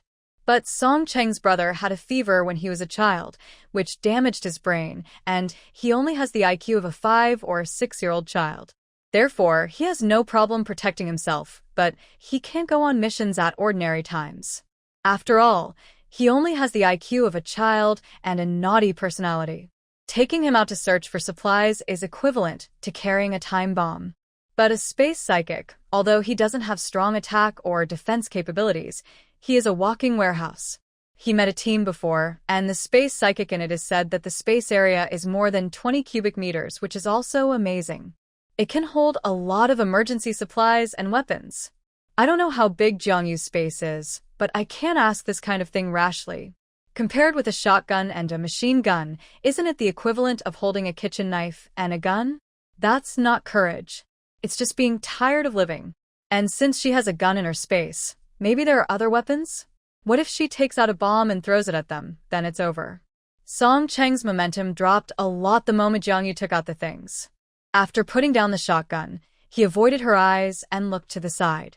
Fong Mu even put away the shotgun directly, carried it on his shoulder, and behaved very friendly. When you show a certain strength, most of the people around you will be friendly. This is a truth that Jiangyu learned after many lessons. Fong Mu warmly invited Jiangyu to rest in the shelter. "We are preparing dinner over there. Have you eaten? If not, stay and have a bite tonight." At this time, inviting someone to dinner can be regarded as the highest etiquette. Song Cheng glanced at Fong Mu silently and said nothing. He knew that Fong Mu must want to win over Jiangyu, but it was obvious that he would not succeed. This person was very clean, and her black hair was dry and smooth, which proved that she was not short of water. She looked very good, which meant that she had enough food. She even had enough weapons. Such a person would not easily join any organization. Sure enough, the next moment, Jiangyu's refusal was heard. Fong Mu and Song Cheng explained a few things and asked him to stay where he was. Then he turned to Jiangyu and continued, "I know a place where there may be the mutant plants you mentioned. I can take you there." Jiangyu smiled very sincerely. "Thank you very much." Fong Mu's mouth twitched slightly, thinking that you smiled so sincerely, but you should put away the machine gun first. He always felt uncomfortable when facing the black muzzle of the gun. It was as if his head would explode at any time. "Are you really a space power user?" he asked again with a smile. Jiangyu nodded, yes. "I have seen a person with the ability to nourish water." He said she is a water person. Water can be condensed from her fingers, and you can drink it directly. I have also seen one who can generate electricity. I have seen him use his ability to burn a person to death. Your ability is really convenient. You can carry anything with you. If you have this ability before the end of the world, you don't have to carry any luggage when you go out for a trip. It's so cool. You talk too much. Oh, sorry, I talk too much when I get excited. It's because of this problem that my instructor has always said that I am not suitable for the police academy. By the way, your gun is a bit heavy. Do you want to put it away first? It's okay, it's not heavy. Just like that, the two walked in the park one after the other. De Zhuang followed Jiang Yu and looked at Feng Mu warily. It didn't have any good feelings towards this human who approached Jiang Yu. It was not against Feng Mu. It just hated every human equally. No human is a good thing. Of course, Jiang Yu doesn't count. Especially this kind of male, who looks pretty good, he is not a good thing. De Zhuang doesn't understand human aesthetics, but he also knows that this man should be equivalent to the three-flowered cat in the cat world, which can be regarded as a symbol. Wait, does he have any intention? De Zhuang, who originally wanted to go somewhere else, suddenly had an inexplicable sense of crisis, so he took 2 steps forward and followed Jiang Yu closely. The human being it just covered can't be abducted by others. Sure enough, these cunning humans are not good things. As long as Feng Mu got a little closer, the cat would bare its teeth at him, as if it wanted to eat him. He looked at the tabby cat with a puzzled look, a little embarrassed. You cat, your temper is quite individual. Little male cats without eggs are like this, Jiang Yu said without turning his head. Dazua Immediately clamped his buttocks and protected his 2 lychees with his tail. What is the mutant plant you are talking about? Jiang Yu continued to ask as they walked. I'm not sure if it's the mutant plant you're looking for, but that thing does look strange. Feng Mu has a very sunny look, a very comfortable appearance, in short, righteousness. His eyes are clear, and even the end of the world could not destroy his cleanliness. Such a person, at first glance, grew up in a happy family environment. Jiang Yu envied such a person, like a sunflower growing up in the sun. Feng Mu recalled and continued. I found it when I accidentally passed by a small bamboo forest in the park one time. As for what it is specifically, I can't explain it in a few words. Anyway, you'll know if you go and see it. Maybe it's the mutant plant you want. Speaking of that thing, Feng Mu's expression was weird, as if it was hard to describe. Jiang Yu noticed his expression and asked, What's wrong? Feng Mu pursed his lips and repeated, I don't know how to describe it. Anyway, you'll know if you go and see it. We're almost there. As they were talking, the 2 of them were already approaching the bamboo forest. But before they got close, Jiang Yu smelled a faint stench. At this moment, a gust of wind blew. Yuda Zhuang behind him vomited. He had not had time to digest the fish meat he had just eaten, and he vomited it all out. Jiang Yu's head was also a little swollen from the fumes. Compared with the smell here, the smell in the glass house before was not even a younger brother, but a grandson. At this moment, Feng Mu quickly handed over 2 leaves. Hurry up and plug your nostrils. This bamboo forest stinks. Very stinky. When we first entered the park, this bamboo forest was the only place where we didn't need to clean up the zombies because it was too smelly, so smelly that the zombies didn't want to get close to here. The source of the stench is that thing that looks like a mutant plant. Jiang Yu turned his head to look. Feng Mu had already rolled the 2 leaves into a ball and stuffed them into his nostrils. At this time, there were 2 green things in the nostrils like big boogers. The young man who was originally quite refreshing became stupid all of a sudden. He handed the leaves in his hand to Jiang Yu. Hurry up, plug your nostrils. Don't be stubborn, this thing stinks so badly. It's even stinkier than the dry toilet in my second uncle's house in the countryside. Jiang Yu rejected his leaves. Just when Feng Mu was laughing at her for overestimating her own abilities, the next second he saw someone take out a pig nose gas mask and put it on his head. He looked at Jiang Yu's gas mask, then at the 2 leaves in his hand. He pouted secretly. What's the use of a gas mask? Can it be as useful as his tree leaves? You can get them anywhere. Not only can they block your nostrils, but they can also be used to wipe your ace at critical moments. How environmentally friendly. After being smoked and vomited, De Zhuang retreated directly, jumped onto a tree, and shook his head to indicate that he would not go in. Jiang Yu instructed, De Zhuang, just wait for me outside. Don't run too far. Meow. Got it. You go quickly. De Zhuang lay on the branch and buried his head in his stomach. There was no trace of his arrogance left. He had always been fearless and dared to go against the king of heaven and earth, but he never dreamed that he would be defeated by the smell. Fong Mu took Jiangyu into the bamboo forest. Come with me, I am familiar with this place. Don't walk around. The soil near the water over there is soft. It's easy to fall into the water if you step on it accidentally. Under Fong Mu's leadership, they quickly found the so-called mutant plant, which was the source of the smell. He pointed to a half-man high fungus in front of him. Look, that's it. The mushroom was a round and plump stick, about 1 meter high, all white, with a large hollow umbrella top on top. It looked a bit like an oversized morel, but the umbrella top was black and red. The closer you get to that thing, the stinkier it gets. It was an indescribable stench that went straight into your forehead from your nose. Fong Mu couldn't stand the smell, even with his nostrils blocked and breathing through his mouth. Jiangyu glanced at him. I have a gas mask here, do you need one?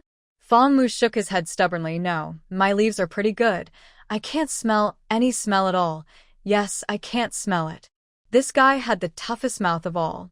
He pointed at the mushroom and said, Look, is this the mutant plant you want? I remember this thing grew in the bamboo forest behind our house when I was a child, but it wasn't this big, and it wasn't this smelly. We all called it chicken shoot mushroom. This mushroom is so big and has such a weird smell. It must be a mutant, right? There are several such chicken shoot mushrooms in this bamboo forest. The stench is coming from this thing. Jiangyu was wearing a gas mask, so he couldn't smell anything. But as everyone knows, there are the most mosquitoes in bamboo forests in summer. But in this bamboo forest, let alone mosquitoes, even small insects can't be seen. Fong Mu continued, It stinks here. Not to mention zombies, even flies have to take a detour. Look, there is not even a mosquito in this bamboo forest. This stench is simply an indiscriminate attack. Jiangyu agreed with that.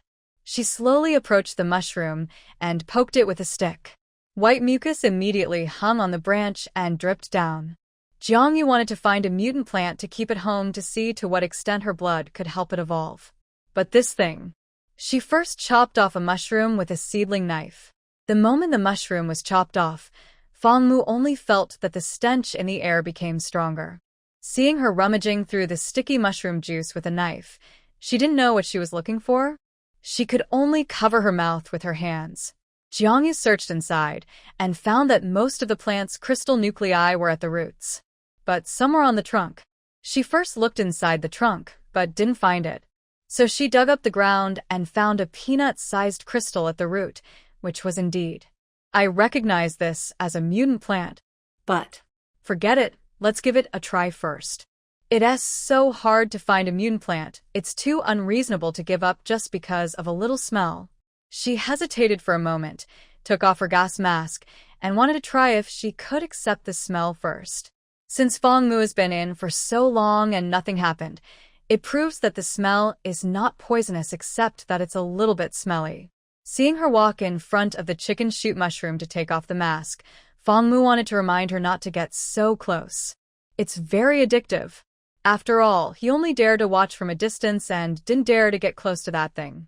But Jiangyu acted too fast, and it was too late before he could persuade her. After taking off the gas mask, Jiangyu took a deep breath. As a result, he almost sent himself away. A strong stench rushed into his nostrils, and tears were stimulated in an instant. Ugh. Even someone like her, who had seen a lot of things, couldn't stand this extremely foul smell. While dry retching, she quickly retreated away from the mutant fungus. What kind of mushroom is this? This thing probably relies on the stench to drive away its natural enemies. She stood firm with the help of a bamboo and calmed down. Then she put on the gas mask again and took several breaths in a row before she felt relieved. Fong Mu had already retreated very far and stood at the end of the path outside the bamboo forest. He was looking at her with admiration. Oh my goodness, this is simply a biological weapon, right? If she gets one of these things and keeps it at home, Jiangyu feels that she will not live for more than 3 days. Thinking of the scene where the whole building is filled with stench, she silently gave up on this thing. Although this thing is indeed a mutant plant, but the smell, forget it. She doesn't deserve it. Let's leave it to other destined people. Jiang Yu turned and left, giving up this unique mutant plant. If she keeps this thing, she is afraid that she will be pickled in the flavor. Fong Mu saw her walking out of the woods and asked hurriedly, "How is it? This mushroom is a mutant plant, right?" Jiang Yu nodded, yes. "Then you don't want it?" "Jiang Yu, I can't afford it." "Fong Mu, then will you pay me the guide fee for leading the way as we agreed before?" "I will."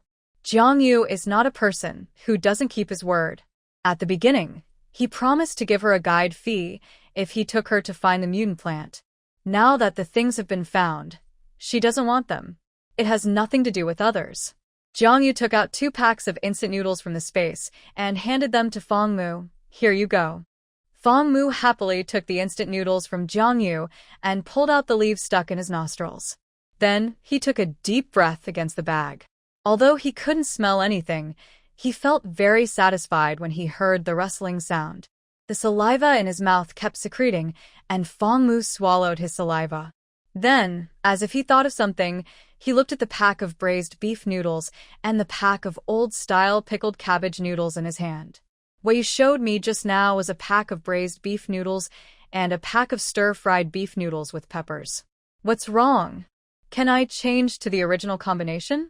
Hesitantly handed the old-style pickled cabbage noodles to Jiang Yu. Jiang Yu raised an eyebrow. "Why? Are you afraid of the smell of stinky feet? After all, it's better than the mutant carp in the lake that grows up eating human flesh and zombie flesh, right?" He waved his hands quickly and explained. 1 pack of beef flavor, 1 pack of sauerkraut flavor. It's hard to separate them when we get back, but if both packs are beef flavor, there's no problem, hee. He scratched his head and smiled a little stiffly. "You've thought about it very carefully." Jiang Yu smiled and took out another pack to exchange with him. Fong Mu smiled and put the instant noodles into the backpack behind him. He was very satisfied. He just took 2 packs of noodles for a trip. He could take them for such a trip every day. Thinking of Jiang Yu returning empty-handed, he always felt a little sorry for the 2 packs of instant noodles, so he said, "Do not look at this thing as smelly, but this smell can prevent insects and zombies. To be honest, if it weren't so unbearable, we all want to live in this bamboo forest. It's quite safe. Then why don't you live there? We tried it. The kind that even vomits bitter bile." He shook his head with some regret. Then he thought of how Jiang Yu could carry a lot of things with him and run around, and he looked at Jiang Yu with even more envy. "Jiang Yu, you are a space-based mutant. Do you want to join us? This lakeside park is so big, there is no shortage of water, and we can eat fish when we are hungry. If you join us, it will be much more convenient for us to go out and search for supplies in the future." He was honest and spoke his mind frankly. "With you here, it's like having a mobile warehouse. If you join us, we will definitely give you the best treatment. We don't have many people now, just my parents and my girlfriend. There are also Song Chung and several other brothers and some neighbors. There are more than 20 of us in total. Except for a few children, everyone works very hard and no one eats for free.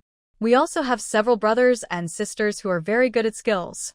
If you join us, you will definitely not suffer any loss." He really hoped that Jiang Yu could join. After all, if there was a space user in the team, everything would be much more convenient.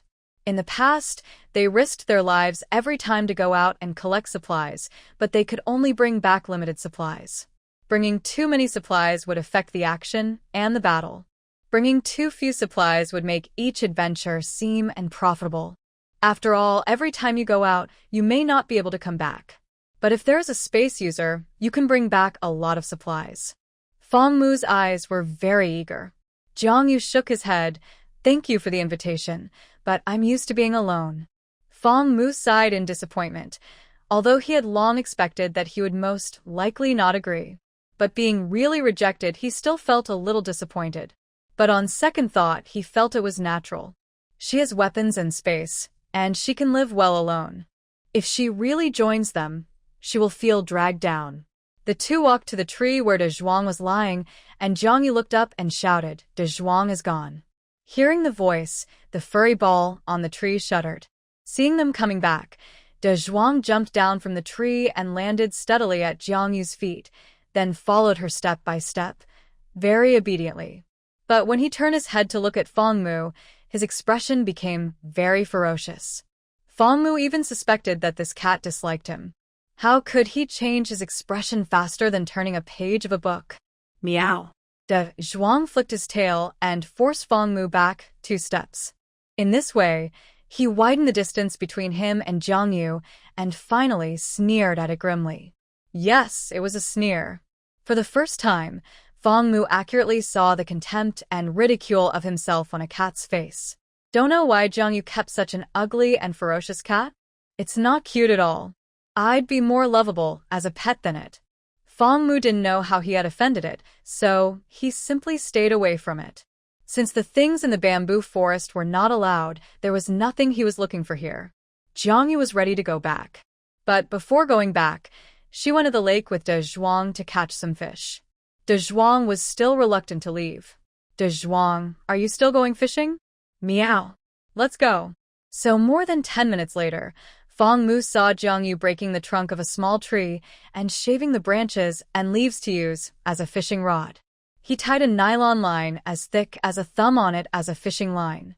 Just when he was curious about what the bait was, he saw De Zhuang lying on the ground consciously and let Jiang Yu tie her to the other end with a rope. Then he threw her into the water with a splash. You guys, is this how you fish? Fangmu was numb. Who taught you? Fishing is so wild. Yes, is there a problem? Jiang Yu looked at the situation in the lake seriously and attentively. When Da Zhuang called out, she knew that a fish had taken the bait. She exerted force with both arms, lifted the fishing rod high, and dragged Da Zhuang up. Da Zhuang was also caught with 2 fat red carps biting his tail. After pulling the fish off and throwing them on the lawn, Da Zhuang couldn't wait to jump into the lake again. Just like that, after a while, there were already 20 to 30 fish on the lawn. She stared at Fangmu, who had been standing by and watching her fishing, with no intention of leaving. I've already given you the reward for leading the way. Why don't you leave? That. Your cat is very good at fishing. Can you lend it to me? He didn't say the second half of the sentence. It would be boring if he said it. But he didn't expect this cat to be so powerful. He noticed that although this tabby cat was bitten many times by mutant fish as bait, there was no wound on its body. Those mutant fish have changed from herbivores to carnivores, and they have experienced how sharp their teeth are. The fishing net thrown in was torn to pieces, and it was hard to catch the fish. Sometimes those fish can jump up and bite off 2 pieces of your meat. They are very fierce. But they can't bite through the fur of this tabby cat. TSK, the skin is thick. Suddenly, I feel that Jiang Yu's cat, although ugly and scary, is more practical than a cute pet. After all, it's the end of the world. What can cuteness do? Moreover, this cat looks strong, but the hair on its body is wet and sticks tightly to the flesh. Not only does it not lose weight, but it looks stronger. Every time it jumps, Fangmu can vaguely see the developed muscles under the fur. If you can, please don't drool at my cat. It will make me think you are a pervert. Jiang Yu reminded. Fangmu smiled awkwardly and retracted his gaze. Just as he was about to continue watching fishing, he heard the person next to him continue. And if you want to continue watching the fishing show, I will charge you for the ticket. Jiang Yu calmly pulled a fish off De Zhuang's ace. The fish bit very hard, and when it was pulled out, several teeth were pulled out. Several white teeth were poking at Da Zhuang's ace, which was very dazzling. De Zhuang shook his ace and looked at the man who was staring at him with crazy eyes with disdain. Humph, stupid human, you surrendered to my charm. It was proud, and the next second, it was thrown into the lake again. When he heard that he had to buy a ticket, Fangmu subconsciously protected the instant noodles in his backpack. He said see you in the rivers and lakes, and then walked away swiftly. Air raid shelter. Song Chung was still standing guard at the roadblock. This location of the air raid shelter is a one-way street, and there's a lake behind it. Therefore, there is only this intersection to enter the shelter. Usually, he and other survivors take turns to stand guard. A little girl of 5 or 6 years old carefully poked her head out from behind. Uncle Song, is my brother-in-law not back yet? As soon as the voice fell, a young woman walked to Song Chung with some concern and asked, Brother Song, I'm a little worried. Why has Fong Mu been gone for so long? The woman who was speaking was called Chu Yu, Fong Mu's girlfriend, and the little girl was Chu Yu's sister, so she called Fong Mu her brother-in-law. Hearing Chu Yu's words, Song Ching comforted her with a wooden face. Don't worry, Fong Mu is smart and adaptable. Nothing will happen to him, and he also brought a gun when he left. If he encountered any danger, we would definitely hear gunshots. But now there is no news, which proves that he should be safe. Don't think too much. Chu Yu nodded and held her sister in her arms. Sister, it's my brother-in-law who is back, look. The little girl suddenly pointed in a direction and said in surprise. Chu Yu also breathed a sigh of relief, and when Fong Mu came over, she hurried forward and held Fong Mu's hand. It's good that you're back. I was worried to death. When Song Chung saw Fong Mu coming back safely, the expression on his face became much calmer. Fong Mu patted his backpack with his backhand. Hey, this time I brought back some good stuff. As he clapped his hands, the backpack made a rustling sound caused by the plastic bag being squeezed. Chu Yu's eyes lit up, and he asked expectantly, what is it? Song Ching knew that there were probably 2 packs of instant noodles given by the woman in his backpack, but he didn't say anything. Sure enough, the next second, Fong Mu spoke. It's 2 packs of instant noodles. The woman just now is a superpower. This is the guide fee she gave me. Fong Mu's voice was jumping with joy. It's much more cost-effective to get 2 packs of instant noodles by leading the way than for us to risk our lives to search for supplies. And it's basically hard to find such clean food. It's basically soaked in water. After the flood in the city, there was a thick layer of silt on the streets and in many stores. The silt evaporated in the rapid temperature rise, tightly wrapping the food. Many foods were wrapped in silt, which isolated the air and extended the storage period. It's just a little dirty, but edible. Last time they found a big mud ball, but after they cracked it open, they found a big cabbage inside, wrapped in dried yellow mud, still fresh. If it is left directly in the air, it will rot in 2 or 3 days. Thinking that everyone can taste the taste of instant noodles at dinner, Fong Mu's face is glowing. With so many people, it is impossible for everyone to have a bite, but it is good to have some soup. A little surprise and adversity can always make people revitalized again. Chu just heard Song Chung and Fong Mu talking to someone, but she didn't hear clearly whether it was a man or a woman. At that time, she thought it was a survivor who broke in, so she didn't dare to get close and couldn't hear clearly. The little girl's eyes lit up when she heard instant noodles. Brother-in-law, is that true? I haven't had instant noodles for a long time. Brother-in-law, give me a pack, I want to eat it now. The little girl is very cute.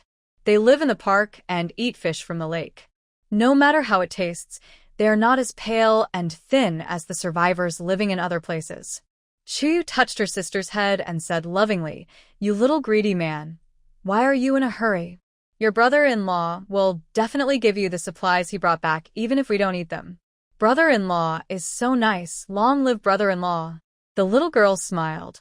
Fong Mu squatted down and said gently, I only brought back 2 packs of instant noodles, but there are so many people in our family and Uncle Song and I have agreed.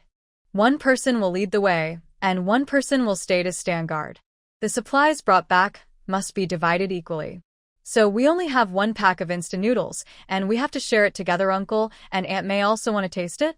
Fong Mu's parents are at home, plus Chu Yu and her sister. There are a total of 5 people.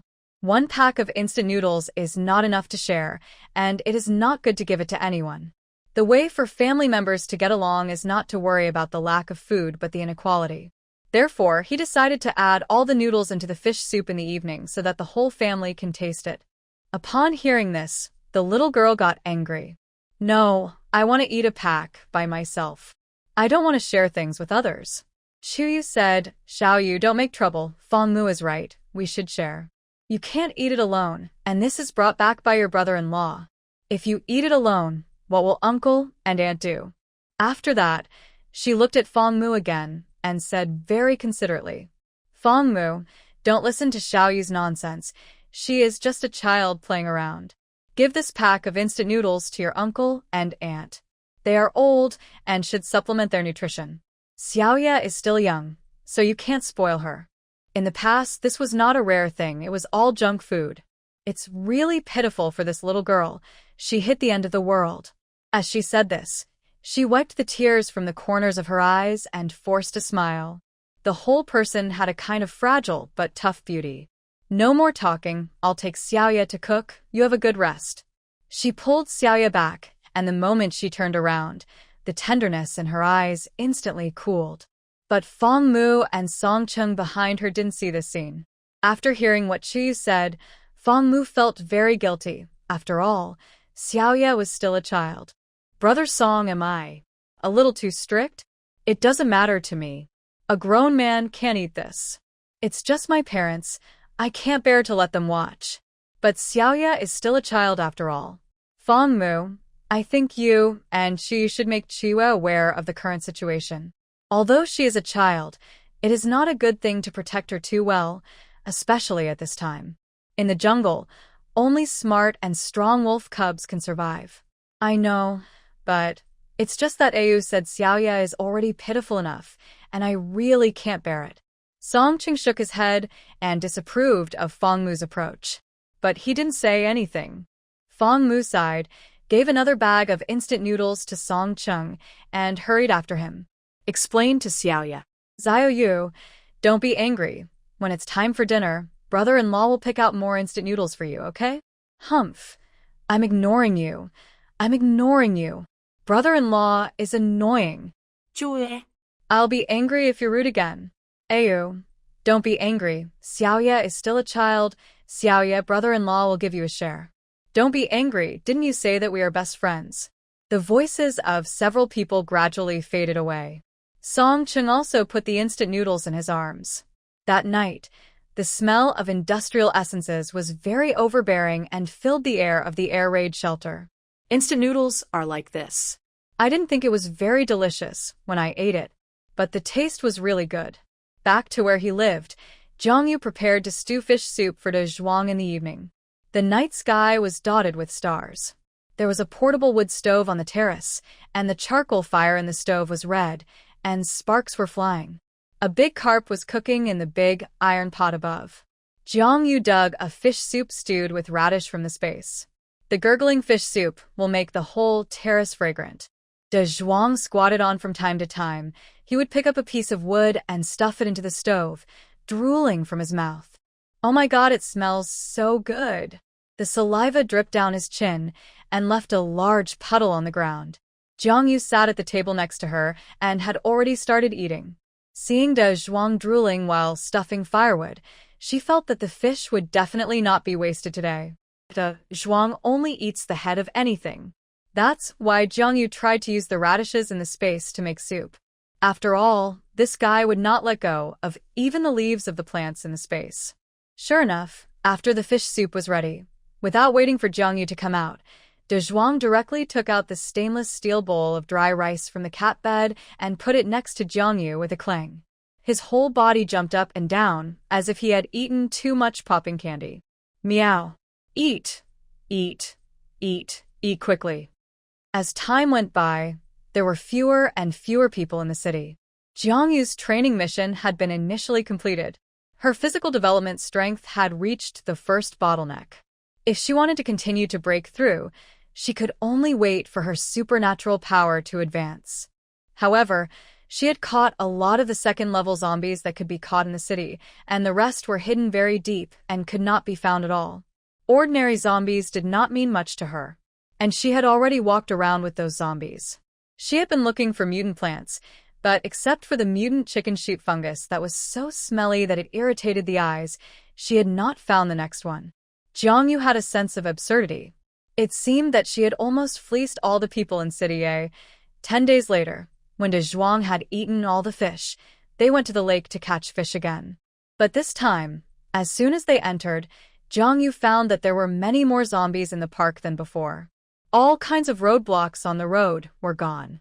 The whole park was originally a mess, but if you look closely, you can find order in the chaos. It is obvious that someone is deliberately maintaining it. But now it is really messy. It's as if a wild beast has visited. Just when they were catching fish, a zombie staggered out of a bush and roared. This zombie was none other than Fangmu, who had been seen half a month ago. But at this time, his left foot was caught in a trap, and he ran with a limp. There were several bullet holes on his clothes, and there were traces of bites. The gray-white eyeballs were not shiny at all, like a numb beast. The moment he saw Zhongyu, he immediately rushed over with drooling. Zhongyu frowned slightly, then raised his gun and shot. A hole instantly appeared on Fangmu's forehead, and his body fell to the ground with a twitch twice, and then there was no movement. Zhongyu could not say that she had any friendship with this person who she had met once. In this world, death is too common. Maybe one day, she herself will die in some accident. She admired Fangmu, a sunflower that grew up in the sun, but it didn't mean that there was anything special about it. Just like seeing a beautiful flower on the roadside, she just looked at it for a second. Even if she was reborn, Zhongyu just tried her best to live better and longer. But there is no absolute how can we be more sure of it? In this world, we should do our best and leave the rest to fate. De Zhuang walked around Fangmu's body, sniffed it, and then dived into the lake to continue acting as bait. Zhongyu was dragging him on the shore. The fish in this lake are very good for De Zhuang. After eating it for half a month, its body has grown visibly, and its growth rate is faster than before. The most important thing is that it loves to eat. Ever since eating the radish stewed with fish in the space, De Zhuang doesn't even like to eat mice. 2 big fish a day, eaten up cleanly. Behind a bush in the distance, Chuyu heard gunshots and said worriedly, "Brother Song, it sounds like gunshots." Song Chung swiftly climbed up a nearby tree and searched around with a telescope. Finally, her sight fell on a person by the lake who was fishing with a stick as thick as her wrist. She exerted force with both arms and swung the stick behind her. A cat was tied to the end of the nylon rope at the end of the stick. The cat had a fat carp on its ace, belly, and head. The carp's tail was still swinging. Then it drew a beautiful parabola in the air and landed on the shore. She pulled the fish off the tabby cat, and then the tabby cat couldn't wait to jump into the water again. It's Zhongyu, the psychic, who came to look for mutant plants half a month ago and exchanged instant noodles with Fangmu. Speaking of Fangmu, Song Cheng's eyes dimmed slightly. Chuyu behind him was completely unaware, and his eyes suddenly lit up when he heard this. "Is it the space psychic you talked about last time?" She looked up at Song Cheng, who was standing on the tree trunk, as if she had thought of something and was a little excited. Song Cheng nodded. Chuyu continued. "Brother Song, do you think we can cooperate with her?" Cooperation? Song Cheng didn't understand what Chuyu meant at once. "It's the armory that you and AMU found in South City last time. AMU said there were a lot of weapons in it, but they couldn't be taken away at all. Now the streets are full of zombies and various obstacles. There is no way to transport them by car. They can only be carried back by manpower. We dare not take too much at a time, which will affect the operation. Since the psychic has space, we can cooperate with her. She will help us transport the weapons back, and we will give her a part. Mutual benefit. But the prerequisite is to first figure out how big the space of the psychic is. If it is very small, it will be troublesome." She changed her tone. "If it weren't for that discovery, AMU wouldn't have been infected and turned into a zombie." Chui ukrai. Thinking of Fangmu's death, Song Chung was also very sad. 5 days ago, when he and Song Chung went out to search for supplies, they found an arsenal in a place in the South City. But they couldn't take too many weapons with them. He and Fangmu each took only a few guns and then left there quickly. The place was hidden in an abandoned, unfinished building and was very difficult to find. Ordinary survivors would never go there. If it weren't for coincidence, they would never know that there would be a large number of weapons there. At that time, the two agreed to find an opportunity to bring back more weapons in the future. Everyone knows that in Doomsday, weapons are power, and power is everything. But they are facing now. The city is full of zombies. If you carry too many things at once, you might be killed by zombies before you even get back to the shelter. But Fangmu has been very excited since he came back that day. He is an idealist, and thinks that as long as everyone in the shelter has a weapon, the overall combat effectiveness will definitely be improved. But Song Ching doesn't think so. If everyone in the group becomes stronger, it may not necessarily improve the overall combat effectiveness. On the contrary, it is easy to cause internal strife. Fong Mu didn't listen to the advice and carried a few more weapons back 2 days later. He thought that he would first distribute the weapons to a few young and strong men and then take them to get more weapons. It was a good idea. But that night, some people held a grudge against Fong Mu because they didn't get weapons and they started making trouble. There was even a gunfight. The gunshots attracted a large number of zombies, and that night there were many deaths. Many people. Fong Mu's parents died. He was scratched by zombies and then infected with the zombie virus and became a zombie. Song Chung and his brother also survived. He had a fever when he was a child and his brain was damaged. But he awakened the gold ability. When he is scared, his skin will turn into metal and the zombies can't bite it. It's the safest one. Song Chung couldn't do anything to his old friend, so he let the zombie Fong Mu wander around the periphery of the park. Looking at the corpse on the ground next to Jiang Yu, Song Chung felt a little irritated. This naive guy, although he knew he might not live long, he didn't expect him to die so soon. I told him a long time ago that if he had any good things, he should strengthen himself first, but he was always thinking about others. Now, he helped the dog but was bitten by the dog, and even handed over his life. Chuyu saw his gloomy face Shin, thinking that he didn't want others to share the things in the arsenal. As Fong Mu's girlfriend, Chuyu knew very well that Fong Mu was a good person. Even if people's hearts became terrible after the end of the world, Fong Mu was still a good person, and most good people are easy to control. Use weakness and tears, and you can make him give everything for you. But Song Chung is different. Song Chung is almost 10 years older than Fong Mu. Although he doesn't like to talk, he has never been a kind-hearted person. After Fong Mu's death, Chu Yu also wanted to find another backer for herself. But after hinting several times, Song Chung was like a steel straight man and didn't get her feelings at all. She even fainted in front of him because of Fong Mu's death, but this guy just took 2 steps back and let her fall straight to the ground. Then he pinched her philtrum and made her bleed. She finally understood why this man in his 30s had never had a girlfriend. Chu Yu said cautiously, "Brother Song, we can talk about how much we give her. After all, the armory is not safe. If we can find it by accident, others can also find it by accident. What if other survivors get there first?" Song Chung did not speak. He stared at Chu Yu, who was trying his best to persuade him, and suddenly said, "Fong Mu is dead." Didn't Fong Mu die a long time ago? Fong Mu, who turned into a zombie, was just hacked to death. He is completely dead. Chu Yu reacted immediately, her eyes slightly red, and said with a sad face, "Brother Song, Fong Mu died a long time ago. That monster is not Fong Mu. He is just holding Fong Mu's body. It is a zombie, not Fong Mu."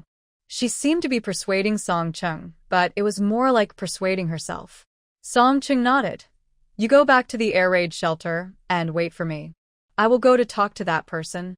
Fong Mu is dead, and now he is the only one who knows the location of the armory. After Chu Yu returned to the air raid shelter, she sat absent-mindedly at the entrance of the shelter. Did Song Chung know something? Why do I feel that the questions he asked today are weird? After the last melee, there were fewer people in the air raid shelter. At that time, Chu Yu was immediately stuffed into the large water tank at the back by Chu Yu to hide, but she was not injured. Seeing her sister coming back, Chu Yu walked to her side and sat down next to her. "Sister, when can we leave here? There is nothing. We can only eat fish every day. The fish in the lake are so fishy and so unpalatable." She held her chubby little face and frowned, looking very cute. Chu Yu retracted his thoughts and pinched the flesh on her cheeks. "Although the fish in this lake are not delicious, at least you can eat enough. Look at you. You are not thin at all here, but many people are starving to death in many places outside." Chu Yu pouted and ran to find someone to play with unhappily. Chu Yu looked at the calm lake. A zombie on the other side of the lake staggered along the edge. He was tripped by something and fell into the lake. Then a group of fish in the lake rushed to eat the zombie. Then the lake quickly calmed down again. Even those who died in the fight a few days ago were thrown into the lake. The corpse was eaten without even a bone residue in less than a minute. Chuyu turned her head silently. They ate the fish in the lake every day, and they knew what the fish in the lake ate to grow so big. But in the face of life and death, they still chose to live. After all, eating fish may only lead to death. But if you don't eat, you will immediately face the fate of starving to death. No, the facts prove that they are right. They have been eating for half a month. Except for occasional minor symptoms such as diarrhea and vomiting, nothing happened. What she is worried about now is Song Chung. Song Chung's attitude towards her is very strange. Although Song Chung still answers her questions and tries to take care of her, but he is always lukewarm and even has a kind of indescribable weirdness. Meanwhile, Song Chung had already found Jiangyu. There was no way to discuss the matter of the weapons depot with her. Jiangyu was his only hope now. You said you wanted me to go with you to the weapons depot and help you carry the weapons? Jiangyu replied without even looking up, and at the same time pulled a fish off De Zhuang's ace. No. The weapons will be divided 30% and 70%. You 30% and I 70%? Song Chung. I'll take 70% and you take 30%. The weapons depot was discovered by Fong Mu and I. You couldn't find it without me leading the way. That won't work. You have to pay more. So, what if you discovered the weapons depot? Can you move them back? If you can move all the weapons back, I don't believe they can still be there. If I don't help, you can only watch no matter how many weapons you have. Besides, since you can find and enter that place, others can too. What if someone gets there first? There will be nothing left. Jiangyu said, spreading his hands indifferently. Anyway, I still have a few guns in my space. The machine gun was found by a group of people in a gunfight last time, and I picked it up by accident. Maybe I'll wait a little longer. What if I'm lucky enough to find the armory while wandering around? You can ask me for help. Jiangyu stretched out 5 fingers without looking back, 50-50. She and De Zhuang searched for second-level zombies all day long, or ran wildly in the streets with zombies, and she really found a lot of good things by accident. So, although she was a little interested in the armory mentioned by Song Chung, she didn't have to have it. If Song Chung wanted her to be a porter, he had to offer a suitable price. 37? Do you think my salary is very cheap? Negotiations are like this. Either the east wind prevails over the west wind, or the west wind prevails over the east wind. Whoever can't help but bow his head first loses. Song Chung was silent for a while, a little entangled. Jiangyu was right. There were a lot of things in the armory. It was impossible for her to take too many things out by herself. He was also worried about telling others about this. Although there were still 2 waves of survivors in the park who could unite, the risks were huge, and the biggest concern was that they would be attacked by the gangsters. Who wouldn't be tempted by such a large number of weapons? He only has a few trustworthy brothers on his side, and if they really fight, he may not win. The reason why he chose Jiangyu is because after the last incident of leading the way, he realized that this person is relatively trustworthy. Even if she is carrying a machine gun and can completely deny her debt, Fong Mu dare not do anything. But he still keeps his word and gives Fong Mu the 2 packs of instant noodles for leading the way. And if he asks Jiangyu for help, even if the other party is greedy, then he only needs to face one enemy. But if he cooperates with other survivor teams, he will face a group of enemies. So no matter how you calculate it, cooperating with Jiangyu is the most cost-effective. Jiangyu is not in a hurry, letting him think about it slowly, and he and De Zhuang continued fishing. About half a minute later, Song Chung made up his mind. Okay, let's do as you said, 50-50. But can you fit it in your space? There are estimated to be more than 200 large boxes there. No problem. Okay, let's make it like this. When can we set off? Jiangyu looked at his watch. It's already afternoon. If we go to South City, we will definitely not be able to come back at night. Why don't we meet here tomorrow morning, and then go? Song Chung nodded. Okay, let's meet here at 8 o'clock tomorrow morning. The next day, Jiangyu arrived at the park on time. He saw Song Chung at the place where he fished yesterday. There were 2 men and 1 woman following Song Chung. These people were all very refined at first glance. Song Ching took the initiative to introduce them. The tall man was called Guan Jun, and the square-faced man next to him, who looked the youngest, was called Zhang Tai. The last woman was called Yang Jiao. This woman named Yang Jiao was full of muscles and power, but she didn't look particularly exaggerated. Guan Jun, Zhang Tai, and Yang Jiao, the three of us are friends who grew up together. We opened a martial arts school together before, so we all have some kung fu skills. Song Cheng and Jiang Yu explained. The three of them looked at Jiang Yu with some curiosity. They didn't expect that the space ability user mentioned by Song Cheng was actually a little girl, and a pretty little girl. Moreover, she even brought a cat with her. A tabby cat that looked fierce and ugly. Guan Jun frowned and said in a tone of command, "You still bring a pet? If this cat screams on the road, it will bring us a lot of danger. Otherwise, you can leave the cat here first and pick it up when we come back," he said to Song Cheng again. "Old Song, didn't you tell this little girl before? We are not going on an outing, and she actually brought a pet with her. Who is she trying to kill?" Yes, let Chu Yu and the others take care of it first so as not to take risks with us."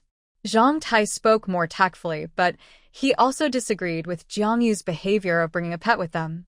In his opinion, bringing this cat is like having an extra time bomb. Yang Jiao nodded at her and said nothing else. She just looked at De Zhuang a few more times.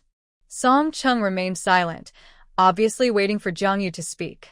Jiang Yu smiled coldly. "Did you make a mistake? Now you are begging me to do things. Also, De Zhuang is not a pet but my partner. Guan Jun, it's just a cat. What else is it if not a pet?" Meow. De Zhuang arched his back and bared his teeth at Guan Jun. "I'm your immortal boss." As he was about to pounce on him, Song Cheng spoke up to stop the dispute. From this dispute, he could see that Jiang Yu looked young, but her character was not one to give in. Led by Song Cheng, several people set off towards South City. They thought that as a space power user, Jiang Yu must be taken care of in combat. As a result, in less than 10 minutes, several people completely changed their minds. Although she didn't rush to the front, any zombie that ran into her would hardly survive more than 3 seconds. Jiang Yu was very fast. Whether dodging or attacking, it was incredibly fast, not at all like the speed of an ordinary human. It even gave several people an illusion that she had predicted the next move of the zombie before the zombie attacked. And the Miao Dao in her hand, chopping zombies, was as smooth as cutting melons and vegetables. The cat named De Zhuang should not be underestimated. It was seen that it could cut off the neck of a zombie with one claw.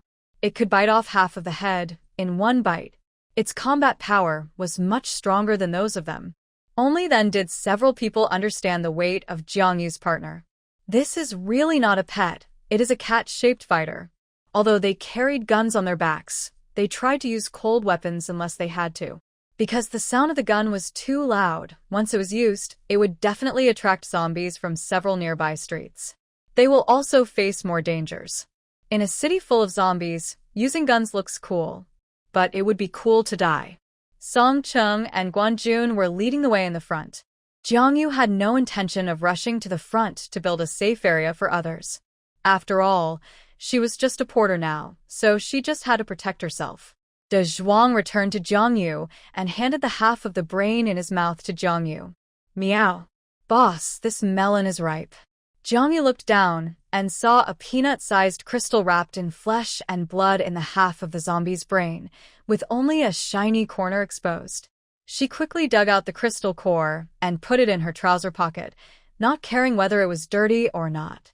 Zhang Tai behind her only saw her digging in the zombie's brain, but he didn't see the crystal core clearly and thought she grabbed a piece of brain marrow, and his mouth twitched with disgust. Yang Jiao, look, that woman grabbed a handful of brains and put them in her trouser pocket. I'm afraid she has some psychological problems. Is she perverted? Yang Jiao silently solved the last zombie and turned around and said coldly, "Who among us who have survived till now is a normal person?"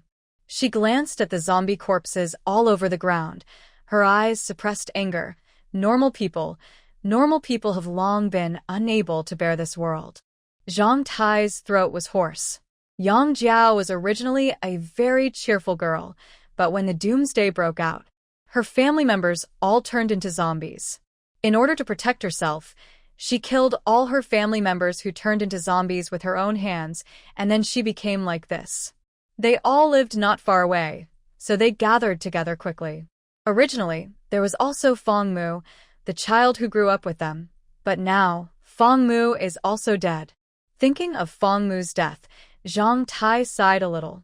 Fong Mu, who graduated from the police academy, had good skills and was quite smart, never expected to die in an internal conflict.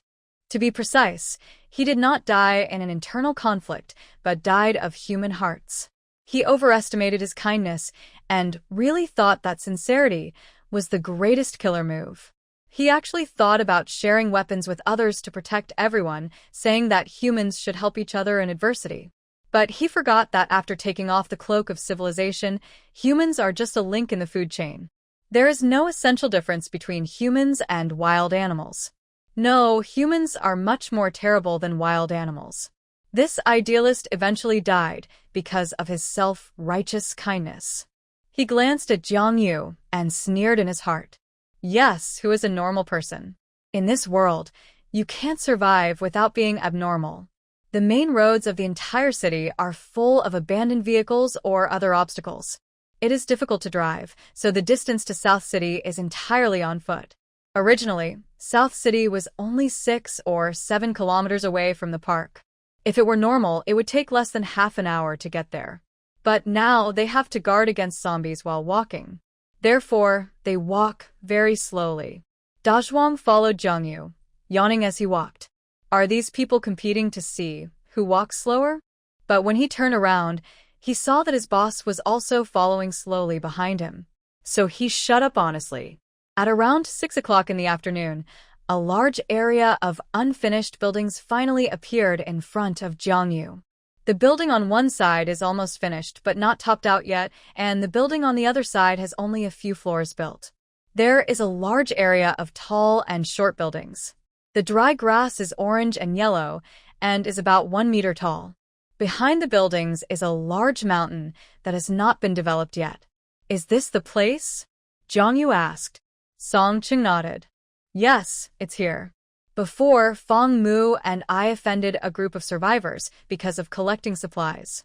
We were ambushed by them, and then we escaped here and found the armory by chance. There is a large area of weeds in front of us, and from time to time we can see 1 or 2 slowly swaying figures in it. They are zombies. Before everyone went in, the grass suddenly shook. A zombie seemed to smell the scent of a living person and struggled to crawl out of the grass. This zombie was wearing a yellow construction vest, and his entire lower body was gone from the belly down. Only the upper body was left crawling on the ground, dragging black and dried intestines under the abdomen. Seeing the living people, it made a horse sound excitedly. Puchi Song Chung solved the zombie with a knife and turned his head and said, "The weapons warehouse was built in a cave, and the entrance is in the last unfinished building. Everyone be careful of poisonous insects and the zombies hiding inside. Boss, you guys are really amazing. You can find it in such a remote place. When we get so many weapons, I don't think those rascals will dare to be arrogant in front of us. Stop laughing and be serious. There may be poisonous snakes in such deep grass." Yang Jiao's words made Zhang Tai and Guan Jun, who were laughing, immediately serious. They looked around carefully. Jiang Yu and De Zhuang walked at the back, and as they walked, they gently patted the weeds on both sides with their miao dao. There is an old saying that goes, stirring up the grass will startle the snakes. Most venomous snakes don't have the habit of actively attacking when they are not hungry. Most of them will attack people when they feel threatened, unless they are mutants. When walking in the wilderness, use sticks or something like that to slap the surrounding grass to make a sound. Some venomous insects or snakes will immediately hide when they hear the noise. This can reduce a lot of accidents. De Zhuang's tail hung on the ground, following Jiang Yu step by step. The golden vertical pupils always pay attention to the surroundings. A tabby cat living in the wild will never relax its vigilance at a critical moment. After walking for more than 10 minutes, they finally saw the entrance. The entrance is on the first floor of a building built against the mountain wall. Enter from the storage room behind the kitchen, walk a long black hole, and then see a metal door. This metal door is very thick, and the steel plate is at least the width of a palm. But at this moment, the door is open. Wow, such a thick metal door feels no different from the door of the vault in the movie. Boss, you are too awesome. You can pry this thing open? Zhang Tai and Guanjun followed in with some amazement. After entering the metal gate, there were primitive stone walls on both sides. This weapons warehouse was a cave carved out of the mountain. It was probably built by someone doing black market transactions, but Song Chung and his friends didn't expect to get it. Jiang Yu sighed that this guy was really lucky. But on second thought, he was lucky too, otherwise how could the porter fall on his head? Rounding it off, I am also a European emperor. Hee. The entrance is very long and dark. Song Chung took out a flashlight to illuminate it, answering the two people's questions as he walked. If this door is closed, Fong Mu and I really can't open it. But the key is that the door was open when we found it. Something must have happened here at that time. There are more than a dozen zombies in the warehouse, which seems to be abandoned. I guess there was an internal conflict. After Fong Mu and I cleaned up the zombies inside, we took some weapons and left. I wanted to close this door when I left, so as not to be beaten to it by others. But this metal door is electronically controlled and very heavy. We put in a lot of effort, but it didn't budge at all. Zhang Tao said with a smile, so I'm lucky. The atmosphere was more relaxed than ever as they talked and laughed. When they thought about having a large number of weapons soon, even Song Chung, who didn't like to laugh, raised his lips slightly. Passing through the long and narrow tunnel, Jiang Yu finally saw the arsenal that Song Chung mentioned. The circular cave was at least 160 to 170 square meters, and the edge of the mountain wall was full of boxes of all sizes, many of which were even overlapped. There were at least 200 boxes. Who on earth would hoard so many weapons here? We got rich. Boss, we got rich. So many weapons. Ahahaha. Weapons. All weapons, Mom. I've made it.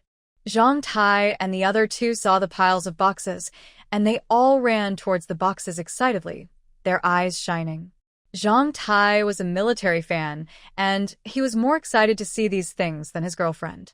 This is an AK-47 and an M16, the AR series, and a G36. There are actually shotguns and M1911 automatic pistols here. This is an M2HB heavy machine gun. Guanjun saw that his eyeballs were about to fall to the ground and asked, "Why are you so excited? What the Hades is M2HB? You don't even know this. M2HB is the most widely used heavy machine gun in the world, the kind that can be used as a family heirloom. This is a large-caliber heavy machine gun designed by world-class firearms master John Moses Browning, and it uses 50 milligrams bullets. The effective range of this gun can be over 2 kilometers. The kinetic energy is more than 5 times that of ordinary 30 bullets. Just tell me if it's awesome or not. This is my dream gun. This one is mine, and even God can't stop me." As soon as he finished speaking, he glanced at her and immediately threw his dream gun aside, pounced on another open box, looking like a scumbag who is fickle. "My second uncle. This is M1897. Yang Jiao frowned. Isn't 1897 the milk in the TV commercials? What milk? This is a shotgun. This gun has a very high obstacle breaking ability. It can be called a trench iron broom. And this." Zhang Tai was like an old bachelor who had been starving for decades and accidentally entered a country of women. Everyone he saw was good-looking and beautiful. In the last second, he said you were his true love, and in the next second, he fell in love with another person at first sight. It was simply too much to choose. Thanks to him, Jiang Yu also popularized some common sense about weapons. The more excited Zhang Tai was, the happier she was. After all, she still had half of these weapons. The machine gun that was used to scare Song Chung and the others before was not easy to pick up. The bullets were limited, and there was only one. She was reluctant to use it. Now there are more. De Zhuang looked at these humans drooling over the cold iron lumps and shook his tail in disgust. Really, this thing can't be eaten? What's so exciting? They look like they have never seen the world. If they had seen the fattest flower rat, they would know how low-level their hobbies are. It simply wandered around the warehouse. The whole cave was like an inner room, and there were traces of primitive chiseling on the surrounding stone walls, with high and low gullies crisscrossing. De Zhuang used those protrusions to run around on the stone walls, as if walking on flat ground. Song Cheng glanced at Jiang Yu and was about to ask her to collect the supplies, but saw that the corners of her mouth were raised, and the smile on her face was so bright. I felt a little like a heart attack for a moment, but I adjusted myself quickly and said to the few people, "You should roughly count the number of weapons first, and then quickly pack them up and take them away, for fear that the night will be long and dreams will be many." Several people nodded quickly, and then divided into 3 groups to start counting. Counting the number, is this because you are afraid that she will hide it? Jiang Yu raised her eyebrows, but she was not angry. She and Song Cheng and the others did not have any friendship, but it was mutually beneficial. There is nothing wrong with being cautious. And it is better to count, so that after she takes out half of it, they will not think that she stole the goods. But she is an honest porter. She only carries things, not stealing. Seeing her raise her eyebrows, Song Cheng thought she misunderstood. So he explained, "Let them count once in advance. We can rest assured, and then the tail will be cut off cleanly to avoid some unnecessary misunderstandings." Jiang Yu nodded. Of course, after all, we have only seen it twice. There are so many weapons, it will be good for both sides if you count them clearly. It seems like she really doesn't care. Song Cheng secretly breathed a sigh of relief. On the way here, he finally learned that this little girl, who looked like she hadn't even gone to college yet, was definitely a ruthless person. She never used a second move when chopping the same zombie. Every time, she killed it with one move. Just this point alone. None of them could do it. She was not only a space ability user, but also a rare wolf killer in terms of skills. Song Cheng even suspected that she had received any special training, with extremely high speed and agility. The moves she used were not fancy, and there were not even any rules to speak of, but they were very practical, and each move was a surefire move. He used to run a martial arts school and met many martial arts practitioners. But to be honest, Jiang Yu's skills were definitely the most ruthless of all the people he had ever seen. There was a beauty of violence in cruelty, and it was extremely explosive. Don't look at her smiling face and her easy-to-talk-to appearance. But that's all just appearance. Several people continued to count their weapons. Jiang Yu found a stone to sit cross-legged on. They had been walking for a day, and these people were simply they are all talented people, and they didn't even eat lunch. They have been traveling since morning. She felt a little hungry only after she sat down. She simply took a self-heating rice from the space, which was fish-flavored pork shreds. A few minutes later, the whole cave was filled with tempting aroma. Jiang Yu ate the rice in big mouthfuls, while others continued to count while drooling. Not only did he eat deliciously, but he also ate 3 bowls in one breath. What kind of family? Showing off 3 servings of self-heating rice in one breath. Zhang Tai peeked and swallowed his saliva, but the taste was too fragrant, and the tip of his tongue kept secreting. I can hardly hold back my saliva. Jiang Yu ate with relish. If she was given a camera, she could immediately become a food blogger. But for the others, this was simply torture. Song Cheng, who was always indifferent, secretly diverted his attention and tried not to look at Jiang Yu's eating. Finally, Jiang Yu finished the 3rd meal. They all breathed a sigh of relief, thinking that they had finally finished eating and no longer had to suffer. But at this moment, Yang Jiao's mouth twitched, and she saw that Jiang Yu actually took out another bowl of self-heating rice to heat it up. Zhang Tai joked with Guan Jun with drool, "Brother Jun, how about we guess what dish this is for?" Guan Jun snorted and ignored him. Yang Jiao sniffed and said, "I guess it's mapo tofu. I smell the peppercorns. I'm the boiled pork slices." Zhang Tai said with a bitter face. Jiang Yu picked up a piece of fish and put it in his mouth, correcting them considerately while eating. "No, I'm eating spicy fish slices." As she said that, she took a sip of the soup. "This soup is delicious too. Would you like some?" Zhang Tai's eyes lit up immediately, and he looked at Jiang Yu in surprise. Rubbing his hands, he asked a little stiffly, really? But isn't it a bit too embarrassing? Oh, then forget it.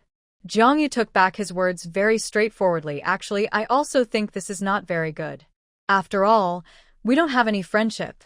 So let's just eat our own food. Xiao Dai. So straightforward? Well, can't you be polite?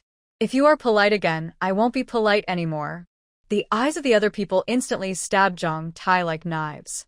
If eyes could kill, he would have been cut into pieces at least. Yang Jiao stepped on Zhang Tai fiercely. You're the only one who talks too much. Zhang Tai had a bitter face and was about to cry. But he couldn't cry. A real man sheds blood, not tears. Thinking of those self-heating rice, he wanted to slap himself a few times. You are being too polite when you call him that. Song Ching looked at his brothers and knew that they really hadn't eaten anything good during this period of time. Black steamed buns, hairy bread, all kinds of spoiled food that can't be eaten by undead people, and the koi and the bai bo lake that eat humans and zombies. When I first started eating those fish, I thought about what they ate to grow up, and I vomited after every bite. But in order to survive, I had no choice but to eat it despite the nausea. Later, after vomiting a lot, I slowly got used to it. So habit is really a terrible thing. He and Fong Mu put the packet of instant noodles that Jiangyu gave me last time into the fish soup, and the guys drank up the soup that night. Although I don't know why Jiangyu was so generous all of a sudden just now, I didn't seize the opportunity. It is obviously impossible to ask for it now. There is no free lunch in this world.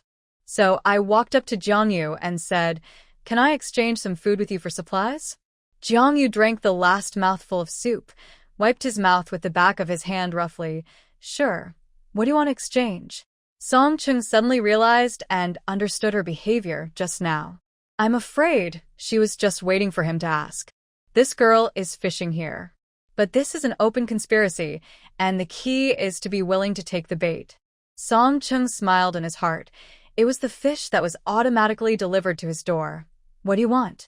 Jiangyu pointed to the weapons that were being counted. These are the only weapons I like. How about you exchange weapons with me? We'll split it 50-50. You already have half of the weapons. Do you want more? Eating too much will cause indigestion. It's okay, I'm a big eater.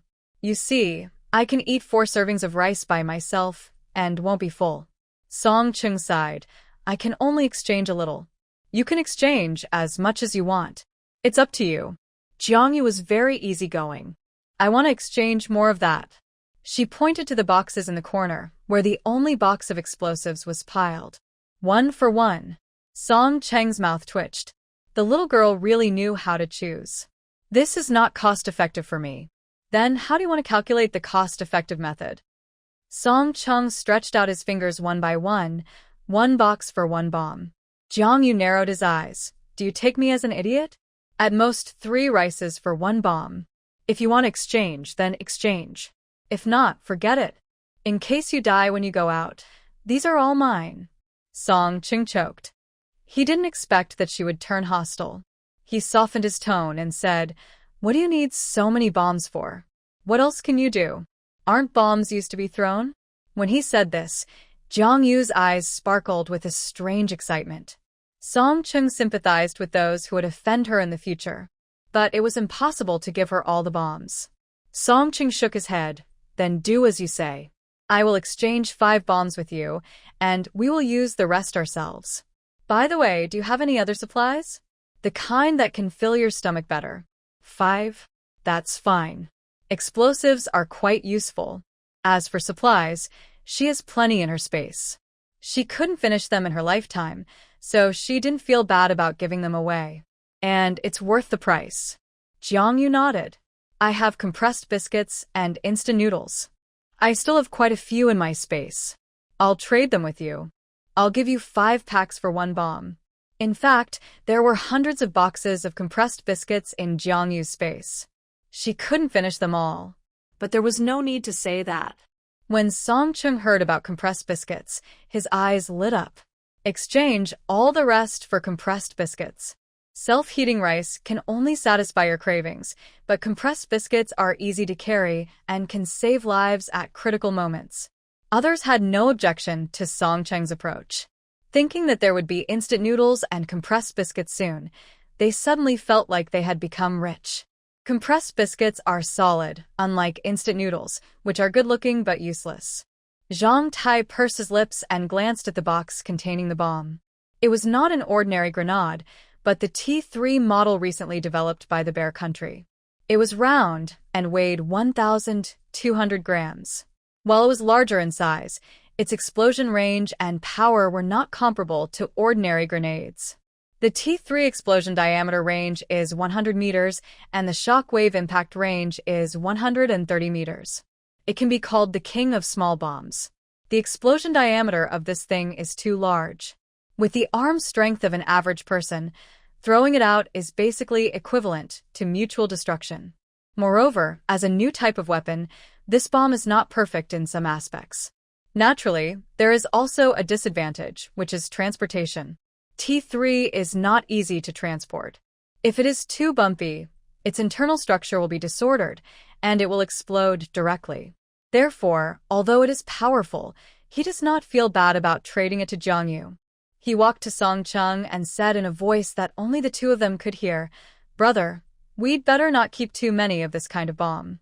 The internal structure is not stable enough, it is not easy to transport, and it is easy to explode.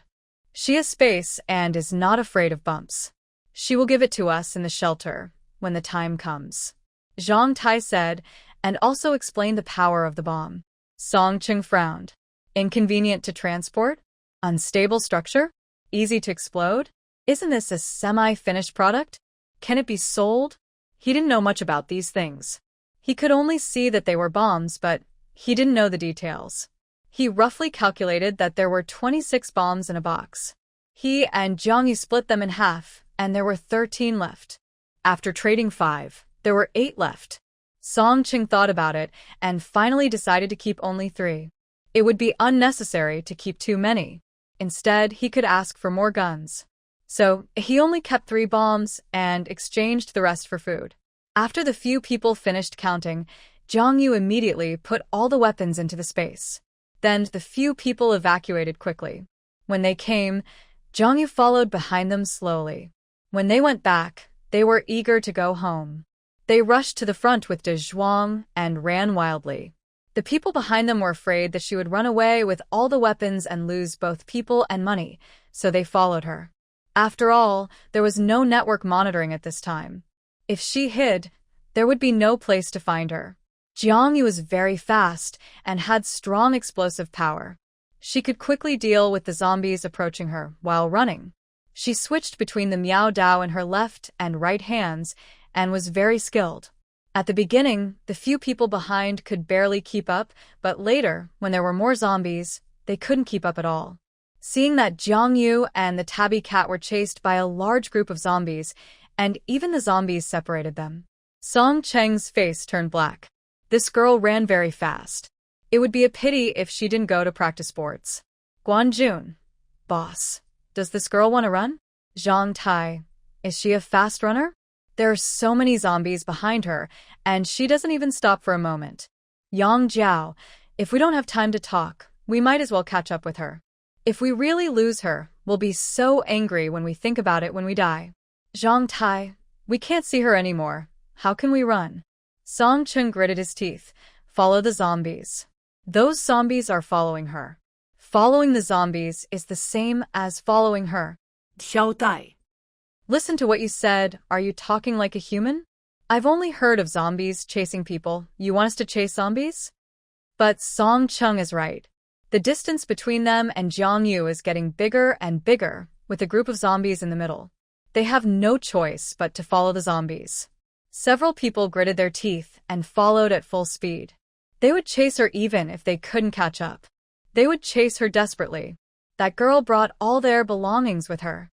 Jiang Yu was just running and chopping zombies at the same time, but as she ran, more and more zombies chased her, and she subconsciously entered the training mode. She stretched her physical strength to the maximum and ran a marathon with the zombies. As a result, as she ran, something seemed to be wrong. But she couldn't remember what was wrong. It felt like something was missing. After running a few corners, she finally came to her senses. Where are the other 4 people? Jiang Yu braked suddenly, climbed up the electric pole beside the road in a few steps, and looked back. There were a lot of zombies. It was far away from the zombies that he saw a few people panting like dogs. TSK, TSK, TSK. With this physical strength, you dare to load all the weapons to me. If I run away, you will lose both the wife and the army. I guess you won't be able to close the coffin after you die. The zombies surrounded the electric pole and screamed, excited, as if they saw their super idol. De Zhuang also climbed up the electric pole. He looked at the humans who fell behind and raised his tail proudly. Jiang Yu grabbed an old hen from the space, twisted its neck, and handed it to it. De Zhuang, bite this thing and lead the zombies away. Then we will meet in the park. Meow. Got it. De Zhuang jumped down with his agile body, and the old hen in his mouth was dripping with blood, attracting the zombies to continue running wildly. A cat leads a group of zombies, just like a sheepdog. Jiang Yu squatted on the electric pole and watched the zombies below decrease. After about 2 minutes, those people finally ran over. No, boss, I really can't catch up. No, that woman has a clockwork in her legs. No, I don't think she is that kind of person. What's not? She must have been jealous of so many weapons and ran away, otherwise you can see that she came slowly, and when she went back it was like a 100-meter sprint. The one who said this was Guan Jun, and his eyes were red with anger. Thinking of so many weapons that had failed, his back teeth were clattering. At this moment, with a person fell from the sky, landing steadily beside him. Don't clench your teeth. There are no dentists now. If your teeth are broken, you can't fix them. Jiang Yu, you didn't run away? Zhang Tai was so moved that he almost cried when he saw Jiang falling from the sky, and said in surprise, I ran away, didn't you guys catch up? Jiang Yu kicked away a little zombie that rushed over. You little Karami, why are you here to join in the fun? Guan Jun was caught talking bad about someone behind his back, and he was embarrassed for a moment, but then he was justified. Why are you running so fast? We can't catch up. Yes, what does it have to do with me that you can't catch up? Jiang Yu touched his nose. Didn't I wait for you? Look, only a good person like me can stay and wait for you. If it were someone who didn't follow the moral code of martial arts, he would have run away with his belongings long ago. Song Qing smiled. I know you won't run away. I don't know why, he just feels that she is not that kind of person. People who Feng Mu says are good people must be good people. In this life, Feng Mu has never made a mistake in judging people except for his girlfriend. Yang Jiao held the electric pole and gasped for breath. She looked up and said to Jiang Yu, you just came down from the electric pole? Jiang Yu nodded. Zhang Tai touched the slippery electric pole, a little unbelievable. Oh my god, how did you climb up? Jiang Yu, want to see me climb again? Xiao Tai nodded. Jiang Yu smiled coldly. You really dare to think. Xiao Tai. Although the woman in front of him was moody, Zhang Tai was very impressed that she could climb up in such a short time. He tried it, but he couldn't do it. Where's your cat? It went out to play, and will meet me in the park. Let's go. I'm in a hurry to go back for supper, and it's almost dark. It was already 8:30 in the evening, but there was still a gorgeous sunset cloud hanging in the sky. The daytime was getting longer and longer. When we returned to the air raid shelter, it was just getting dark. De Zhuang had been waiting on a tree at the entrance of the air raid shelter. When he saw Jiang Yu coming back, he jumped down from the tree. It had been hiding in the leaves before, and no one knew when a cat appeared. When it jumped down, everyone saw it. Chu Yu and a child were playing with ants. When they saw De Zhuang, their eyes lit up instantly. Cat. Sister, it's a cat. She trotted over and reached out to touch De Zhuang. De Zhuang bared his teeth and growled at her fiercely. De Zhuang. Stupid human, what level are you? You still want to touch me? Chu Yu felt a little wronged by De Zhuang's scolding. Holding her mouth, tears flashing in her eyes, she walked to Chu Yu aggrievedly. Sister, the big cat is mean to me. I want to touch the big cat at this time. Jiang Yu had just entered their shelter. As soon as she entered, she saw 3 air raid shelters not far apart. There are several makeshift stoves on the path at the entrance of the air raid shelter. There are pots on the stoves. Some are iron pots, some are stainless steel pots, and some are pottery pots. Something is cooking inside. The soup is boiling and rolling with a strong fishy smell. It is the fish in a lake. Jiangyu has also cooked the fish in this lake. Otherwise, it will be very unpalatable. Chu Yu watched Song Chung and his friends come back, and there was a woman beside them. He immediately realized that she was the space ability user, so he smiled and walked forward. Hello, my name is Chu Yu. You are Jiangyu, the space ability user that Fangmu mentioned before, right? Nice to meet you. Jiangyu looked at the outstretched hand. She didn't like physical contact with strangers. Just said lightly, hello. Chu Yu pulled Chu Yu's clothes. Sister. Big cat Chu Yu immediately smiled again. Well, my sister used to have a cat, but then it got lost. She likes your pet very much. Can she touch it? Her voice was very gentle, and she looked like a caring big sister. Chu Yu also opened her bright eyes. Sister, can I touch the big cat? Jiangyu looked down at De Zhuang. De Zhuang's hair was already all over his body, and he also didn't like being touched by others. Seeing the little girl's eager eyes, De Zhuang bared his teeth. Human cub, don't even think about it. The resistance was self-evident. Jiangyu shook his head. She is not my pet, but my little friend. If you want to touch it and it agrees, I have no objection. I can't make any decisions for it, except for forcing it to take a bath. Hearing this, De Zhuang felt relieved instantly. This guy still has a conscience, and he is worthy of being protected by me. Chu Yu was rejected again and cried aggrievedly. Chu Yu said, my sister doesn't have much strength in her hands, so it's okay to let her touch it, right? Miss Jiang, and it's just a cat after all, and it doesn't know anything. You are so generous. You will definitely not refuse some simple requests from children, right? She said a little aggrieved. She is still a child. She should have lived happily, but now. This world. You are a grieved bubble teapot. Although your sister is still young, I think you should give her more lessons. The first lesson in life is that you should accept being rejected by others. After all, others have no obligation to accommodate you, even if it is a very small thing. Chu wanted to say something else. She said to Song Chung again, if you let your family stop me from talking like this again, I will charge more, calculated by the second, 1 minute at a time. Song Chung glanced at Chu Yu after hearing this. Go, and do your thing. Although Fangmu is gone, since I promised him that I would take care of you, I will definitely keep my word, but the premise is that you don't make trouble. Chu Yu's eyes were red, and a tear was about to fall from the corner of her eyes. She looked at Song Chung in disbelief. If you don't know, you would think that Song Chung is a heartless scumbag. Yang Jiao rolled her eyes to the sky. She and Chu Yu have never gotten along.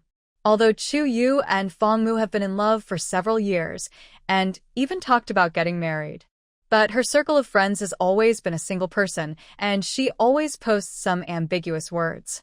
Yang Jiao reminded Fangmu that he was probably Chu Yu's spare tire. After all, Chu Yu is very good-looking and her consumption is outrageous, and although Fangmu's family background is not bad, it is not rich. It's just a normal family. Chu Yu wanted to buy a brand-name bag for her birthday, so Fangmu borrowed all the money from his brothers, causing everyone to have to eat steamed bread for half a month. When Chu Yu wanted to buy clothes, Fangmu worked 3 jobs and worked himself to death. Chu Yu was beautiful and wanted to use the best skincare products, but her family was not well off, so she asked Fangmu for money. Chu Yu's sister wanted to go to Disneyland, but she had no money, so she asked Fangmu for money. Chu Yu went out to travel with her classmates and asked Fangmu for money. The key point was that classmate was still that guy. Chu Yu said that guy was Bo Li, her good sister and confidant. But Yang Jiao didn't believe it. After all, many times a man turns from a man to a woman. And she saw that male classmate kissing a woman in a bar with her own eyes. Can Bo Li kiss a woman? Could it be a two-way plug? That would be even more dangerous. But Fangmu, this fool, didn't believe it, as if he was bewitched. He believed everything Chu Yu said. With this IQ, I don't know how he got into the police academy. I can only say that love makes people stupid. Even Fangmu's parents died, and he was infected with the zombie virus. At the last moment of losing consciousness, his last words were to hold Song Cheng's hand and ask him to help take care of Chuyu. But perhaps death restores a little wisdom to people. He gave another instruction, without threatening his own safety. This guy still has a little conscience. Yang Jiao walked straight forward, dragged Chuyu to the side. Old Song and the others are busy, so you should stay out of it. What are you touching a cat for? Is that a cat? Also, I think you'd better let your sister know the situation. You see, there are several children among us. But they all know how to help the adults, except Xiaoya, who either plays with ants or complains about the food all day long. It's not a peaceful and prosperous time now, and no one will spoil her. If she doesn't understand the situation, she will die miserably, and the same goes for you. Are you threatening me? Chuyu opened her eyes in disbelief, and then watched Song Cheng and the others enter the air raid shelter. The gentle expression on her face changed, and she lowered her voice and whispered in Yang Jiao's ear. Song Cheng promised Fangmu that he would protect me. If you dare to touch me, he won't let you go. Don't think I don't know. You are just jealous of me. You like Song Cheng, but he has always treated you as a brother. You see that he has been nice to me recently, so you can't stand me. She glanced at Yang Jiao. Look at yourself, fighting and killing all day long. How can you be like a girl? Just wait, Song Cheng. Is mine too. You're talking nonsense. Do you think Song Cheng is the love idiot that Fangmu is easy to deceive? Haha, if you don't believe me, just wait and see. Men are all visual animals. A fierce tomboy and a weak beauty in front of him. Who do you think he will like? She grinned and left with Chuyu triumphantly. Before leaving, Chuyu raised her foot and kicked Yang Jiao. Bah, you bad woman. Yang Jiao gritted her teeth and sneered. Men like weak women? Haha, then you continue to be weak. If you don't stand up for yourself, expect others to protect you all the time? How many Fangmu do you think there are in the world? On the other side, in the air raid shelter, put all the weapons that Song Cheng wanted in the designated position. Then put the instant noodles, self-heating rice, and compressed biscuits on the ground. 1 grenade was exchanged for instant noodles and self-heating rice, and the rest were all exchanged for compressed biscuits. He only kept 3 for himself. Several people looked at those not so many compressed biscuits and instant noodles, and their eyes lit up. Zhang Tai even held a bowl of instant noodles, and tears of excitement could not help but flow from the corners of his mouth. Boss, woo woo woo, we finally made it. Finally, we don't have to eat fish every day. He sobbed in a suppressed voice, not daring to speak loudly for fear of being heard by others. This air raid shelter was occupied by Song Cheng and his group. Others could not enter, and they had no idea what was inside. Although the cave was very deep and normal conversations could basically not be heard outside, Song Cheng still whispered, "Everything we brought back this time, put it here, covered with tarpaulin, and no one of you is allowed to tell anyone." Guanju nodded. "I know, boss." Zhang Tai said, "I know too. I will never tell anyone." At this moment, Yang Jiao came back. Just hearing what Song Cheng said, she nodded. "We know what's going on, don't worry." Song Cheng continued. Although Chuyu knew that we would bring back a batch of weapons, she had never really seen them with her own eyes. The 2 sisters are uncertain factors. They are not allowed to get close to the back of the air raid shelter in the future. Use something to separate the back from the front, and use the back as a warehouse. The relationship between him and Chuyu is limited to his brother's girlfriend. Therefore, he doesn't trust him very much, especially the various behaviors of this woman in her previous relationship with Fangmu, which made him feel unspeakable discomfort. Zhang Tai heard this and said, "Boss, are you really planning to take Chuyu and the others with you all the time?" Guan Jun glared at Zhang Tai. "Shut up, that was Xiao Mu's wish before he died. We were all there and heard this. We have to take care of it." Song Cheng's eyes deepened slightly, thinking of that silly guy who was so worried about his lover when he was dying. Just take care of her. If she doesn't know what's best for her, let her die. Although Fangmu is his brother, all the people present are his brothers. He can't just ignore everything else for the sake of Chuyu and her sister. She's not his wife. Taking care of her is the most he can do. And when Fangmu Hua finished speaking, before he even nodded, He ran away with his last bit of sanity. That guy ran away from their residential area as fast as he could, fearing that he would hurt others after turning into a zombie. Therefore, Song Chung didn't even have the chance to refuse. Yang Jiao raised the corner of her mouth slightly, and she found it funny to think of the woman's swearing look. Why does she think that everyone will fight for her? Is it because she is thick-skinned? After the handover, Zhang Yu took De Zhuang out of the air raid shelter. Just as he was about to leave, his ears moved suddenly. He heard someone talking. "Mom, I'm starving to death. I can't stay in this place for a day. I just complained about the author's Anuch for no reason and wrote a 1,000-word essay to condemn her. Do you think you have to throw me into the world of novels?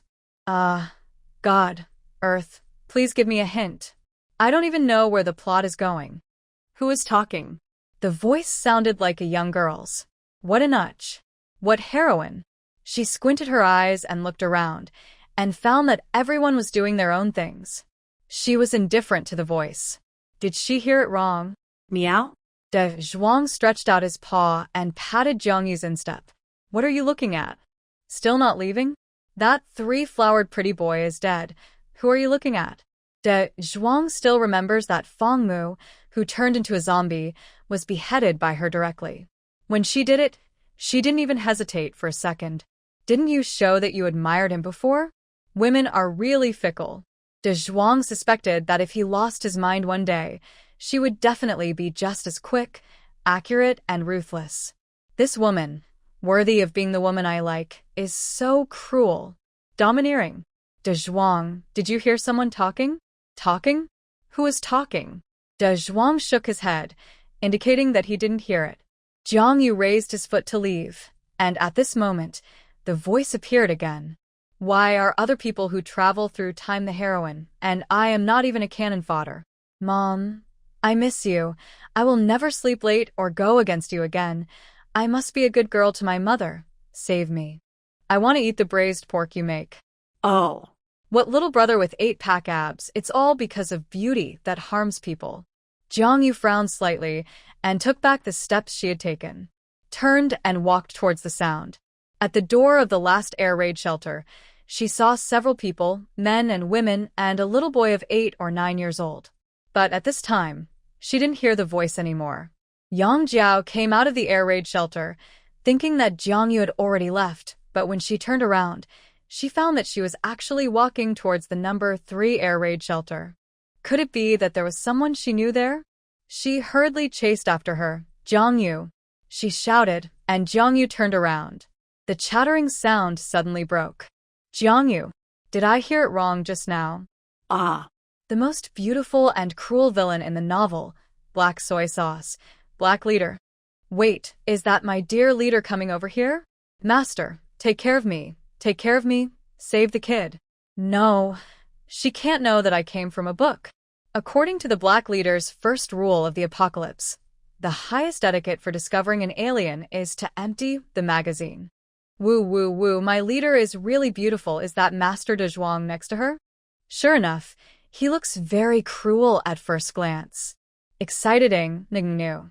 The woman's voice was like a chirping sparrow, which gave Zhang Yu a headache. But now no one was talking, so where did the voice come from? And villain? Black soy sauce?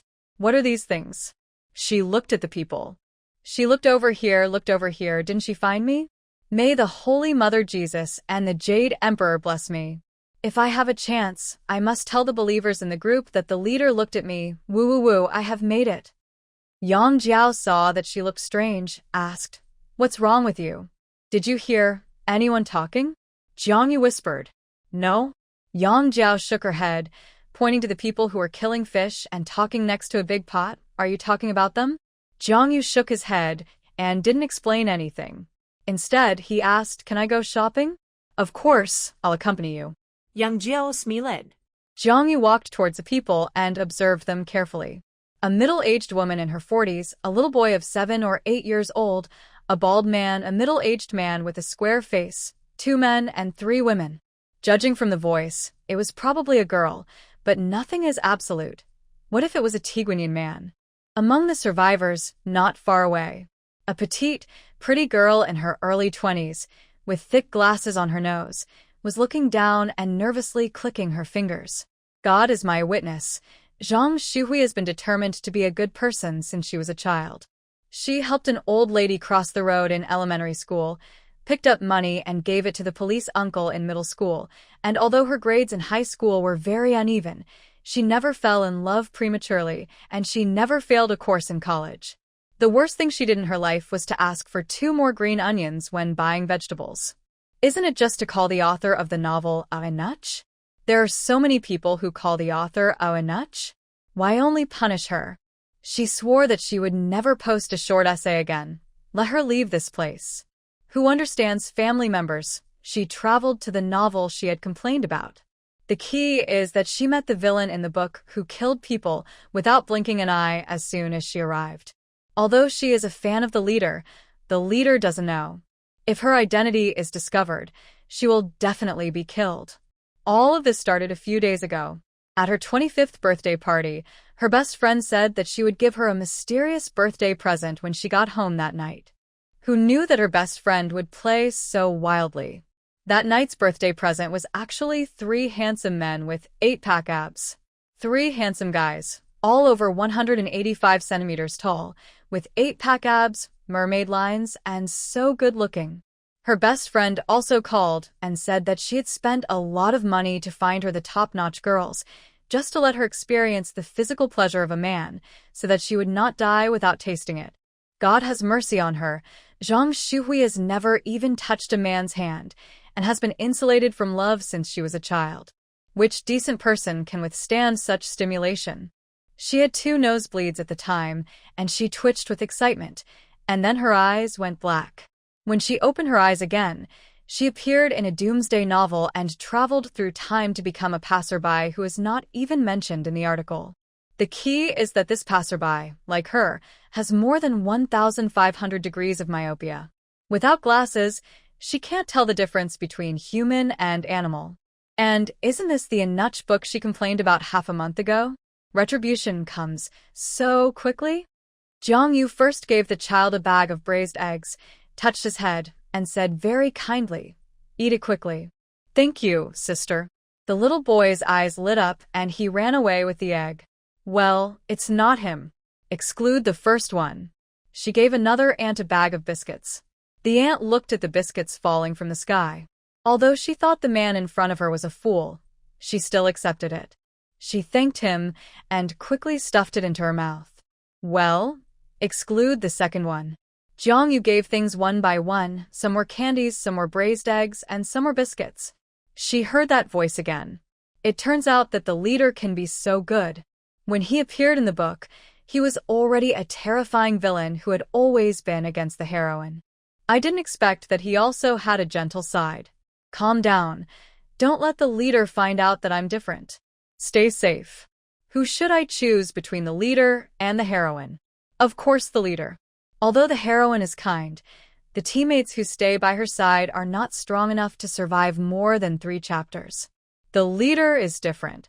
Although she is cruel, she protects her shortcomings. But the leader will definitely not want me.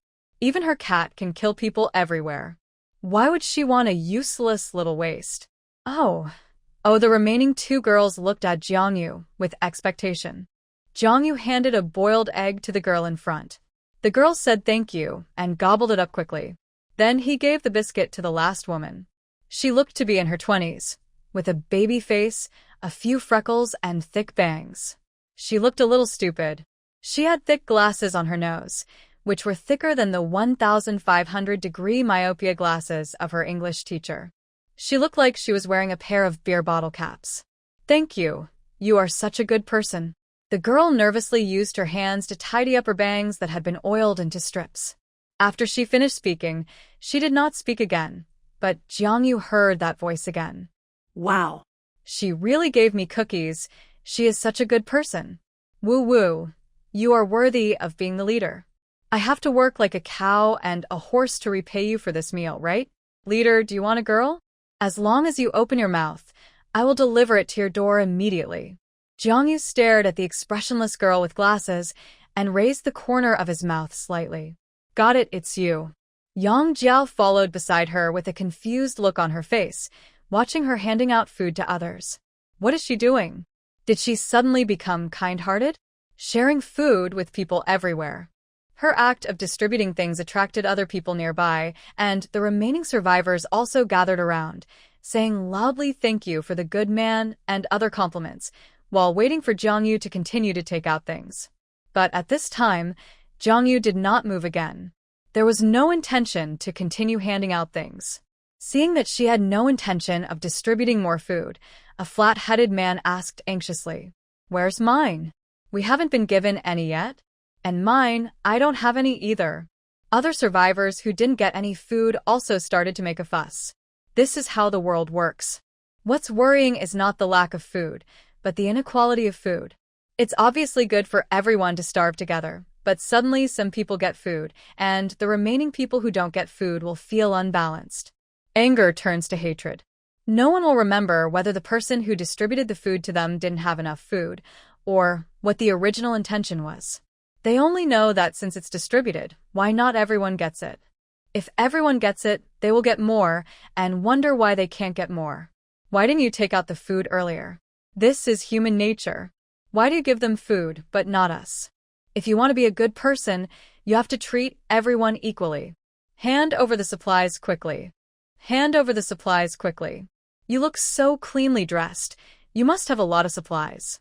Now everyone is hungry. Why do you occupy so many things alone? Yes, yes. Hand them over and share them equally. A triangular-eyed auntie cursed and was about to grab them, grabbing Jiangyu's face fiercely with both hands. But before her hands touched her, the next second, she felt a pain in her stomach, and her internal organs seemed to be squeezed together in an instant. The whole person flew backwards for a long distance and finally fell into the lake with a plop. Ah! Help! You witch! Ah! Go away! Go away! She struggled desperately in the lake, and immediately a group of fish came over. With sharp screams, the lake water turned red, and then calmed down. The fish dispersed, the auntie was gone, and only a few pieces of floating rags were left on the lake. As soon as Zhang Shui got the biscuits, she found a place to squat and ate them crazily. While eating, she carefully observed Jiangyu. Seeing her kick the old lady into the lake, her eyes turned into stars. Other girls like male protagonists and male supporting roles when reading novels, but she is different. She likes vicious villains. The male protagonist, male supporting role, female protagonist, and female supporting role are all in love. Only the villain is seriously killing people for his career. The heroine goes crazy for love, and the villain goes crazy for himself. The hero gives up everything for the heroine, and the villain gives up everything just to survive and get it back double in the future. How can you not like such a career-oriented girl? After all, her mother taught her not to fall in love since she was a child. On the other side, Jiangyu retracted his foot. The old lady was estimated to be at least 140 kilograms, and she was kicked back several meters away. The surroundings were suddenly quiet. Jiangyu smiled slightly and looked at the people around him calmly. Whoever dares to touch it again, go to feed the fish. Don't you think I'm a good person without temper? Several survivors murmured. This is too much. Nothing happened, but they just killed people. Shut up, this woman looks like she is not easy to deal with. Let's go. We have boiled fish in plain water tonight. If you don't want to give it, then don't give it. Why kill people? Lao Zhao, she is your wife. Why don't you go and ask for justice? If she is dead, she is dead. In this world, you can't even support yourself. What's the point of having a wife? There was a lot of chattering around, but no one dared to step forward, and they all dispersed. People are like this, they bully the weak and fear the strong. In the face of equal strength, they will bargain with good people, but they dare not step forward when facing bad people. Yang Jiao didn't understand what Jiangyu was doing, but she didn't ask too many questions about other people's affairs. Jiangyu stuffed a Dove chocolate noodle in her hand. Please eat it. Thank you for protecting me just now. When those people surrounded her just now, Yang Jiao blocked Jiangyu behind her. Although this protection was not useful, she appreciated it. 1 chocolate in exchange for her kindness just now, it was even. Yang Jiao opened the package, took a bite, and enjoyed the silky taste between her lips and teeth. Zhang Shui hugged a bag of biscuits and quickly ate them into her stomach. Her throat choked, so she pounded her chest desperately and then continued to eat. When she wore this body, the original owner of this body was dead, and the original owner's family also died. After that, other survivors took away all the supplies left by her parents, and nothing was left. She wanted to take it back, but she was beaten up, and even the legs of her glasses were broken. Nowadays, glasses are tied on both sides with 2 strips of cloth and then tied to the back of the head. Therefore, when she got the biscuits, she didn't want to keep them at all. She just wanted to eat them immediately. Only what is eaten in the stomach is hers. If you save them and eat them slowly, they might be snatched away by others in a while left. This group of people was too much. They even took away the lighter and the pot. She had caught fish before, but there was no fire, so she ate the fish raw. As a result, she had diarrhea all night and almost pulled out her intestines. She never did such a thing again and was always hungry. When she was too hungry, she ate leaves. Anyway, there was not much else here, just a lot of trees and grass. But this stuff, if you eat too much, it will give you heartburn. His cheeks were bulging like a little hamster. Jiang Yu sat on the stone next to her casually, slowly took out a bag of salt-baked chicken legs, tore it open, and then tore off the meat strips. To feed the cat. That's right, feed the cat. De Zhuang wanted to turn his head away with disgust. He didn't eat this kind of high-tech food. It's not as delicious as a zombie brain. Jiang Yu looked at it gently. What's wrong, De Zhuang? Aren't you hungry? The look in her eyes was so tender. De Zhuang's hair almost exploded, and his heart instantly felt cold. He stopped running and didn't dare to move at all. He opened his mouth stiffly and let her tear off the chicken leg and stuff it into his mouth. He was obviously scared, but he refused to admit it. Instead, he tried to make amends for himself. Humph, this human is so sensible. If I reject her, she will definitely cry. Forget it, it will be ugly if the person you are protecting cries. Yes, I'm not afraid of her. Zhang Shui finished eating the biscuits and was licking the crumbs on the bag. Suddenly, her nostrils twitched, and she smelled the aroma of meat. She turned her head along the scent and saw a slender, white hand tearing the meat from the golden chicken leg and gently feeding it to a big cat. She looked at the bag and wanted to cry. It was her favorite salt-baked chicken leg. Still endless. Come on, De Zhuang. Eat more meat to grow faster. The voice was slow and soft, not to mention how gentle it was. Zhang Shui swallowed her saliva quietly, extremely envious. The key point was that the cat being fed still had a look of disdain on its face. Hey, what are you so arrogant about? It's a salt-baked chicken leg. Even the bones can be eaten. Zhang Shui opened her mouth involuntarily. She thought to herself, Master, please feed me. I'm not picky about food. Not to mention her. Even Yang Jiao was envious of the tabby cat, thinking it didn't know what was good for it. De Zhuang accepted the hateful looks of the two women at the same time without any psychological burden. But Jiang Yu suddenly became so gentle, it was really scary. What's wrong with this human? Why is he laughing so pervertedly all of a sudden? Can you be more normal? Are you hitting me? Are you beating me? Are you torturing me with violent storms? Don't play psychological warfare. I'm scared of being so gentle. De Zhuang held his tail between his legs and chewed the chicken leg in his mouth obediently. Yang Jiao and Zhang Shui looked at him with envy and jealousy. They lamented that people are not as good as cats. While feeding the cat, Jiang Yu said casually, You look like a sister I know. What's your name? He seemed to notice that her eyes were fixed on his chicken leg and smiled gently. Are you still not full? Here you go. She handed her a bag of chicken legs. Hearing Jiang Yu's words, De Zhuang suddenly raised his head, with a ferocious cat face with some doubts. Are you giving birth to a sister out of nothing? Zhang Shui sniffed, and the corners of her eyes itched a little. When she came here, her original family had all died. The original body didn't know what she ate and died of poisoning, so she came here. As soon as she came here, she was hungry, cold, and bullied. She didn't dare to sleep every night, for fear that she would be dragged into the bushes and so on. This chicken leg does not represent food, but the first love she has received in this world. But it came from a villain. My heart suddenly felt a little sour, and the corners of my eyes itched. The experiences of these days made Zhang Shuhui realize one thing. Although this world is a novel world, everyone in it is not a single paper person, they are real lives. Death is also a real death, not a pale text in a book.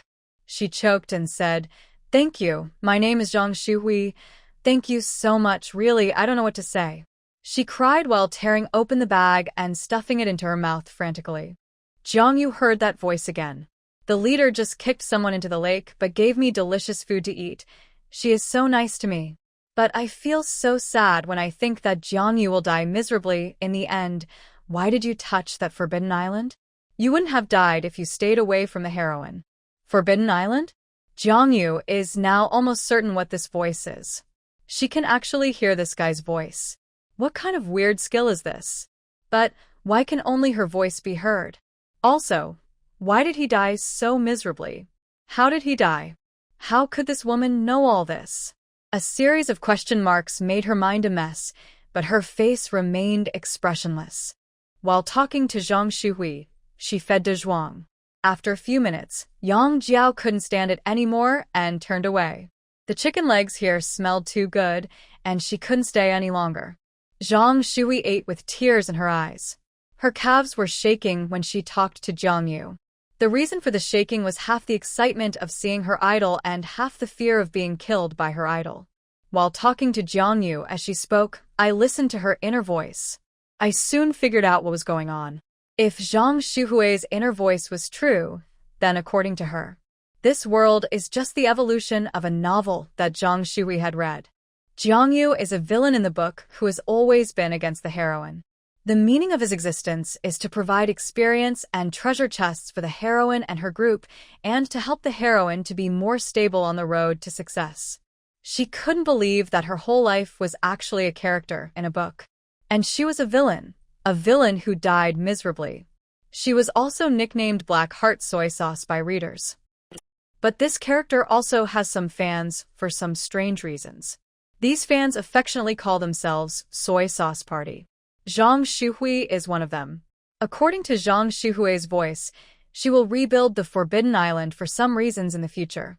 In the end, she will cause resistance from many parties because of too many evil deeds and finally be arrested and imprisoned.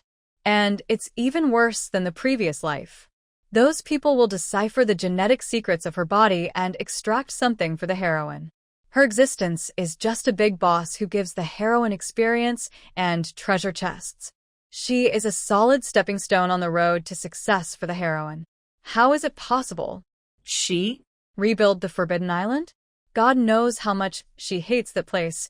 How could she go crazy to rebuild it?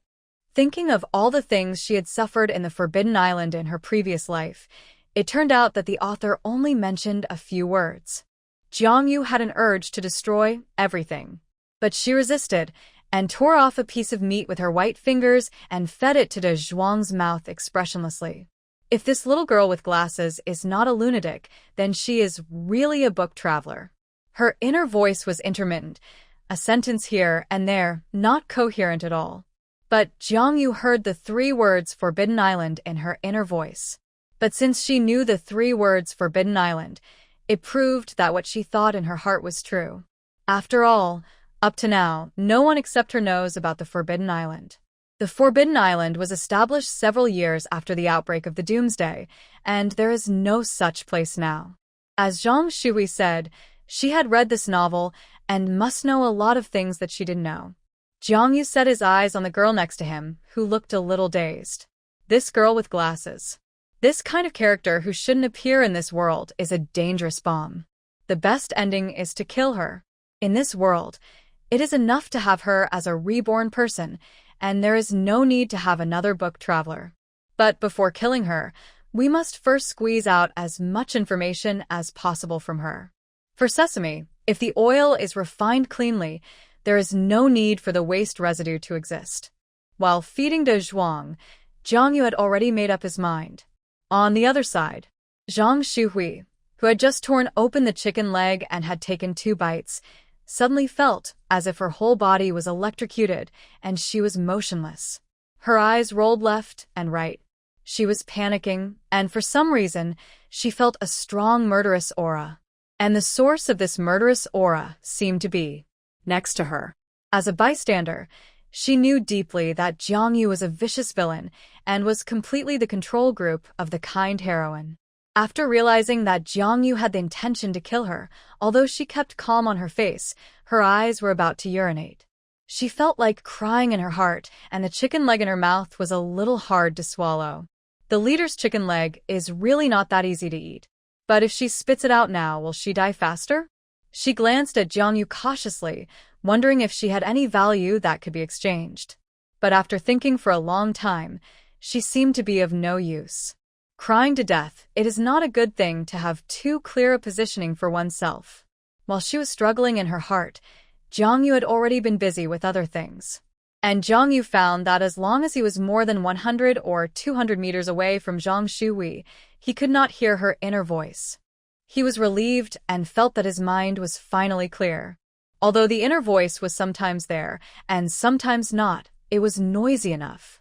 In the following days, Song Cheng suddenly found that his relationship with Jiangyu had improved for some reason. She brought the cat to fish from time to time, and then came to the shelter to hang out. Moreover, she and a girl in the shelter hit it off at first sight, and often went to see her. Although Song Cheng felt that Jiangyu was not the kind of person who would hit it off with others at first sight, no matter what she wanted to do, as long as it did not affect him, Song Cheng would not interfere. But he secretly sent someone to keep an eye on Zhang Shuhui. Jiangyu would go to Zhang Shuhui to chat from time to time, and he could always hear her inner voice revealing some information inadvertently. She trained with zombies in the city every day and searched everywhere for second-level zombies, thinking that there would be no fish that slipped through the net.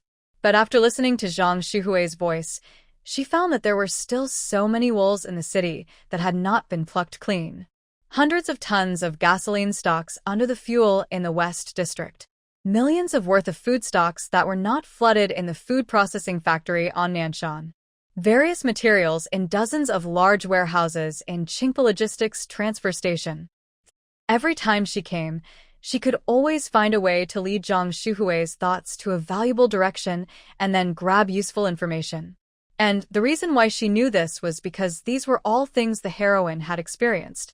The underground warehouse in the space was already filled to the brim, with no gaps at all. Jiangyu looked at the reminder in front of him, who was chewing bread with satisfaction. Zhang Shuhui. With a sincere smile on his face, Zhang Shuhui was surprised and more panicked. Because she didn't understand why Jiangyu was so special to her. After all, she knew that she didn't seem to have any special personality charm or anything like that. Night. Jiangyu sat on a lounge chair on the terrace, enjoying the evening breeze, holding a cup of mango sago in her hand, and a bucket of crispy fried chicken on the small table in front of her. De Zhuang lay beside her, with his ace facing her.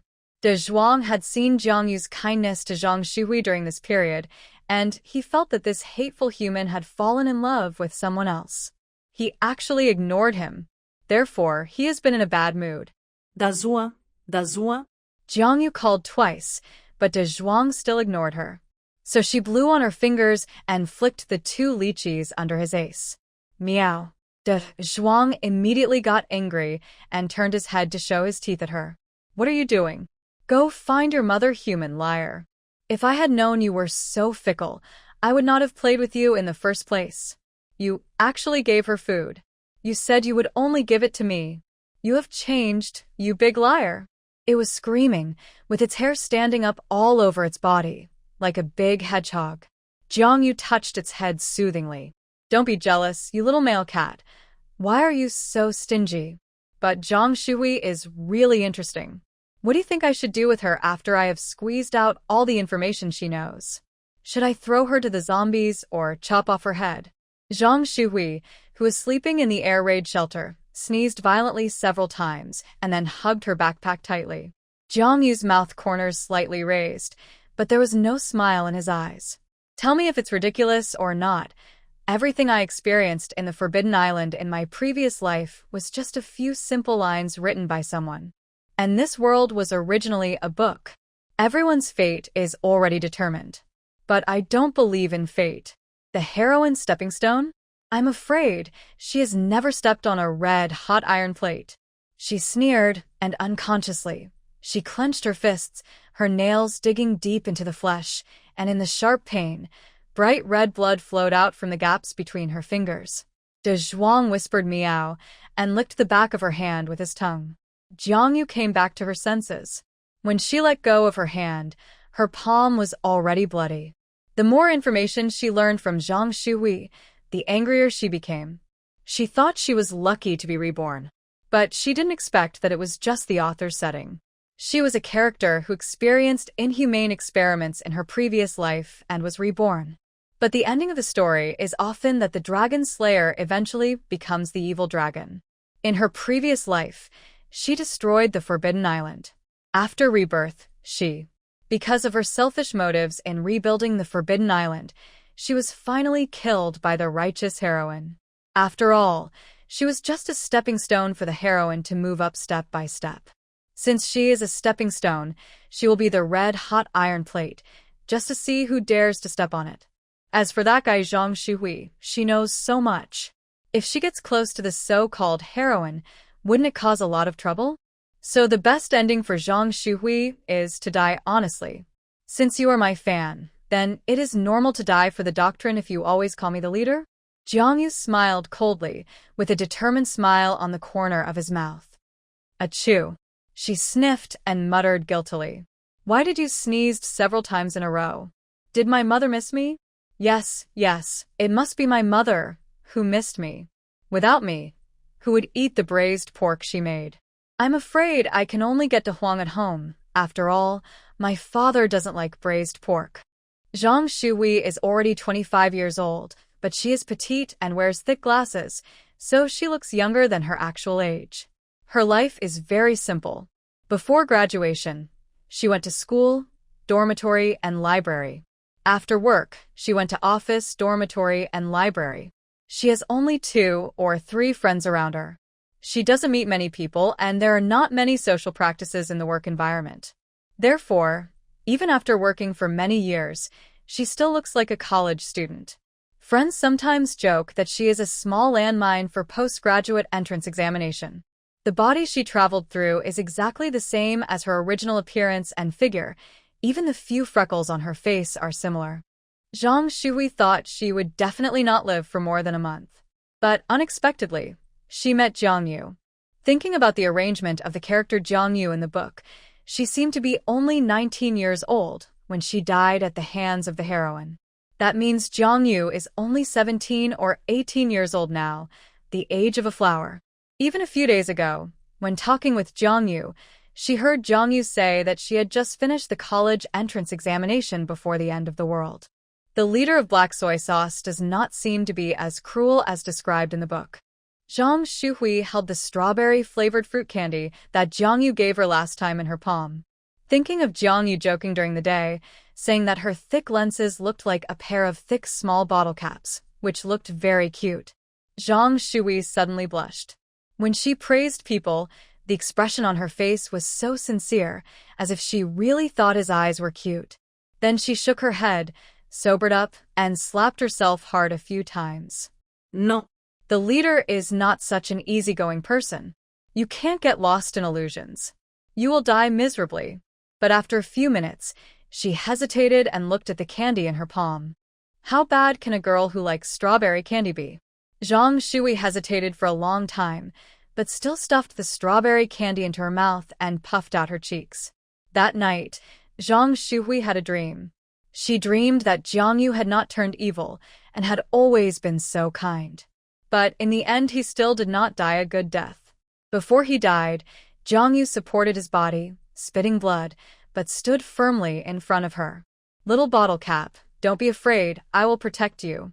She slept on her side in the corner of the air raid shelter.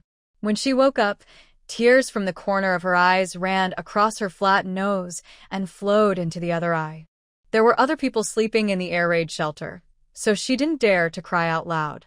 But thinking of Jiang Yu's death in the dream, she bit her lips tightly with her teeth. The character of Jiang Yu in the book was destined to die from the moment she appeared. Every word and every sentence about her foreshadowed the ending. But now, this is not in the book. This is a real world. How could such a good person have such a tragic end? For the first time, Zhang Xihui had the idea of changing something. However, she was moved by herself here, and she never thought that the black-hearted leader she admired had already arranged her death in advance. The kind little white rabbit in her eyes is nothing but a wolf in sheep's clothing. Jiang Yu has never turned evil, because she is evil from beginning to end. Song Chung secretly observed Zhang Xihui for a while, and the little girl looks pretty. She wears a pair of thick glasses all day long, is small, has a slightly collapsed nose, and even has some freckles. She looks silly and cute. What does she look like? Song Chung thought for a long time and finally remembered. Like the silly roe deer in the forest of his hometown. The kind that is easy to fool at first glance. But what can you do by fooling her? Silly roe deer. Zhang Xihui turned her head and happened to see Song Chung staring at her. Brother Song, is there something wrong with you? Nothing. I just think your myopia seems to be quite serious. It's okay, I have glasses. As soon as Zhang Xihui finished speaking, she fell down hard. She lay face down on the ground. The cloth on her head loosened, and her glasses hit the ground with a crisp sound. Without her glasses, Zhang Xihui's vision immediately became blurred. She squinted her eyes, raised her ace, and lay on the ground in panic to look for them. My glasses. Brother Song, can you help me see where my glasses are? Song Chung looked at the glasses on the stone slab that flew one step away from her. The thickness of the glasses was at least as thick as a bottle cap. The legs of the glasses were gone, and they were replaced by 2 gray cloth strips. But at this time, the lens on the right was cracked, like a spider vein. He picked it up and blew it, then handed it to Zhang Xihui. Thank you, Brother Song. Zhang Xihui touched it carefully, and the broken spider pattern broke into pieces and fell down. In a moment, only an empty black round frame was left. Zhang Xihui patted the broken glass shards and put her hand in the empty frame for a circle. A smile of surviving a disaster appeared on her face. Fortunately, I still have one eye to use. Brother Song, thank you so much. She was quite optimistic. Song Chung shook his head and was about to say something, but Zhang Xihui turned around and ran away. It looked like there was a flood and a beast behind her. Song Chung frowned. Was he so scary? Why was she running? Zhang Xihui ran back to her sleeping place in one breath and panted against the wall. Fortunately, I ran fast. Song Chung is also one of the male supporting roles in the book. Although he doesn't appear many times, fortunately she remembered. What if he falls in love with me? Stay away from him. Half a month later, Jiang Yu brought Dazhuang to the park to fish again. After fishing, before walking into the air raid shelter, they saw 2 figures hiding behind the boulder beside the path from a distance, stretching their necks to look over here. Zhang Xihui tiptoed, pressed her right eye with a finger through the empty frame, and squinted her left eye into a line. But 100 meters away, it was blurry. Brother Atai, I just heard the ant say that the fisherman is here again. Go and see if it's Jiang Yu. Hurry up, I'm so anxious. Zhang Tai curled his lips. I know you are anxious, but do not be anxious. I'm watching. It seems to be her. Yes, it's her, and Zhuang is with her. I won't mistake that vicious cat. After hearing Zhang Tai's affirmative words, Zhang Xihui pushed him away and ran towards Jiang Yu. Zhang Tai rolled his eyes. Use it and throw it away, haha woman. Before, Jiang Yu basically came every 2 days. This time, she didn't come for half a month. Zhang Xihui thought Jiang Yu had moved and left. Although she wanted to follow Jiang Yu, she knew in her heart that with her personality, she would not keep useless little followers around her. During this period, she caught fish every day and could eat 1 fish for 2 days, although it was not seasoned and it was fishy. But she was very satisfied. After all, now, many survivors have nothing to eat. Besides, the vegetables in the countryside are still watered with farmyard manure, so they taste different, and the vegetables with chemical fertilizers are more delicious. Who cares what the fish eats to grow up, as long as the fish meat is edible? But halfway through the run, she suddenly didn't know what to say. After all, she and Jiang Yu didn't seem to have such a good relationship. If she behaved too strangely, would she be suspected instead? Zhang Shui picked her fingers and was a little entangled. Jiang Yu looked at the empty side of her glasses frame and waved at her. Zhang Shui immediately turned from cloudy to sunny and ran up. Why is one of your lenses missing? Did someone bully you? Jiang Yu asked with a frown. Zhang Shui waved her hands quickly. No, I fell down by myself. Really, after you greeted Brother Song before, no one dared to bully me. Thank you so much. Jiang Yu smiled slightly. That's good. Are you hungry? I'll treat you to a chicken leg. After all, this book crosser provided her with a lot of information, allowing her to find a lot of supplies. Before she died, it would be fine to treat her to more delicious food. But, unexpectedly, Zhang Shui did not nod, but waved her hands repeatedly and refused. No, I have been eating fish from the lake for some time, which is good. You gave me a lighter, a pot, and salt, and I am very grateful to you. Although I want to eat it, I can't take it. The gifts from the leader must be exchanged at an equal value. Otherwise, the more you eat, the faster you will die. Hearing Zhang Shui's voice, Jiang Yu did not continue to persuade her. Zhang Shui sat obediently beside and watched Dazhuang jump into the lake. When he was fished out, there were lively carps hanging on his body.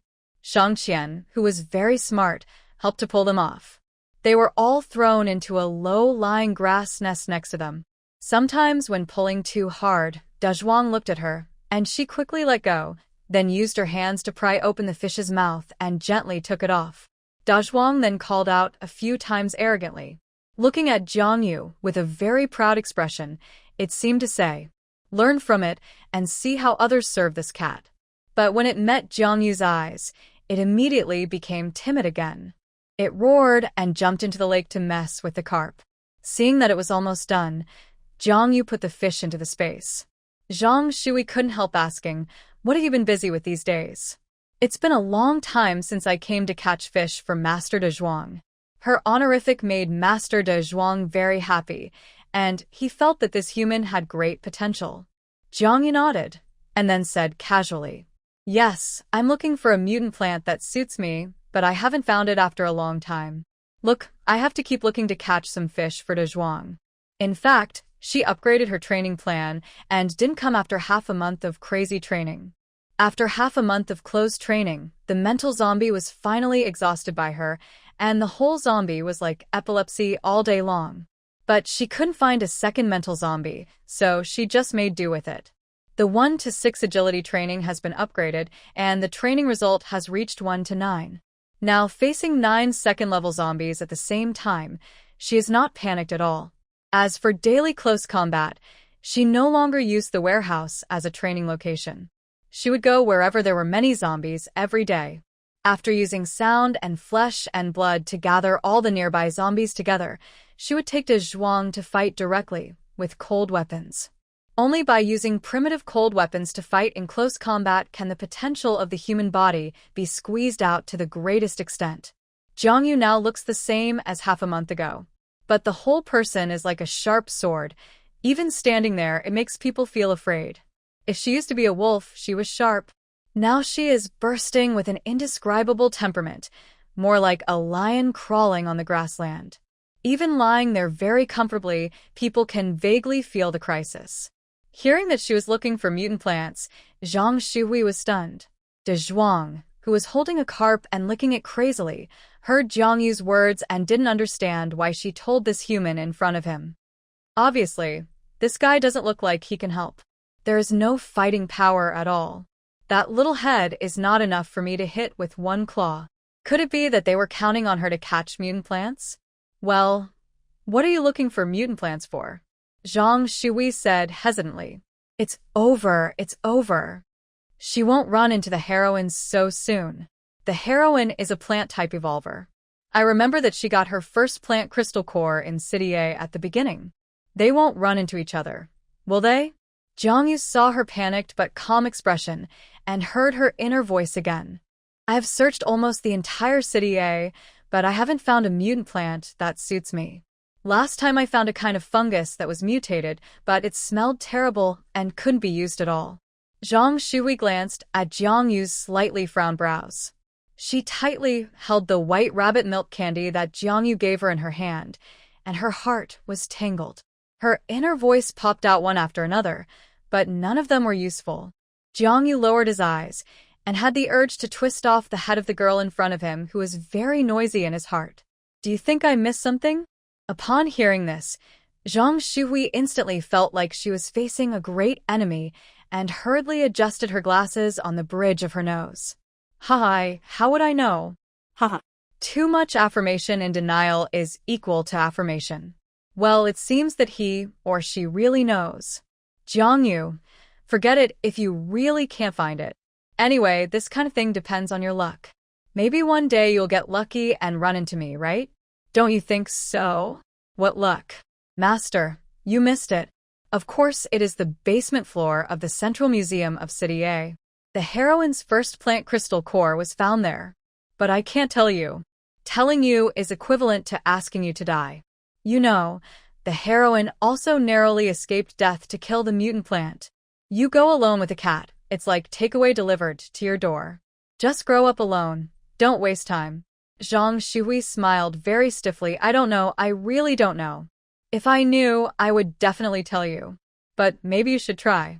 Zhang Shui was about to tactfully remind Jiangyu of the location of the museum, but the next second, she felt as if her head was about to explode. She felt her nose getting hot, as if something was flowing out. Jiangyu stared at her. You have a nosebleed. Zhang Shui. Oh, I've been eating too much fish recently, so I might have a little inflammation. She endured the headache and explained incoherently, and continued. Did you go to the center of the city? To look for it? As she was talking, she had a splitting headache. Zhang Shui felt a red light in front of her eyes. Her eyes were a little stinging, and her face was hot. Sorry, it might be conjunctivitis. She was about to wipe her eyes with her hands. Jiangyu handed her a pack of toilet paper and said lightly, No, your eyes are bleeding. What? Zhang Shui wiped her face with the back of her hand, and sure enough, she saw a patch of blood on the back of her hand. What's going on? Can I spoil the plot? Why does this happen when I want to say something? Zhang Shui was mad. At this moment, her nose was bleeding, and she was crying blood and tears. With her thick bangs, she looked scary, like a female ghost in a horror movie. But because of this, Zhang Shuhui's deep-seated stubbornness was aroused. What kind of restriction is this? Long Outyen said that my fate is in my own hands. The more he doesn't let me say it, the more I will say it. At worst, I will have a chance to go back to my mother after I die. You go. Puff. Before she finished speaking, Zhang Shui spurted out a mouthful of blood. If Jiangyu hadn't dodged quickly, it would have all sprayed on her face. Seeing that she wanted to continue, Jiangyu quickly spoke to stop her from continuing her suicidal behavior. After all, Zhang Shui was still useful. Okay, you should go back and have a good rest. I have something else to do, so I'm leaving first. I remember that the Central Museum seems to have a large living fossil garden with many rare plants. Let's go there and take a look. Maybe we can get something. She left a bag of brown sugar and walked away before Zhang Shui could speak.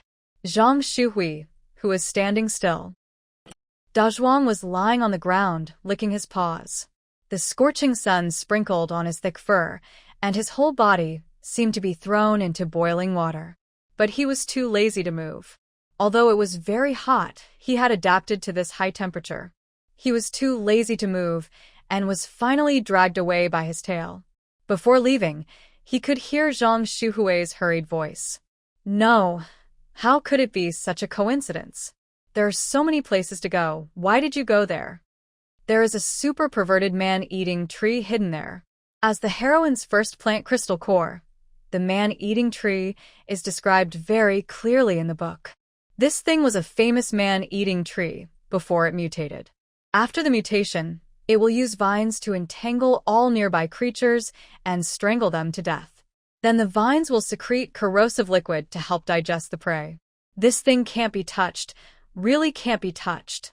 No, my head is a little dizzy. I seem to see my great-grandmother. Jiangyu understood. Man-eating tree?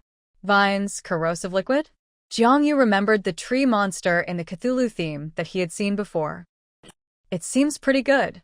And as to whether it is the heroine's opportunity, it is still debatable.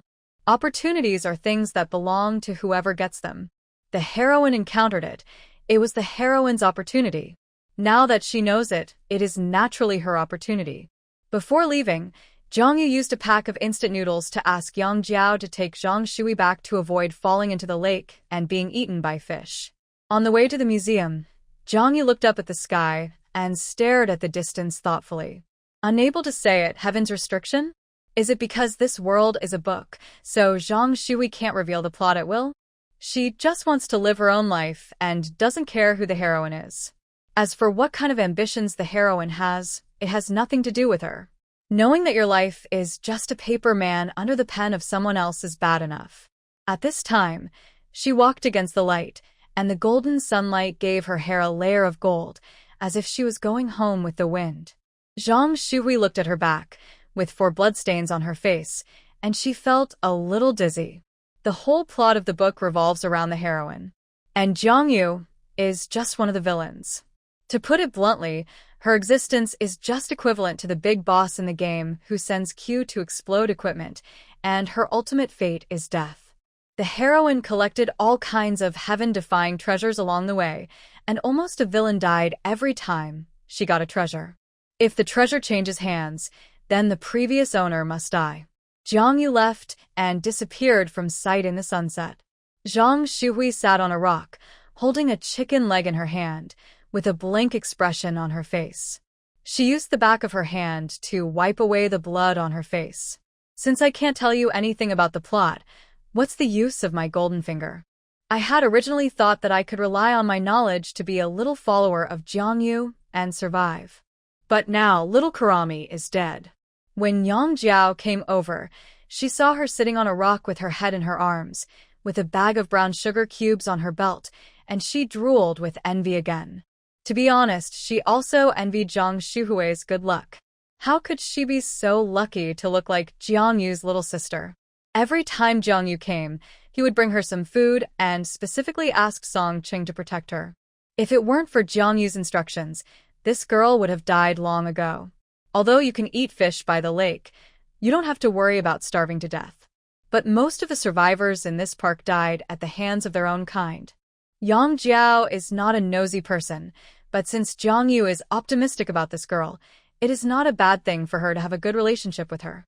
After all, Jiangyu is not someone who gets along with everyone at first sight.